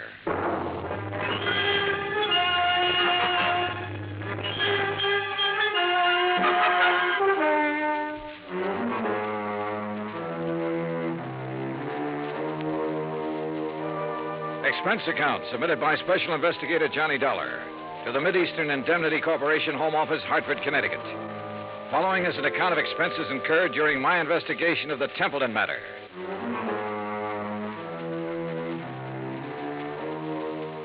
Expense account item 1, $5 even, cab fare from my apartment to Hangar 12 at the airport. A twin-engine Bonanza had been rolled out and a fueling truck was pulled up alongside. A man in a sheepskin seemed to be supervising things. The man who seemed to be supervising him was Lud Barlow. When he saw me, he waved his briefcase. Hey, Johnny. Hi. Are you all set? Well, I'm here. That's what you mean, Lud. That all your luggage? Yeah, this is it. This is Tommy Clark, Johnny, your pilot. How are you? Hi, Tom. I'll stow this gear for you. Oh, thanks. The faster we move on this, the better off we are. You know that. I know. This is the blanket policy. This is the itemized list. This is the itemized list broken down. You'll have to check the itemized against the sales. Your authorization procedure. And a description of stock records, including shipments received by Templeton House up to and including the first day of last week. Okay? Swell. Now maybe you'll tell me what this is all about. And when you get there... What? What it's all about. Let's start with Templeton House, huh? It's the biggest jewelry firm in Boston. You said they were robbed last night. Burglarized, broken into somewhere between 5 and 7 o'clock in the morning. All set, Mr. Dollar. What'd they get away with? Well, that's for you to find out, Johnny. We carry a blanket policy on all their stock. Anything in the store in the way of merchandise is covered. On the phone, you said something about $100,000. It may be $200,000, Johnny. I take it you talked to somebody in Boston. Yeah. Did you talk to the police? Yes, for a minute. I told them I was sending a man. They're expecting you. Give you a hand, Mr. Dollar. Oh, thanks, Tom. Okay? Yeah, thanks. Who's in charge, lad? Lieutenant Roebuck. Roebuck? Yeah. Get your seatbelt, Mr. Dollar. Oh, sure. He'll want to see those contents records. You be sure and tell him they're up to date. Who's the man with the company? What?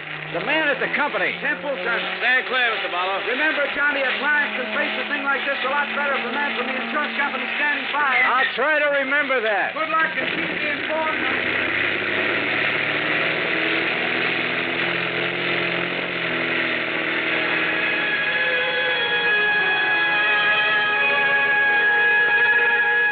By the time we arrived at the Boston airport, I'd read over the policy and had a fair idea of the coverage involved. Expense account item 2, $10, more cab fare.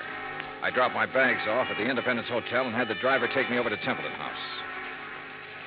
2 police cars were parked in front of the building, and 2 uniformed police officers were parked in the doorway. I'm sorry, mister. The store's not open today. Well, I'm from the insurance company. Oh. Lieutenant Roebuck's in the back. Go ahead. At the back of the store, a white-coated intern and an ambulance attendant were working over a blanket-wrapped figure laid out on the stretcher. One of them was operating a plasma tube. The other was checking the pulse. A group of men, some in uniform, were watching closely. The tall, thin one seemed to be in charge of things. Roebuck? Yeah. Johnny Dollar, Mid-Eastern Indemnity. Oh, that didn't take you long. This, Sergeant Younger, Sergeant Toohey, this is Mr. Dollar from the insurance company. Hi, man. What's this? Oh, this man was a special patrolman working the area. He must have walked right into the middle of it and got himself shot. They've been giving him transfusions ever since they found him. Uh-huh. Said anything yet? He hasn't been conscious. Doc, how about it? We can't do any more here, Lieutenant. We'll have to risk a trip to the hospital and try to operate. Okay, boys, load up. Doc, this is Mr. Dollar, insurance company. How are you, Doctor? Okay. Doc, we're going to want to talk to him the minute he comes around. I'm not going to promise you anything, Lieutenant. Well, see ya. All right. Now, Mr. Dollar, you didn't waste much time. I brought a contents list that might help you, Lieutenant. Good. The best help we're going to get is from that patrolman. Come on, I'll show you around.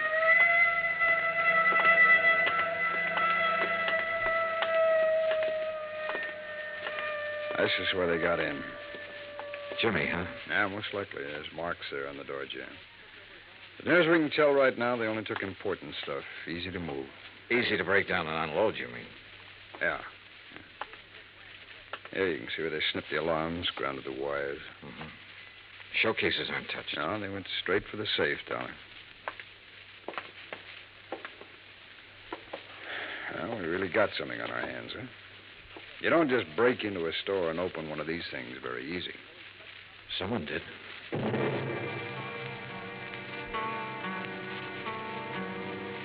The neighborhood was canvassed for possible witnesses. I spent the rest of the morning with Dorian Templeton, the owner of the company. By noon, we had taken an inventory of the missing stock and drawn up a tentative list. As far as I know, that about does it, Mr. Dollar. Oh, what's the next step?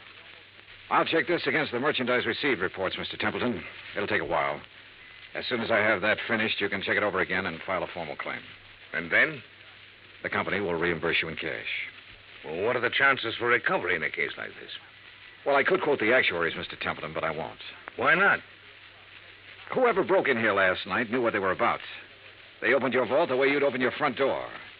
They took what they wanted and got out very quickly. No alarm, no witnesses. The chances are they planned the rest of it just as well. They probably scattered. The police aren't sure how many men were involved. They know it was at least 2 men, possibly 3. How do they arrive at that? 1 man working on the safe, another man looking out, possibly 2. The point is, the more men who are involved, the harder it'll be for them to take the jewelry, break it down, sell it, and stay out of sight. They're going to get away with it? I didn't say that. Well, nothing seems to have gone wrong with their plans so far. One thing went wrong. That special patrolman surprised them. True, he didn't have time to draw his gun or sound the alarm, but they had to shoot him. And if something hadn't gone wrong, they'd have been satisfied to knock him on the head. Yes. Well, what happens now? Well, that's up to the police. I can tell you their investigation will take some time. Burglary is the toughest kind of thing to work on. Why? No witnesses. I never thought of that. Dollar, you all cleaned up? Well, we got a tentative list. As soon as I check it, I'll give it to you. Okay. Mr. Templeton, I'd like to have you come with me now. Now? Yes, we'll want your statement, sir, and there's quite a bit of work to do with the employees. All right. Dollar, as soon as you get the list up, give me a ring, will you? Yeah, okay. Any news about the policeman? Yeah. It's a murder case now. Expense account item 3, $25, stenographic fees. The public stenographer at the hotel helped me make a comprehensive list of the stolen items, which was verified by Templeton. The amount of loss was set at $100,000. By late afternoon, clerks, stenographers, accountants, designers, salespeople, stonecutters, all in Templeton's employ had made statements to Lieutenant Roebuck. The statements were in the process of being checked. A general roundup of known safecrackers and burglary suspects had begun. Expense account item 4, $3.75 dinner. Lieutenant Roebuck and myself. Well, it's going to be a long night. Yeah. Any luck on the employees? Oh, it's hard to say yet. One of them has a record. Hmm? Yeah, a fellow named Tabor, one of the janitors there. He's a two-time loser. I had him tucked away in a cell until we clear some of this other stuff away. Has he said anything? Oh, he denies all knowledge. As far as time incident goes, he was home sleeping when all this happened, but that doesn't rule him out of somehow getting that safe combination and passing it on to a friend. Yeah. Man with a record's apt to have that kind of friends who'd be interested in just that kind of thing. Hey, how much do you want me around? You're a free agent, Dollar. If you have any ideas, I'll listen. It's a tough baby, any way you look at it. Let me talk to Tabor. There might be a shortcut. Why not?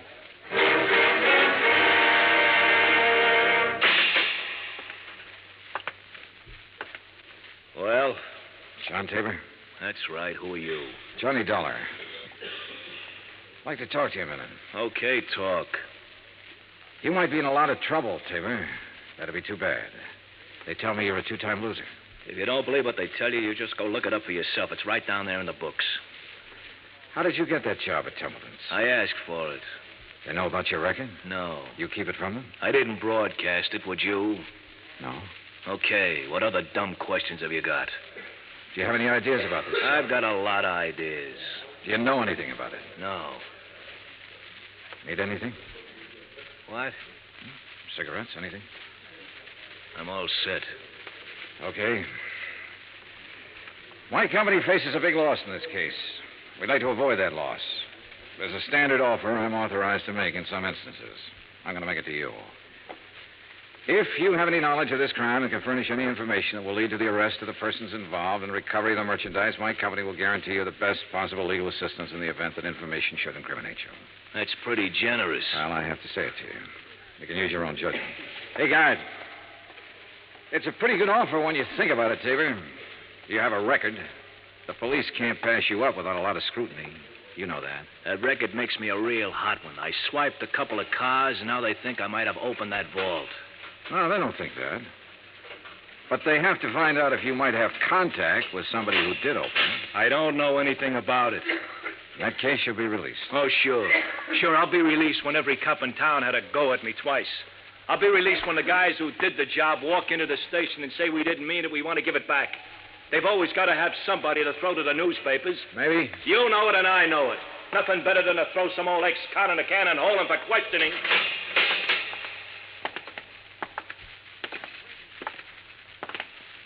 Well, Dolly, you go for it? No. Any more ideas? Turn him loose, Lieutenant. See whom he talks to and whom he meets. John Tabor was released without bail, and a 24-hour watch was put on his residence. By 10 o'clock the next morning, the police had located 3 witnesses to the shots that had killed the special patrolman. However, none of them had seen the burglars or the car that was used. The district attorney's office issued an order impounding the financial records of Templeton House. A complete audit revealed that its affairs were in excellent shape. It also revealed that Templeton himself was the only man in the jewelry firm who had the combination to the vaults. His statements emphatically denied giving the combination to anyone. As far as the police were able to determine, he was telling the truth. The search for all known safecrackers extended into New York and Philadelphia and Chicago. On the morning of the 3rd day, a claims adjuster arrived from Hartford with a check for $100,000, full payment on the claim. 2 hours later, we had the first break on the case. Hey! Dollar, hey! What? Oh, hello, Lieutenant. Come on, get in. What's up? Well, the Harbor Division found a body down by the docks early this morning, all weighted down with 38 slugs. They were fired from the same gun that killed that special patrolman. They match, huh? Like the dimples on your knee.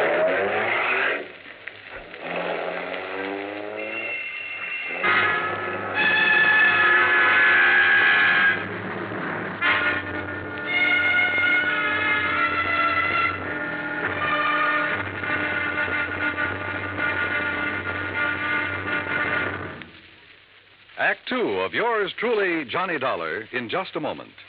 It is a rare event when a young man decides to leave civilization behind and hide himself away in the steaming jungle, just so he can help his fellow humans in a remote corner of the world. The late Dr. Tom Dooley did just that when he left the United States to help the sick and starving jungle people in the little kingdom of Laos in Southeast Asia. Dr. Dooley's story is well known to nearly everyone. And all over the world, people talk of his little jungle hospital on stilts. That's where he treated the dread diseases of the jungle and trained native medical technicians so that they might help their own people. Dr. Dooley wrote and lectured to many people so that the work of his medical assistance program, Medico, might go on. It was not easy for someone so young and so talented to give up the bright lights of the city and plant himself down in an unknown jungle just for the purpose of helping unfortunate people he didn't even know. But through Medico, Dr. Tom Dooley wanted to help people. They wanted to help people to help themselves. Today, the work of Medico is going forward in a number of countries besides Laos. Young men are being sent to the United States to be schooled in medicine with the idea of returning to their own countries to help their own people. Hundreds of thousands of dollars worth of medical supplies have been donated by American businessmen and pharmaceutical companies. Today, Dr. Tom Dooley's work is being continued for him. It is helping to create better understanding. It is an injection of the spirit of freedom, the right of all men everywhere. Now, Act Two of yours truly, Johnny Dollar and the Templeton Matter.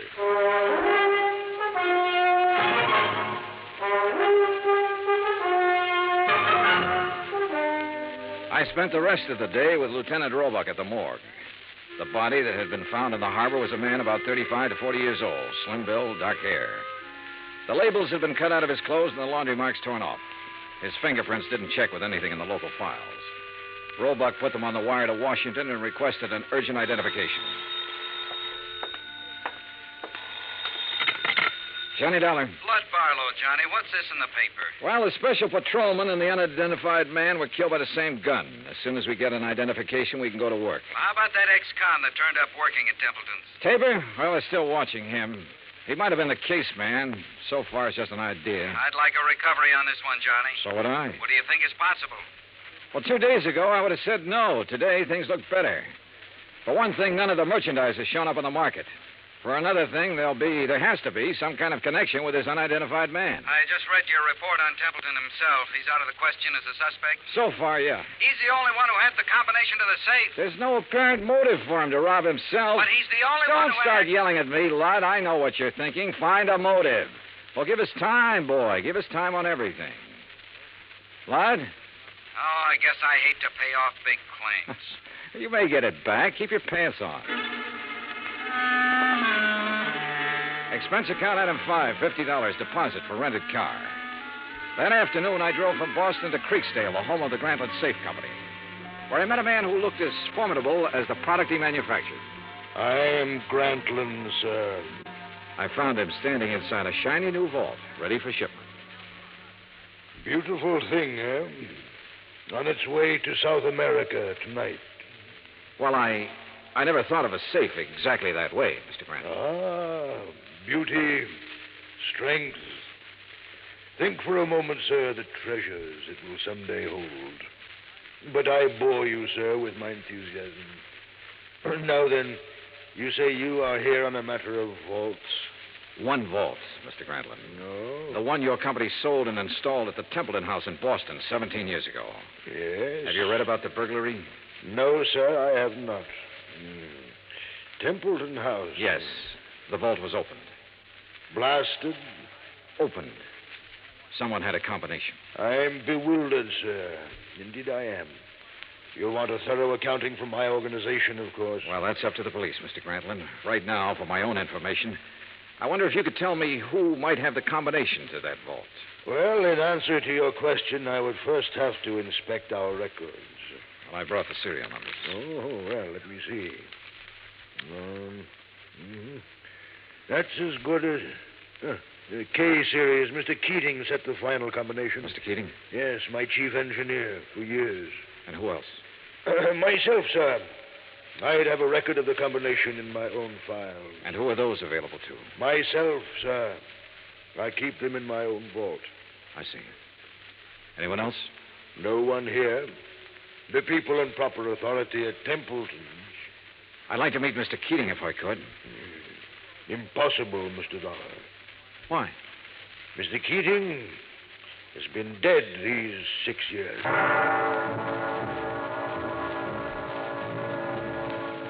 I drove back to Boston, phoned Roebuck, and told him about my interview with Grantland. He said he'd already started looking into Grantland's background and expected to have a report within 36 hours. I was a little surprised when Dorian Templeton called half an hour later and asked me to have lunch with him. Would you like a drink?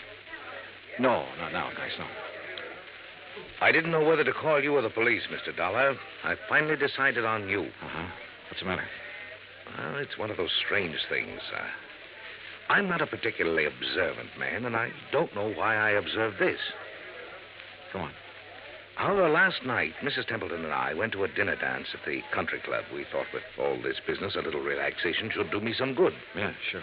There was a young girl at the table next to ours, a very pretty girl whom I've never seen before. I happened to notice her handbag, jeweled affair, quite expensive. One of our items. Yeah? It didn't occur to me until we were leaving that it had been sample stock, not for sale. What do you mean? It was stolen, Mr. Dollar. Why not the police, Mr. Templeton? I was going to call them first thing this morning and report it. And then I got a package in the mail. It was the handbag, intact. Crazy? You said it. Did you happen to get the name of the girl? I asked the maitre d'. He said her name was Helen Tabor. That's not so crazy.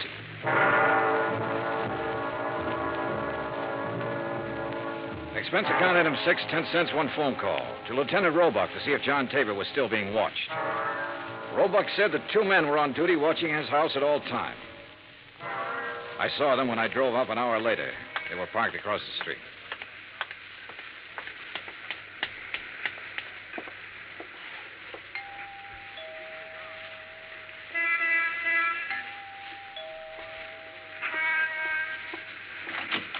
Yes? Miss Tabor? Yes, who are you? Johnny Dollar, is your father in? He's sleeping right now. May I help you? I don't know. Didn't I see you at the country club last night? Why, yes, were you there? Couldn't keep my eyes off of you. Or your handbag. Oh. I'll talk to him, honey. Dad, is anything wrong? Nothing I can't handle. Go ahead, fix up a pot of coffee. All right, Dad. Nice girl, Tabor. Yeah. Templeton was at the country club last night. He saw her. You can talk to me or you can talk to the police. I don't have to talk to anybody. The way it looks is that you cased the job. You might even have killed a special patrolman. He was shot close range. Could have been somebody new and trusted. You've got your share of things. That handbag was part of it. A little part of it. The way it looks, huh? Yeah, that's about it. Of course, I don't understand why you sent the handbag back, but then you've probably got a good story for that. Oh, I've got a good story. Nobody will believe it, but I've got a good one. It starts off by me saying I didn't help in that heist. I had nothing to do with it. I didn't case the place for anybody. I didn't even know it was coming off. Let's get to the handbag, huh? I took that 2 days ago. I borrowed it. I've been borrowing stuff right along whenever my kid needed anything. I always come back in good shape. I told her they let me do it. She don't know anything. Borrowed, huh? That's kind of a strange philosophy. I don't even know how to spell the word. I do know my kid's got a life ahead of her. I got to give her every chance to look good, act good, use her brains, meet the right people. Not just because the right people have money, but because they know more right people. It takes a little extra to let her do things like that. You let her use the handbag because she had a date to go to a dance. You guys are all the same. I didn't expect you to believe it. Oh, relax. Maybe I do believe you. What? It sounds nutty enough to be the truth. It is the truth. All right. You taking me in? I'm going to tell Roebuck about this. He'll probably want to talk to you. He can check it better than I can. No, I haven't any authority to take you in. I wouldn't take you in anyhow. I'm interested in guys who walk into vaults. See you around. Hey, wait a minute. What? I never thought I'd see the day when I try to help a cop or anybody like a cop. Maybe this is the day. I saw the paper last night. Oh? The picture of that guy they found floating in the harbor. They tagged him yet? He's a John Doe until we hear from Washington. His name's Kiley. Billy Kiley. How do you know? I used to know him a long time ago. Billy Kiley? Yeah, from Philadelphia. Thanks. A check with the Philadelphia police and a comparison of fingerprints identified the man as William H. Kiley. His Boston address was on Parker Street. I drove out there with Lieutenant Roebuck. It was an ordinary, undistinguished apartment house. No one answered at apartment 12A, so we let ourselves in. The room had nothing to offer in the way of evidence. Well, did you find anything? No. Well, I'll have some men come out here and give it a good going over. Well, maybe the manager or the tenants will have something that'll help us. Come on, let's go. Yeah. Now, be careful, Dollar. Yeah. Yeah. Tim? Yeah, this is Tim. Any trouble there? A little. Say that again. A little. I don't know who you are, but I know you're not Tim. Well, it sounds like we're getting something. Here, let me have the phone. I'll see if I can trace it. Don't bother. I know where we can find him. What? I'd recognize his voice anywhere.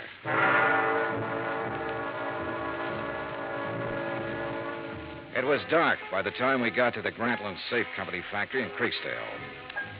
There was a single work light spreading a sickly yellow glow over the main floor loading platform. We were expected. It went off somewhere in the darkness of the building. You okay? Yeah, I'm okay. All right, let's try for that stair railing. Right.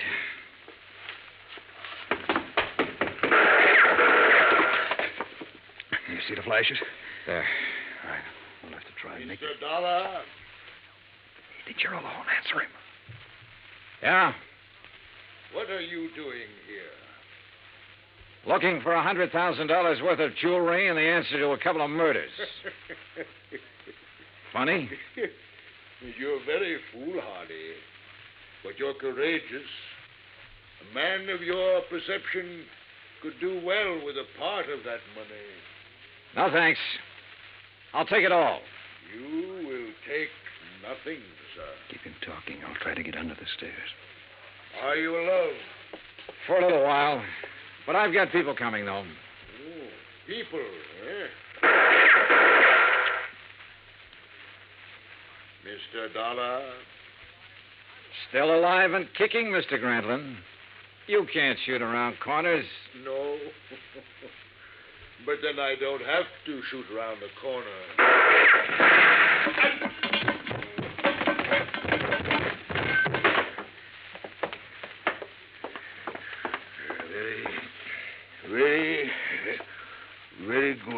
Very good shooting, sir. Grantland, I want a statement.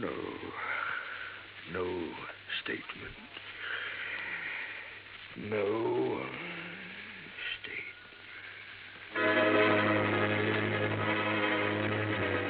He was dead before the ambulance arrived, and there was no statement. There was never a statement.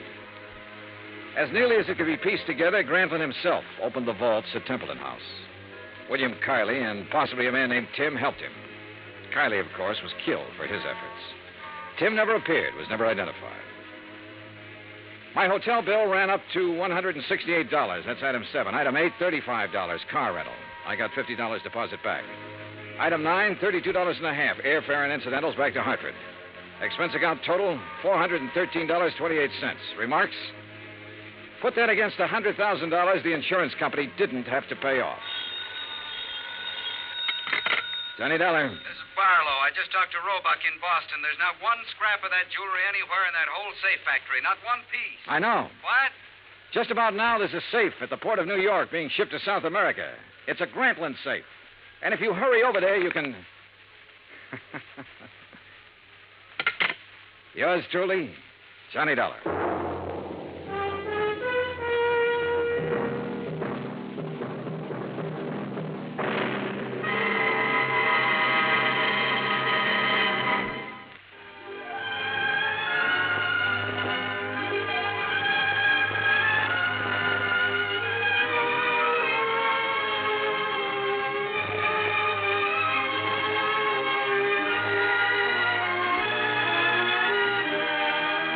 Johnny Dollar has come to you through the worldwide facilities of the United States Armed Forces Radio and Television Service.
Johnny Dollar. Hi, hon. Betty Lewis. Hi, sweetie. Isn't this the most beautiful Sunday morning you ever saw? Or aren't you up and around yet? Oh, wide awake and full of pep. Then listen, dear, you know about the concert this afternoon at the Memorial Hall. Yeah, sure, I was going to call you, see if you'd like to be among those present. I'd love to. And why don't we make a day of it? Suits me fine. Maybe pick me up for an early lunch, take a walk in the park, then go to the concert, then go somewhere and get married, then have dinner together, and maybe find something to do this evening? Sure, why not? You mean it, Johnny? Sure, just let me put on my best bib and tucker and I'll... Oh. What's the matter? Oh, somewhere along the line. Did I hear you say something about getting married? Sure, why not? Oh, well, now, look, honey, let's not kid about that. Who's kidding? Oh, honey, you know how I feel about you. And if it wasn't for this crazy, risky job of mine... And it's all off? Oh, Doll, let's face it, it doesn't really make sense right now. Okay, Johnny. Bye. Oh, no, wait. Betty. Hello. Oh, well, Dollar, you dope. You'd better drive on over and see that gal and try to... Oh, now, listen, honey, Well, what I meant to say back there... Yeah, what did you mean? And what's this honey stuff? Huh? Who's that? Pat McCracken, Universal Adjustment Bureau. On a Sunday morning? On a Sunday morning. Listen, I've got to see you, Johnny, right away. You mean for an assignment, some insurance investigation? I sure do. Now, listen. No, sorry, Pat, I can't. Not right now. Look, I'll run on over there to your apartment. No, Pat, no. Now, wait just a minute, No, Johnny. I won't be here. You'd better be. But I tell you... Hello. Oh, son of a gun, doesn't Pat realize that sometimes there are things more important than... Oh, well, I suppose I shouldn't have barked at him.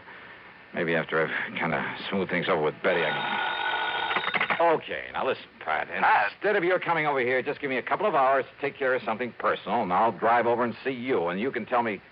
Pat? No, Johnny, this is George Reed at Floyd's of England. George?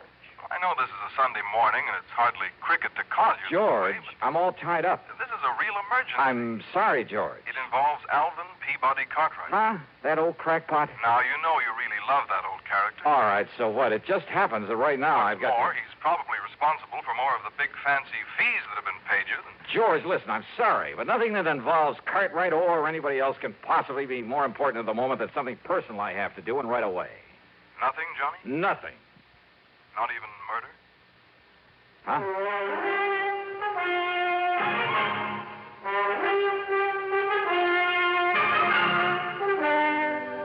CBS Radio brings you Bob Bailey in the exciting adventures of the man with the action-packed expense account, America's fabulous freelance insurance investigator. Yours truly, Johnny Dollar.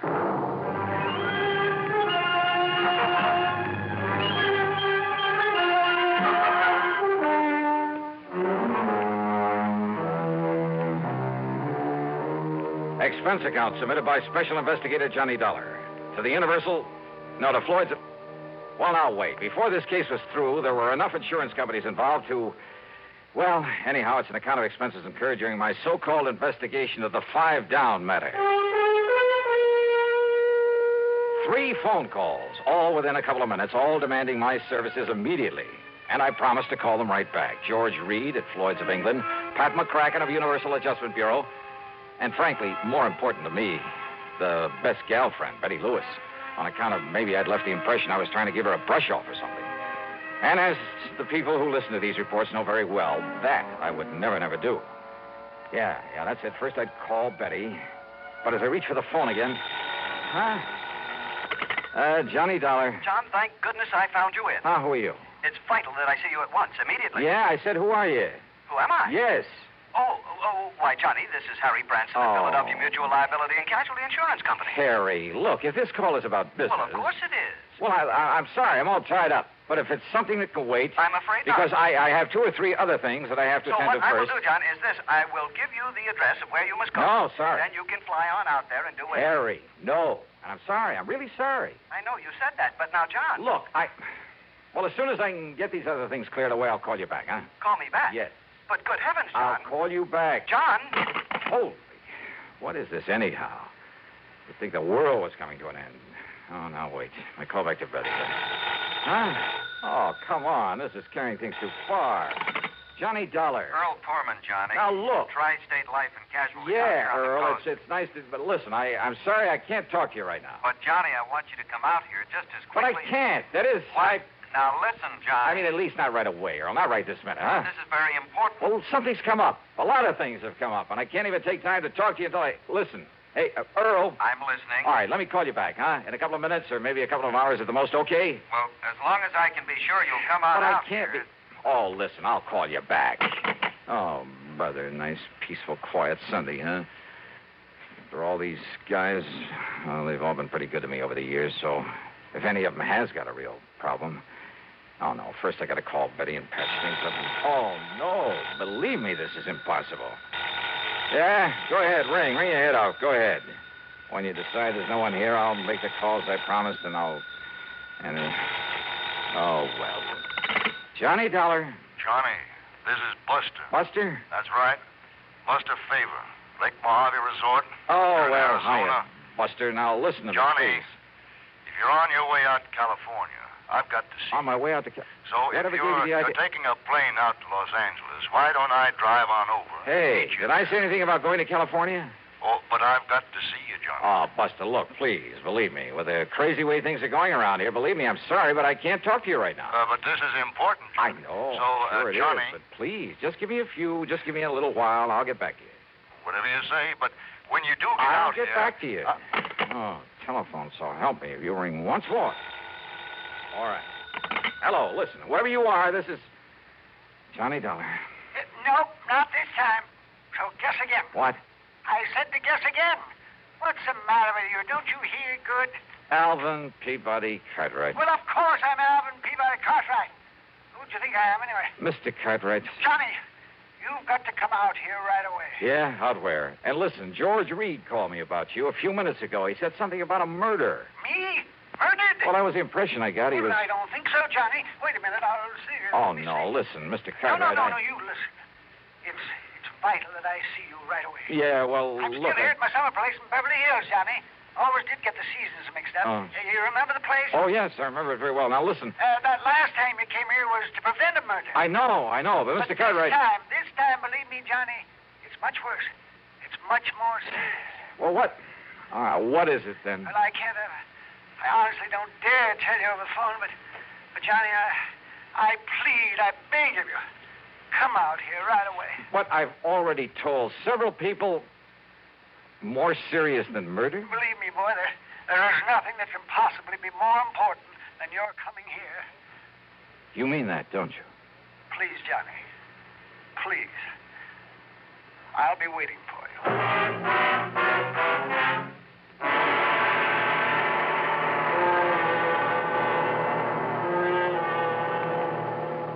Ever notice the way Pepsi-Cola has of disappearing fast?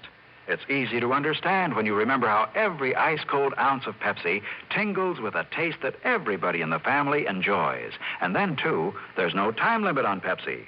Day or night, with meals or by itself, work days or weekends, for parties or all by yourself. Ah, but the thing that really makes Pepsi go fast is its light touch. Pepsi always refreshes lightly, without filling. So a Pepsi just never tastes like too much.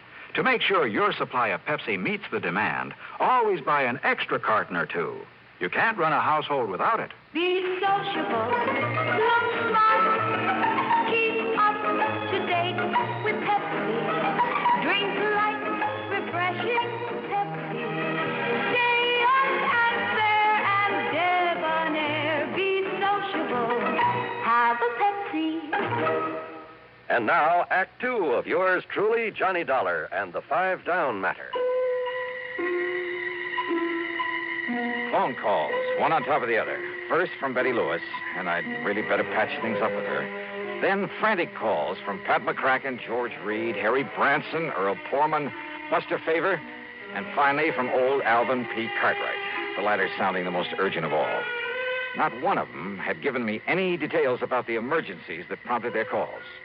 But these are men that I've been working for and with for years. And for my money, they're not only important to my insurance investigations, but they're the salt of the earth. And if it came to a matter of which one to favor over the others... Oh, but now wait a minute. Cartwright lived in Beverly Hills. George Reed was worried about Cartwright. Earl Poorman could be taken care of out there on the West Coast, too, and Buster Favor. I got back on the phone and tried calling Pat McCracken. No answer. The same with George Reed, and with Harry and Earl and Buster, even with Alvin P. Cartwright.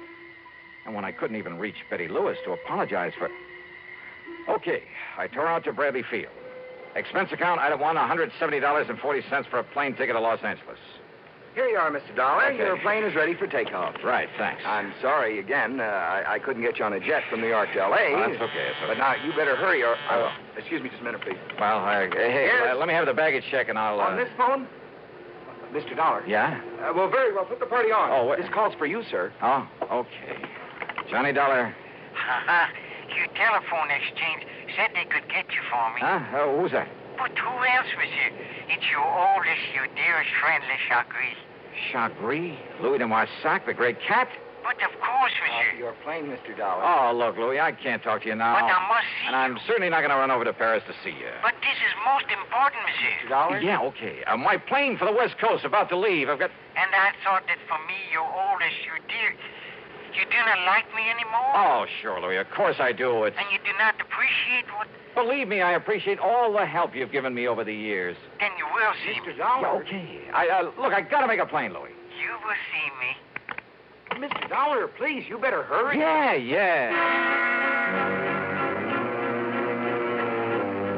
What? The real stopper came in New York when I changed for a plane to the coast, and with barely time to make it. Yeah. Another of my old pals. Another one I didn't want to turn down. Lieutenant Randy Singer of the 18th Precinct. But under the circumstances, and with only seconds to spare. But, Johnny, you've got to handle this one for me. I'm sorry, Randy. It's down on the West Coast in California. Which is exactly where I'm heading if I make the plane. Well, that's good. So let me tell you where to go when you Randy, please. I'll miss the plane. Send me a wire or something, huh? This your plane right here? Yes, it is. Well, then maybe I better climb aboard with you. No such luck. This flight is full up. All right, here you are. Here's my ticket. Fine, sir. Get right aboard. Thanks. Well, I can beat you out there on one of the jets. No space on them either. I tried it. Want to bet? Please, will you get aboard, sir? Right. So long, Randy. Yeah. See you, Johnny. Yeah, pretty shabby, I guess. I mean, the way I treated some of the best friends I had. But what would you have done under the circumstances? Well, during the brief stop in Chicago, I sent telegrams to all concerned, telling them I'd call them the minute I could. Even a very long wire to Betty Lewis promising just about everything. Short of marriage, that is. Then finally, when I pulled into L.A. and started to pick up my baggage and look for a taxi... Johnny. Couldn't believe it. My old contact from the underworld. Yeah. Smokey. Yeah. Smoky Sullivan. Yeah, I'll take your bag. I got a car right over here. You were expecting me? You? Yeah, and a kind of poor old Cartwright. Oh, hey, what's happened to him? What's this all about? Johnny. Yeah? Johnny, I hate to say this. Yeah? Knowing how much you really care for that old man. Yeah. And after all the pretty awful crimes I've saw before I went Oh, straight. come on, Smokey. But what you'll see at Cartwright's place, oh, Johnny, you'll never believe it. Constipation is something people don't talk about much, but it can be a problem for anyone, even doctors. And when constipation occurs, it's interesting to see just what doctors consider important about a laxative they might use or recommend. Well, a majority of the doctors we heard from had this to say. A laxative should be effective, gentle, close to natural acting. A medicine that can be used with complete confidence. Now, X-Lax has been popular with many doctors and millions of people over the years because pleasant-tasting chocolated X-Lax is effective. Overnight, it helps you toward your normal regularity.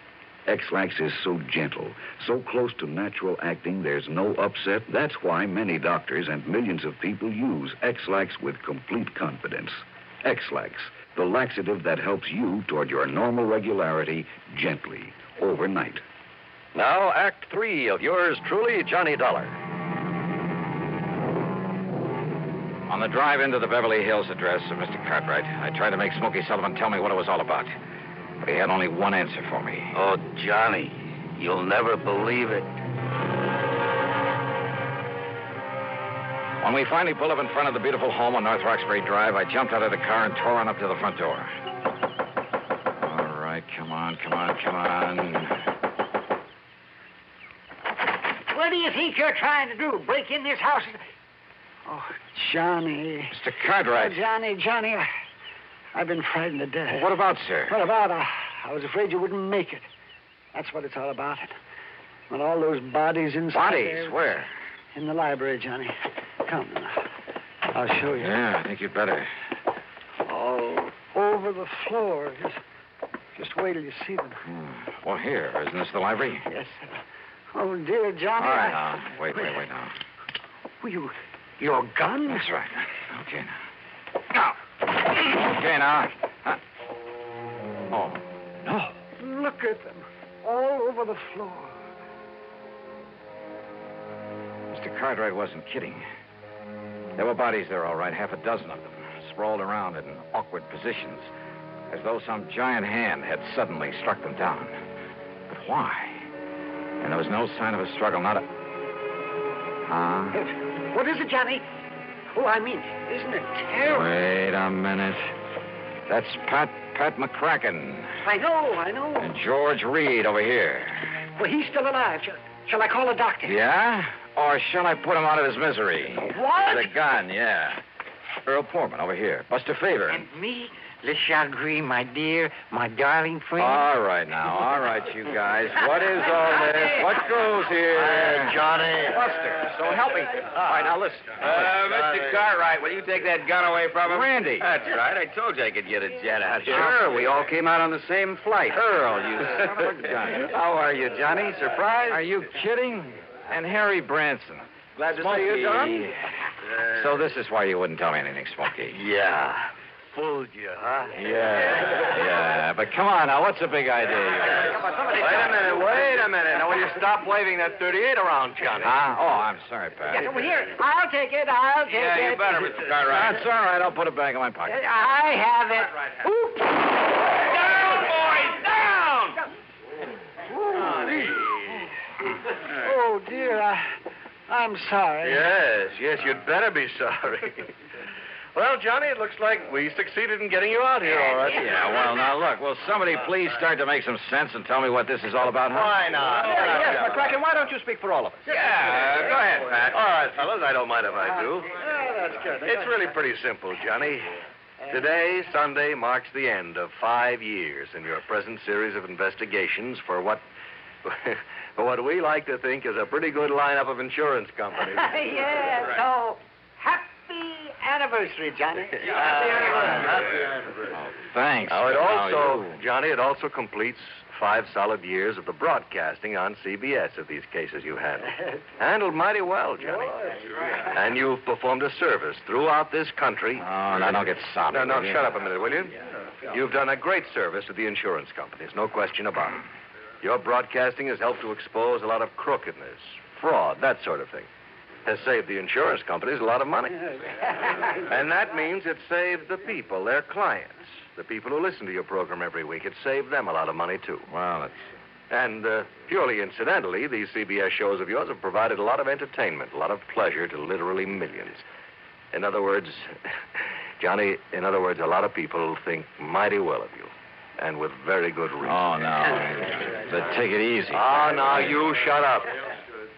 But to get all those people together to say thanks, well, that's impossible, obviously.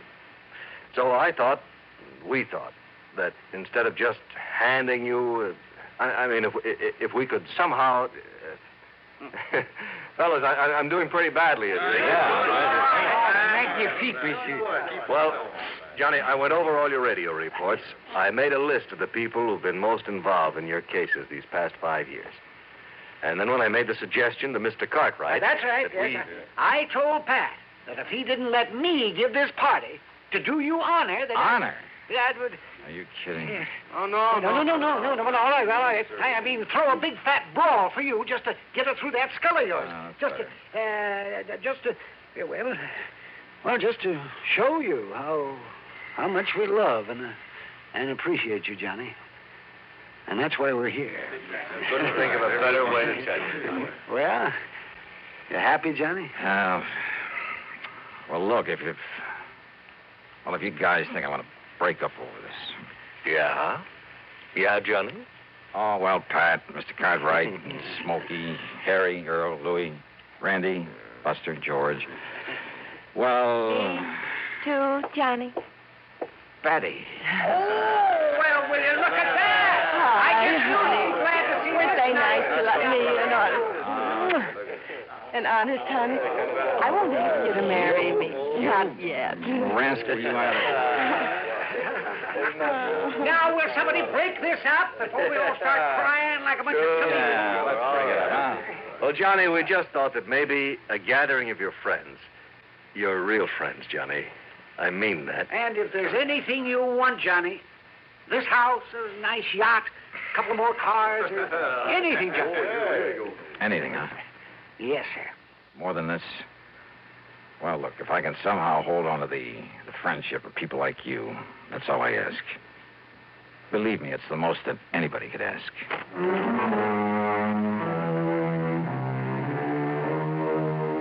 Oh, mighty wonderful people, all of them. Some others, too. I mean, behind the scenes in the job of bringing you these radio reports week after week. The associate directors on the show, Kenny Hodge, Bob Shue, the announcer, Johnny Wall, a mighty wonderful technical crew, Bob Chadwick, Bill James, Tom Hanley, and I mean Jack Johnstone, our producer and director, who, well, he's the guy who makes it... Time is up, Jack? Okay. But give them a lot of credit, huh? Because believe me, they deserve it. Yours truly, Johnny Dollar.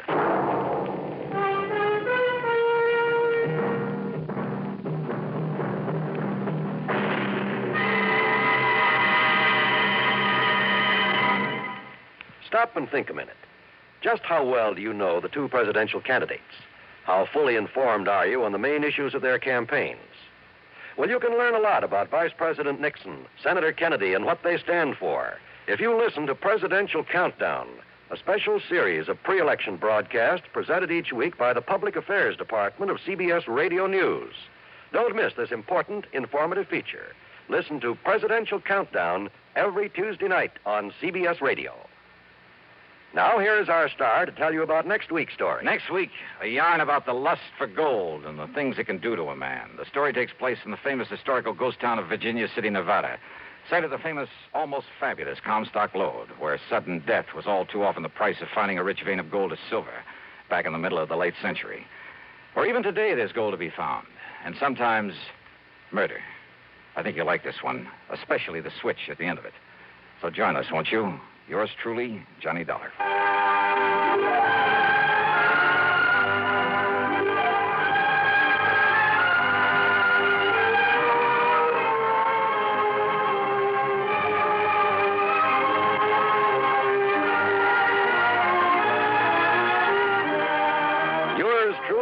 Johnny Dollar, starring Bob Bailey, originates in Hollywood and is written, produced, and directed by Jack Johnstone. Heard in our cast were Virginia Gregg, Larry Dobkin, G. Stanley Jones, Harry Bartell, Vic Perrin, John Daner, Howard McNear, Marvin Miller, Forrest Lewis, and Herb Vigran. Be sure to join us next week, same time and station, for another exciting story of yours truly, Johnny Dollar. This is John Wald speaking.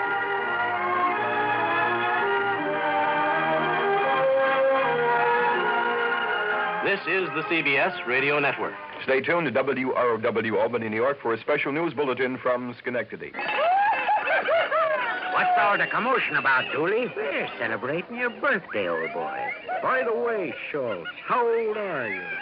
Listen, Suds, you're an officer of the law, not a census taker. Let's say 21 plus. I'd like to propose a toast. Pipe down there. Let's listen to Dooley's latest masterpiece. Here's to the mug who is full of good cheer. Here's to his favorite, natural beer. Darling of drawing room, pantry, and pub. Here's to magnificent Utica Club. Oh, brew me no brew, it's artificial bubbles, those carbonated beers of today. Cause Utica Club will still take the trouble to age beer at a natural rate. Utica Club, you see. Brewed by the West End Brewing Company of Utica, New York. We delay for a few moments the start of pro football from CBS to bring you this special report from Schenectady by WROW Radio News Director Monroe Benton. This is Monroe Benton reporting from IUE Hall in Schenectady. Nearly 9,000 members of IUE Local 301 here in Schenectady have just voted not to strike against the General Electric Company. The vote counting was completed just a short while ago and showed 5,033 in favor of accepting the latest company offer, 2,895 rejecting the company offer, 17 ballots were void. Therefore, a total of 7,945 members participated in the vote here at IUE Local 301 in Schenectady. The actual balloting was conducted on Thursday and Friday, but the votes were not tabulated until today and announced at an unusual Sunday news conference held here at the IUE Hall on Erie Boulevard, Schenectady.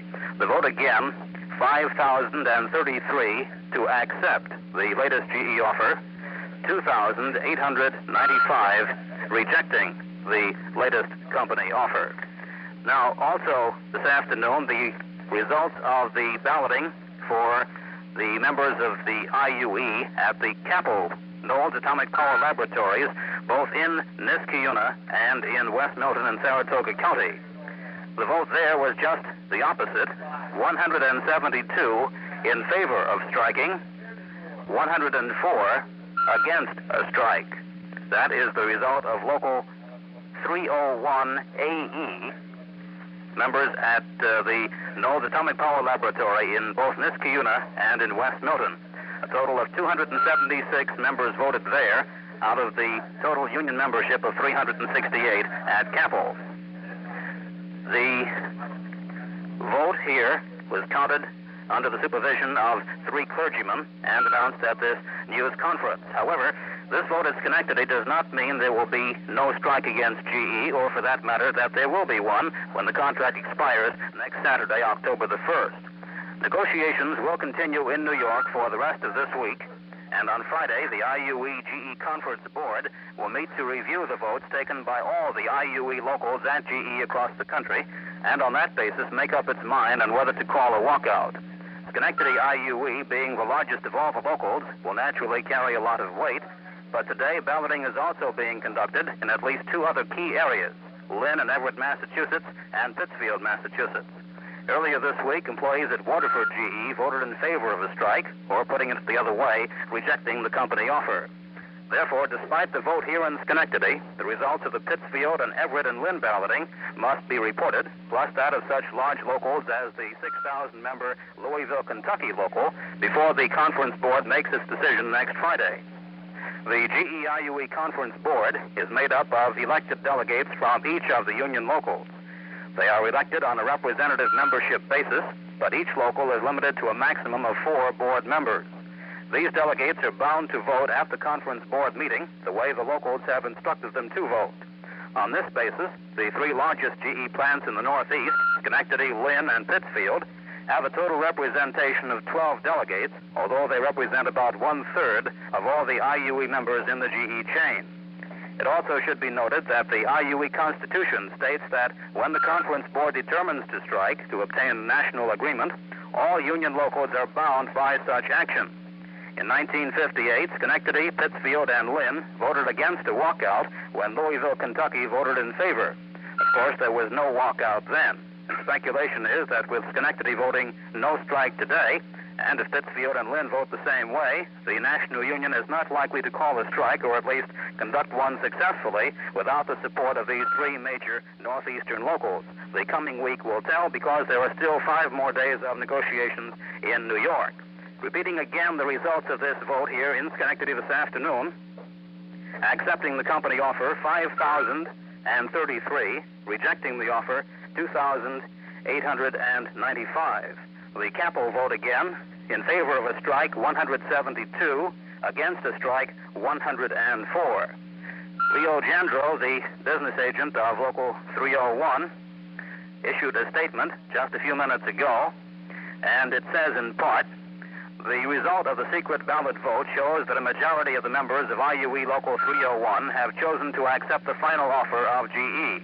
However, Gendro continues, the fact that a substantial number of the Schenectady Local 301 members voted to reject the offer reflects strong dissatisfaction caused by a number of reasons. First, the offer did not adequately meet the demands, or rather the needs, of every group of employees. Also, the outside interference of the UE and its misrepresentation of the company's offer spread misunderstanding and confusion amongst many of our members. Unquote from Leo Gendro. That's the report here from Schenectady. Repeating again, IUE Local 301 votes to accept the GE offer. However, the IUE AE local over at Knowles Atomic Power Laboratories, both in Niskayuna and in West Newton, vote to walk out 172 to 104. The vote in Schenectady again, 5,033 accepting, 2,895 rejecting. Monroe Benton from Schenectady, back now to WR. From Hollywood, it's time now for Johnny Dollar. Hi there, Johnny. This is Buster. Buster? Buster Favor, Lake Mojave Resort over on the Colorado River. Oh, well, Buster, how are things? Oh, you never really did get in the fishing we promised you over here. No, but so help me, I'm going to one of these days. Is that what you called me about? No. Johnny, you remember old Mike Kirbey? Kirbey. Oh, sure. The sweet old fella I met down at your boat dock. Guide or something? That's the one. Oh, sure, I remember him. How is he? Well, that's what I'm calling about. He isn't. What? And, Johnny, I think it was murder.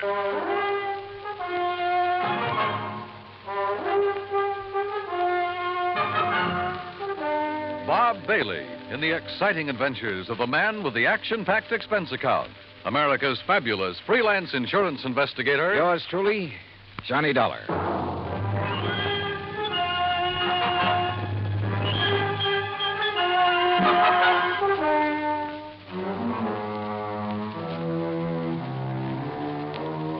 Expense account submitted by Special Investigator Johnny Dollar to the Tri-State Life and Casualty Insurance Company Home Office, Hartford, Connecticut.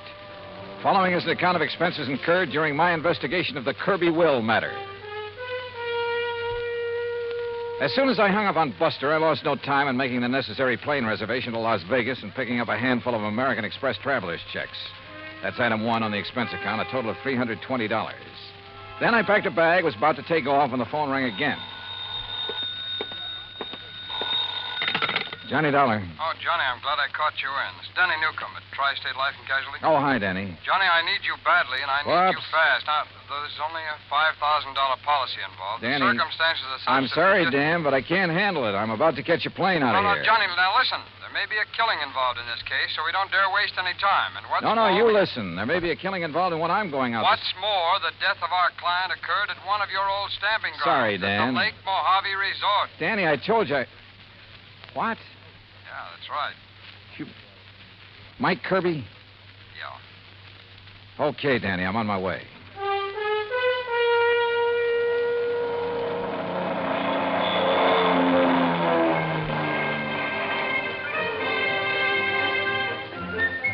It was 7:30 a.m. when the plane dropped me off in Las Vegas, Nevada, smack in the middle of the Mojave Desert. Even at that hour of the morning, the otherwise clear, clean air was filled with the cacophony of this city of chance. The stuttering clicks of the ball on the roulette wheels, the rattle and gallop of the ivories on the dice table, the endless drone of the croupiers, the flat clank of the chuck-a-luck cages, the snap of cards by the blackjack dealers, the never-ending click of poker chips and silver dollars. And over it all, the interminable chunk and whir of the slot machines, day and night from one end of the town to the other.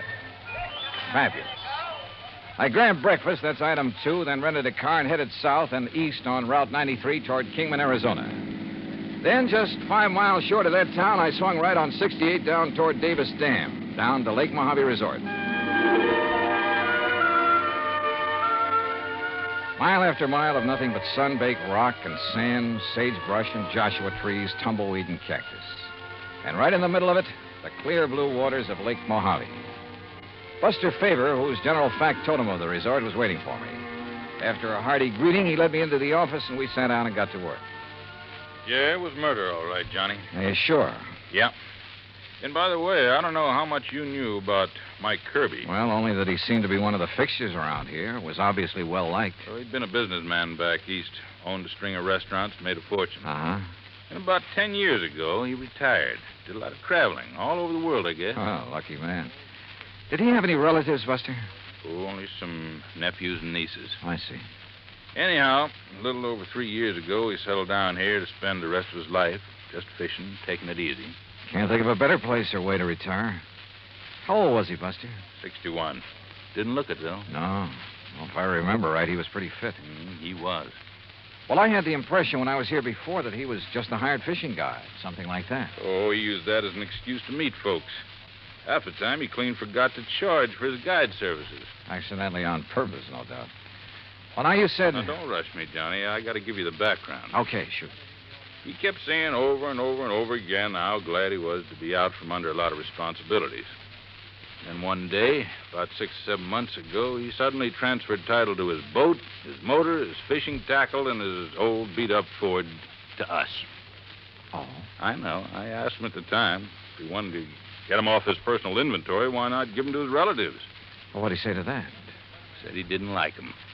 Felt they were just waiting around for him to die so they could get their hands on his money. Oh. Said he just wanted to make sure that if anything happened to him, the stuff would end up with us on account of we'd use it and appreciate it.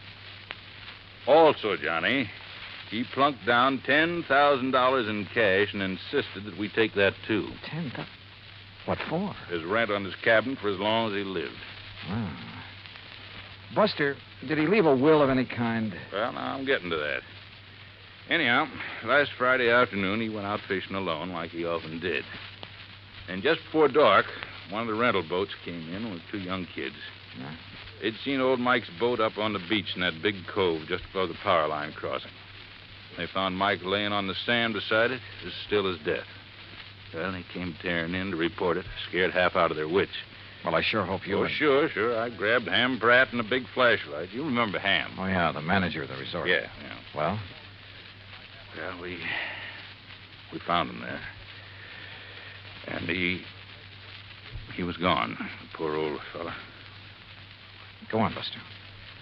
Well, Ham took one look at him, and rattlesnake, he said. A rattlesnake did it. Mm-hmm. You could tell by the way Mike looked, laying there. Fang marks? Yeah, on his right leg, just above the ankle. And a big bruise on his head, like he'd hit a rock when he fell. But on the phone, you said you thought it was murder. And a minute ago, you said you're sure of it. Well, we put him in our boat, hitched his on behind, and brought him back here. We phoned Tad Harding of the Kingman Police Department. I remember him. Good man. Yeah, well, Chief Harding took one look, and he agreed with Ham. Poison from a rattler. Well, they took him into Kingman, and I telegraphed the relatives. But, Buster, now look, you... But then I got to thinking. There was something wrong. What do you mean? Well, there are very few rattlers in this part of the country because of the heat. They can't take it. If anybody'd know better than to fool with one, it'd be old Mike. And they always sound a warning before they strike anyhow, don't they? Sure. So early next morning, I went back to the cove. And?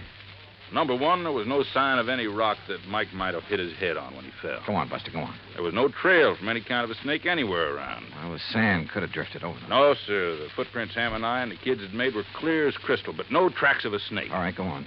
Well, then I noticed it. where another boat had been beached. Strange one, not from our landing. It was right next to where Mike's had been, right alongside. Any footprints from it? Well, if there were, we and the kids had mashed them all out. And I remember the way Mike had been laying there, as though he could have been rolled out of his boat or thrown out right on the sand. Then it looks as though somebody met him out on the lake, banged him over the head, made the fang marks, which isn't hard, then lashed the two boats together, dumped him off at the cove, and left. It sure does, Johnny. I want to see that place. Yeah, and all the excitement, I might have overlooked a lot of things. Oh, that I doubt. Now, Buster, if there's no sign of rattlesnake poison in old Mike's body... Well, right after I called you, I phoned Chief Harding. Coroner's making his autopsy today. He'll call me. Well, now, look, these nephews and nieces of Mike's, how much do you know about them? Oh, I never met them. But according to their answering telegrams, they're going to descend on us like a swarm of locusts. There are a lot of them? Well, no, I was thinking of the way that they... Well, one is a woman named of Martha Woodbury who... Excuse me. Mr. Favor?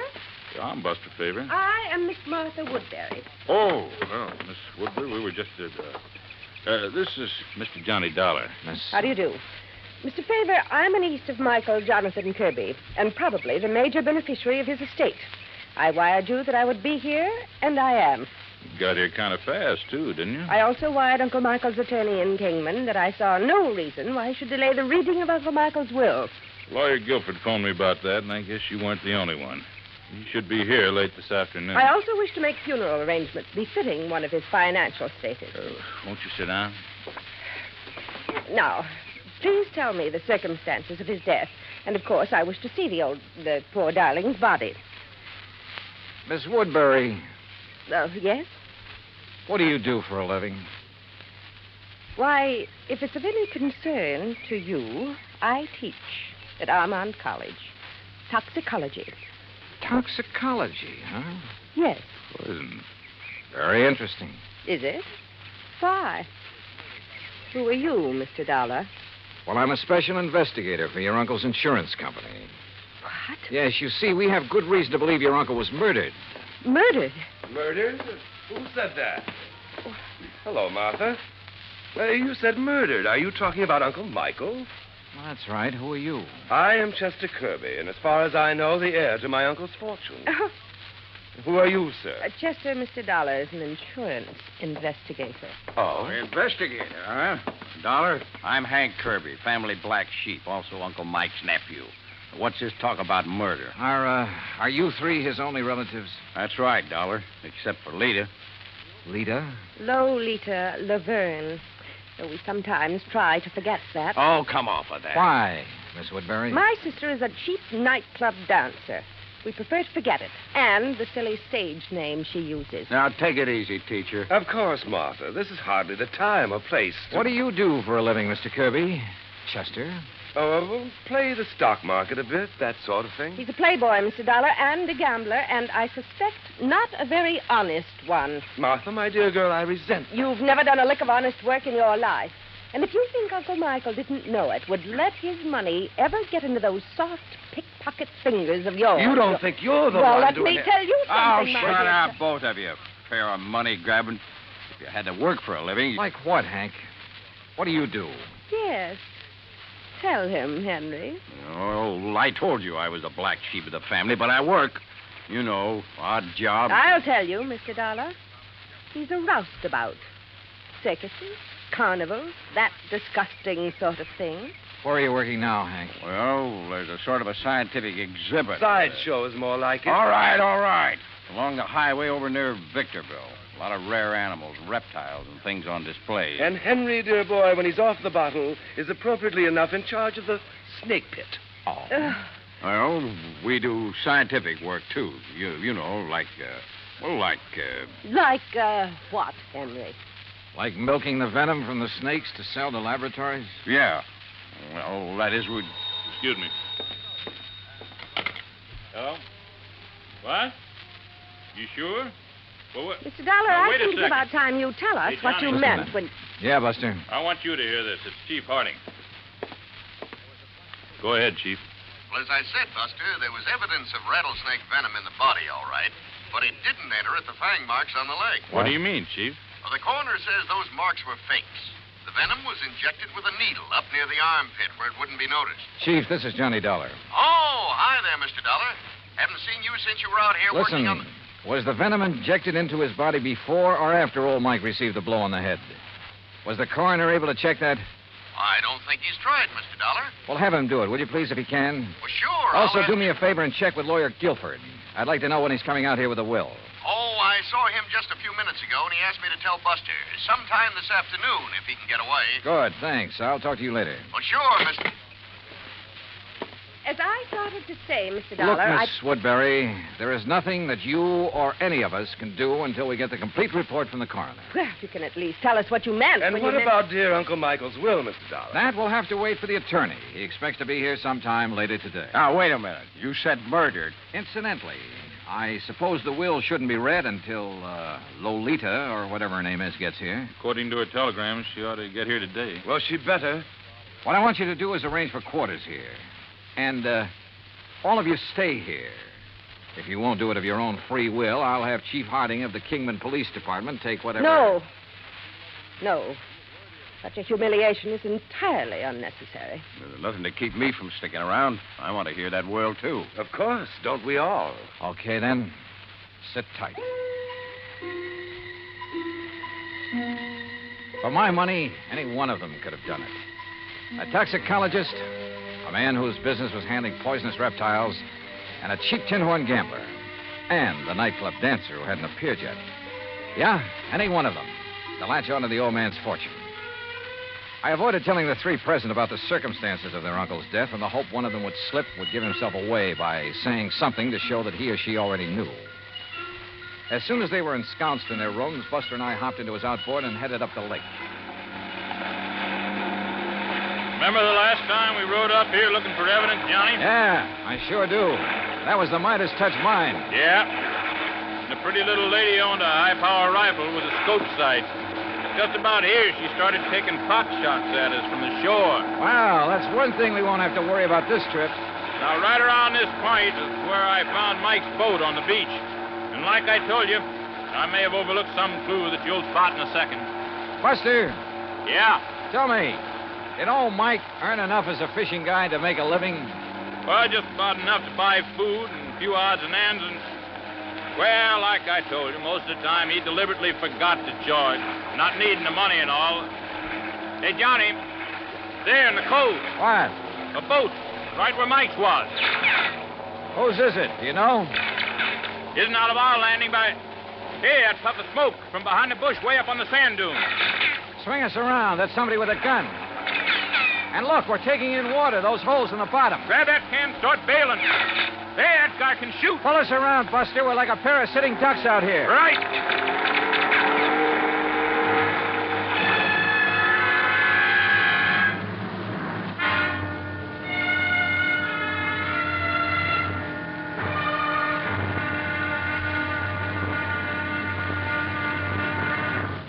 Act Two of yours truly, Johnny Dollar, in just a moment.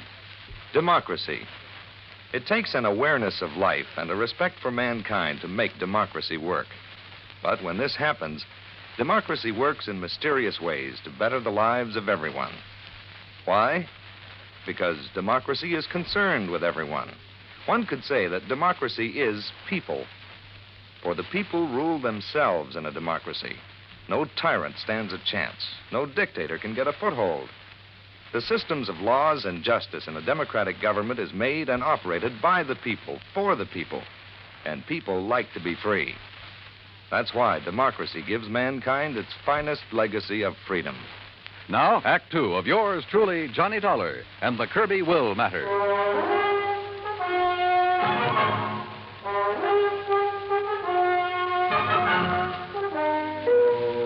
Whoever had been shooting at us from the shore there on Lake Mojave had a good eye.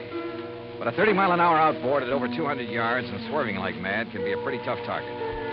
With a hull full of holes, we had no choice but to go back to the landing. There, I made a quick check of the three I suspected of having killed old Mike Kirbey. First, his nephew, Chester. Right here in my room, Mr. Dollar, reading. Then a brief walk in the hills. Why?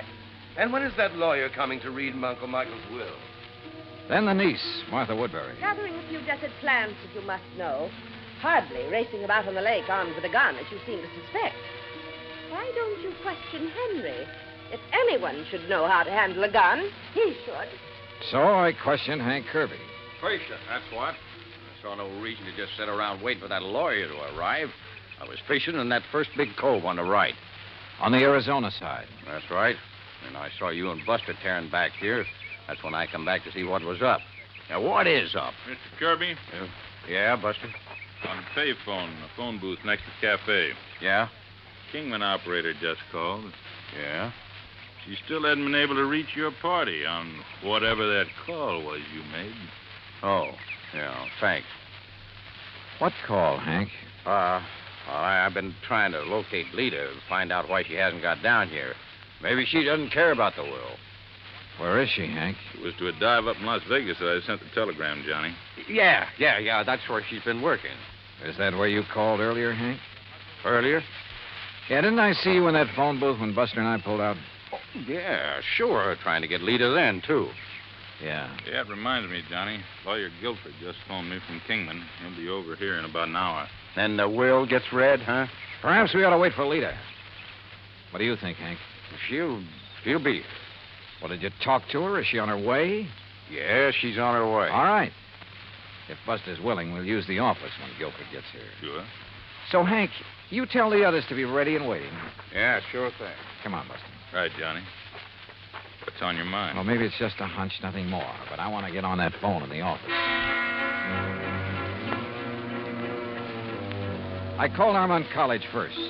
Yes, Miss Martha Woodbury had left there only last night. So she couldn't have been here when Mike Kirbey was killed. A call to Chester's Hangout, a private gambling club in Reno, indicated the same thing. Call number 3 was to the so-called museum where Hank Kirbey worked with the Snakes, a place within easy driving distance of Lake Mojave. But the records showed he hadn't left the place in 2 weeks until this present trip to be here. Lolita? Well, the manager of the club in Las Vegas said she hadn't missed a show. Daytimes? Well, who knew? But she was there every night. Then I suddenly remembered something about the geography of Lake Mojave. Yeah, Johnny. Cottonwood Landing is only about 25 miles north on the west, the Nevada side of the lake. Could that boat we saw in the cove? Sure. That's where it came from.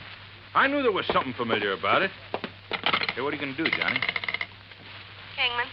Operator, get me Cottonwood Landing, please. It's one of their rental boats, Johnny. Yes, sir, I'm sure of it. Any number? Any identification on it? All that I didn't see. Anyhow, they rent so many to fishermen every day. Uh-huh. Hey, here comes Lawyer Guilford driving up. Good. Cottonwood. Hello, this is Johnny Dollar, special investigator. Yes, sir. What? I want to know if you rented a boat today to a girl named Lolita Laverne. Laverne? I'll meet him, Johnny, and I'll bring him all in here. Okay. No, sir. Nobody by that name rented today. Well, what about Friday? Friday afternoon. Friday? Yeah, that's right. Well, the only women we rented to on Friday was old lady Newberry, down from Canada for a couple of days. No, this is a young girl. Well, the other was a Miss Hancock. Hancock? Lucy Hancock. Okay. Thanks very much. I've never seen him. Johnny, this is Lawyer Guilford. Lawyer, Mr. Johnny Dollar. It's a pleasure, Mr. Dollar. How are you, sir? Now, if you'll all please sit down. All righty. I'm a little pressed for time, so I'll waste none in getting to the reading of Michael Kirbey's will. Good. Well, you don't think we ought to wait for Lita to get here? It won't be necessary. No. I possess a full accounting of the net value of Mr. Kirbey's estate. Excellent. It may surprise you, by the way. Fine, fine. This will confirms that valuation. It is dated, by the way, just 5 months ago. Made it out right after. Oh, look, let's get to the will. Now, let's read it. Yes, Please, come on. Please.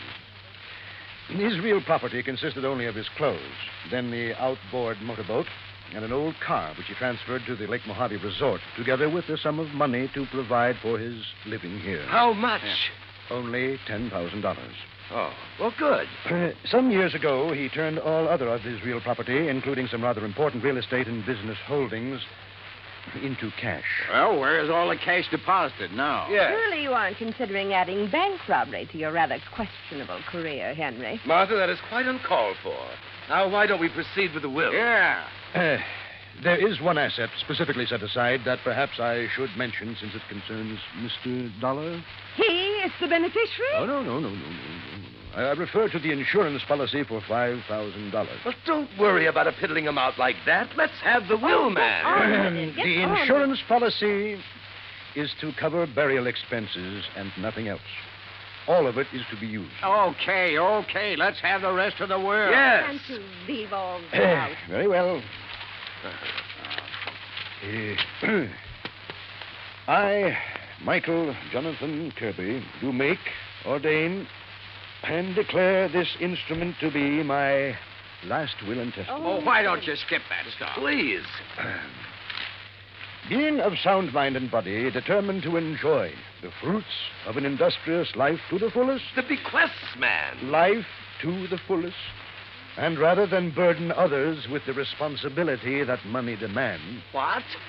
For these and other reasons, I have carefully spent every dollar I ever owned. What? No, he was out of his mind. I couldn't do that. That is the will of Michael Jonathan Kirbey in its entirety. Good day.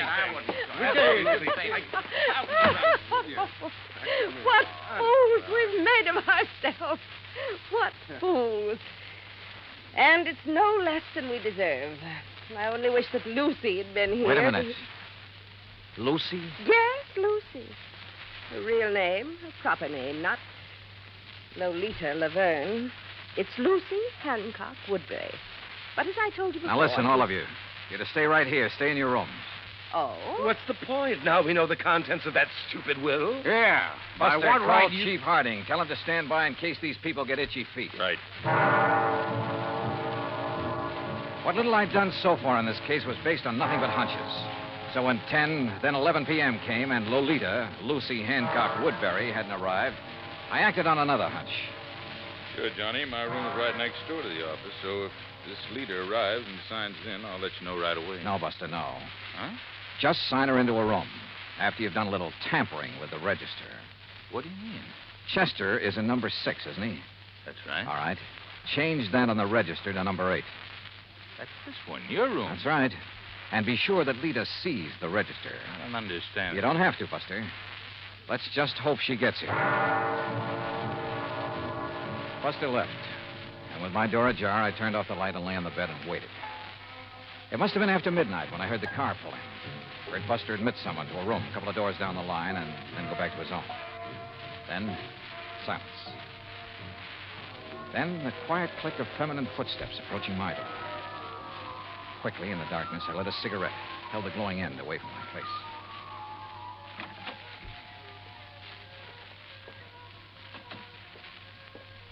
Well, darling. Yeah, about time. About time you got some sense, Chet. No, don't turn on the light. The others asleep. Their rooms are dark. Uh-huh. Listen, dear cousin, have you lost your mind? Hmm? Shooting at that boat from over the ridge between the two coves. What were they? Police? Detectives? You should have known you couldn't have hit them that far away, Chet. Should have waited till they got on shore looking for me. Well. Did they fall for the rattlesnake bite we made on the old man? Uh-huh. Well, they'll never find the needle I used. It's at the bottom of the lake. And look, if the cops question you, I hope you had sense enough to remind them what Martha and Hank do for a living. No chance. And what about the will? Would you be surprised? What? Say that again, Chet. Say anything. You sound like somebody else. Yeah, like Johnny Dollar. Let's have some light. Dollar? That's right, special investigator. Oh, no. Let me out of here. Now, where do you think you're going? No, let me go of me. Come on now.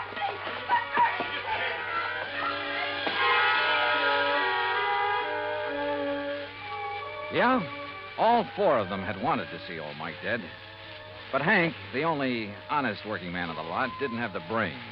Martha wouldn't have used the means that tied in with her toxicology work, and probably didn't have the nerve. So Chet, who lived by his wits, and Lita, who was a real cheap, no-account... Well, the courts will take good care of them. And I still have to chuckle over poor old Mike's will. Being of sound mind, I have spent all my money. Which reminds me, expense account total, including transportation back to Hartford, $331.25. Yours truly, Johnny Dollar.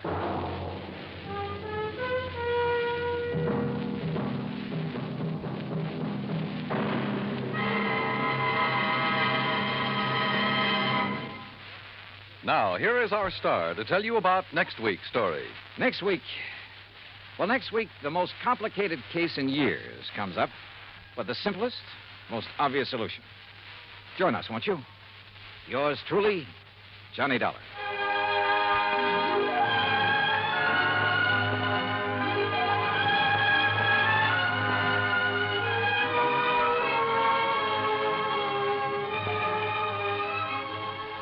Yours truly, Johnny Dollar, starring Bob Bailey, originates in Hollywood.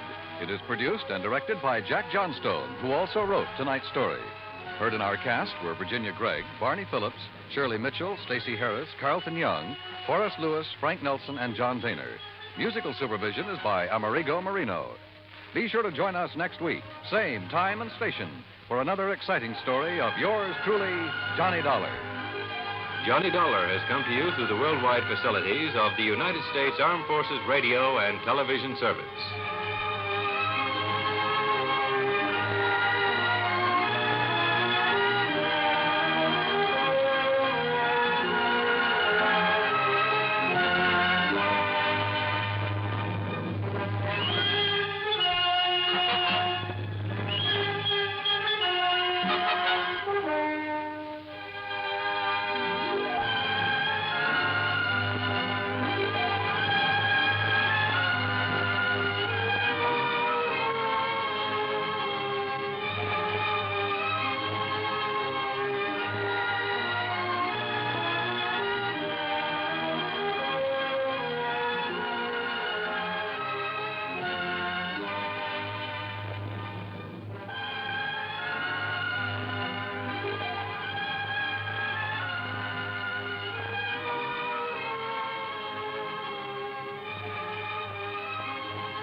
From Hollywood, it's time now for... Johnny Dollar. Pat McCracken, Johnny, Universal Adjustment Bureau. Hi, Pat. What's on your mind? $75,000. Yours or somebody else's? Johnny, ever hear of the Sabella diamond? Sabella. Yeah, matter of fact, I have. It's a pink diamond, isn't it? That's right. One of the companies we represent wrote a $75,000 policy on it. The owner of the stone, a jeweler named Joseph Wentworth, was trying to sell it. So? So last night, the Sabella diamond was stolen. I'll be right over.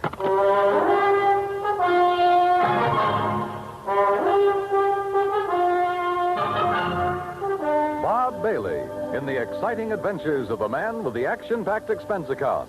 America's fabulous freelance insurance investigator. Yours truly, Johnny Dollar.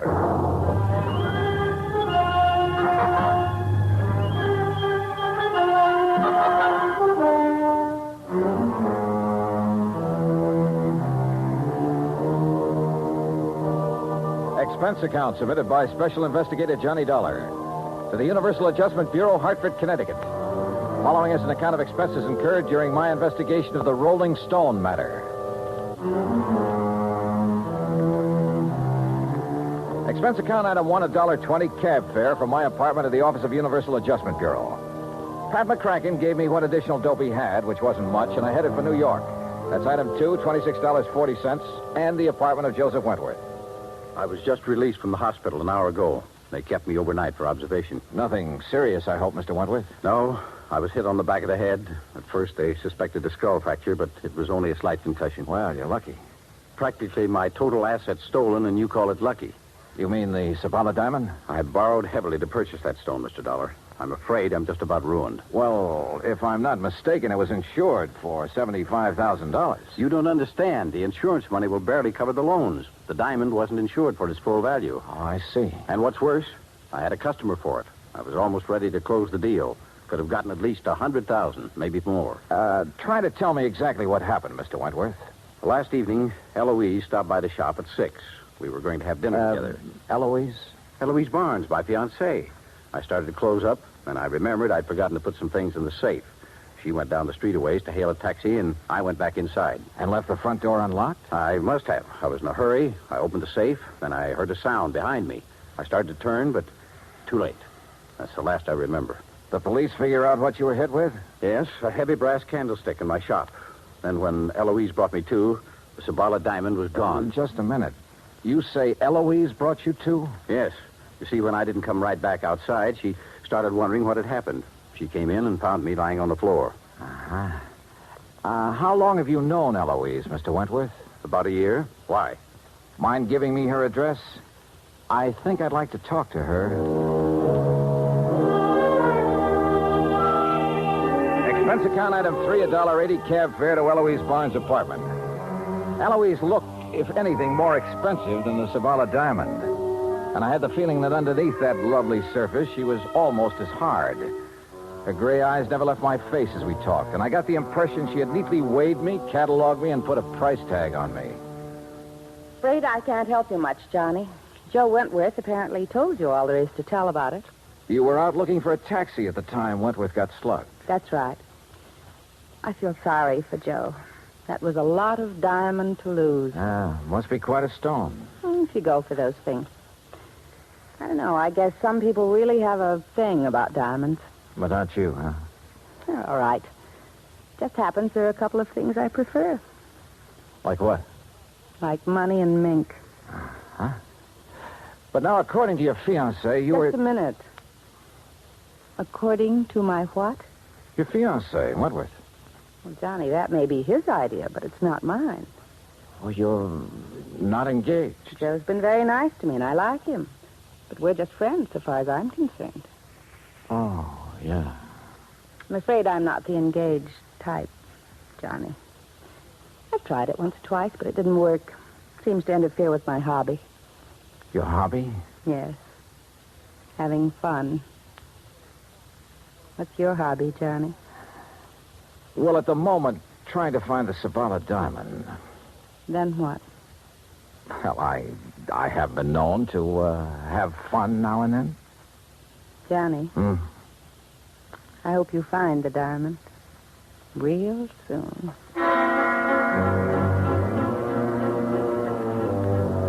The invitation was printed in large type, but this was no time for an RSVP, especially since I remembered Wentworth mentioning a customer who had been anxious to buy the diamond just before it was stolen.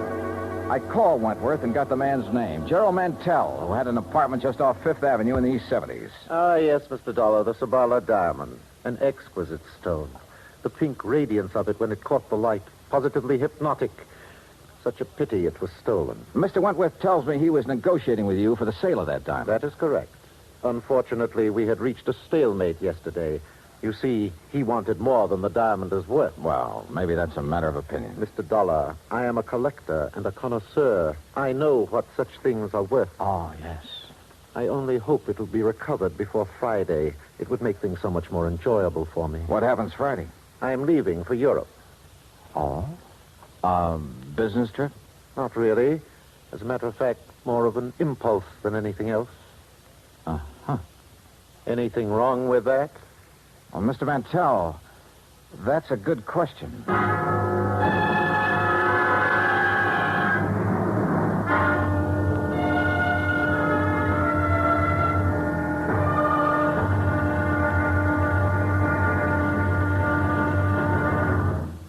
Act two of yours truly, Johnny Dollar, in a moment. Our flag now numbers 50 stars. And behind each star there stands yet another flag representing one of the 50 states. Alabama's state flag is of St. Andrew, the symbol of the Confederacy and the national flag of Scotland. Alabama's state capital, Montgomery, served as the first capital of the Confederacy, and it was on the steps of its Capitol building that Jefferson Davis took the oath of office as President of the Confederated States of America. The Scottish cross is in the form of an X, or saltire, and is also found on the state flags of Georgia and Mississippi. Perhaps it is the independent, rugged spirit of the Scots that recommended its national symbol to the Confederacy as a symbol of its rebellion. Alabama's state flag, the flag of the 22nd state to enter the Union, was adopted on February 16, 1895. And now, Act two of yours truly, Johnny Dollar and the Rolling Stone Matter.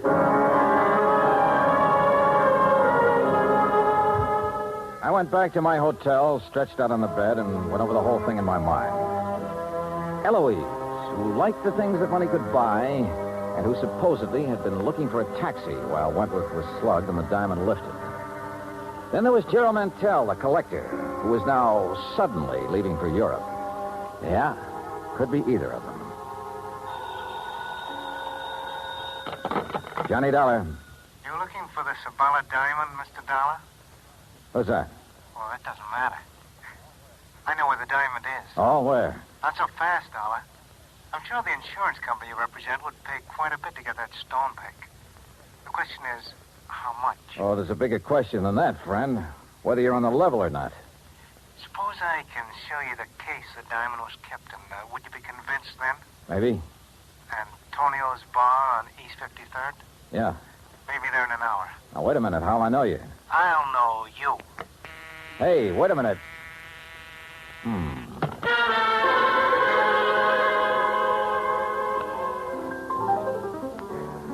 Item 4, $2 even drinks at Antonio's while I waited for my telephone buddy to contact me.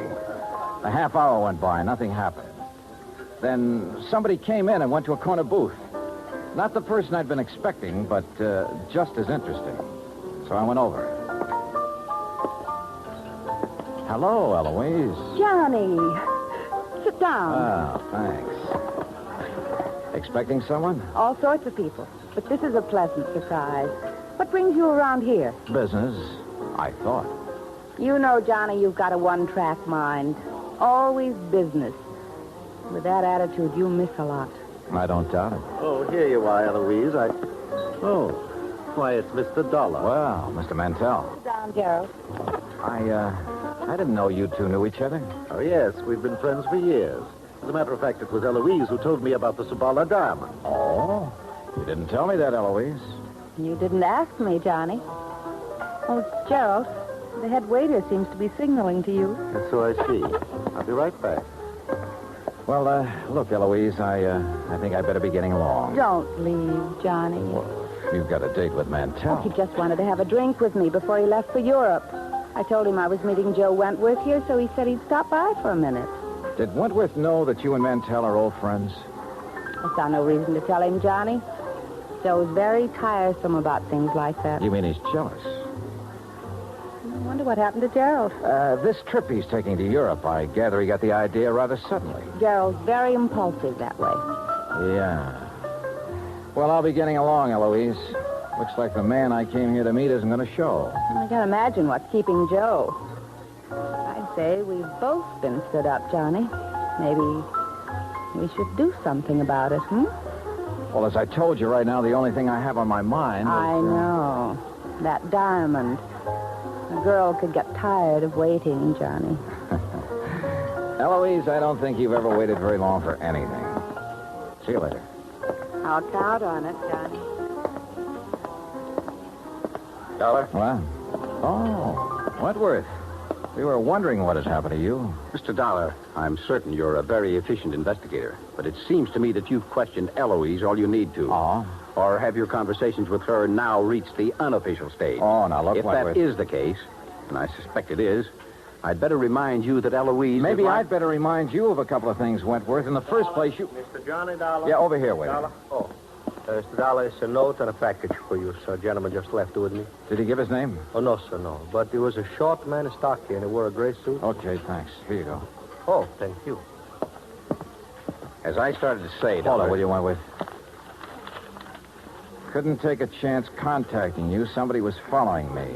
Contents of the package will show you I know what I'm talking about. We'll contact you later. What's this all about, Dollar?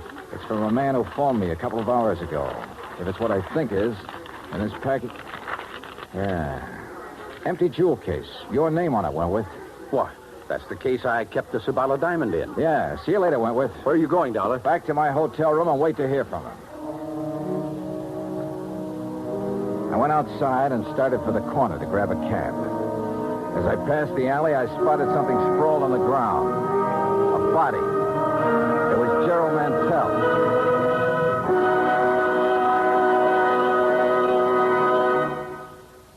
Act 3 of yours truly, Johnny Dollar, in a moment.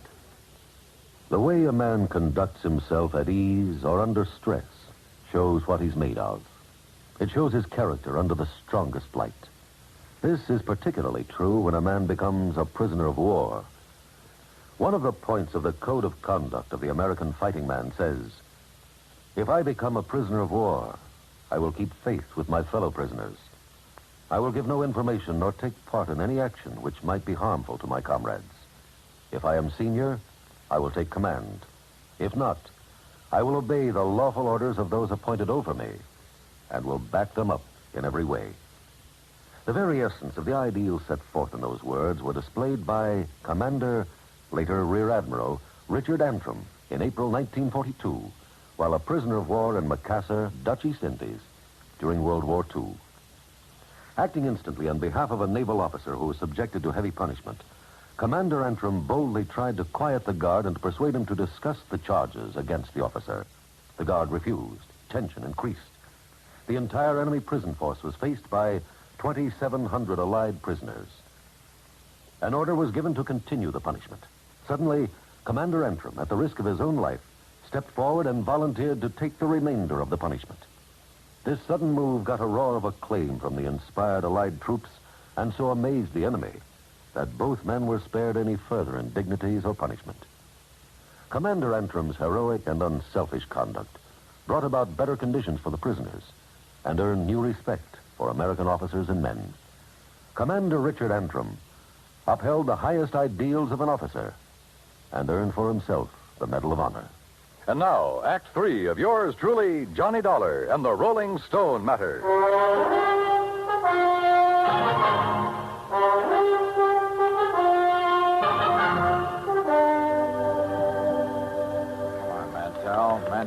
Mantell, come out of it. Come on. My head. Here, I'll help you. All right, easy now. Are you okay? Yes. So, who did it? I don't know, Dollar. The head waiter told me a taxi driver wanted to see me outside. I came out, but there was no cab in sight. I thought he might be at the corner, so I started walking. Past the alley here? Yes. Mr. Dollar, why would anyone want to beat me up? I can think of one possibility, Mantell. Yes? You wanted the Sabala diamond pretty badly, but Wentworth wouldn't sell at your price. Are you suggesting... I'm suggesting you lifted the diamond and somebody was trying to get it back from you just now. But I don't have the diamond. I never did. Maybe you know where it is. No, I swear I don't. As for getting beaten up just now, I'm every bit as much in the dark as you are. I didn't know whether he was telling the truth or not, but I had no proof he was lying. Item 5, $1 even, a pot of coffee in my hotel room while I tried to pull some threads together, but they didn't pull. If Mantell had the stone, who'd phoned me and sent the empty jewel case to convince me he had information? How did he fit? Yeah, coming. Oh, Wentworth, come in. Here, Mr. Dollar, I have some information that will interest you. Yeah? Yes, first, though, I owe you an apology for, flying off the handle when I saw you with Eloise at Antonio's. Okay, so you're touchy about Eloise. Now, what's the information? Well, just a few minutes ago, a man telephoned me at my apartment. Huh? Yes, I think he was the same one who phoned you and sent the empty jewel case. Well, what'd he say?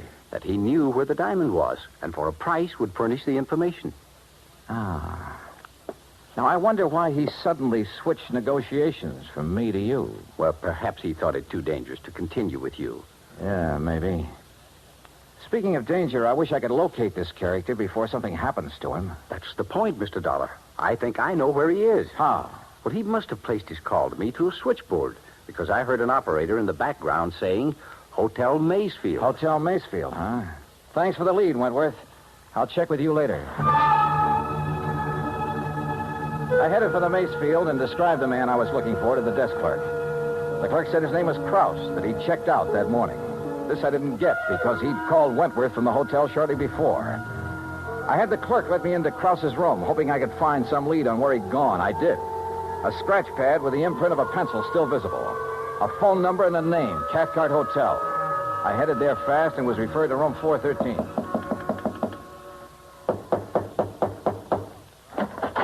Hello, Krause.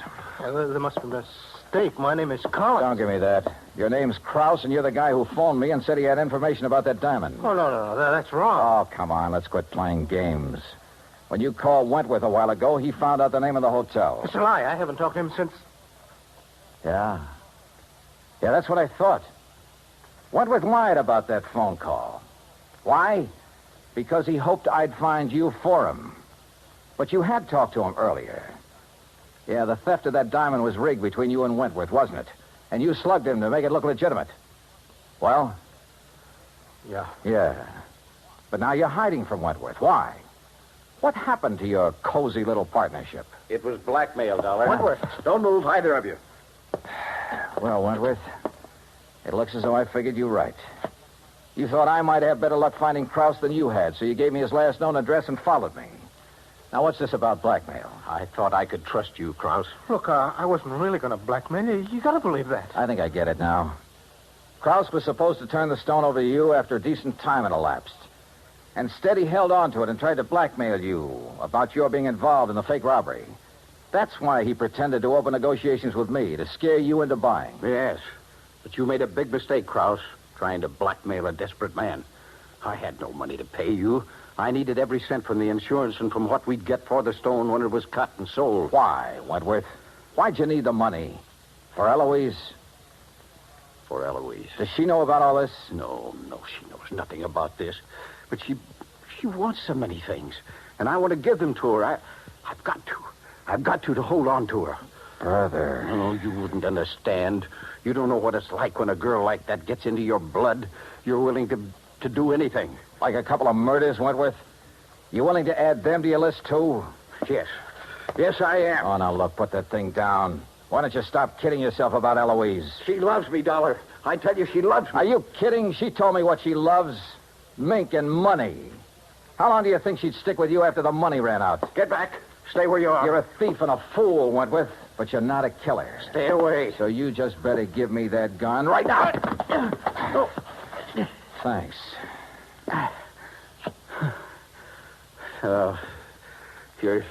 You're right about Eloise. I guess I always knew it, but I just couldn't face it. You just did. And you were right about me, Dollar. I'm no killer. You want to know something, Wentworth? I wasn't sure about that at all.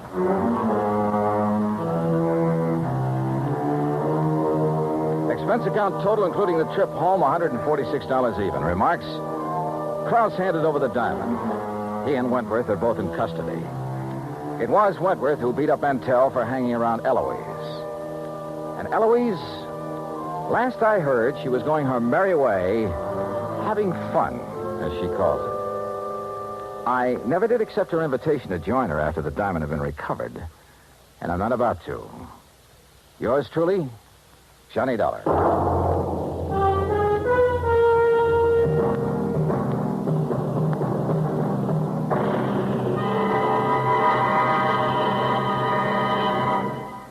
Our star will return in just a moment.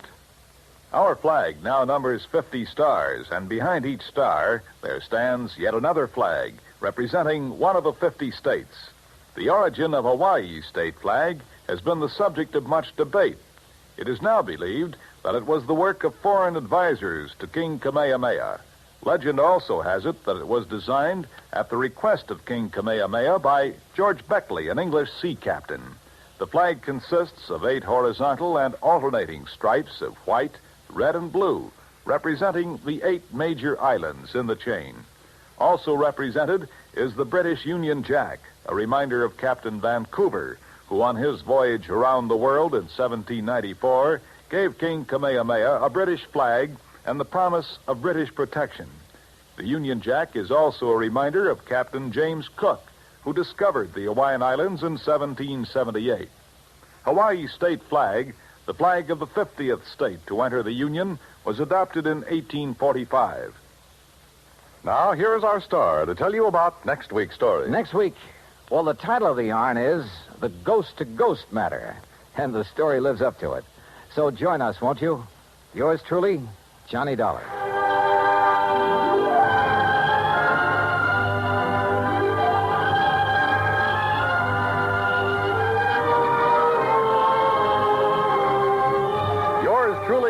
Johnny Dollar, starring Bob Bailey, originates in Hollywood and is produced and directed by Jack Johnstone.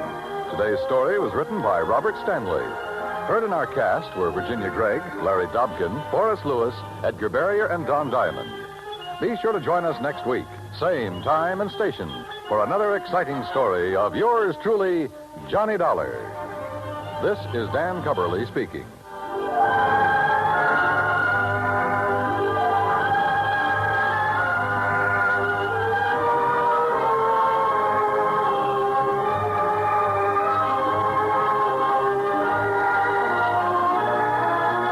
This is the United States Armed Forces Radio and Television Service.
From Hollywood, it's time now for...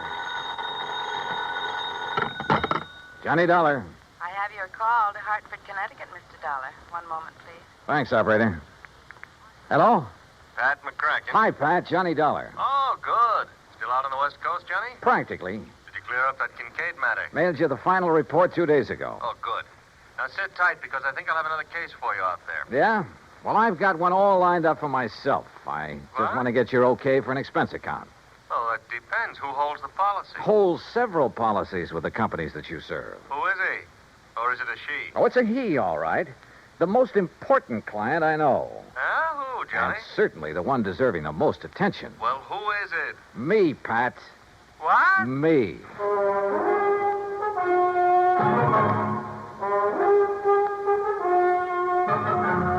Bob Bailey in the exciting adventures of the man with the action-packed expense account. America's fabulous freelance insurance investigator. Yours truly, Johnny Dollar.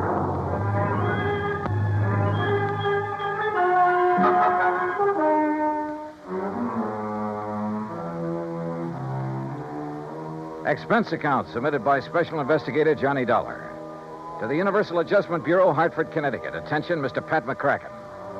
Following is an account of expenses incurred during my investigation of and participation in the Yours Truly matter. Item 1, $34. Transportation and all the incidentals I could think of. Los Angeles to Las Vegas, Nevada. I needed a couple of days of relaxation after that Kincaid affair. Item 2, $31.40 for my room at the Flamingo Hotel, plus 2 fancy meals and a couple of drinks to go with them. Item 3, 85-cent phone call to my old pal Buster Favor down at Lake Mojave Resort on the Colorado River. Sure glad to hear your voice again, Johnny. Coming down here for some fishing? Buster, how did you guess? Big lunker bass are practically jumping into the boat. How big? 3 to 6 pounds. Ah, I did that well on the Flamingo boat yesterday on Lake Mead. And I'll arrange for some bigger ones that stand by and wait for you. Want me to drive over and pick you up? No, I like to be independent, so I'll rent a car here. Well, in that case, wait for me. Huh?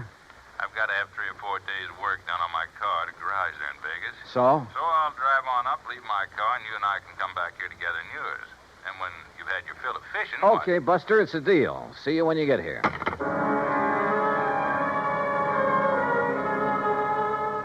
Item 4, $100 deposit on a rental car, a shiny new air-conditioned Cadillac. And remember, Pat, one of your companies holds the insurance on it. Item 5, $21.70 for drinks and a big dinner with Buster when he arrived. It was quite late when we hit Route 95 for the drive down to Lake Mojave Resort across the desert. It was still hot after the day's high temperature of 118.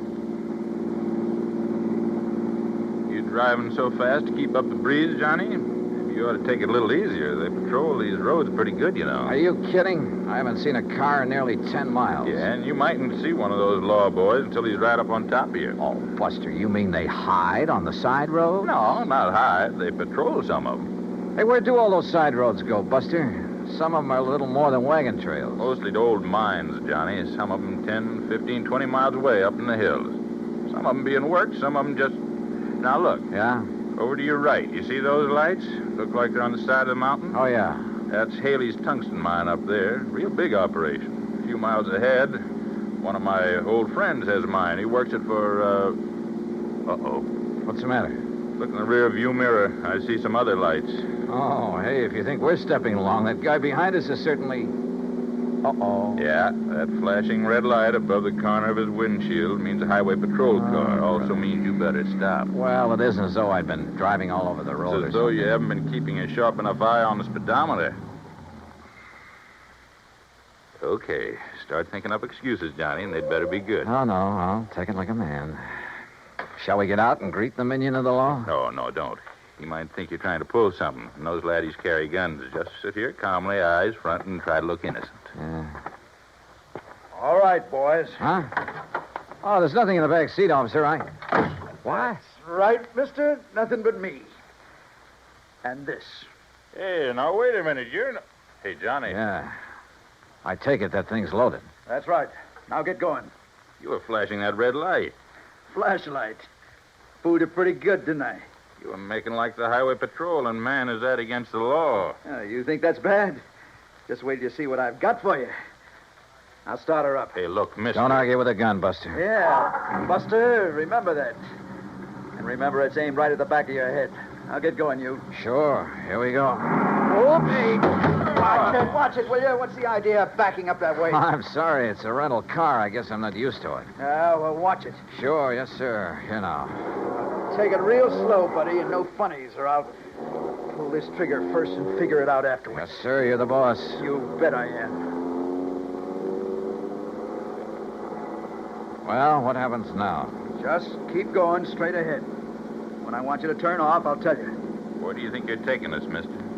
Where you guys will be a long, long time getting back to civilization. And by then, I'll be loaded and out of the state. Just a plain stick-up, huh? Yeah, that's right. Modern style. Well, look now. Just because we're driving a big car doesn't mean... If you got dough enough to gamble big money in Vegas and rent a big car, you got enough for me. You and a few others I'll take over before the night's over. Unless you get tagged first. This car will be plenty easy to identify. You'll find this car back where I stopped you. If you ever get there. Oh, brother, I wish I had a good look at that one of yours. Why do you suppose I pulled up behind you and didn't give you a chance to look? Now, let up on that gas. Getting a little nervous? Well, I just want to be sure that if I have to put a hole in the back of your heads, I can get to the wheel before this crate flips over. Pretty smart, aren't you? Yeah. That's why I stay alive and in the chips. Easy now. You see that little side road? Yeah, what about it? Turn off on it. Why not? Hey, Johnny. Yeah? It's the road to old McKinney's mine. Who's? McKinney. He's the one... Look, if you guys want to talk up. I'll quiet you down permanently. Talking about this lousy road is all. Yeah, well, that's why I picked it, buddy. And take it easy. Hit these bumps too fast and this gun's liable to go off. And you wouldn't like that now, would you?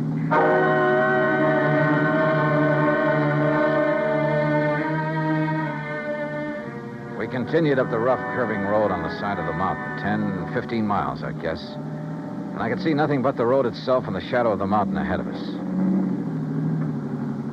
Turn up that air conditioning, buddy. It's a hot night. Yeah, sure. Listen, we go much further on this road, we'll scrape off the drip pan. You know this road? Well, it keeps getting worse and worse is all. This car's built pretty low, you know. Hey, take it easy, I said. How can I? You hear that? We don't stop pretty soon, we'll all get stranded out here. Yeah, maybe you got something there. Okay, buddy, that wide spot. You turn us around and stop. And take it easy. Okay. Now what? Just leave the engine running and both of you get out the right-hand door. Yeah, sure. Now, look. Shut up. From now on, I'm not going to waste any time. Come on, get out. You're not going to leave us out here, I hope. That's right. I figure the temperature's still around 100, so you're going to have to take it easy. It'll be long after daylight before you get back down the highway. If we make it at all. Oh, you will.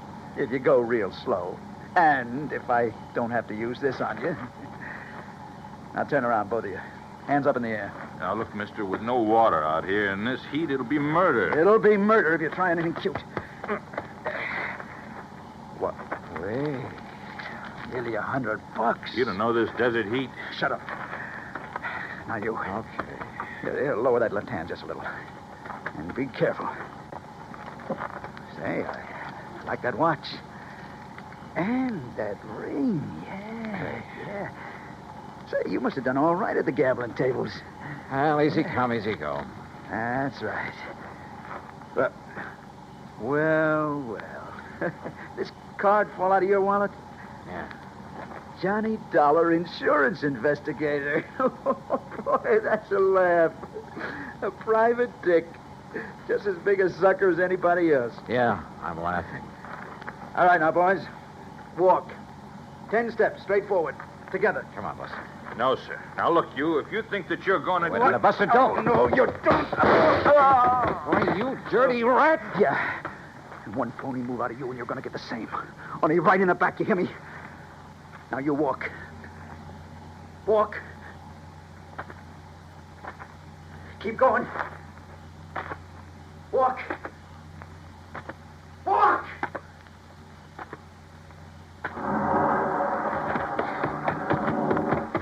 Buster. Why, that dirty murdering...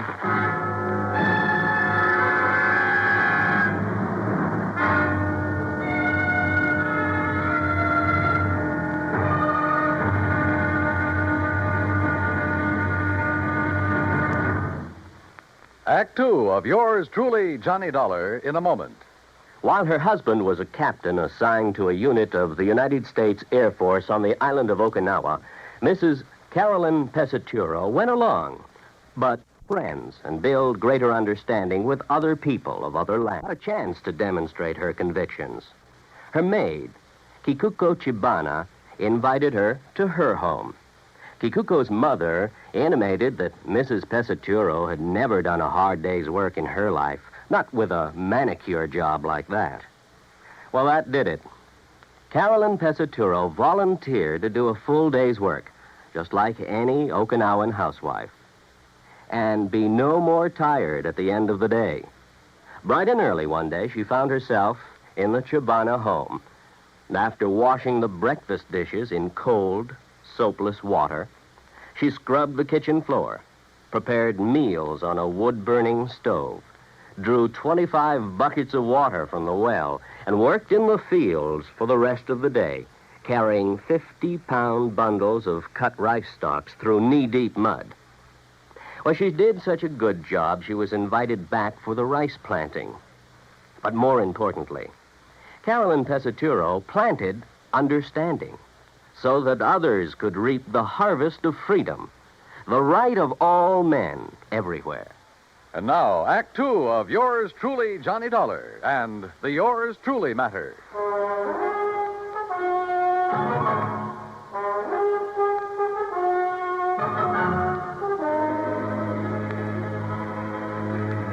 He'd overtaken Buster Favor and me on Highway 95 out in the middle of the Mojave Desert.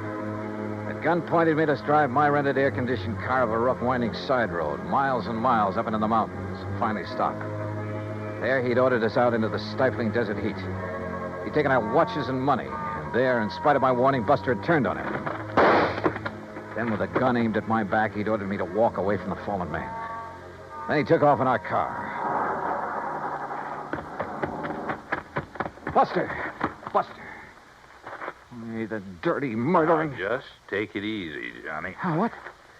Buster, you're okay. Yeah, but I sure had myself worried there for a minute. Pretty lousy shot, wasn't it? Oh, brother, you were crazy to make a dive at him. Only legitimate way I could think of to get down on the ground. What are you talking about? You see these? I can't see a thing, but it sounds like a couple of stones. Yeah, real sharp ones. The kind that cut a tire to ribbons out here. Chunks of lava. Oh, what? Yeah, I shoved them under the right front wheel. Buster, those tires are probably self-sealing. Sure. So just to make certain, I went to work with this old knife of mine that he didn't seem to want. When he hits a few of those washouts we went over... Oh, good boy. But on that rough road and with power steering... Don't you worry. He'll have to stop and change a tire before he gets very far. Rubber sealant was already leaking out fast. Meantime, we better get on after him. Come on. Are you forgetting he still has that gun? Johnny, I'll show you tricks for getting a man in the desert at night that you never heard of. And don't forget, he'll be the one standing in the light from his car. If he's had to stop. He'll be stopped. If you stumble onto any rocks about the size of a baseball, pick them up. Oh?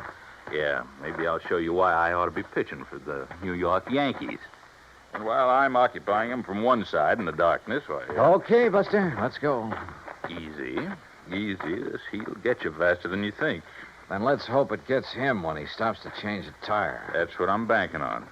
If he does. Don't you worry, Johnny. He will. Slowly, carefully, we trudged on down the side of the mountain, conserving our strength. I was glad that Buster knew the ways of the desert. A couple of times we left the winding trail to make shortcuts around big mounds and rocks, around old mine workings. And then we saw them. Car lights, Johnny. You see? Yeah, but they're moving down there, winding back and forth. He hasn't had to stop yet. No, I guess it... Hey, wait a minute. Those lights are coming up the trail. Yeah, why would he be coming back here? I don't know. Come on, toward that little hill on the side. When he comes around it, we'll let him have a handful of rocks through the windshield. Yeah, right. Pick up stones, anything you can get your hands on. Right. Hey, look, there's a good spot on that mound, huh? He won't see us, but we'll see him when he pulls around it. We'll be practically on top of him. Here we are. Okay, good. And don't forget, our eyes are used to the darkness. His won't be. We'll just aim for his windshield, Johnny, with all we got. But don't forget, he still has that gun. Once we stop him, we'll have the advantage. With a cracked-up windshield, he won't be able to drive, and as long as it stays nice and dark... You listen. Yeah, I am listening. That's no Cadillac. That sure isn't. You think maybe he's nailed somebody else down on the highway and is bringing him up here? He hasn't had time to get halfway down there yet. Well, then who is... Buster, I'm going to jump down and hail him. But if it is him... Have to take that chance. Johnny, wait! That's a Jeep! Hey, stop! Hey, you, stop, will you, please? Now, what the howling tarnation are you doing out here? What's the matter? You get lost or something? Hey, listen, mister. Did you pass a big sedan on the way up this road? Now, wait a minute, young fella. Just who are you? Mac. Hey, Mac. Mac McKinney. Huh? Who's that? That's Buster, can't you see? Buster Faber? That's right. Well, hey, you gone crazy or something? Wandering around out here this time of night? Look, never mind that. I asked you about a car. Did you pass him? Pass him? I helped him out. Just below that last hill. What do you mean? Well, he had a flat tire, so I helped him put on his spare. You what? City dude, having a lot of trouble with the heat, so I give him a hand. Oh, no. And he give me a 10-spot for my trouble. Doggone it, Mac. That guy stole our car and money from us and left us up on the mountain. No kidding. Who's kidding? Well, well, then, maybe I done right at that. What do you mean? Yeah, I've been worrying about it ever since I left him down there. What are you talking about, Mac? Well, I got an instinct. Yeah? The same kind of instinct about everything that I got about finding Mac. a gold mine.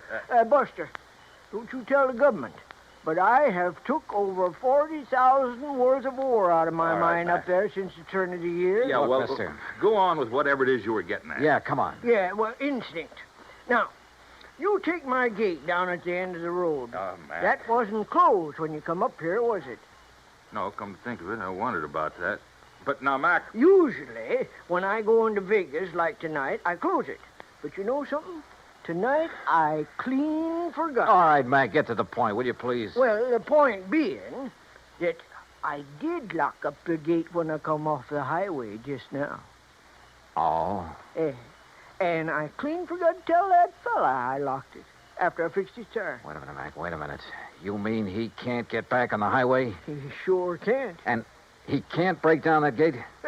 Not without wrecking his car. All right, then. That's what I was worrying about on the way up the hill. All right, now listen. Should I go back on down and let him out or not? Will you listen, Mac, But please? then I remembered that bulge in his coat pocket, like a gun. It was a gun, all right. Yes, sir. And my instinct Mac, told please. me... I don't care what your Told instinct... me I'd better get back to the mine and telephone the county police on account of maybe he'd been prowling around Telephone. my mine. Look, Mac. You've got a phone at the mine?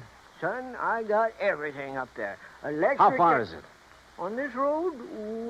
About 3 miles. All right, then listen. But Listen. walking across that ridge, not more than a half mile. Good. Can you make it on foot? I ain't been wandering around these hills the past 41 years for nothing. Then, brother, go to it. Huh? Buster and I'll take the Jeep. Well, now, You go up son. to the mine and call the police. Tell them to set up roadblocks, whatever they want to do. And stop a 1956 Chevy. It's gray and white, license CGJ158. You got that? Sure. CGJ158, a gray and white...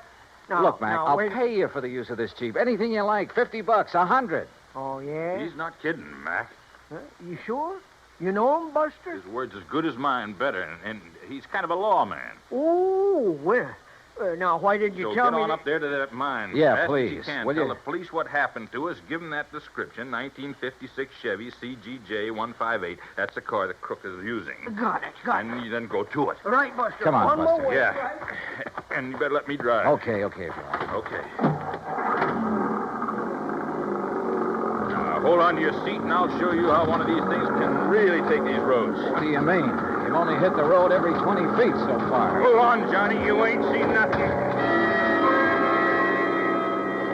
Buster wasn't kidding. And Mac's old Jeep would have put a mountain goat to shame. To this day, it's a wonder to me how he ever held the thing together. To say nothing of how we managed to stay aboard. You think 90 miles an hour on the open road is a thrill? You should try 20 per on that old wagon trail. Hey, wait a minute. Wait, nothing. We gotta catch up on that guy. No, what I mean is, how'd you ever know the make and license of his car? There wasn't enough light when he stopped us to see a thing. Why do you suppose I put the car into reverse when we started? Huh? Doing that turned on the backup lights. Backup light? Sure. Gave me a good look at his car in the rearview mirror. Johnny, you're all right. Oh! Hey, how much more of this is there? We ought to get to the gate any minute. The gate? Buster, we ought to be shot. What's the matter? Oh, Mac didn't give us the key to that gate. We'll be locked in as well as that bandit. Well, you don't think he's just going to be sitting there, do you? Oh, yeah, you're right. He'll have to go on to his own car on foot. Which gives us more time, Johnny, to take advantage. Now, look. No, you look. Huh? Oh. Yeah. Either he didn't see the gate or he tried to plow right through it. And look what it did to that nice car. Come on. Okay. Over this way, Buster. What? Stay out of the Jeep's headlights. Circle around. He may still be in that car. Oh, yeah. Yeah, you're right. Okay, we'll take it easy. And pick up a rock or two. I'm way ahead of you, brother. I don't see any sign of him. No. He's probably hoofing it down the highway to his own car. We're going to take no chances. Right. That gun of his looked pretty... Right, easy now. Uh-huh. Okay. Well, he's gone. Yeah. Oh, brother, what he's done to this car. Somebody's going to pay a pretty penny. The insurance company. But come on. We'd better light out after him. We'll use the Jeep. But, Buster, if this big car couldn't knock down We'll that drive gate... off the road and cut through the fence if old Mac had a pair of pliers in the toolbox. Come on. There were pliers in the toolbox, all right. And a pair of wire cutters, too. But it took us longer than it should have to find a place where even the Jeep could navigate through the fence. Finally, though, we got out on the highway. All right, not too fast, Buster. If he's still on foot, I want to be sure we see him first. You know what I'd like to see? What's that? The lights from a couple of patrol cars coming this way. You think they'd have time to get there? Even if Mac phoned him right away? Yeah, that's true. But where's our little pal with a gun? We ought to come on his car pretty soon. Unless he's already got to it and taken off. I just don't think so, Johnny. He'd try to move too fast in this heat, he'd collapse. Must be somewhere along this highway. Hide, maybe, under one of those storm bridges along there. No, I think he's too smart for that. With a racket like his, he has to keep moving. Maybe he's bummed a ride back to his car. Is on his merry way again. Well, we'll soon find out. The place he stopped is right ahead, on the curve behind that hill, just beyond that next bridge. All right, then take it easy, will you? Yeah. Maybe we ought to stop the other side of this bridge. along about here. Buster, there was something underneath that bridge. Looked like a car. Your eyes are deceiving you now. Let's stop right here. Let's keep going. What? Now what? Just keep driving until you get to my car. Get it? Why don't you put that thing down? Listen, how did you get in the back of this Jeep? While you two bird brains are prowling around the cad there at the gate playing detective. Pretty smart, aren't you? That's right. Like I told you, that's how I keep alive. Which is more than I can say for you boys. What's that mean? Pull up. There's my car. Pull up right beside it. Now, look, mister. Don't argue with him, Buster. Okay, here's your car. All right, now. Give me those keys. Come on, come on. Yeah, and kill your headlights. Kill them. Okay. Now, look. Things got balled up tonight. I got held up too long. Now, I heard you say something about getting word to the cops, so I got to get out of here. I got to get out of the state. I don't know how you guys got the Jeep away from that crazy old man. I didn't plan on you getting down off that mountain before daylight, see? But it's too bad you did. Oh, you sure? Oh, yeah, I'm sure. Because I didn't take a chance on your getting away now. I can't. Especially you, Mr. Private Eye. Well, thanks. That means you think I might find some way to get the police on you in a hurry. Yeah, that's right. Maybe I have. No chance. Before I leave here, you're gonna be dead. From this. You're out of your mind. Yeah, Buster, I think he is. Oh, yeah? Oh, stop waving that gun. One shot, just one shot, and you'll be dead so fast. Oh, yeah, wise guy, how? You know, Buster, I was right. Huh? What, Johnny? There was a car parked under that bridge back there, a police car. You're crazy. Oh, why, yeah, Johnny, I see what you mean. What? What do you see? You don't think you're the only one who can hide in a back seat, do you? What are you talking about? Old Mac must have really got that phone call through in a hurry. What are you talking about? That officer there. Oh, that old bluff. The officer waiting there in the back seat of your You're car nuts. with his gun aimed straight at your head. Oh, yeah? Where? There! Oh,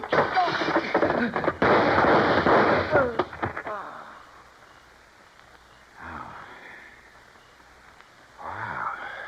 Boy, that took a lot of nerve, Johnny, and throwing that rock in his windshield when he turned was just enough. Hey, where'd you get that rock, anyhow? For some silly reason, I'd been hanging on to that rock ever since we started down the side of the mountain. Silly reason, huh? Not by a long shot, no, sir. Oh, and what do you know? Here comes a patrol car. The one you were supposed to see hiding under that bridge. You know something, Buster? I really did think I saw a car under there. Oh, no. No, really, honest. I think I saw it back there. Look very much. Expense account total, hold your hat, Pat, including incidentals and my fare back to Hartford, $528. And that includes $50 to old man McKinney for the use of his Jeep and $81.50 for the repairs to Buster's car by way of thanks for his help. The car rental agency will present you with its own damage claim on the CAD. Oh, and of course the windshield on that Chevy will have to be replaced. You see, it was also insured with one of your companies. So, Pat, you can just charge off this case to recovery of that car. Yours truly, Johnny Dollar.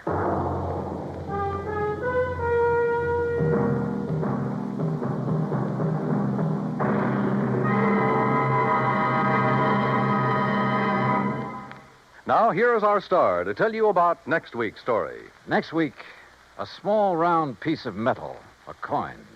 Face value, 50 cents. Insured value, $20,000. Join us, won't you? Yours truly, Johnny Dollar.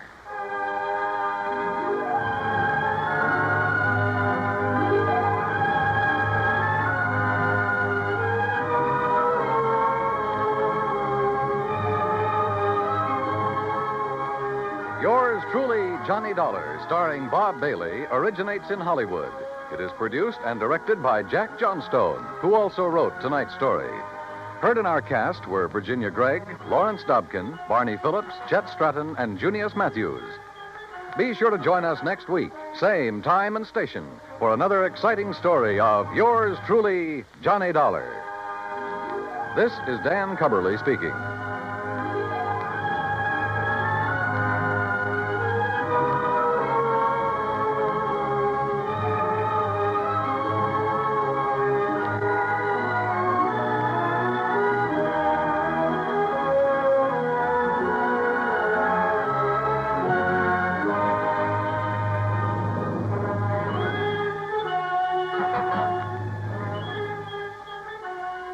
This is the United States Armed Forces Radio and Television Service.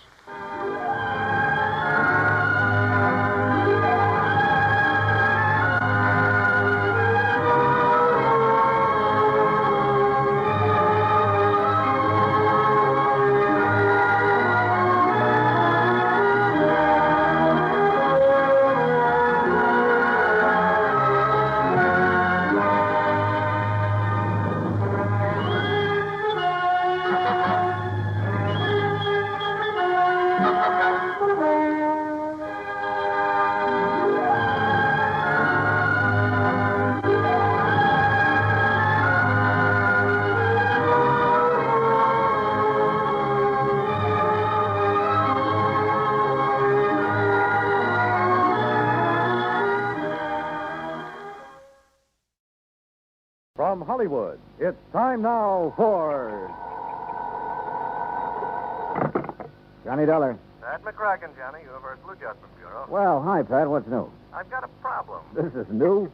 Pat, every time you call me up, you've got a problem. What is it this time? Johnny, did you ever have any trouble getting rid of money? Getting rid of... Look, Pat, this is the thing I do best. Well, not so here. What do you mean? I got $25,000. I've been trying to give it away for 2 weeks, but I can't. Just a minute. Let me shake the phone. Huh? For a minute, I thought you said you were trying to give away $25,000 and couldn't. You heard me correctly. Boy, you have got a problem. I'll be right over.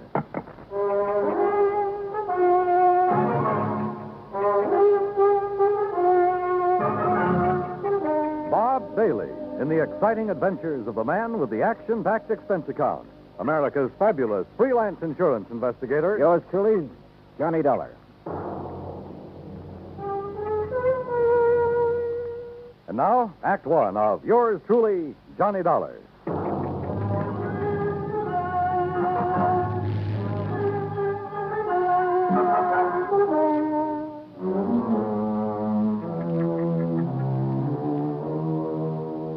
Expense account submitted by Special Investigator Johnny Dollar to the Home Office, Universal Adjustment Bureau, Hartford, Connecticut. Following is an account of expenses incurred during my investigation of the Shy Beneficiary Matter.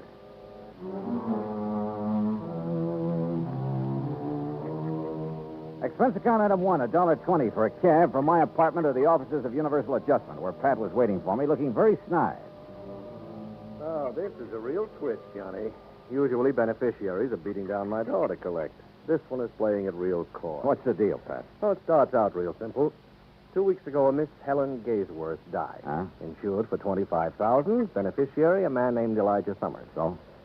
Well, that's where my trouble starts. No Elijah. Can't locate? Can't locate. No trace whatsoever. Well, what have you done so far? Well, the usual, Johnny. We've checked death lists, advertised in the newspapers. All I've come up with is nothing. Where did you advertise? New York. That's where Miss Gaysworth lives. Uh-huh. She have any relatives? None, as far as we can determine. Any idea who this Elijah Summers is, or why she picked him as beneficiary? Well, the only lead we've got is something Miss Gaysworth's landlady told us. Oh, what's that? Well, apparently this Miss Gaysworth was something of, an eccentric. Lived alone in a dingy apartment, felt that the world was pretty much against her. Oh? All except Elijah Summers. Landlady heard her mention him once or twice. It seems he's been nice to her sometime in the past. How? That I don't know. Neither does the landlady. She have any idea where he could be? What he's doing? If he's even alive? No. But if he is, he's entitled to $25,000, so we got to find him. Hey, you don't have much to go on, Pat. Correction, Johnny? You mean you don't have anything to go on? Expense account item 2, $36 even. Transportation and incidentals to New York City. I saw the landlady. Miss Gaysworth had moved in 6 months ago from somewhere a few blocks away. 3 hours later, I'd located the somewhere a few blocks away. There, I learned only that she'd, moved in from somewhere else a few blocks away. Gradually, however, a picture arose before my mind of a sweet little old lady drifting from place to place alone, and, well, I felt sorry for her. I also felt sorry for me because nobody along the line had ever heard of Elijah Summers. Finally, I turned up her first landlady in New York. She remembered Miss Gaysworth mentioning something about having come from San Francisco. She thought. Item 3, $167.20 plain fare and incidentals to San Francisco. Item 4, $9.50 newspaper ads in the San Francisco papers. Frankly, I wasn't very optimistic, but that's where I was wrong, because the very first day I got results.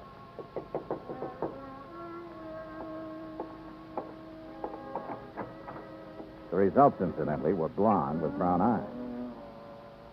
Mr. Dollar? Yeah. I'm Janet Blake. May I come in? Oh, sure. Thank you.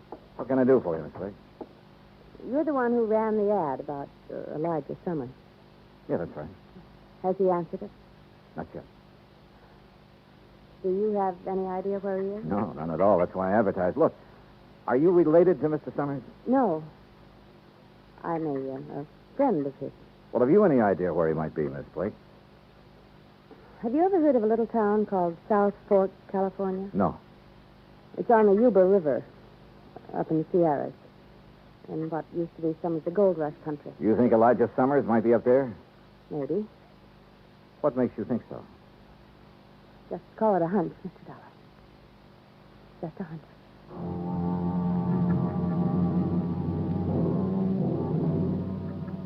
Item 5, 2750, a rented car to take me to the town of South Fork.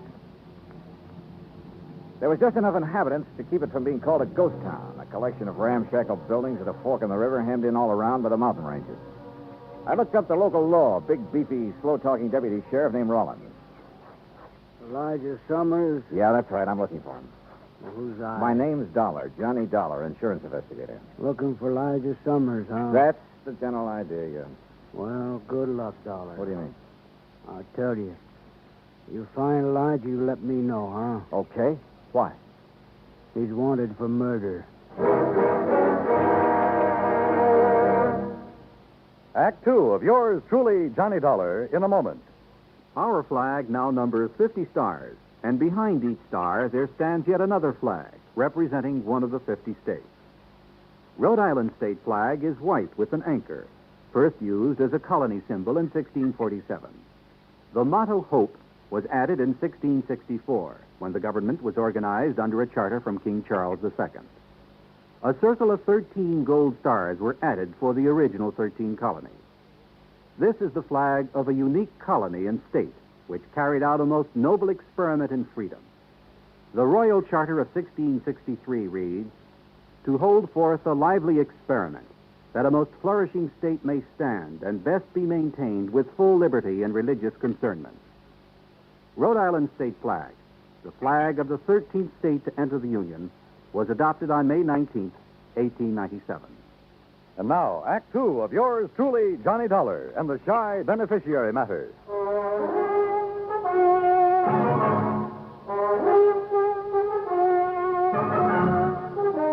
Now I knew why Elijah Summers was so hard to locate.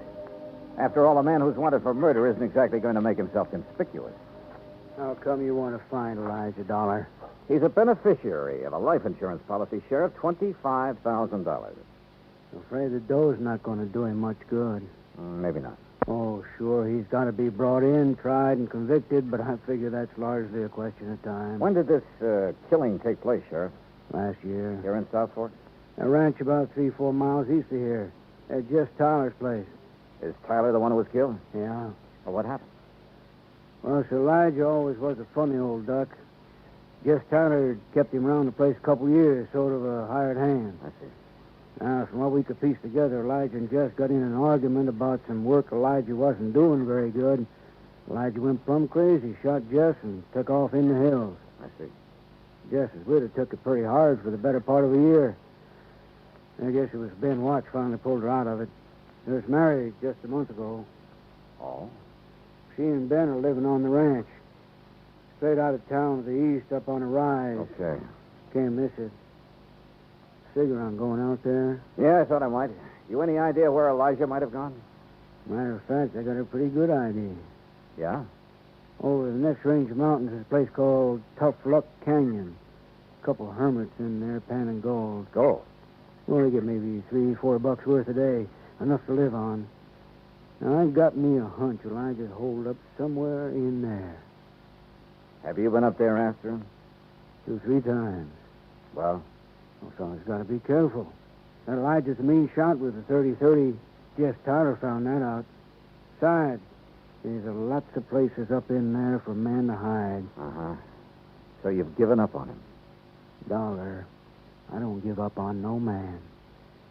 Elijah stays up there long enough, he's going to get careless. One of these times I go up there, I'll get him. I got into my car and drove out to the Tyler Ranch where his widow Clara and her new husband Ben Watts were living. They were expecting me. Sheriff Rollins phoned us you were coming, Mr. Dollar. I doubt if there's much we can add to what he's already told you about Elijah and the killing. Well, I'm sure you don't enjoy talking about it, Mrs. Watts, but I don't mind anymore, Mr. Dollar. Time has a way of taking care of most things. Of course, I still can't help feeling sort of bitter about Elijah. But I also can't help feeling sorry for him. Yeah, sure, I understand. I gather that Mr. Tyler always treated Elijah pretty well. Yes, he did. I kept him around here when it really didn't pay to. Uh-huh. Then how could Elijah turn on him that way? Well, Elijah was always pretty unpredictable, I guess. No one really knows what the argument was about. Mr. Watts, how would I get to Tough Luck Canyon? You? You mean you're going after Elijah? I'd like to try. I don't think that's a very good idea, Mr. Dollar. Probably not. But why not?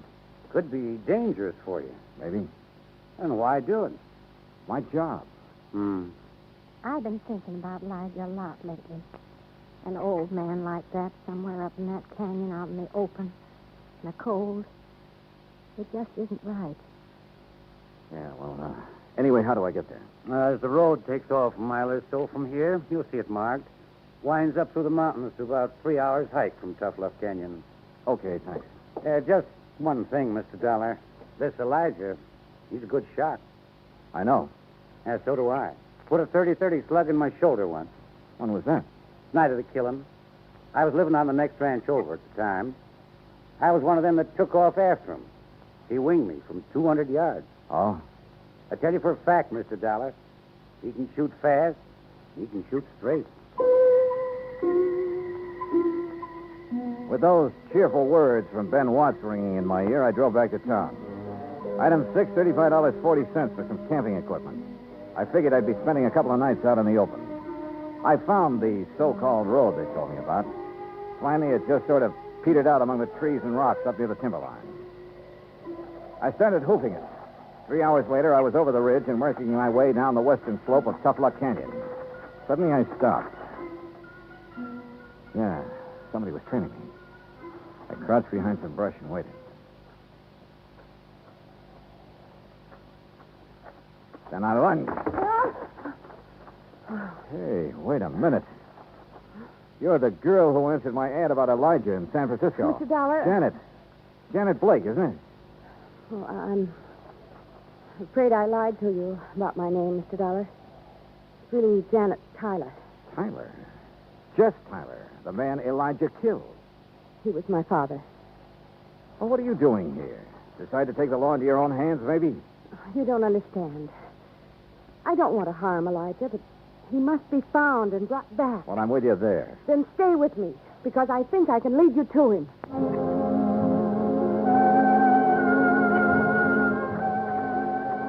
Look, Janet, we're nearly at the upper end of this canyon. Now, what makes you think Elijah's around this neck of the woods? Well, years ago, Elijah brought me up here. There's a little pocket in the rocks. It's almost a cave. Yeah? He liked it. Said it was his place. I recognized the landmarks. Get down. Well, Janet, looks like we finally located Elijah. The hard way.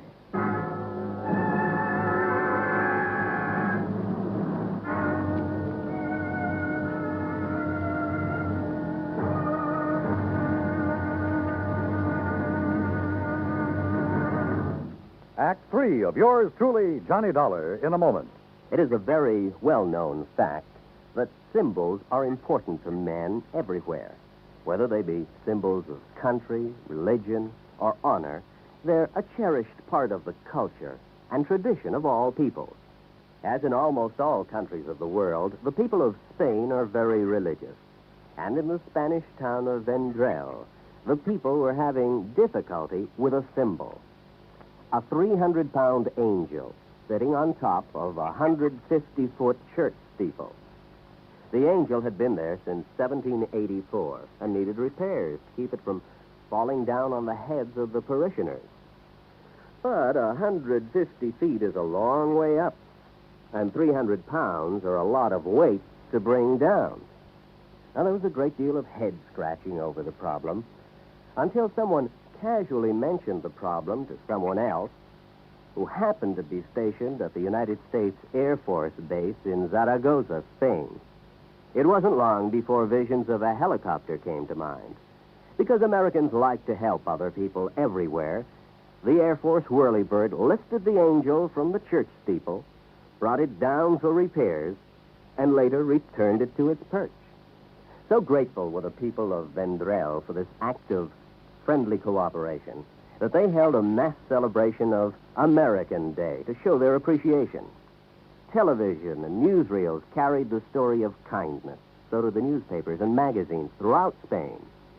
This gesture on the part of the United States Air Force created a new symbol, a symbol of friendship and understanding. It became a symbol of freedom, the right of all men everywhere. And now, Act 3 of yours truly, Johnny Dollar, and the Shy Beneficiary Matter.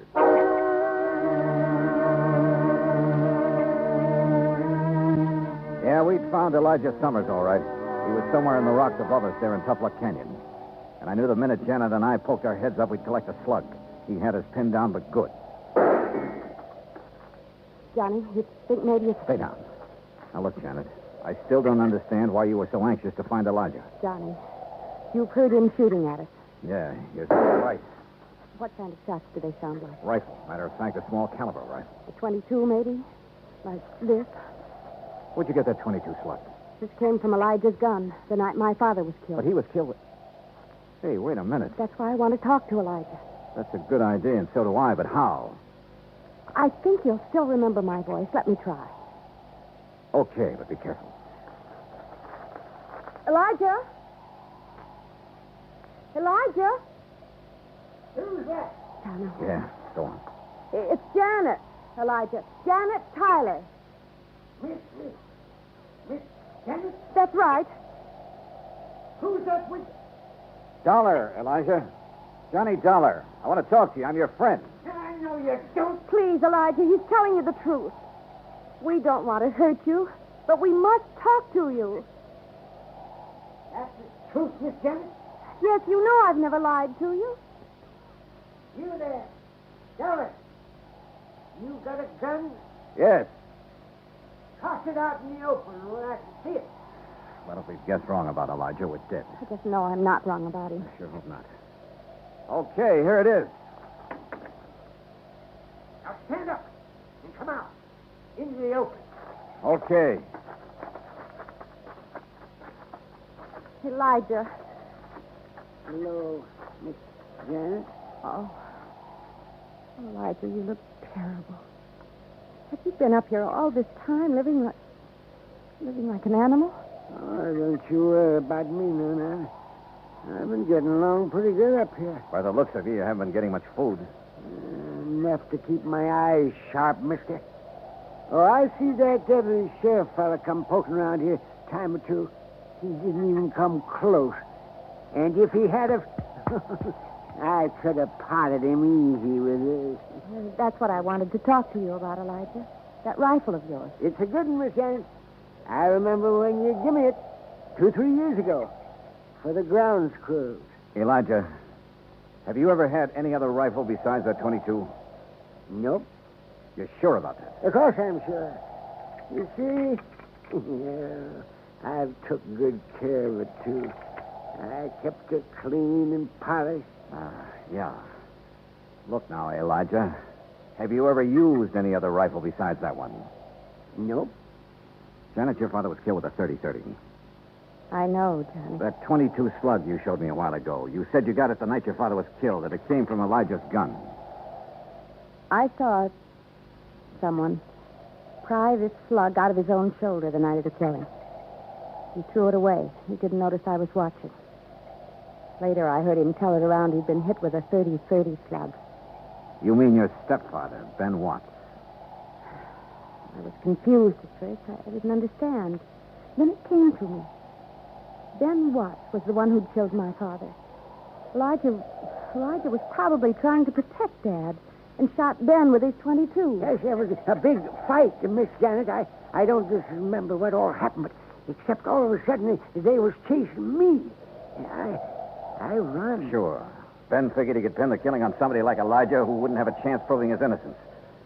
Elijah, have you seen Ben since you ran away? Oh, sure. Old Ben's come poking around here, too, every so often. But I'm too smart for him. Yeah, sure. It figures, Janet. Elijah's a threat to Ben as long as he's alive. So Ben comes hunting up here every now and then. It's horrible. Well, of course, I got to be real careful, because I only got a 22, and he's got a 30-30. But he'll never get old Elijah. Believe you me, he won't get up. Elijah! Get down and keep quiet. The shot had come from a clump of rocks more than 100 yards away. I scooped up my automatic where I'd thrown it on the ground and started circling slowly, trying to get around behind the clump of rock. I'd almost made it when my foot slipped and sent a rock down the slope. He popped up then, ready to shoot, but lucky for me, his first look was toward the rock instead of me. He saw his mistake, swinging his rifle toward me, but he was too late. Johnny! Yeah, right here, Janet. How's Elijah? Shoulder. He's all right, though. Johnny? Yeah, it's Ben Watts, all right. Is he still alive? Oh, yeah, he'll keep. Long enough.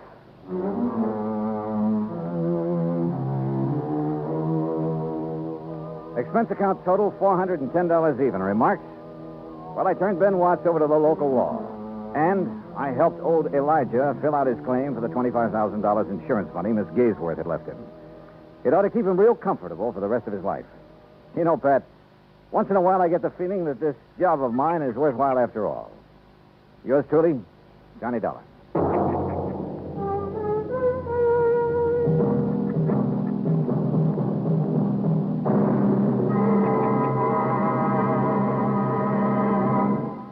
Our star will return in just a moment.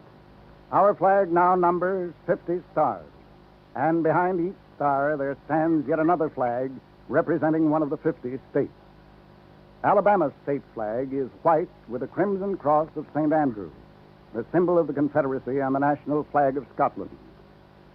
Alabama's state capital, Montgomery, served as the first capital of the Confederacy, and it was on the steps of its Capitol building that Jefferson Davis took the oath of office as President of the Confederated States of America. The Scottish cross is in the form of an X, or saltire, and is also found on the state flags of Georgia and Mississippi. Perhaps it is the independent, rugged spirit of the Scots that recommended its national symbol to the Confederacy as a symbol of its rebellion. Alabama's state flag, the flag of the 22nd state to enter the Union, was adopted on February 16, 1895. Now, here is our star to tell you about next week's story. Next week, the most cockeyed case I ever worked on. Not one of life, but death insurance. Join us, won't you? Yours truly, Johnny Dollar.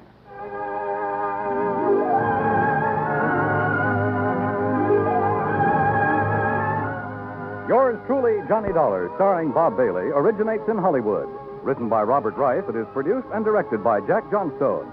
Heard in our cast were Virginia Gregg, Jeanette Nolan, Larry Dobkin, Jack Crucian, Russell Thorson, and Howard McNear. Be sure to join us next week, same time and station, for another exciting story of Yours truly, Johnny Dollar.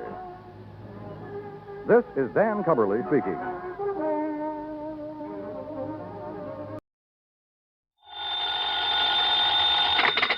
Johnny Dollar. This is Frederick Keeley at Masters Insurance and Trust Company. How are you, Mr. Keeling? Why, fine, thank you, but that's rather beside the point. I have a bit of a problem, Mr. Dollar. Haven't we all? Huh? Beg your pardon? Nothing, sir. Just go on, please. Well, Mr. Dollar, one of our claimants, that is to say the beneficiary of a small insurance policy, apparently never received the check for $3,000 we sent him. I'm afraid I don't get it, Mr. Keeley. Why call on me? What do you mean, sir? Well, all you have to do is call the bank, stop payment on that check, and issue another. I'm afraid not, sir. Why not? I said apparently never received it. I use that word advisedly. Well? Because it so happens the check we sent him has been cashed. Oh. Yes, properly endorsed and apparently cashed by the claimant, the beneficiary himself. Apparently. Yes, and again, I use the word advisedly. Well, then it kind of means one of two things. Either this beneficiary is trying to collect the money twice, yes, or somebody else got to that check first. In which case, we have a little matter of forgery on our hands. Which, of course, should exact the fullest possible penalty of the law.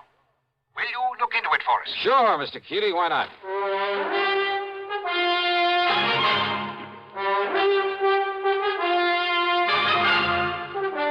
CBS Radio brings you Bob Bailey in the exciting adventures of the man with the action-packed expense account, America's fabulous freelance insurance investigator. Yours truly, Johnny Dollar.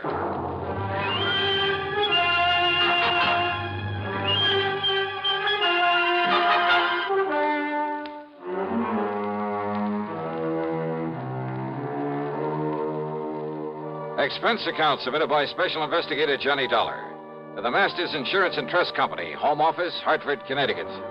Following is an account of expenses incurred during my investigation of the double exposure matter.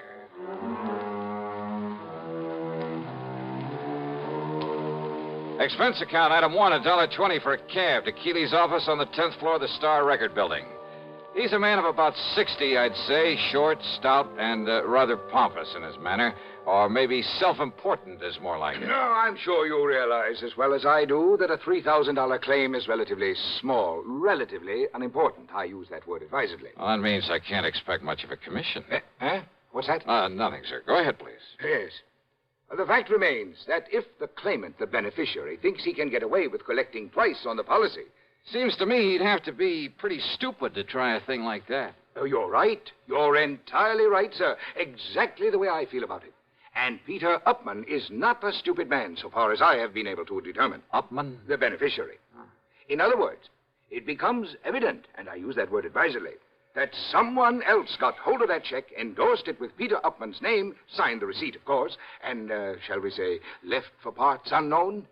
In other words, we are faced with a case of forgery. Yeah, I think I suggested something of that sort. Why, yes, of course you did. And forgery is a serious matter, sir. I'll go along with you on that. Not only in this particular instance, because of the relatively small amount involved, and I use that term advisedly. Oh, I'm sure you do. But because it could lead to other attempts where perhaps much larger amounts could be involved. So you want me to see if I can run down this forger for you? No. No? Why do you say that? If we are to believe the People's National Bank over in Milford. Milford, Connecticut? That's right. If we are to believe them, the personnel concerned, their actual photographic record of the transaction, there was no forgery. But I thought you just finished saying... What's that? Mr. Dollar, according to them, and I have no reason to doubt them in the least, Peter Upman himself appeared, endorsed that check, cashed it, and left with the money. However... Yeah? I have here a properly signed deposition to the effect that Upman not only never cashed that check, but that he never saw it. Oh, no, this doesn't make sense. We have no reason whatsoever to question the validity of this deposition. You're sure of that? I am certain of it. But you can't be. That is why I have called upon you. Somehow, Mr. Dollar, you must bring the criminal, whoever he is, to justice. Will you do it, sir? Well... Yeah, sure. Why not? And I use that term advisedly.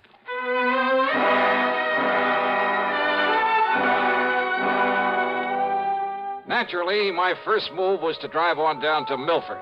On the expense account, that rings up item 2, $5.25 for a tank full of gas for my own car. The People's National Bank was closed for the day, so I registered at the Milford Arms, ate some dinner. That's item 3, another $5.25.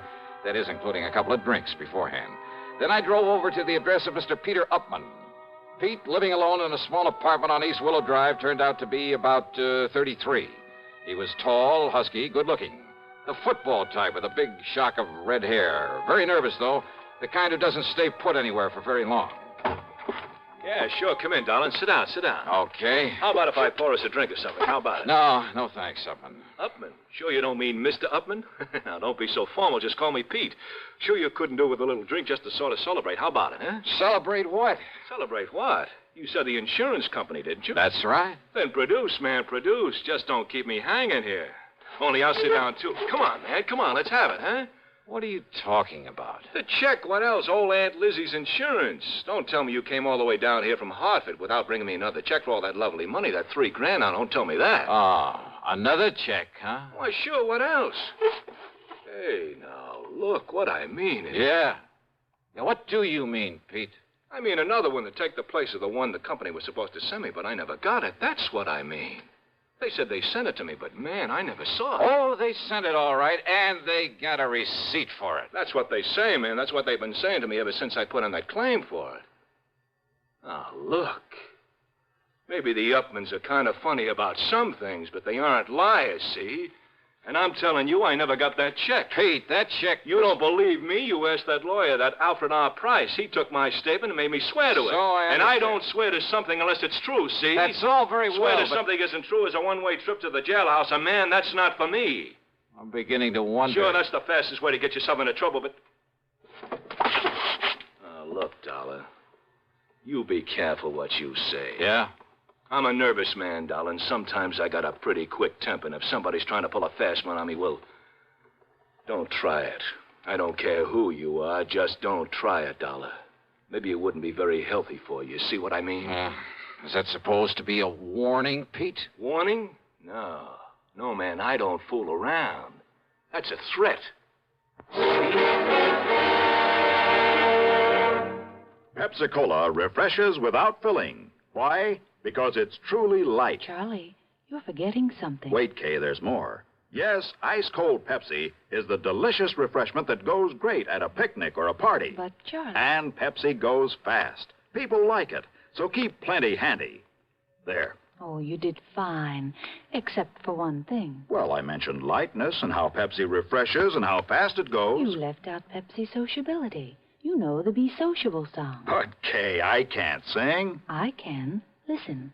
Be sociable, look smart, keep up to date with Pepsi. Drink light, refreshing Pepsi. Stay young and fair and debonair. Be sociable, have a Pepsi. Well, at least I can say this. Pick up an extra carton of Pepsi today. Please do. And now, Act Two of yours truly, Johnny Dollar. Trying to reason with Peter Upman didn't work. He was much too anxious to use his fists. And from the looks of him, he might have done very well with them. He maintained he'd never received the insurance check, that he wanted the money, wanted it fast, and that's all there was to it. That I had my choice of getting it for him or else. He made it plain that if I didn't like his attitude, he'd be perfectly willing to pound some sense into my head. So why stick my neck out when I figured I could get all the information I needed from the lawyer, Mr. Alfred R. Price? And Price, living in a lonely home on the north side of town, was somewhat different from his hot-tempered young client. I'm afraid you'll just have to forgive Peter his somewhat belligerent attitude. He comes from a very wealthy family over in New Haven. I was their attorney for many years. They tried to spoil him, make him the same lazy, indolent sort that his sister and his two brothers are. One of those things, huh? But Peter would have none of it. He was determined to make something of himself entirely on his own. I see. As a result of his stubbornness, his defiance, and his father's unreasonable attitude, well, his father blandly told him he was cutting him off without a penny. Well, how do the other kids feel about him? Well, there's no love for him, believe me. But how's he made out? Very well, Mr. Dollar. He owns a little electronic shop. More important, he's the only member of the family who has any real knowledge of the value of money, simply because he's the only one who's gone to work for it. Which explains, I suppose, why he's so anxious to get his hands on the $3,000 insurance that his aunt left. Oh, he can use it, too. That is, if he hasn't already got it and is simply trying to bluff his way into another $3,000. No, don't you believe it, Mr. Dollar. Peter could no more think of such a thing. Well, you seem pretty sure of that. Well, I've known him since the day he was born, and have liked him in spite of his hot temper. And I'm absolutely certain he would never attempt anything out of line. Well, you're pretty convincing, Mr. Price. Well, after all, I'm a lawyer, Mr. Dollar. But the fact remains the company sent him a check. It was properly endorsed. The money was paid out. But not to him. Well, how can you be sure? Because he says it wasn't. And that's good enough for me. But in that case... Have you talked to the people at the bank, to the teller who made the payment? No, I haven't. Have you seen the photograph of the actual transaction as it took place? See, you're the second one to mention such a photograph. Very ingenious device there at that bank. I suggest the first thing in the morning you go down there, see it, talk with the president, Mr. Oliver, and then see what you think. So first thing in the morning, I was at the bank talking with Mr. Barton Winfield Oliver, the president. Yes, a very ingenious device, Mr. Dollar, when it works properly. Oh, what do you mean by that, Mr. Oliver? It's called a photo register, one of the very first models to be installed in a place of business. Actually, it was an experimental model. Well, just what is it? What does it do? Comparable devices, much improved, of course, are in use throughout the whole country now. What does it do, sir? It automatically takes a picture of everyone who steps up in front of the teller's cage.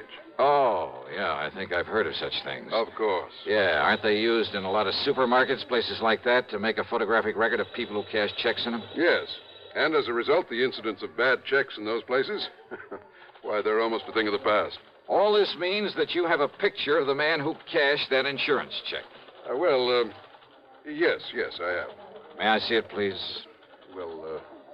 Yes? Because if it is a picture of young Peter Upman, I don't care what his lawyer says. Here you are, Dollar. If this is photographic proof, it was he who... Huh? Yes. Oh, now, wait a minute. Well, that was an you early... mean to say this is the best that fancy machine of yours can do? It was an experimental model. Why, this could look like almost anybody. In the beginning, it was very good. Made very clear pictures. Well, it certainly doesn't anymore. But only the head cashier and I know that. Huh? The general public don't. They think it operates as well as ever. So it serves its purpose. Yeah, how? Because anyone thinking of trying anything is scared by it. Oh, great. Then this photo doesn't really mean a thing.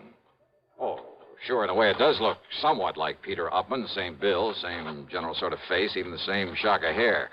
But it's so blurred, so indistinct, like a double exposure. Yes, I know. But when Mrs. Eberhardt says that it was Peter... Who's Mrs. Eberhardt? She's one of our oldest, most trusted employees. The teller who waited on him. Oh, let me talk to her, please. Certainly. Oh, Mrs. Eberhardt, will you close your cage for a moment and come here, please? Certainly, Mr. Oliver.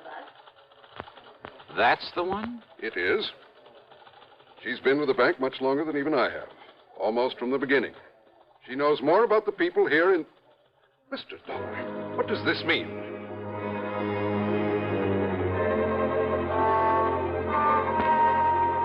I casually pulled my gun out of its holster, and I held it casually in front of my chest, waiting for Mrs. Eberhardt to come over.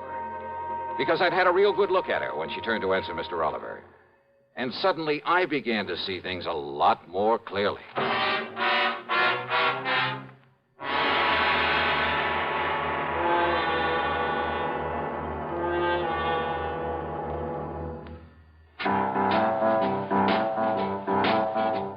Talk about best-selling records. Here's a familiar tune about America's best-selling filter cigarette, Winston.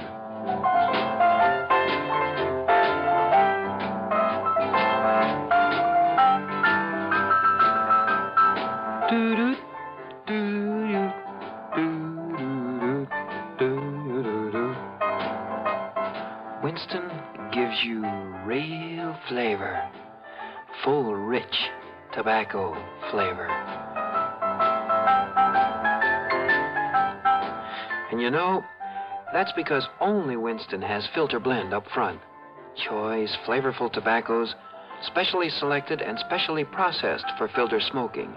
No wonder Winston tastes good, like a cigarette should. Smoke Winston.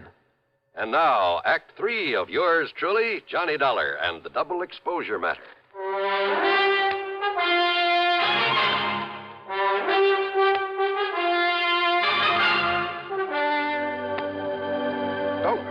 That revolver. Just take it easy, Mr. Oliver, and don't mention it to her when she comes over here. But good heavens, man. Wait now. Here she comes. Yes, Mr. Oliver, you wished... Oh, I'm so sorry, Walter. Okay, Abby. Only I'm not Walter, I'm Jim. Oh, yes, of course, Jimmy. Right over here, Mrs. Eberhardt. Oh, I know, Mr. Oliver. I can... Oh, dear, these chairs are all over the place. Abby, I want you to meet my friend, Mr. Johnny Dollar. Oh, Mr. Johnny... Oh, I am so sorry. I didn't mean to bump into you, Mr. Dollar. That's all right. But how do you do? Oh, and I see you smoke a pipe, too, just like Mr. Oliver does. Yeah, you'd better take a real close look at this, Mrs. Eberhardt. What? The way you look real close at all the money you handle there at the counter, at the deposit slips and so forth. A real close look, huh? Oh, why, it's a pistol. Yeah. But good heavens. How long since you've had a new prescription for those glasses of yours? Now, look here, young man. If this is a hold-up... How long? Shall I cry for help, Mr. Oliver? No, Effie. Better answer my question. Young man, I don't see that it's any of your business. I thought so. And if you're here in the bank for any nefarious... And this is the person who identified Peter Upman for you. Now, look here, Dollar. Yes. You look here, young man. Look, huh? That's right. Mr. Oliver, hasn't this bank of yours got a nice, generous pension plan for an old and faithful employee who is blind as a bat? I beg Item 4, 10 cents for a telephone call to the lawyer, Mr. Price. Item 5, $1.50 for a leisurely lunch at the hotel, after which I wandered around the town a bit, then drove on over to the lawyer's office. I tried to call you at the hotel, Mr. Dollar, but they told me you'd left. Yeah, no, I was out taking a little walk. Look here. Do you think these will be of any help to you? Who knows, but I certainly hope so. Now, this is Janet Upman. I believe she's about 31 now. Well, quite a dish. Yes, she's quite a dish. I bet that mink set her back a lot of money. Now, this is Edward, Peter's older brother. Not very bright. Kind of bald, isn't he? But there is a family resemblance. And this is Peter. Oh, no, that's Paul. A couple of years younger than Peter. They dislike Peter, didn't you? Yes, I did. Because he had the guts to go out on his own, huh? Partially, perhaps. Because he didn't take a hunk of the family fortune? Well, that wouldn't make sense. Now, wait. You mean didn't I tell you of the hidden bequest? The what? Peter never knew about it, but the others always have. Known about what? Well, because of the way Peter had renounced his family, his father wanted to punish him. By cutting him off without a cent. So he said. But in a late codicil to his will... Oh, Peter will get some money, huh? Over $1 million, Mr. Dollar, in a few months, when he's 35. I see. Provided he keeps out of any serious trouble. The money the others were left. Millions, Mr. Dollar. I'll bet they've been going through it like a tornado. Yes, I'm afraid so. All right, then, Mr. Price, if I can bluff my way with this picture from the bank, and if you're any kind of an actor, well, let's get busy.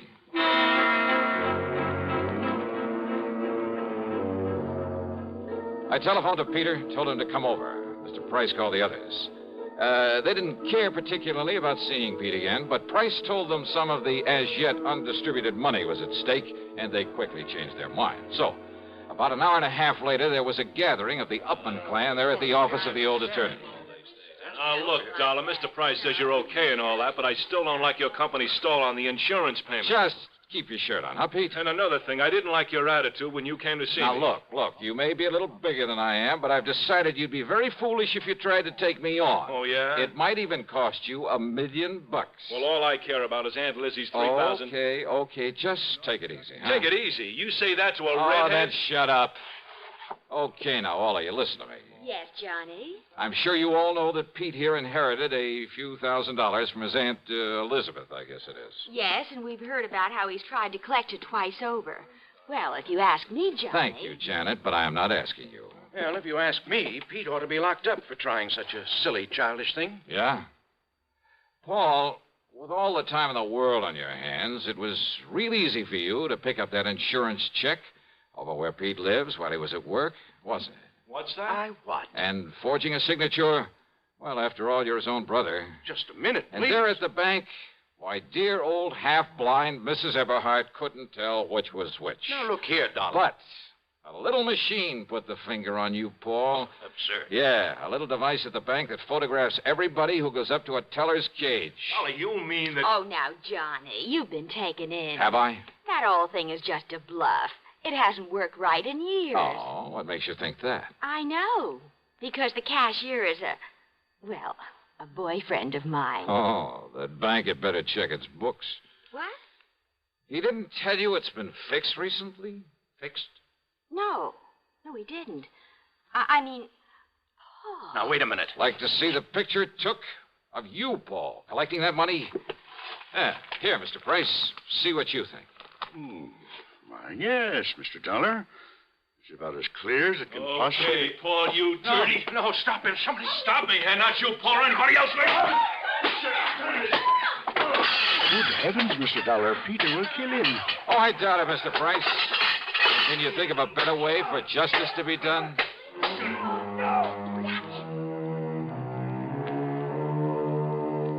Yeah, Peter paid Paul on this one, but I mean royally. And I must confess it did my heart good to watch him. And Pete, bless his fighting Irish heart. Yep, he'll be a millionaire one of these days. He's earned it. Expense account total, including hotel and food, $17.20. Yours truly, Johnny Dollar.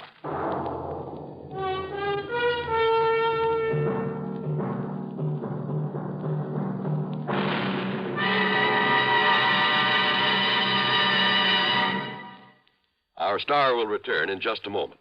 Constipation is something people don't talk about much, but it can be a problem for anyone, even doctors. And when constipation occurs, it's interesting to see just what doctors consider important about a laxative they might use or recommend. Well, a majority of the doctors we heard from had this to say. A laxative should be effective, gentle, close to natural acting. A medicine that can be used with complete confidence. Now, X-Lax has been popular with many doctors and millions of people over the years because pleasant-tasting chocolated X-Lax is effective. Overnight, it helps you toward your normal regularity. X-Lax is so gentle, so close to natural acting, there's no upset. That's why many doctors and millions of people use X-Lax with complete confidence. X-Lax, the laxative that helps you toward your normal regularity gently, overnight. Now, here is our star to tell you about next week's story. Next week, a story of a deadly swamp and 4 dedicated killers. Their intended victim? Well, join us, won't you? Yours truly, Johnny Dollar.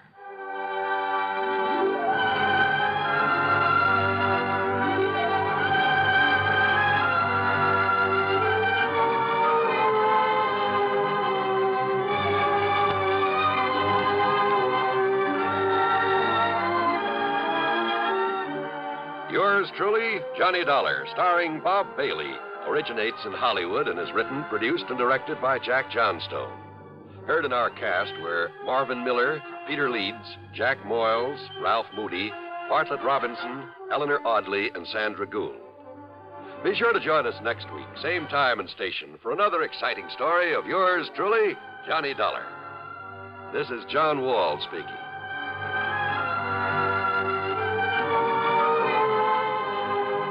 Silent death stalks a ship's corridor as suspense follows on the CBS Radio Network. One more pitch may do it. Judy Wood has been pitching a great game all afternoon. She's just about the best softball pitcher in the Women's League. Okay, she's ready. Strike 3! Man, oh, man, what a pitch! Man, oh, Manischewitz, what a wine! At the ballpark, not everybody gets the big cheers. But at home, everybody's wine is always cheered. It's Manischewitz. Man, oh, man. Man, oh, Manischewitz, everybody's wine because it tastes so good. Have you tried new Manischewitz fruit wines? It's just like drinking fruit itself. Serve them anytime. Manischewitz fruit wines, 100% pure, specially sweetened. Blackberry wine, cherry wine, Loganberry wine. Man, oh, Manischewitz, everybody's wine because it tastes so good. Manischewitz Wine Company, New York. Radio 59, WROW, Albany, New York. It's time now for Johnny Dollar. Hi there, Johnny. This here is Sidewinder Wilson. Oh, well, what can I... Who did you say? Sidewinder Wilson, you know, out here in Bumswung, Oklahoma. Oh, wait a minute. You mean that old friend of Durango, Laramie Dalhart? I sure do. Unless you've forgotten it, I'm the man that helped you find Durango that time he disappeared. Sure, of course you did, Sidewinder. If it hadn't been for you, he'd never have found the old coat. Yes, sir. Well, what's on your mind? Well, if you should just happen to mosey out here to Bumswung, well, Johnny, I think I could show you something that'd make your eyes pop out all over your head. Sidewinder, is this an insurance matter? Now, you don't think I'd be calling on you if it wasn't, do you? What's it all about? Well, I'll tell you when you get here. Well, now, Sidewinder, I'll be waiting for you at Durango's Ranch. So long, Johnny. Well, now, wait a minute. Sidewinder.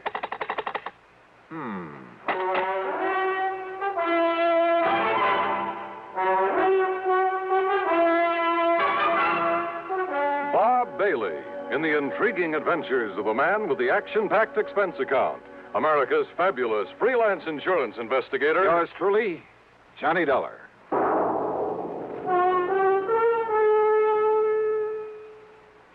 With your permission, we'd like to talk shop for just a moment. CBS Radio Shop.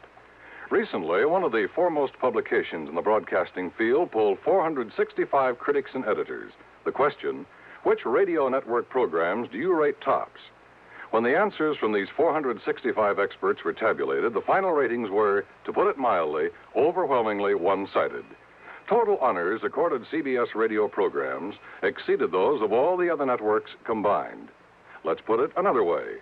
The final verdict of hundreds of critics, reviewers, and editors was that CBS Radio had more top shows than all other networks put together. CBS Radio was pleased, naturally, at the result of the poll, but not surprised. Great programming is no accident. It's long been a policy of this network to devote every effort to maintaining highest broadcast standards, to making sure CBS Radio listeners hear the best entertainment, the most authoritative information. Whatever listening fare is for you, you can be sure you're hearing the best when you're tuned to CBS Radio. And now, Act One of yours truly, Johnny Dollar.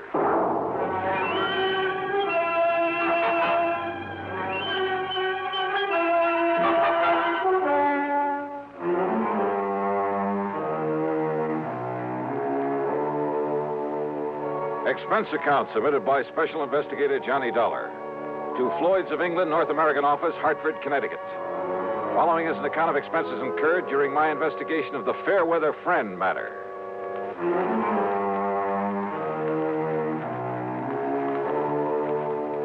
All of Durango's insurance was handled by Floyd's of England, so that would have to be the company that Sidewinder was talking about. Expense account item 1, $1.20 for a taxi to Floyd's headquarters in Hartford in the office of George Reed.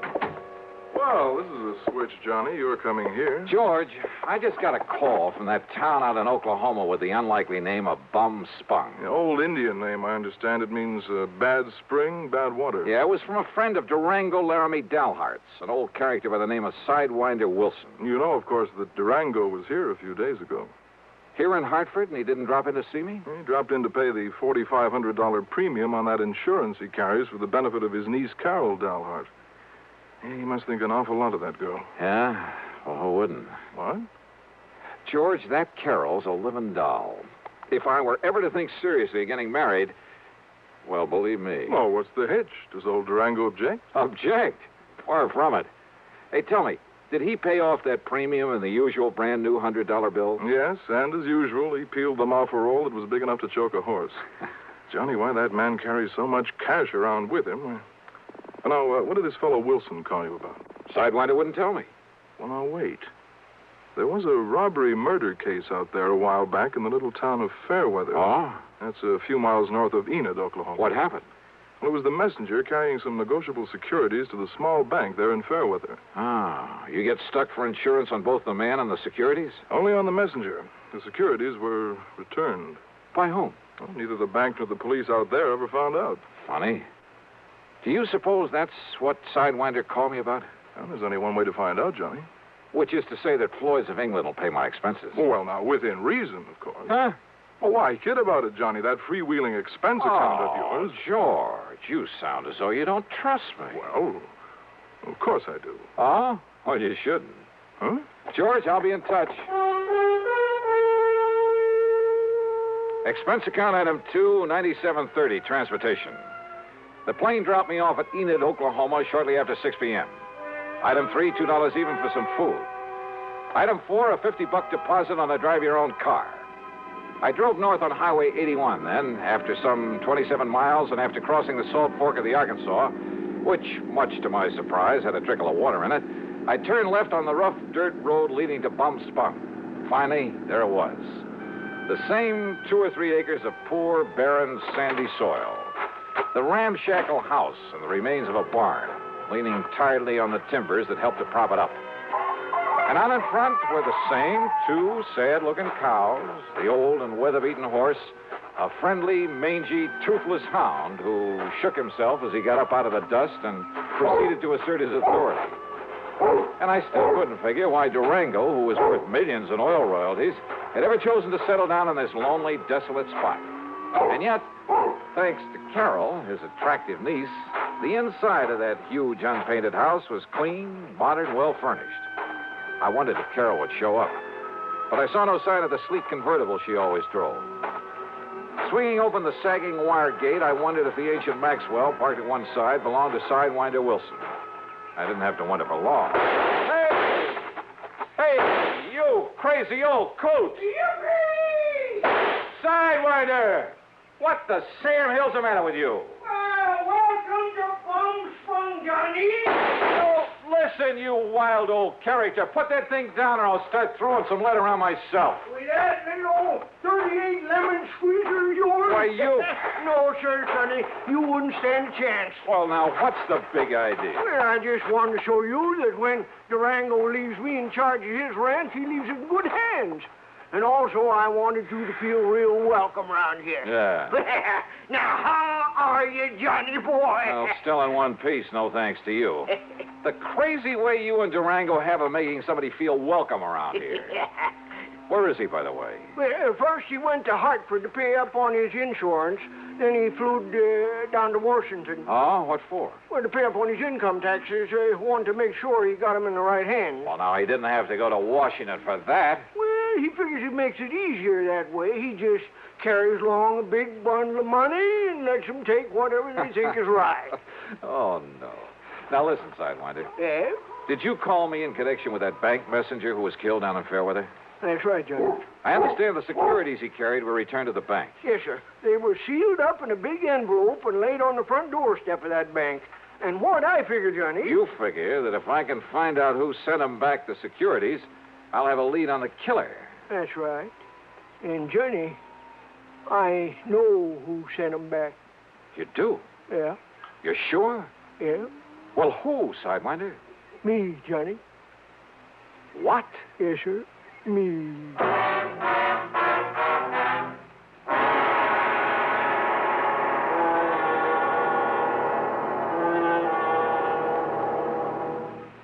Act two of yours truly, Johnny Dollar, in a moment.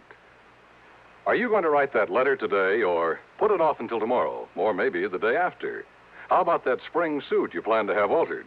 Will you take it to the tailor tomorrow morning bright and early, or will the week somehow glide by while the suit just hangs on in your closet? If you're a confessed procrastinator, you're not unique. The putting off habit can be mild or chronic, but some matters, serious matters, are highly dangerous to assign to mañana. One of the most important of these is getting protection from crippling, killing polio. When life-saving Salk vaccine was first introduced in 1955, it was hailed as a major medical discovery. Yet at the beginning of this current year, some 98 million Americans, the majority of our population, had not received even one inoculation. Why had all these people failed to take the simple measures necessary to gain protection from polio? If you were among them, this year, don't take a chance. Don't put off those polio shots any longer. Get in touch with your family doctor or local health department right away. And now, Act Two of yours truly, Johnny Dollar and the Fairweather Friend Matter. Come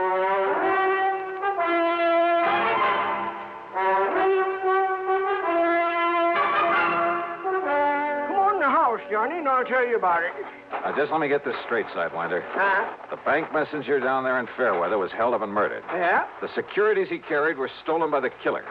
Then they were returned to the bank. That's right. And I'm the one who returned them. Sidewinder, you... Now, look. Don't tell me that you're the one. Me? You think that I'm the one that killed that messenger? I didn't say that. But that's what you were thinking, ain't it? Well, you said yourself that whoever returned those securities... I said whoever left them back at the bank. Now, just you stand real still, Johnny. Oh, come on now. Put that thing down, Sidewinder. And don't you move none. Look, would you listen to me? And maybe you even better stop talking, or that Sidewinder rattlesnake coming toward you might take it into his head to... Easy now. Oh, yes. I can hear him.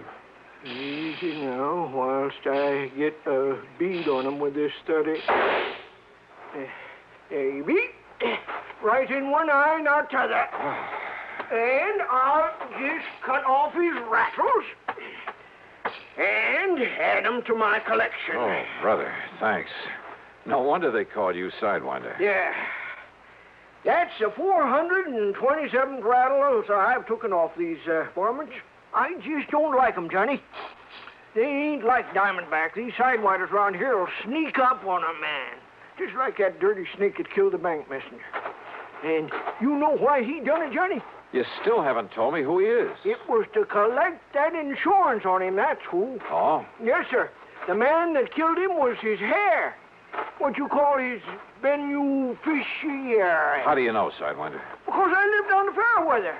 That is, when I ain't up here looking after Durango's place. Yeah? And that's how come I knowed that Claude Needles, that was the messenger, left his insurance to that no-count nephew of his and that Barney Gifford. Sit down. Barney Gifford, huh? Yeah. So what I done was talk it over with Durango and Carol Dalhart. Where is Carol, Sidewinder? I've been waiting for you to ask that, Johnny. Oh, she'll be around. Good.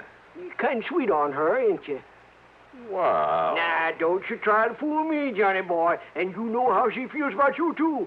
And if you don't think Durango knows, well, I'll tell you this. You say you talked it over with her. I'll tell you this, Johnny. Durango finds that you've been out here and went back to Hartford without hitching up with Carol. Sidewinder, would well, you... I'll tell you this. He's liable to shotgun you into it if he catches you around here. Oh. And don't you try to tell me you wouldn't like being married to her, too. Sidewinder. Okay. So anyhow, me and Durango and Carol. Carol. Hi, Johnny. I'm glad to see you. Carol, I'm glad to see you. Oh, then don't just stand there. Give me a kiss. Oh, you think I need an engraved invitation? Come here. Oh, hi. Oh, don't stop, Johnny. It's been a long time. If Durango could see this. Oh, drop that, Sidewinder. Yes, sir. He'd have that shotgun out so fast. Oh, man. Oh, it's been an awful long time, John. Oh, too long. I thought you were never coming back here. I'm here. Uh-huh. So let's make up for lost time. Oh, why not? Oh, come on now. Come on, you kid. Oh, it's good to see you. Johnny, don't you want to hear the rest of what I was... Now, look at here. If you don't cut loose from each other there, you know what I'll do. I'll walk right out of here, and I'll go back to Fairweather. And I'll send a telegram to old Durango, and I'll tell him you two are making out like this all alone inside of his house. And if that don't bring him out here to get you two married... Oh, why don't you mind your own business? Well, I tell you... You old goat. Why don't you go somewhere and get lost? But that's it. I'm going right down to Fairweather and send him a telegram. No. Just settle down there, Sidewinder. I'll settle down, Johnny. With you. Anytime, any place. Oh, Carol, you're the only girl I know who makes me wish sometimes I was the marrying kind. But now listen. I'll bet I can make you the marrying kind, Johnny. You like to give me a chance, huh? That settles it. I'm leaving right now. No, you aren't, Sidewinder. Oh, let him go. Let's just be sensible for a minute, will I you? was trying to, Johnny. I mean about this murder case. And when we finish talking about it? We'll see. Well, then let me tell you about it. It won't take me so long.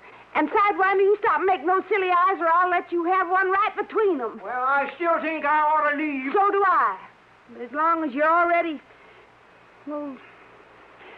Well, listen, Johnny. I'm listening. When Mr. Needles was killed, Sidewinder wanted them to make him a cop down there in Fairweather. Or even just a deputy, so as I could go out and hunt for that killer. Claude Needles was a friend of mine. But the police said no, they didn't need him, didn't want him. So that made me sure. So we talked it over about who could ever do a thing like that. And that's when I remembered Barney Gifford would get the money from Claude's insurance. So I told Sidewinder I'd have a date with Barney, and that would give him a chance to go through Barney's house and look for the security. And I found him, Johnny, under a loose board in the floor. Yes.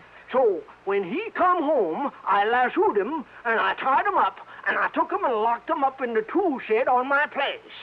You didn't turn him over to the police? Oh, the chief in that little old hick town told Sidewinder that if he interfered in the case, he'd lock him up. That's what he said. Well, look, nevertheless, and that's when Durango, just before he left to go to Hartford, always has to be there right on time, you know, with that insurance payment. Yeah, I know. Well, that's when Durango said to call you up on the phone. Yeah. Sidewinder. Huh? I thought that was your idea. No, Durango's. And also for getting Johnny out here to see you again. What? Why, sure. Well, who does Durango think he is trying to run my life that way? What kind of a trick is that to pull on? Just you wait until he gets back here. Is that my cue to leave these parts, Carol? Well, it certainly... Oh, no, of course not, Johnny, but... Well... All right, now. Sidewinder, where is this Barney Gifford? Locked up in my tool shed. Well, who's looking after him? Oh, Pete Whaley, I told him not to let on to the police. You sure he can handle a man like Gifford? Oh, yes, Sidewinder. Well, I don't see why Hey, not. look, maybe we'd better drive on down there. Well, sure, but wait till I answer that phone. It's probably Durango saying to hold on to you, Johnny. He's probably on his way. If that's Durango, you tell him I've left. Hello? Now, you don't mean that, Johnny. I bet Durango really would make you marry me. Would that be so bad?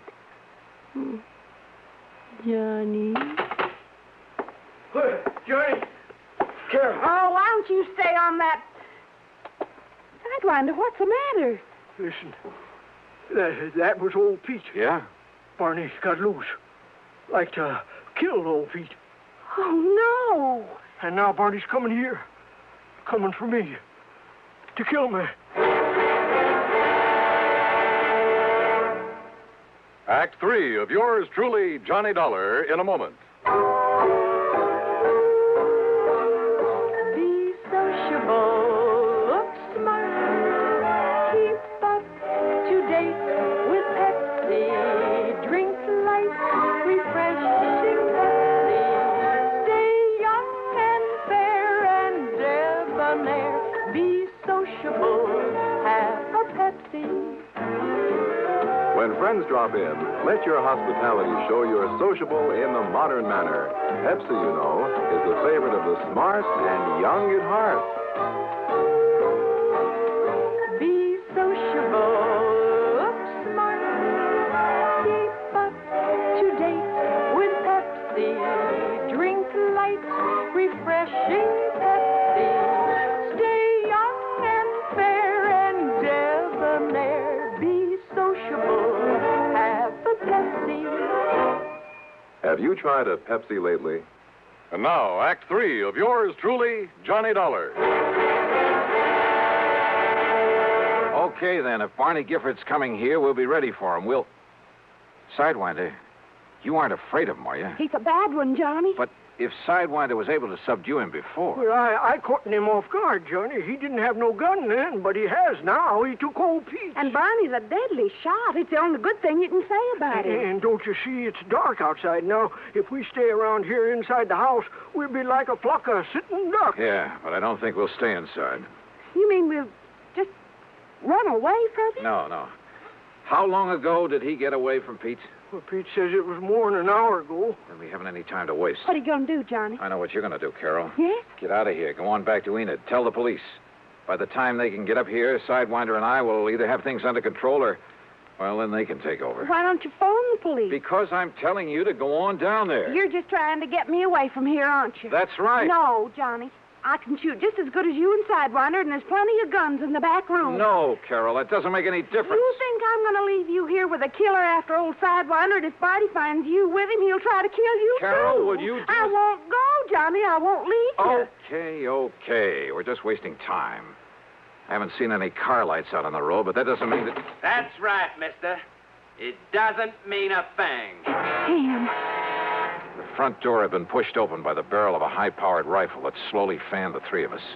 I knew that if I made a move to draw my handgun, if Sidewinder took a step toward his .30-30 on the table, and if Barney was the excellent shot that Carol said he was. All right. Put your hands up and come walking out this door. Listen, Barney Gifford... Do like I say. Come on, Carol. Sidewinder. Come on, don't try anything. All right, Barney. Not so brave now that I got the advantage, are you, Sidewinder? All right. If you got to kill somebody, kill me. You leave them alone. Now that they know all about me? No, sir. I'm going to kill all of you like I killed old Pete. Now, stop. You keep your dirty hands off of me, you... Keep them up, Carol. So you're not carrying a gun. I know that Sidewinder never carries it. But you do, don't you, mister? Thanks. And I think I'll use it to kill you. So if you want to put your hands down to pray... Well, Sidewinder, Yes, Johnny? you think maybe this is retribution for that killing you did today? Killing, Johnny? Yeah, when I first got here. You remember. Oh. I don't know what you're talking about, mister. But I'm not going to waste any time. Barney, please. Shut up, Carol. You're going to go first. All right, now listen, Gifford. Then you, mister. Then last of all, Sidewinder. Huh? What's that? It's a snake. It's a rattler. It's back of you, Sidewinder. No. No. It's over next to Barney. Where?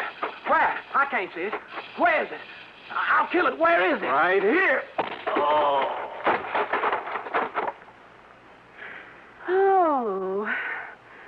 But that snake... Oh, thanks, Sidewinder. I'm sure glad I saved these rattles, Johnny. What? Yeah, so am I. But I never would have remembered them if you hadn't reminded me about killing that snake.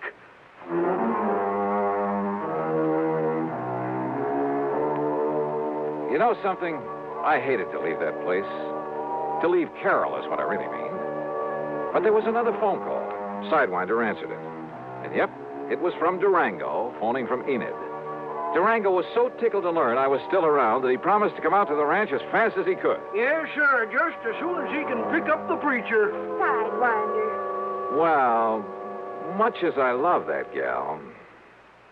Well, expense account total, including the trip back to Hartford and mileage on the rental car, $203.50. Yours truly, Johnny Dollar.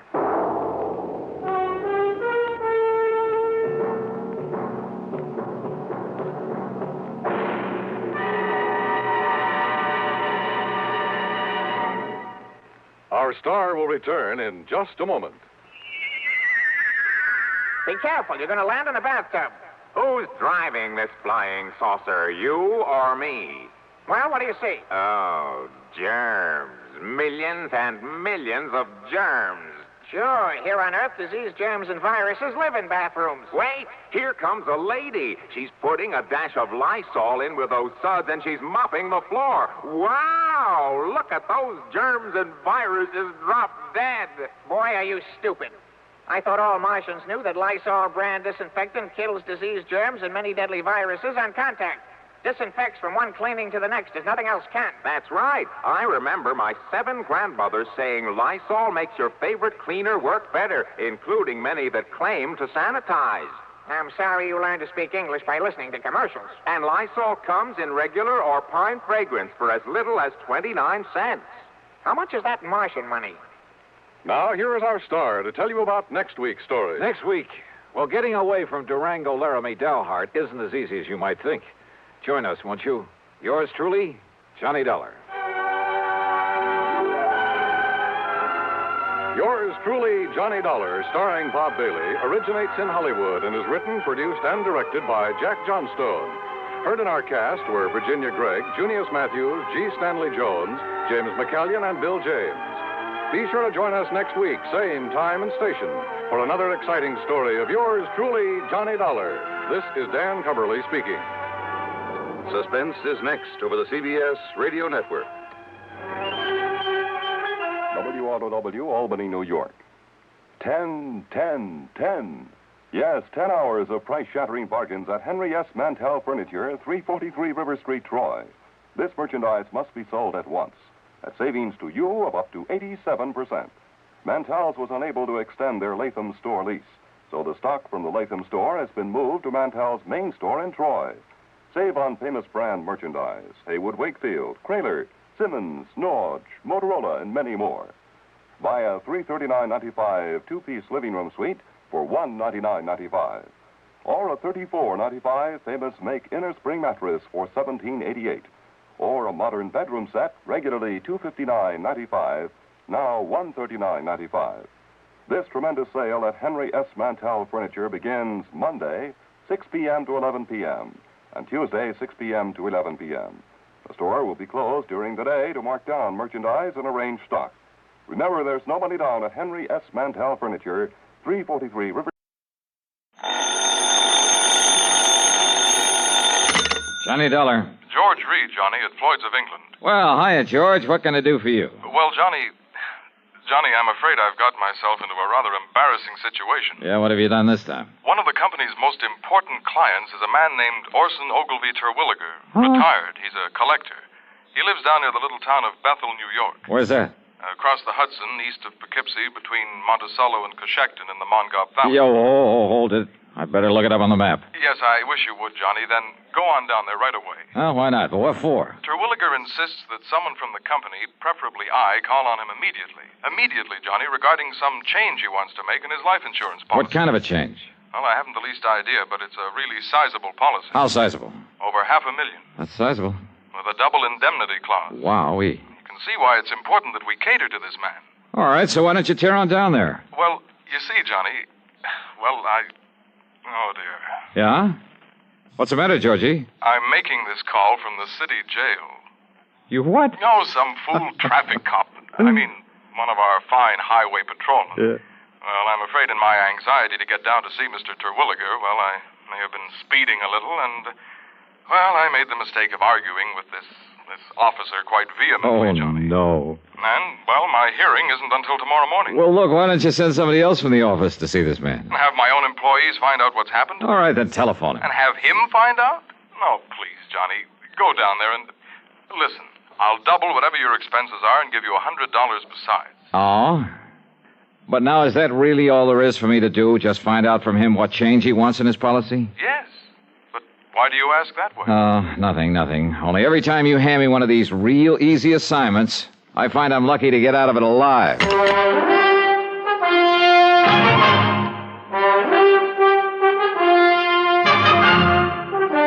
CBS Radio brings you Bob Bailey in the exciting adventures of the man with the action-packed expense account, America's fabulous freelance insurance investigator. Yours truly, Johnny Dollar.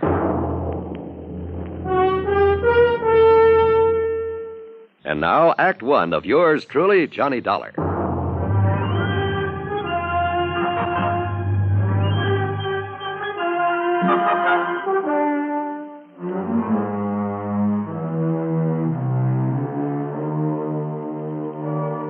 Expense account submitted by Special Investigator Johnny Dollar to Floyd's of England, North American Office, Hartford, Connecticut. Following is an account of expenses incurred during my investigation of the collector's matter.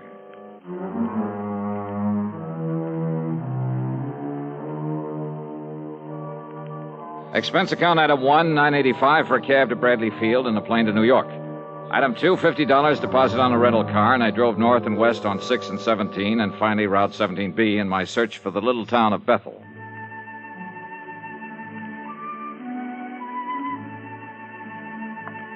The foot of the Catskills country is mighty beautiful this time of year. I wonder it's a famous vacation spot for thousands who spend most of their lives in the noise and dirt of the big cities. Lots of mountains, trees, fresh air, and flowers.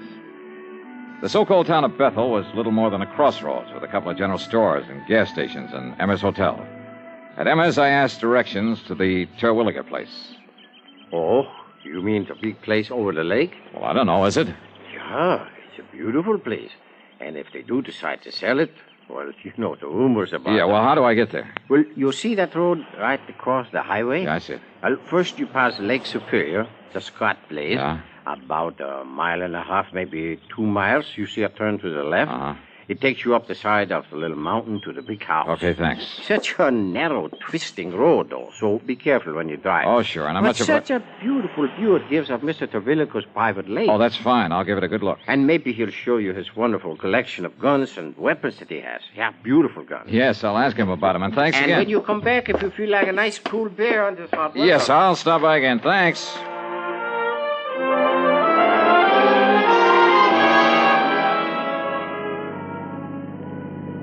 I passed the Lake Superior he'd mentioned. Then a couple of miles beyond, made a left turn that put me on the narrow, winding road up the side of a hill above another, a smaller lake. I wondered why Terwilliger, with all his money, hadn't improved this road, and thought of what might happen to someone trying to negotiate it too fast. Well, I didn't have time to think about it for long. Huh?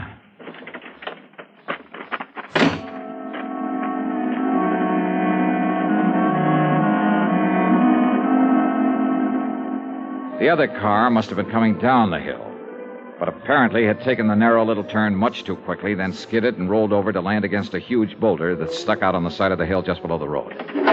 After a struggle with it, I managed to get one of the doors open to see if the man inside was still alive. He wasn't, though his body was still warm. I reached into his pocket, pulled out a billfold, looked at the driver's license in it. Yeah. Arson O. Terwilliger. In the history of America, the inventor has had a place of importance equal to that of statesmen and other national leaders. Indeed, our inventors, many of them mechanics, craftsmen, or even thoughtful tinkerers, have strongly influenced our destiny. They have contributed greatly to our amazing development from a barren outpost of civilization to the foremost industrial nation in the world. Incidentally, when we think of great inventions, it's natural to think of involved mechanisms like the McCormick Reaper, the sewing machine, or the phonograph.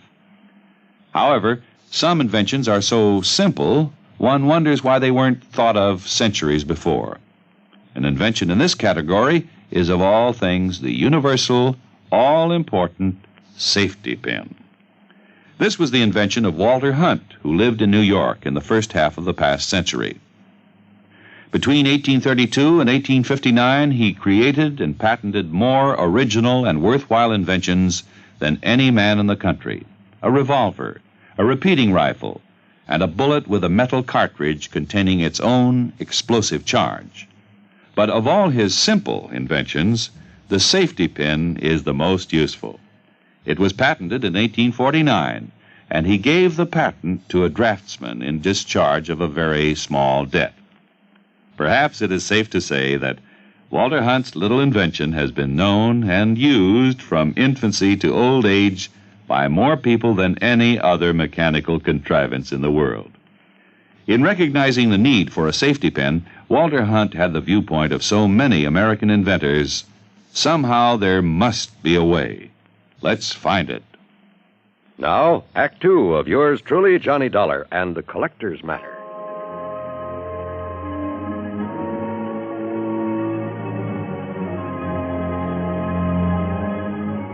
Yeah. The man lying there in the car that had skidded off the road was the man I'd come to see. Arson O. Terwilliger. And he was very dead.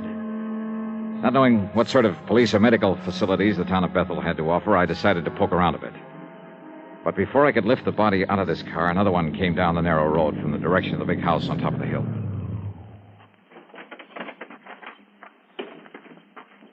Well, stranger, did you have some trouble with your... Oh, no, that's Orson's car. This gal was a doll, maybe 5'2", with blonde hair and, for a moment, sparkling blue eyes. And a figure inside her tight blue capris and yellow silk shirt that would have made any man turn his head. She stood there a moment, staring at the body, a look of utter disbelief on her lovely face. Then I caught her as she started to slump to the ground, hands covering her face, her whole body shuddering with her sobs. I'm sorry. I'm terribly sorry. Why did a thing like this have to happen? Just when Arson and I were... Easy now. Easy. Just take it easy. If it makes you feel better, go ahead and... No. What good is it to cry over him? It won't bring him back to life. No, I'm afraid nothing will now. Why does it have to happen to people like... I'm terribly sorry. I didn't mean to throw myself into your arms. That's perfectly all right. The shock of suddenly... I'm Blanche Terwilliger, his wife. Who are you? My name is Johnny Dollar. Johnny Dollar? The insurance investigator? Yes, that's right, Mrs. Terwilliger. Your husband had asked that someone for the office. Sounds like a terrible thing to say, Johnny. Yeah? But I'm glad it was you who found him there. Oh? After all the awful things that people... Only they aren't true at all. They never were. Well, we'd better... I suppose we'd better call Dr. Parker and the police and... Shall we go up to the house, Johnny? Yeah. Sure.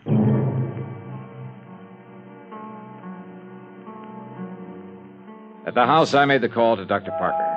In a matter of minutes, he and another man, a Mr. Harry Allen, arrived, and together we went back and inspected the scene of the accident.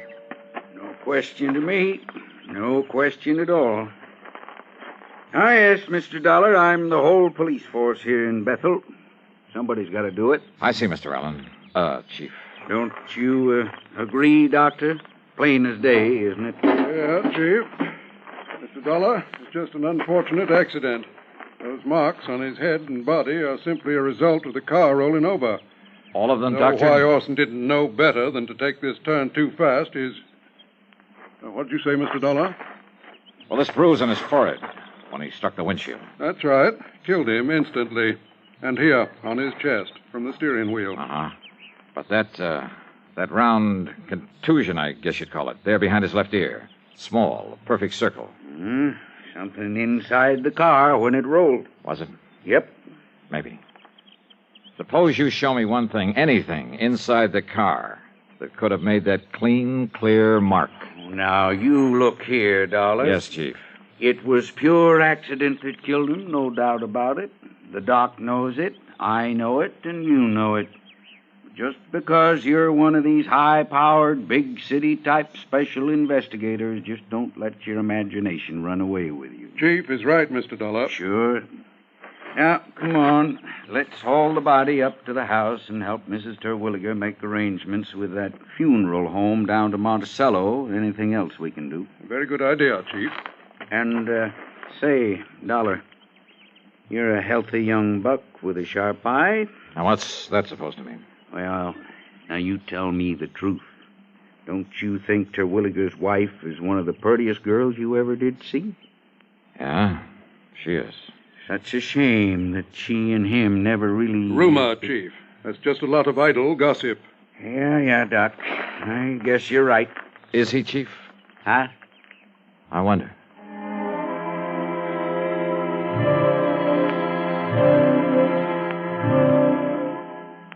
Up at the big home on the hill, Mrs. Terwilliger, only I called her Blanche now, at her insistence, she called to make arrangements for her husband's funeral. Considering her obvious shock over the whole affair, she was doing very well. She'd also called one of the local garages to remove the wreck of the car. It would be so horrible to have to see it there day after day. That car, the thing that killed him. Yes, I know what you mean. You're very understanding, Johnny, and I like you for it.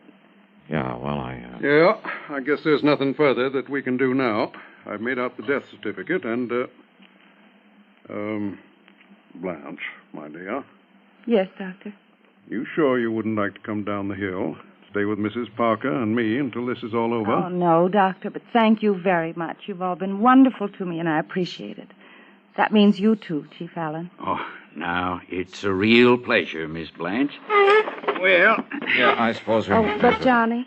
Yes? Would you stay and help me make out the insurance? Oh, it sounds terrible to talk about it at a time like this. Yeah, but all those things have to be done, my dear.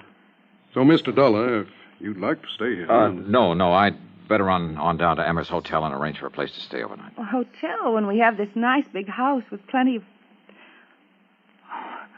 I'm sorry. I forgot that I'm alone now. You really shouldn't be, my dear. Johnny, maybe you'd come back to tell me what I must do about the insurance. And maybe have dinner with me? Well, that would be a good idea. Yeah, maybe it is.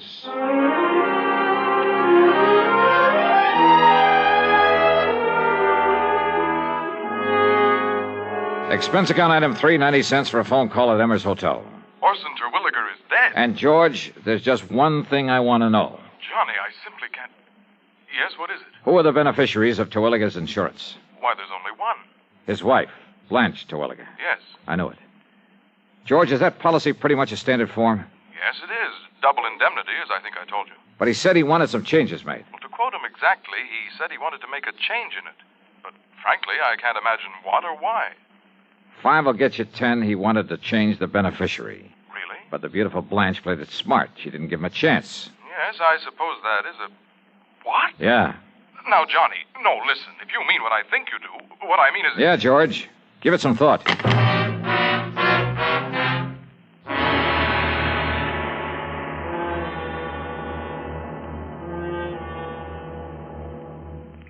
Who administers the oath of office to the President of the United States? And for that matter, what is the oath of office? You may not know the answer to the first question. You should know the answer to the second. Because before a man can become president, he must pledge himself to do two things. First, he must pledge that he will in fact perform the duties of the president, and second, that he will perform them in accordance with our Constitution. This pledge is called the oath of office. It is very short and reads as follows. I do solemnly swear, or affirm, that I will faithfully execute the office of President of the United States and will, to the best of my ability, preserve, protect, and defend the Constitution of the United States. That is the oath of office. The President takes it. But who administers it? The answer is that the Constitution does not say. Washington was sworn in by an official of New York City. Calvin Coolidge took the oath of office before his own father in the family homestead in Vermont. Frequently, it's administered by the Chief Justice of the Supreme Court. But the important point is not who administers the oath, but that the President, before he becomes President, shall swear to preserve, protect, and defend the Constitution. Because it is the Constitution which ensures that your country and mine shall be our country under God. Now, Act 3 of yours truly, Johnny Dollar.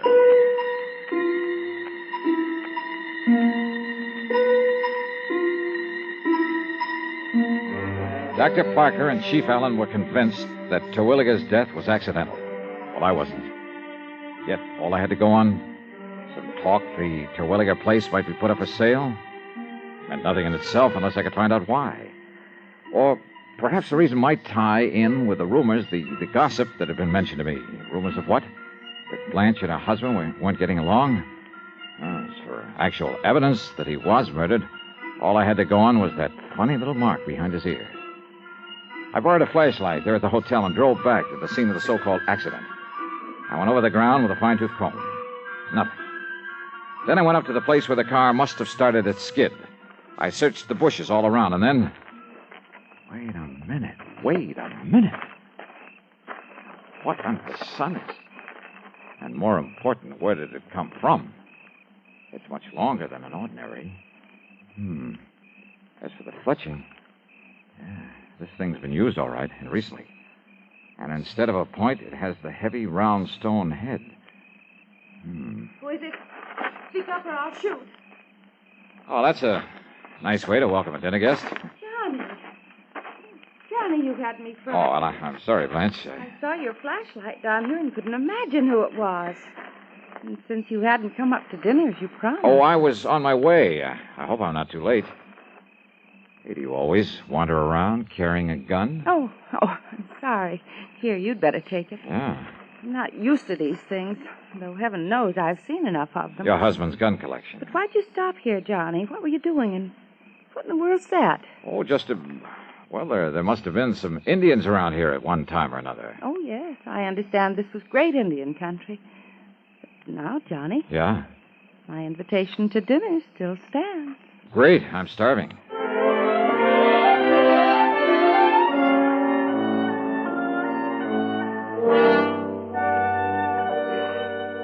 Well, mighty fine dinner, Blanche. More coffee?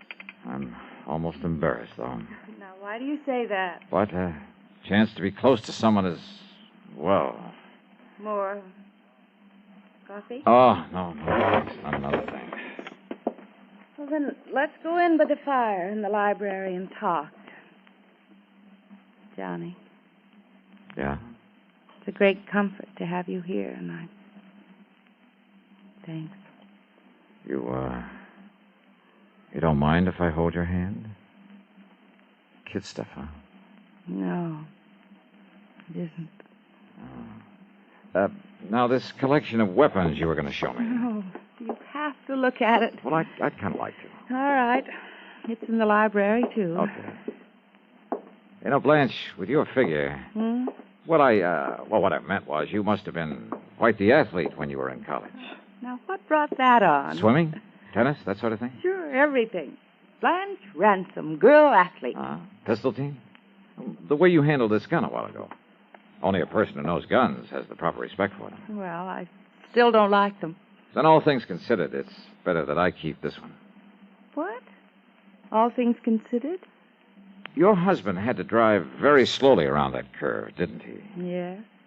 I guess he didn't for once, or he wouldn't have... Slowly enough so that somebody couldn't have missed him with a pea shooter, much less a deadly weapon. Johnny, what in the world... Archery was your best event, wasn't it? Archery? Yeah. I'm afraid that's why I took your hand.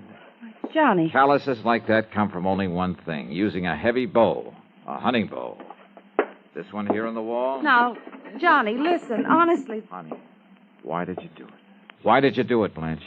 I don't know what With this bow and with the arrow I found out there. Johnny. With its flat, round, heavy stone head, just before he reached that curve in the road. Well? All right, Johnny. But listen, if you knew how long If you knew what I had to... Listen, please. Murder for a chance on a lousy $1,000,000. I guess I lost, didn't I? Oh, yeah. You lost.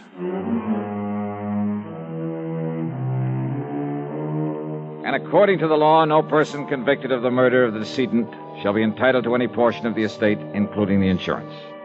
But just don't forget my commission on that amount. Expense account total, including room and board at Emmer's and the trip back to Hartford, $185.60. Doubled. Yours truly, Johnny Dollar.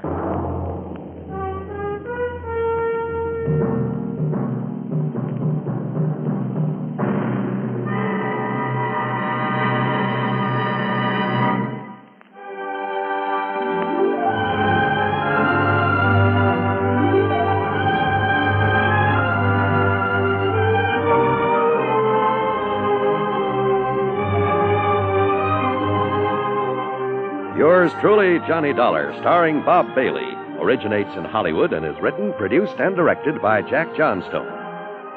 Heard in our cast were Virginia Gregg, G. Stanley Jones, Forrest Lewis, Vic Perrin, and Bart Robinson. Be sure to join us next week, same time and station, for another exciting story of yours truly, Johnny Dollar.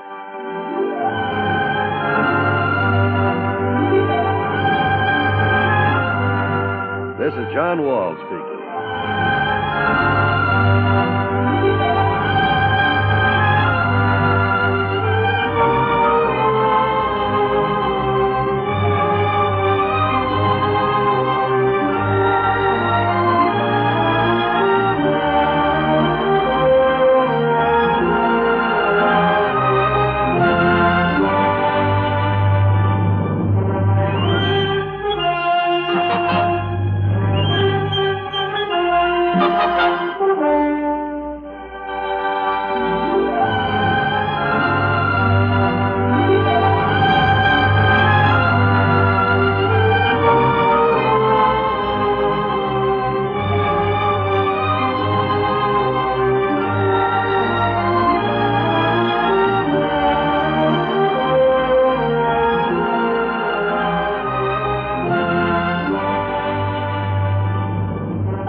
Johnny Dollar has come to you through the worldwide facilities of the United States Armed Forces Radio and Television Service.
now for... Johnny Dollar. Nick Walters, Johnny. Northeastern Fidelity and Bonding. Oh, hi, Nick. How's with you? Good and bad, Johnny. Good and bad. Well, I'm sure it's nothing good you've called me about. What's the problem? $58,000. Lost, straight, or stolen? As if I didn't know. Yeah, probably stolen. Ever hear of the Old Lang Syne Furniture Company? I have not. Sounds like a gag. It's no gag. Some of the finest traditional furniture in the world comes out of that plant. Really? It's up in northern Massachusetts in a little town north of Fitchburg, and it's run by a bunch of real characters. Oh, how do you mean? Well, I suggest that when you go up there, you wear a dark blue suit, white shirt, and black four-in-hand tie. Huh? Oh, and suspenders. Be sure you wear suspenders. Are you kidding? Why? Why don't you come over here at the office and let me tell you about it? Yeah, Nick, I think I'd better.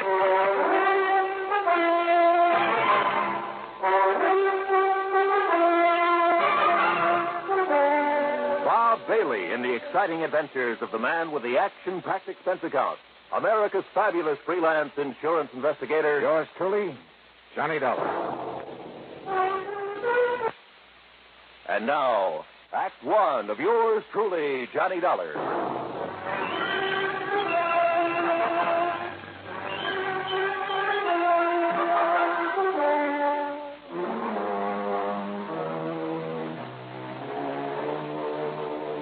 Expense account submitted by Special Investigator Johnny Dollar to the Northeastern Fidelity and Bonding Company, Home Office, Hartford, Connecticut. Following is an account of expenses incurred during my investigation of the Two-Face matter.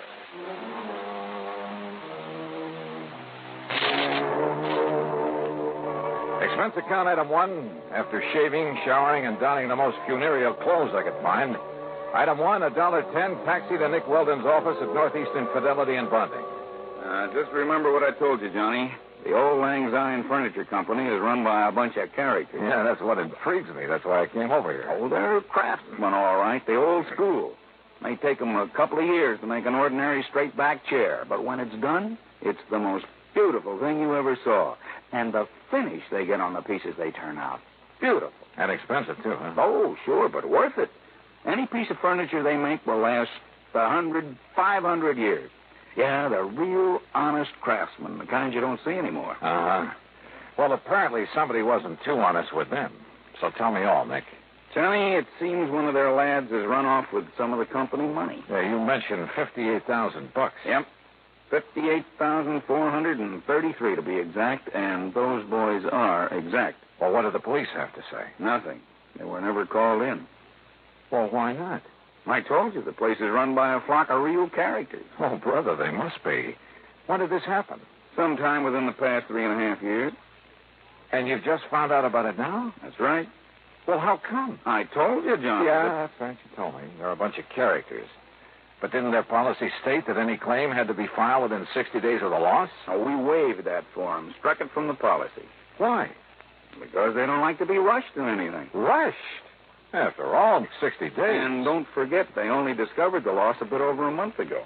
They even took a month to let you know about it. Yeah. And yet you say it could have occurred as much as 3.5 years ago. Yeah, I know. But why don't you save the questions for Mr. J. Worthington Keesley? Who's he? Yeah, the senior member of the organization, I guess you'd call him. There are no officers, you know, president, vice president, and so on. You mean a company big enough to suffer a cash loss of $58,000? Johnny, I told you. Yeah, that's right. You told me. Yeah. So, will you go up there and see what's what? Nick, I'm going up there for just one reason, on expense account, of course. Oh, of course. And that is to take a good look at these crazy characters you've been telling me about.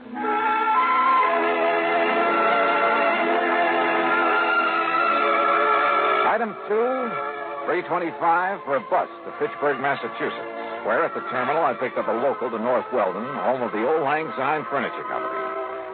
The name was appropriate.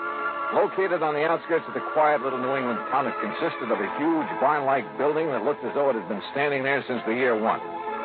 Surrounded by stately elm trees and a couple of gnarled ancient oaks, it looked, well, very picturesque. A large wrought iron weathercock raced one end of the high-peaked shingle roof and looked down on broad lawns and well-kept flower beds. The road leading up to it was just an old-fashioned dirt road, and I kicked the dust as I plodded along. Then suddenly I stopped. For there at the side, instead of automobiles, were, believe it or not, horses. Horses and carriages, and a bicycle or two or three. It was almost as though a picture of 50 or 60 years ago had suddenly come to life. And then inside, when I found Mr. J. Worthington Keesley, well, he looked like one of the Smith brothers, and sitting in front of a fine but ancient roll-top desk. Of course we do, Mr. Dollar. Our fathers and their fathers before them all wore full beards. Therefore, we do, too. Would you like a bit of snuff, sir? No. No, thanks. Yes, it's one of the traditions, sir. The traditions to which we adhere in order that we may continue to fabricate the superlative furniture for which we've become famous over the past 107 years. And I take it, Mr. Keesley, that the same thing applies to the horses and carriages out there at the side? Yes, they were good enough for our grandparents, so they're good enough for us. I suppose that's why I should have suspected Mr. Twiller. Mr. Twiller? Roscoe James Twiller, Mr. Dollar. Here, sir, there's a picture of him. In this group photograph taken on the occasion of our 100th anniversary. I feel like I ought to yell beaver. I'm afraid his mighty shock of hair and magnificent beard misled me back in 1941 when I hired him. Yes, and I suppose I should have known when he gave up horse and surrey to drive one of those newfangled motor cars. Should have known what, Mr. Keesley? That he was no longer a man suited to our fine establishment. Is he the one who took off with your $58,000? $58,433.41. Are you sure? I mean, sure it was he? Beyond a shadow of a doubt, sir. He was the only one beside myself who had a key to the vault in which we kept our building fund. And when he suddenly left us 3 years, 5 months, and 16 days ago, yes, I should have known. But you didn't discover the loss until recently. It was June 21st at 4 minutes after 10 that I went down to the vault. For the first time in 4 years, we had something extra to put aside. And you discovered the money was missing? The vault was empty. Except for this note. Huh? Goodbye, suckers. Horrid word. Signed Twiller. So, you see, Mr. Dollar? Yes, I do. It looks like he's our man. No question about it. And you've no idea where he might have gone? None whatsoever. Well, surely there must be some clue. None whatsoever. But you must find him. But that was 3.5 years ago. Exactly 3 years, 5 months, and 16... Yeah. So where do I start? Unless your company decides simply to reimburse us for our loss, that, Mr. Dollar, is up to you.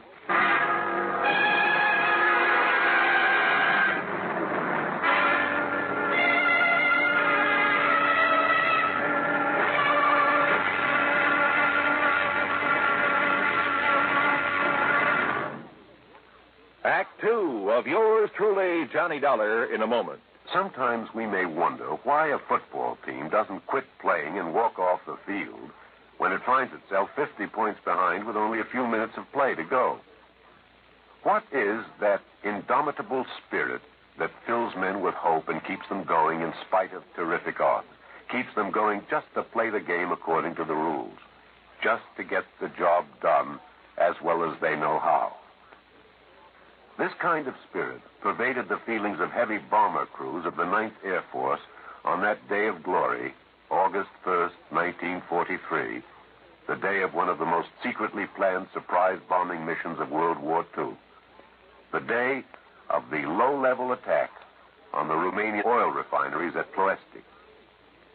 More than 170 B-24 heavily loaded bombers took off in a swirl of red dust from Benghazi, Libya, to bomb a highly defended priority target. The element of surprise in the low-level attack was to be one of their greatest weapons. But things went wrong from the start. 3 planes exploded during takeoff operations. 11 more aborted due to engine trouble. Of those that reached the target area, less than 1/3 returned to home base. The leaders of the mission encountered navigation difficulties and difficulty in identifying specific targets.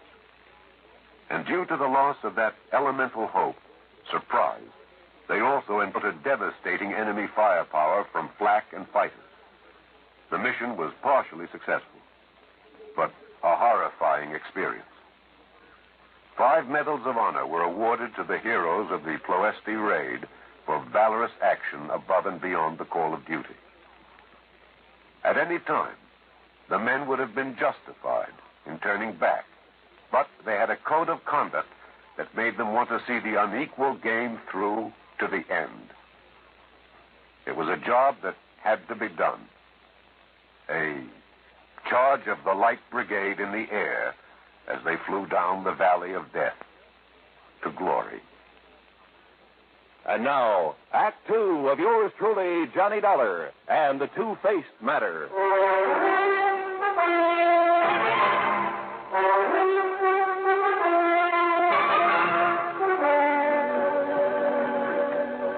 Okay, Mr. Keasley, it looks like this man Twiller is the one who walked off with the money in your safe when he left your employ. No question about it.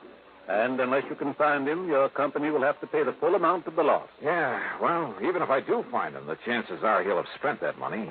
After all, 3 years and a half. Exactly 3 years, 5 months, and 16... You say you have no idea whatsoever as to where he might have gone.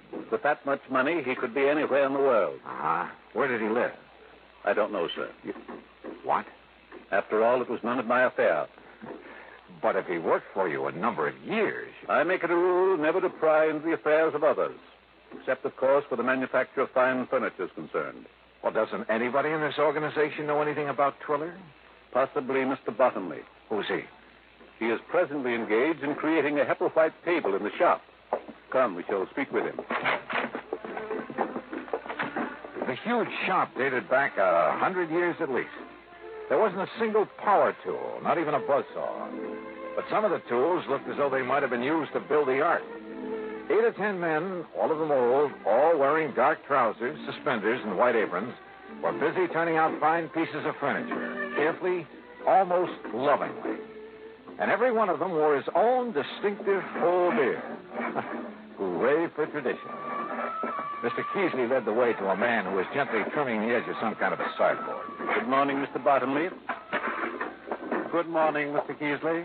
You must pardon this intrusion, Mr. Bottomley. It must be for good reason, Mr. Keasley.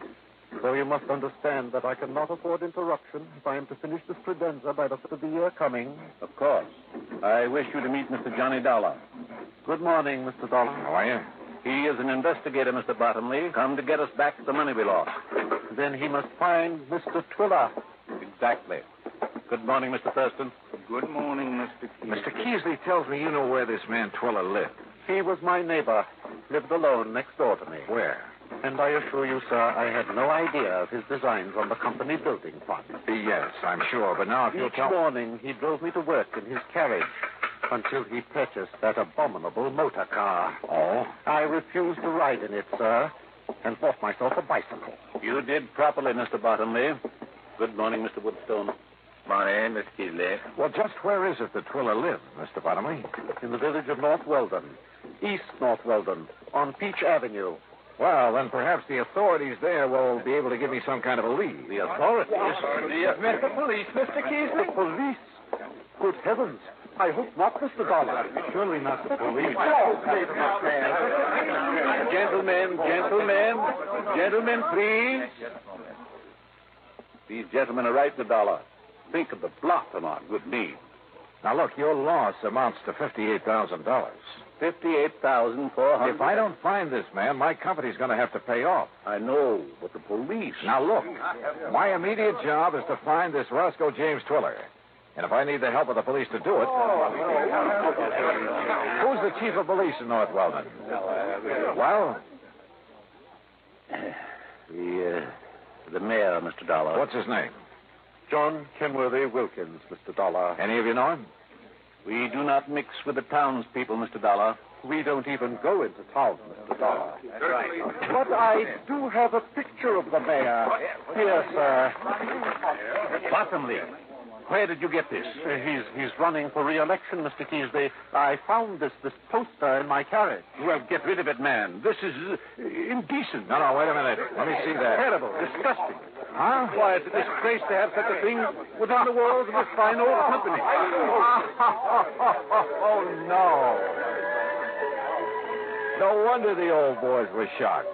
For His Honor the Mayor of North and East North Weldon was not only as bald as a billiard ball, but to top it off was clean shaven. Yeah, A picture like this within the walls of the Auld Lang Syne Furniture Company was real sacrilege. But I still hadn't done my job. I had to find this man Triller or let the company pay out $58,000. How to find him? I hadn't the least idea.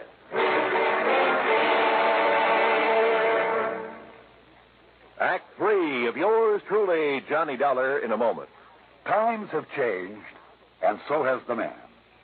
During the 18th and 19th centuries, warfare with its musket fire, cavalry charges, and cannonades was a simple, direct, easily understood type of conflict. The undisciplined but sharp-eyed revolutionaries hid behind trees and hedgerows to pick off the advancing British troops. The wild, dashing, hell-for-leather cavalry charges of the Civil War and Custer's encounter with Sitting Bull and the Sioux Indians were, though courageous, simple and direct. But they were far removed from the developments of the atomic age, which demands selectivity, skill, and rigorous training. Until recently, the soldier's general level of knowledge determined his job suitability. Today, however, with more and more complex weapons and equipment being used, the military needs large numbers of skilled technicians. To that end, tests have been developed to find men with intelligence and technical aptitude, and to develop in these men the needs of the future. Yes, times have changed, and so has the man. And now, Act 3 of yours truly, Johnny Dollar and the Two-Faced Matter.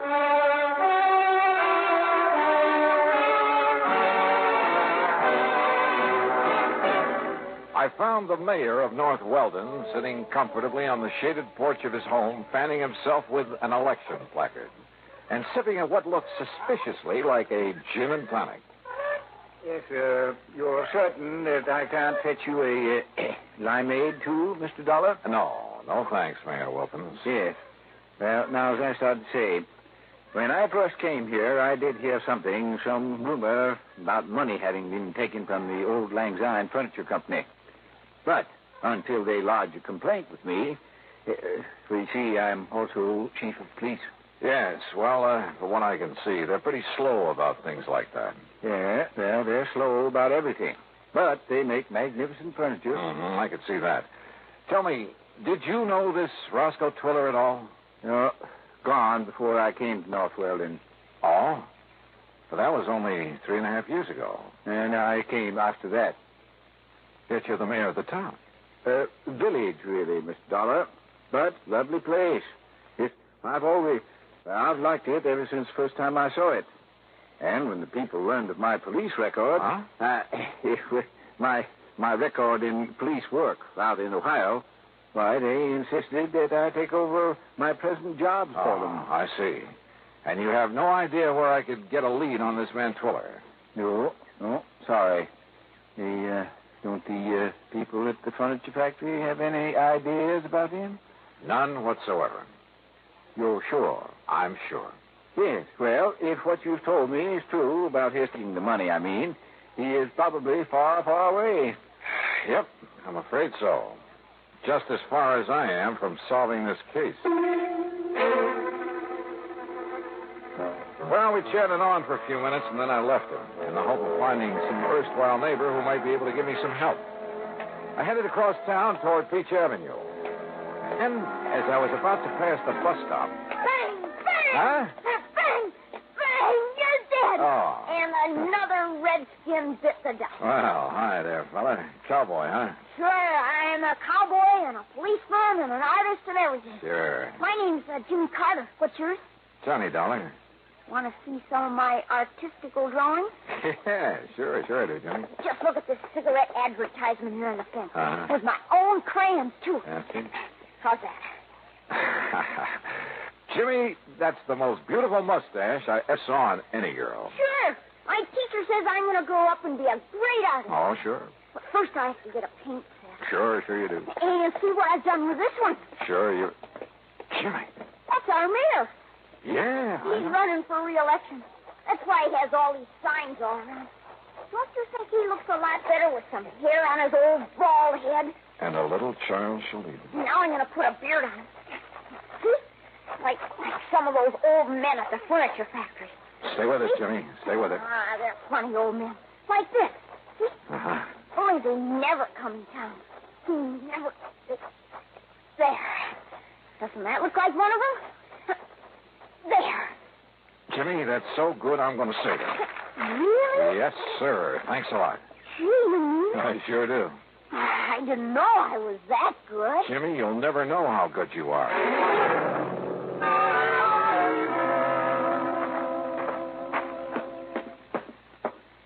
Well, you back so soon, Mr. Dollar? Mayor Wilkins, or rather, Chief Wilkins. Yeah? I have to ask you to make an arrest. You mean you've found the man that you've been looking for? If there's any question about it, I'll make a civilian arrest. I don't understand, sir. Only a few minutes ago. Only a few minutes ago, I was blind as a bat to the most obvious possibility in the world. You showed up in this town a short time after Roscoe Twiller left. Yes, that's true. Roscoe Twiller, with a heavy shock of hair and a thick beard. Well, I understand it's all men out at the old Lang Syne furniture. You, clean-shaven, completely bald. Mr. Dollar. I should have realized by the funny pink tint on the top of your noggin that you've been using some kind of hair remover. I beg your pardon, sir. Here. Look at yourself. Yes. Where'd you get that? Roscoe James Twiller, alias John Kenworthy Wilkins. Now, Mr. Dollar. And I'll bet that if I make a search of your house, I'll find the key to that vault in the furniture factory. No, I threw it away. Yeah. Do you want to make the arrest yourself, Twiller? Or shall I?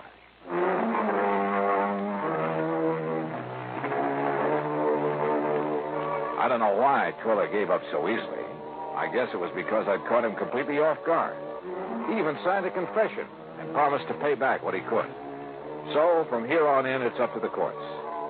And all thanks to a little kid who liked to draw mustaches on billboards. Expense account total, including the finest paint set I could find for my little pal Jimmy. Ooh, hey, wait, I gotta pad this. It only comes out to $9.80. Yours truly, Johnny Dollar.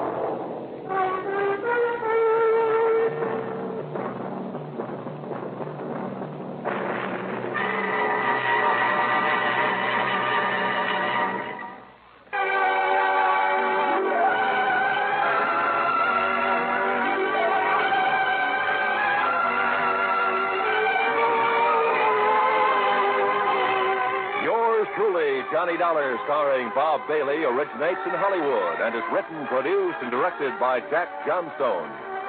Heard in our cast were Will White, Herb Vigran, Forrest Lewis, Edgar Barrier, Richard Beals, Bill James, and Gus Bays. Be sure to join us, same time and station, for another exciting story of yours truly, Johnny Dollar. This is Roy Rowan speaking.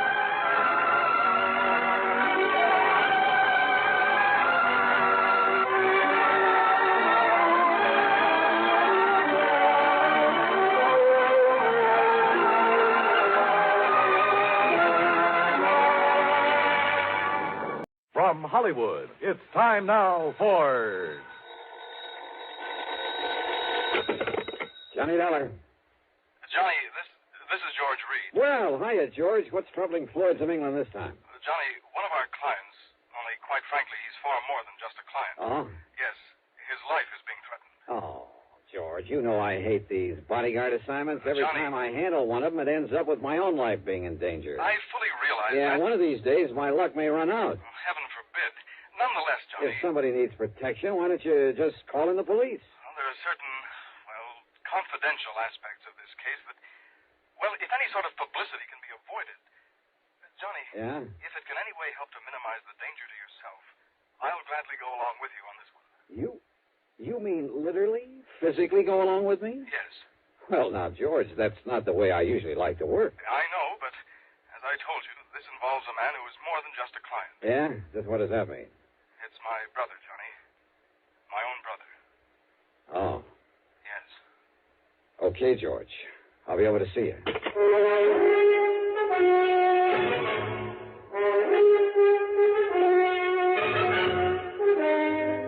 Bob Bailey in the exciting adventures of the man with the action-packed expense account. America's fabulous freelance insurance investigator. Yours truly, Johnny Dollar.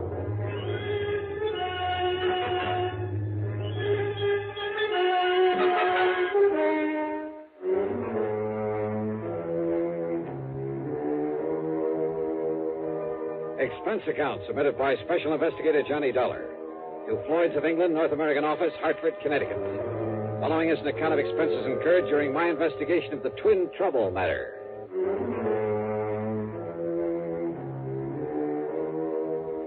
Expense account item 1, $1.20 for a taxi over to George Reed's office at Floyd's of England in downtown Hartford. I found him pacing the floor waiting for me, and needless to say, he didn't waste any time getting down to business. As I told you over the phone, Johnny, this matter involves my brother, my twin brother, Adam. Oh, you're a twin? Yes, we're identical in every way, except perhaps for our manner of speaking. Why is that? Well, you see, Adam completed his education at the University of Dublin, whereas I stayed on in England, then did postgraduate work over here. Oh, I see. About 18 years ago, Adam and his wife came here to the United States. Is he also with some branch of Floyd's of England? No, Johnny. Adam owns a small brokerage office down in Newark, New Jersey. He lives in a nearby town called Upper Montclair. Say, tell me, has this business of his anything to do with the threat against his life? Everything, I'm afraid. Now, don't tell me he went around selling a lot of worthless stocks and bonds, and now somebody wants to get even with him. Of course not. Adam is a completely honest, reliable dealer in legitimate securities. Then what's the trouble? Well, you see, when he first arrived in this country, he traveled around quite a bit, not only sightseeing, but, looking for a good business connection. Figures? While on the West Coast, he met two men, Shockley and Barron, independent stockbrokers. Uh-huh. They seemed to like him immediately, offered to take him in with them. Well, since his funds were beginning to run out, he jumped at the chance. Naturally. But, Johnny, it turned out that they were swindlers of the worst possible sort, dealing in completely worthless securities. Uh-oh. Yes. Because of his lack of familiarity with American manners and methods, it took Adam quite a while to catch on. But when he did... George, I'm way ahead of you. What? When he finally got wise to them, he called in the law. So they got sent up the river, including your poor misguided brother. And now... Yes, Johnny. It was Adam's information, his testimony, that brought the whole foul operation into the open. As a result, of course, his prison term was a relatively mild one. I didn't know there was such a thing. But now that the others are free, they're out to get him. At least the one named Shockley is. It's he who has contacted Adam with this impossible proposition. Uh-huh. When did he and Barron get out of the clink? About 2 weeks ago. I see. So what's the proposition Shockley has made your brother? Johnny, Adam has spent the past 9 years, ever since he was released out there, building up this small brokerage office here in the East. Now he and his wife are finally beginning to reap the fruits of their labors. Children, two fine, upstanding kids, are in college over in New York State. So? But if it were ever to become known that he once served a term in prison for participation in a stock swindle... Yeah, I know. It would kind of pull the rug right out from under him, wouldn't it? It would completely ruin him, Johnny. And it would probably kill his wife. What then? This 9 years of struggle of trying to make up for that one mistake has been just as hard for her as it has for him. Right now, she happens to be in the hospital with a serious heart condition. Oh, I see. Is she the beneficiary of his insurance? Yes, she, and then, of course, the children. All right. Now, what is this proposition that Shockley has made? He's demanded $75,000. 70? Wow. Yes. Unless Adam pays it, in cash, in unmarked bills, Shockley will release to the papers, anonymously, of course. Well, he'll tell them all about Adam's unfortunate part in that stock-selling racket years ago. Yeah, which means that if Adam had a single customer left inside of a week, it'd be a miracle. Then Shockley says, after he's ruined him, he'll kill him. He'll what? Unless he pays this money, of course. He'll make it look like suicide. After all, under the circumstances, well, you know, the ruined businessman. Yeah, I do know. Sure, there'll be no reason for anyone to think it isn't suicide. Exactly. Wait a minute. That's the insurance angle, isn't it? Yes. If Adam's death is called suicide, his policy will be void. His wife and kids will get nothing. And if this man Shockley is as clever as Adam says he is, he'll do it in such a way that any court in the land will call it suicide. George, I just can't believe it. And yet, I suppose... He's told Adam that he's already got away with this sort of thing once before Adam knew him. But why doesn't he call in the police, the FBI? If this man already has a criminal record... No. Well, maybe the other one, Barron, is still working with him. No, Johnny, don't you see? Don't you see he doesn't dare? Yeah, I guess you're right. If he called in the cops, the publicity would be just as bad, just as ruinous to him as if Shockley were to shoot off his mouth at the papers. Yes, Johnny. If he goes to the police, he'll only bring his business crashing down on his own head. Yeah. George, your brother's in a pretty bad spot. No matter what he does, he loses. If he pays off, $75,000. But who knows whether that one payment would be the end? Well, of course it wouldn't. But if he doesn't, don't you see it means not only his business, his wife, his children, but his own life? I know. If it were me, alone, a bachelor with nobody else to think about. But with Adam, Johnny, he couldn't do it. He might as well cut his own throat. So we'll have to do something about it. What, Johnny? What can we do? George, I wish I knew. It was obvious this was to be more of a personal affair than business, in spite of the insurance policy involved.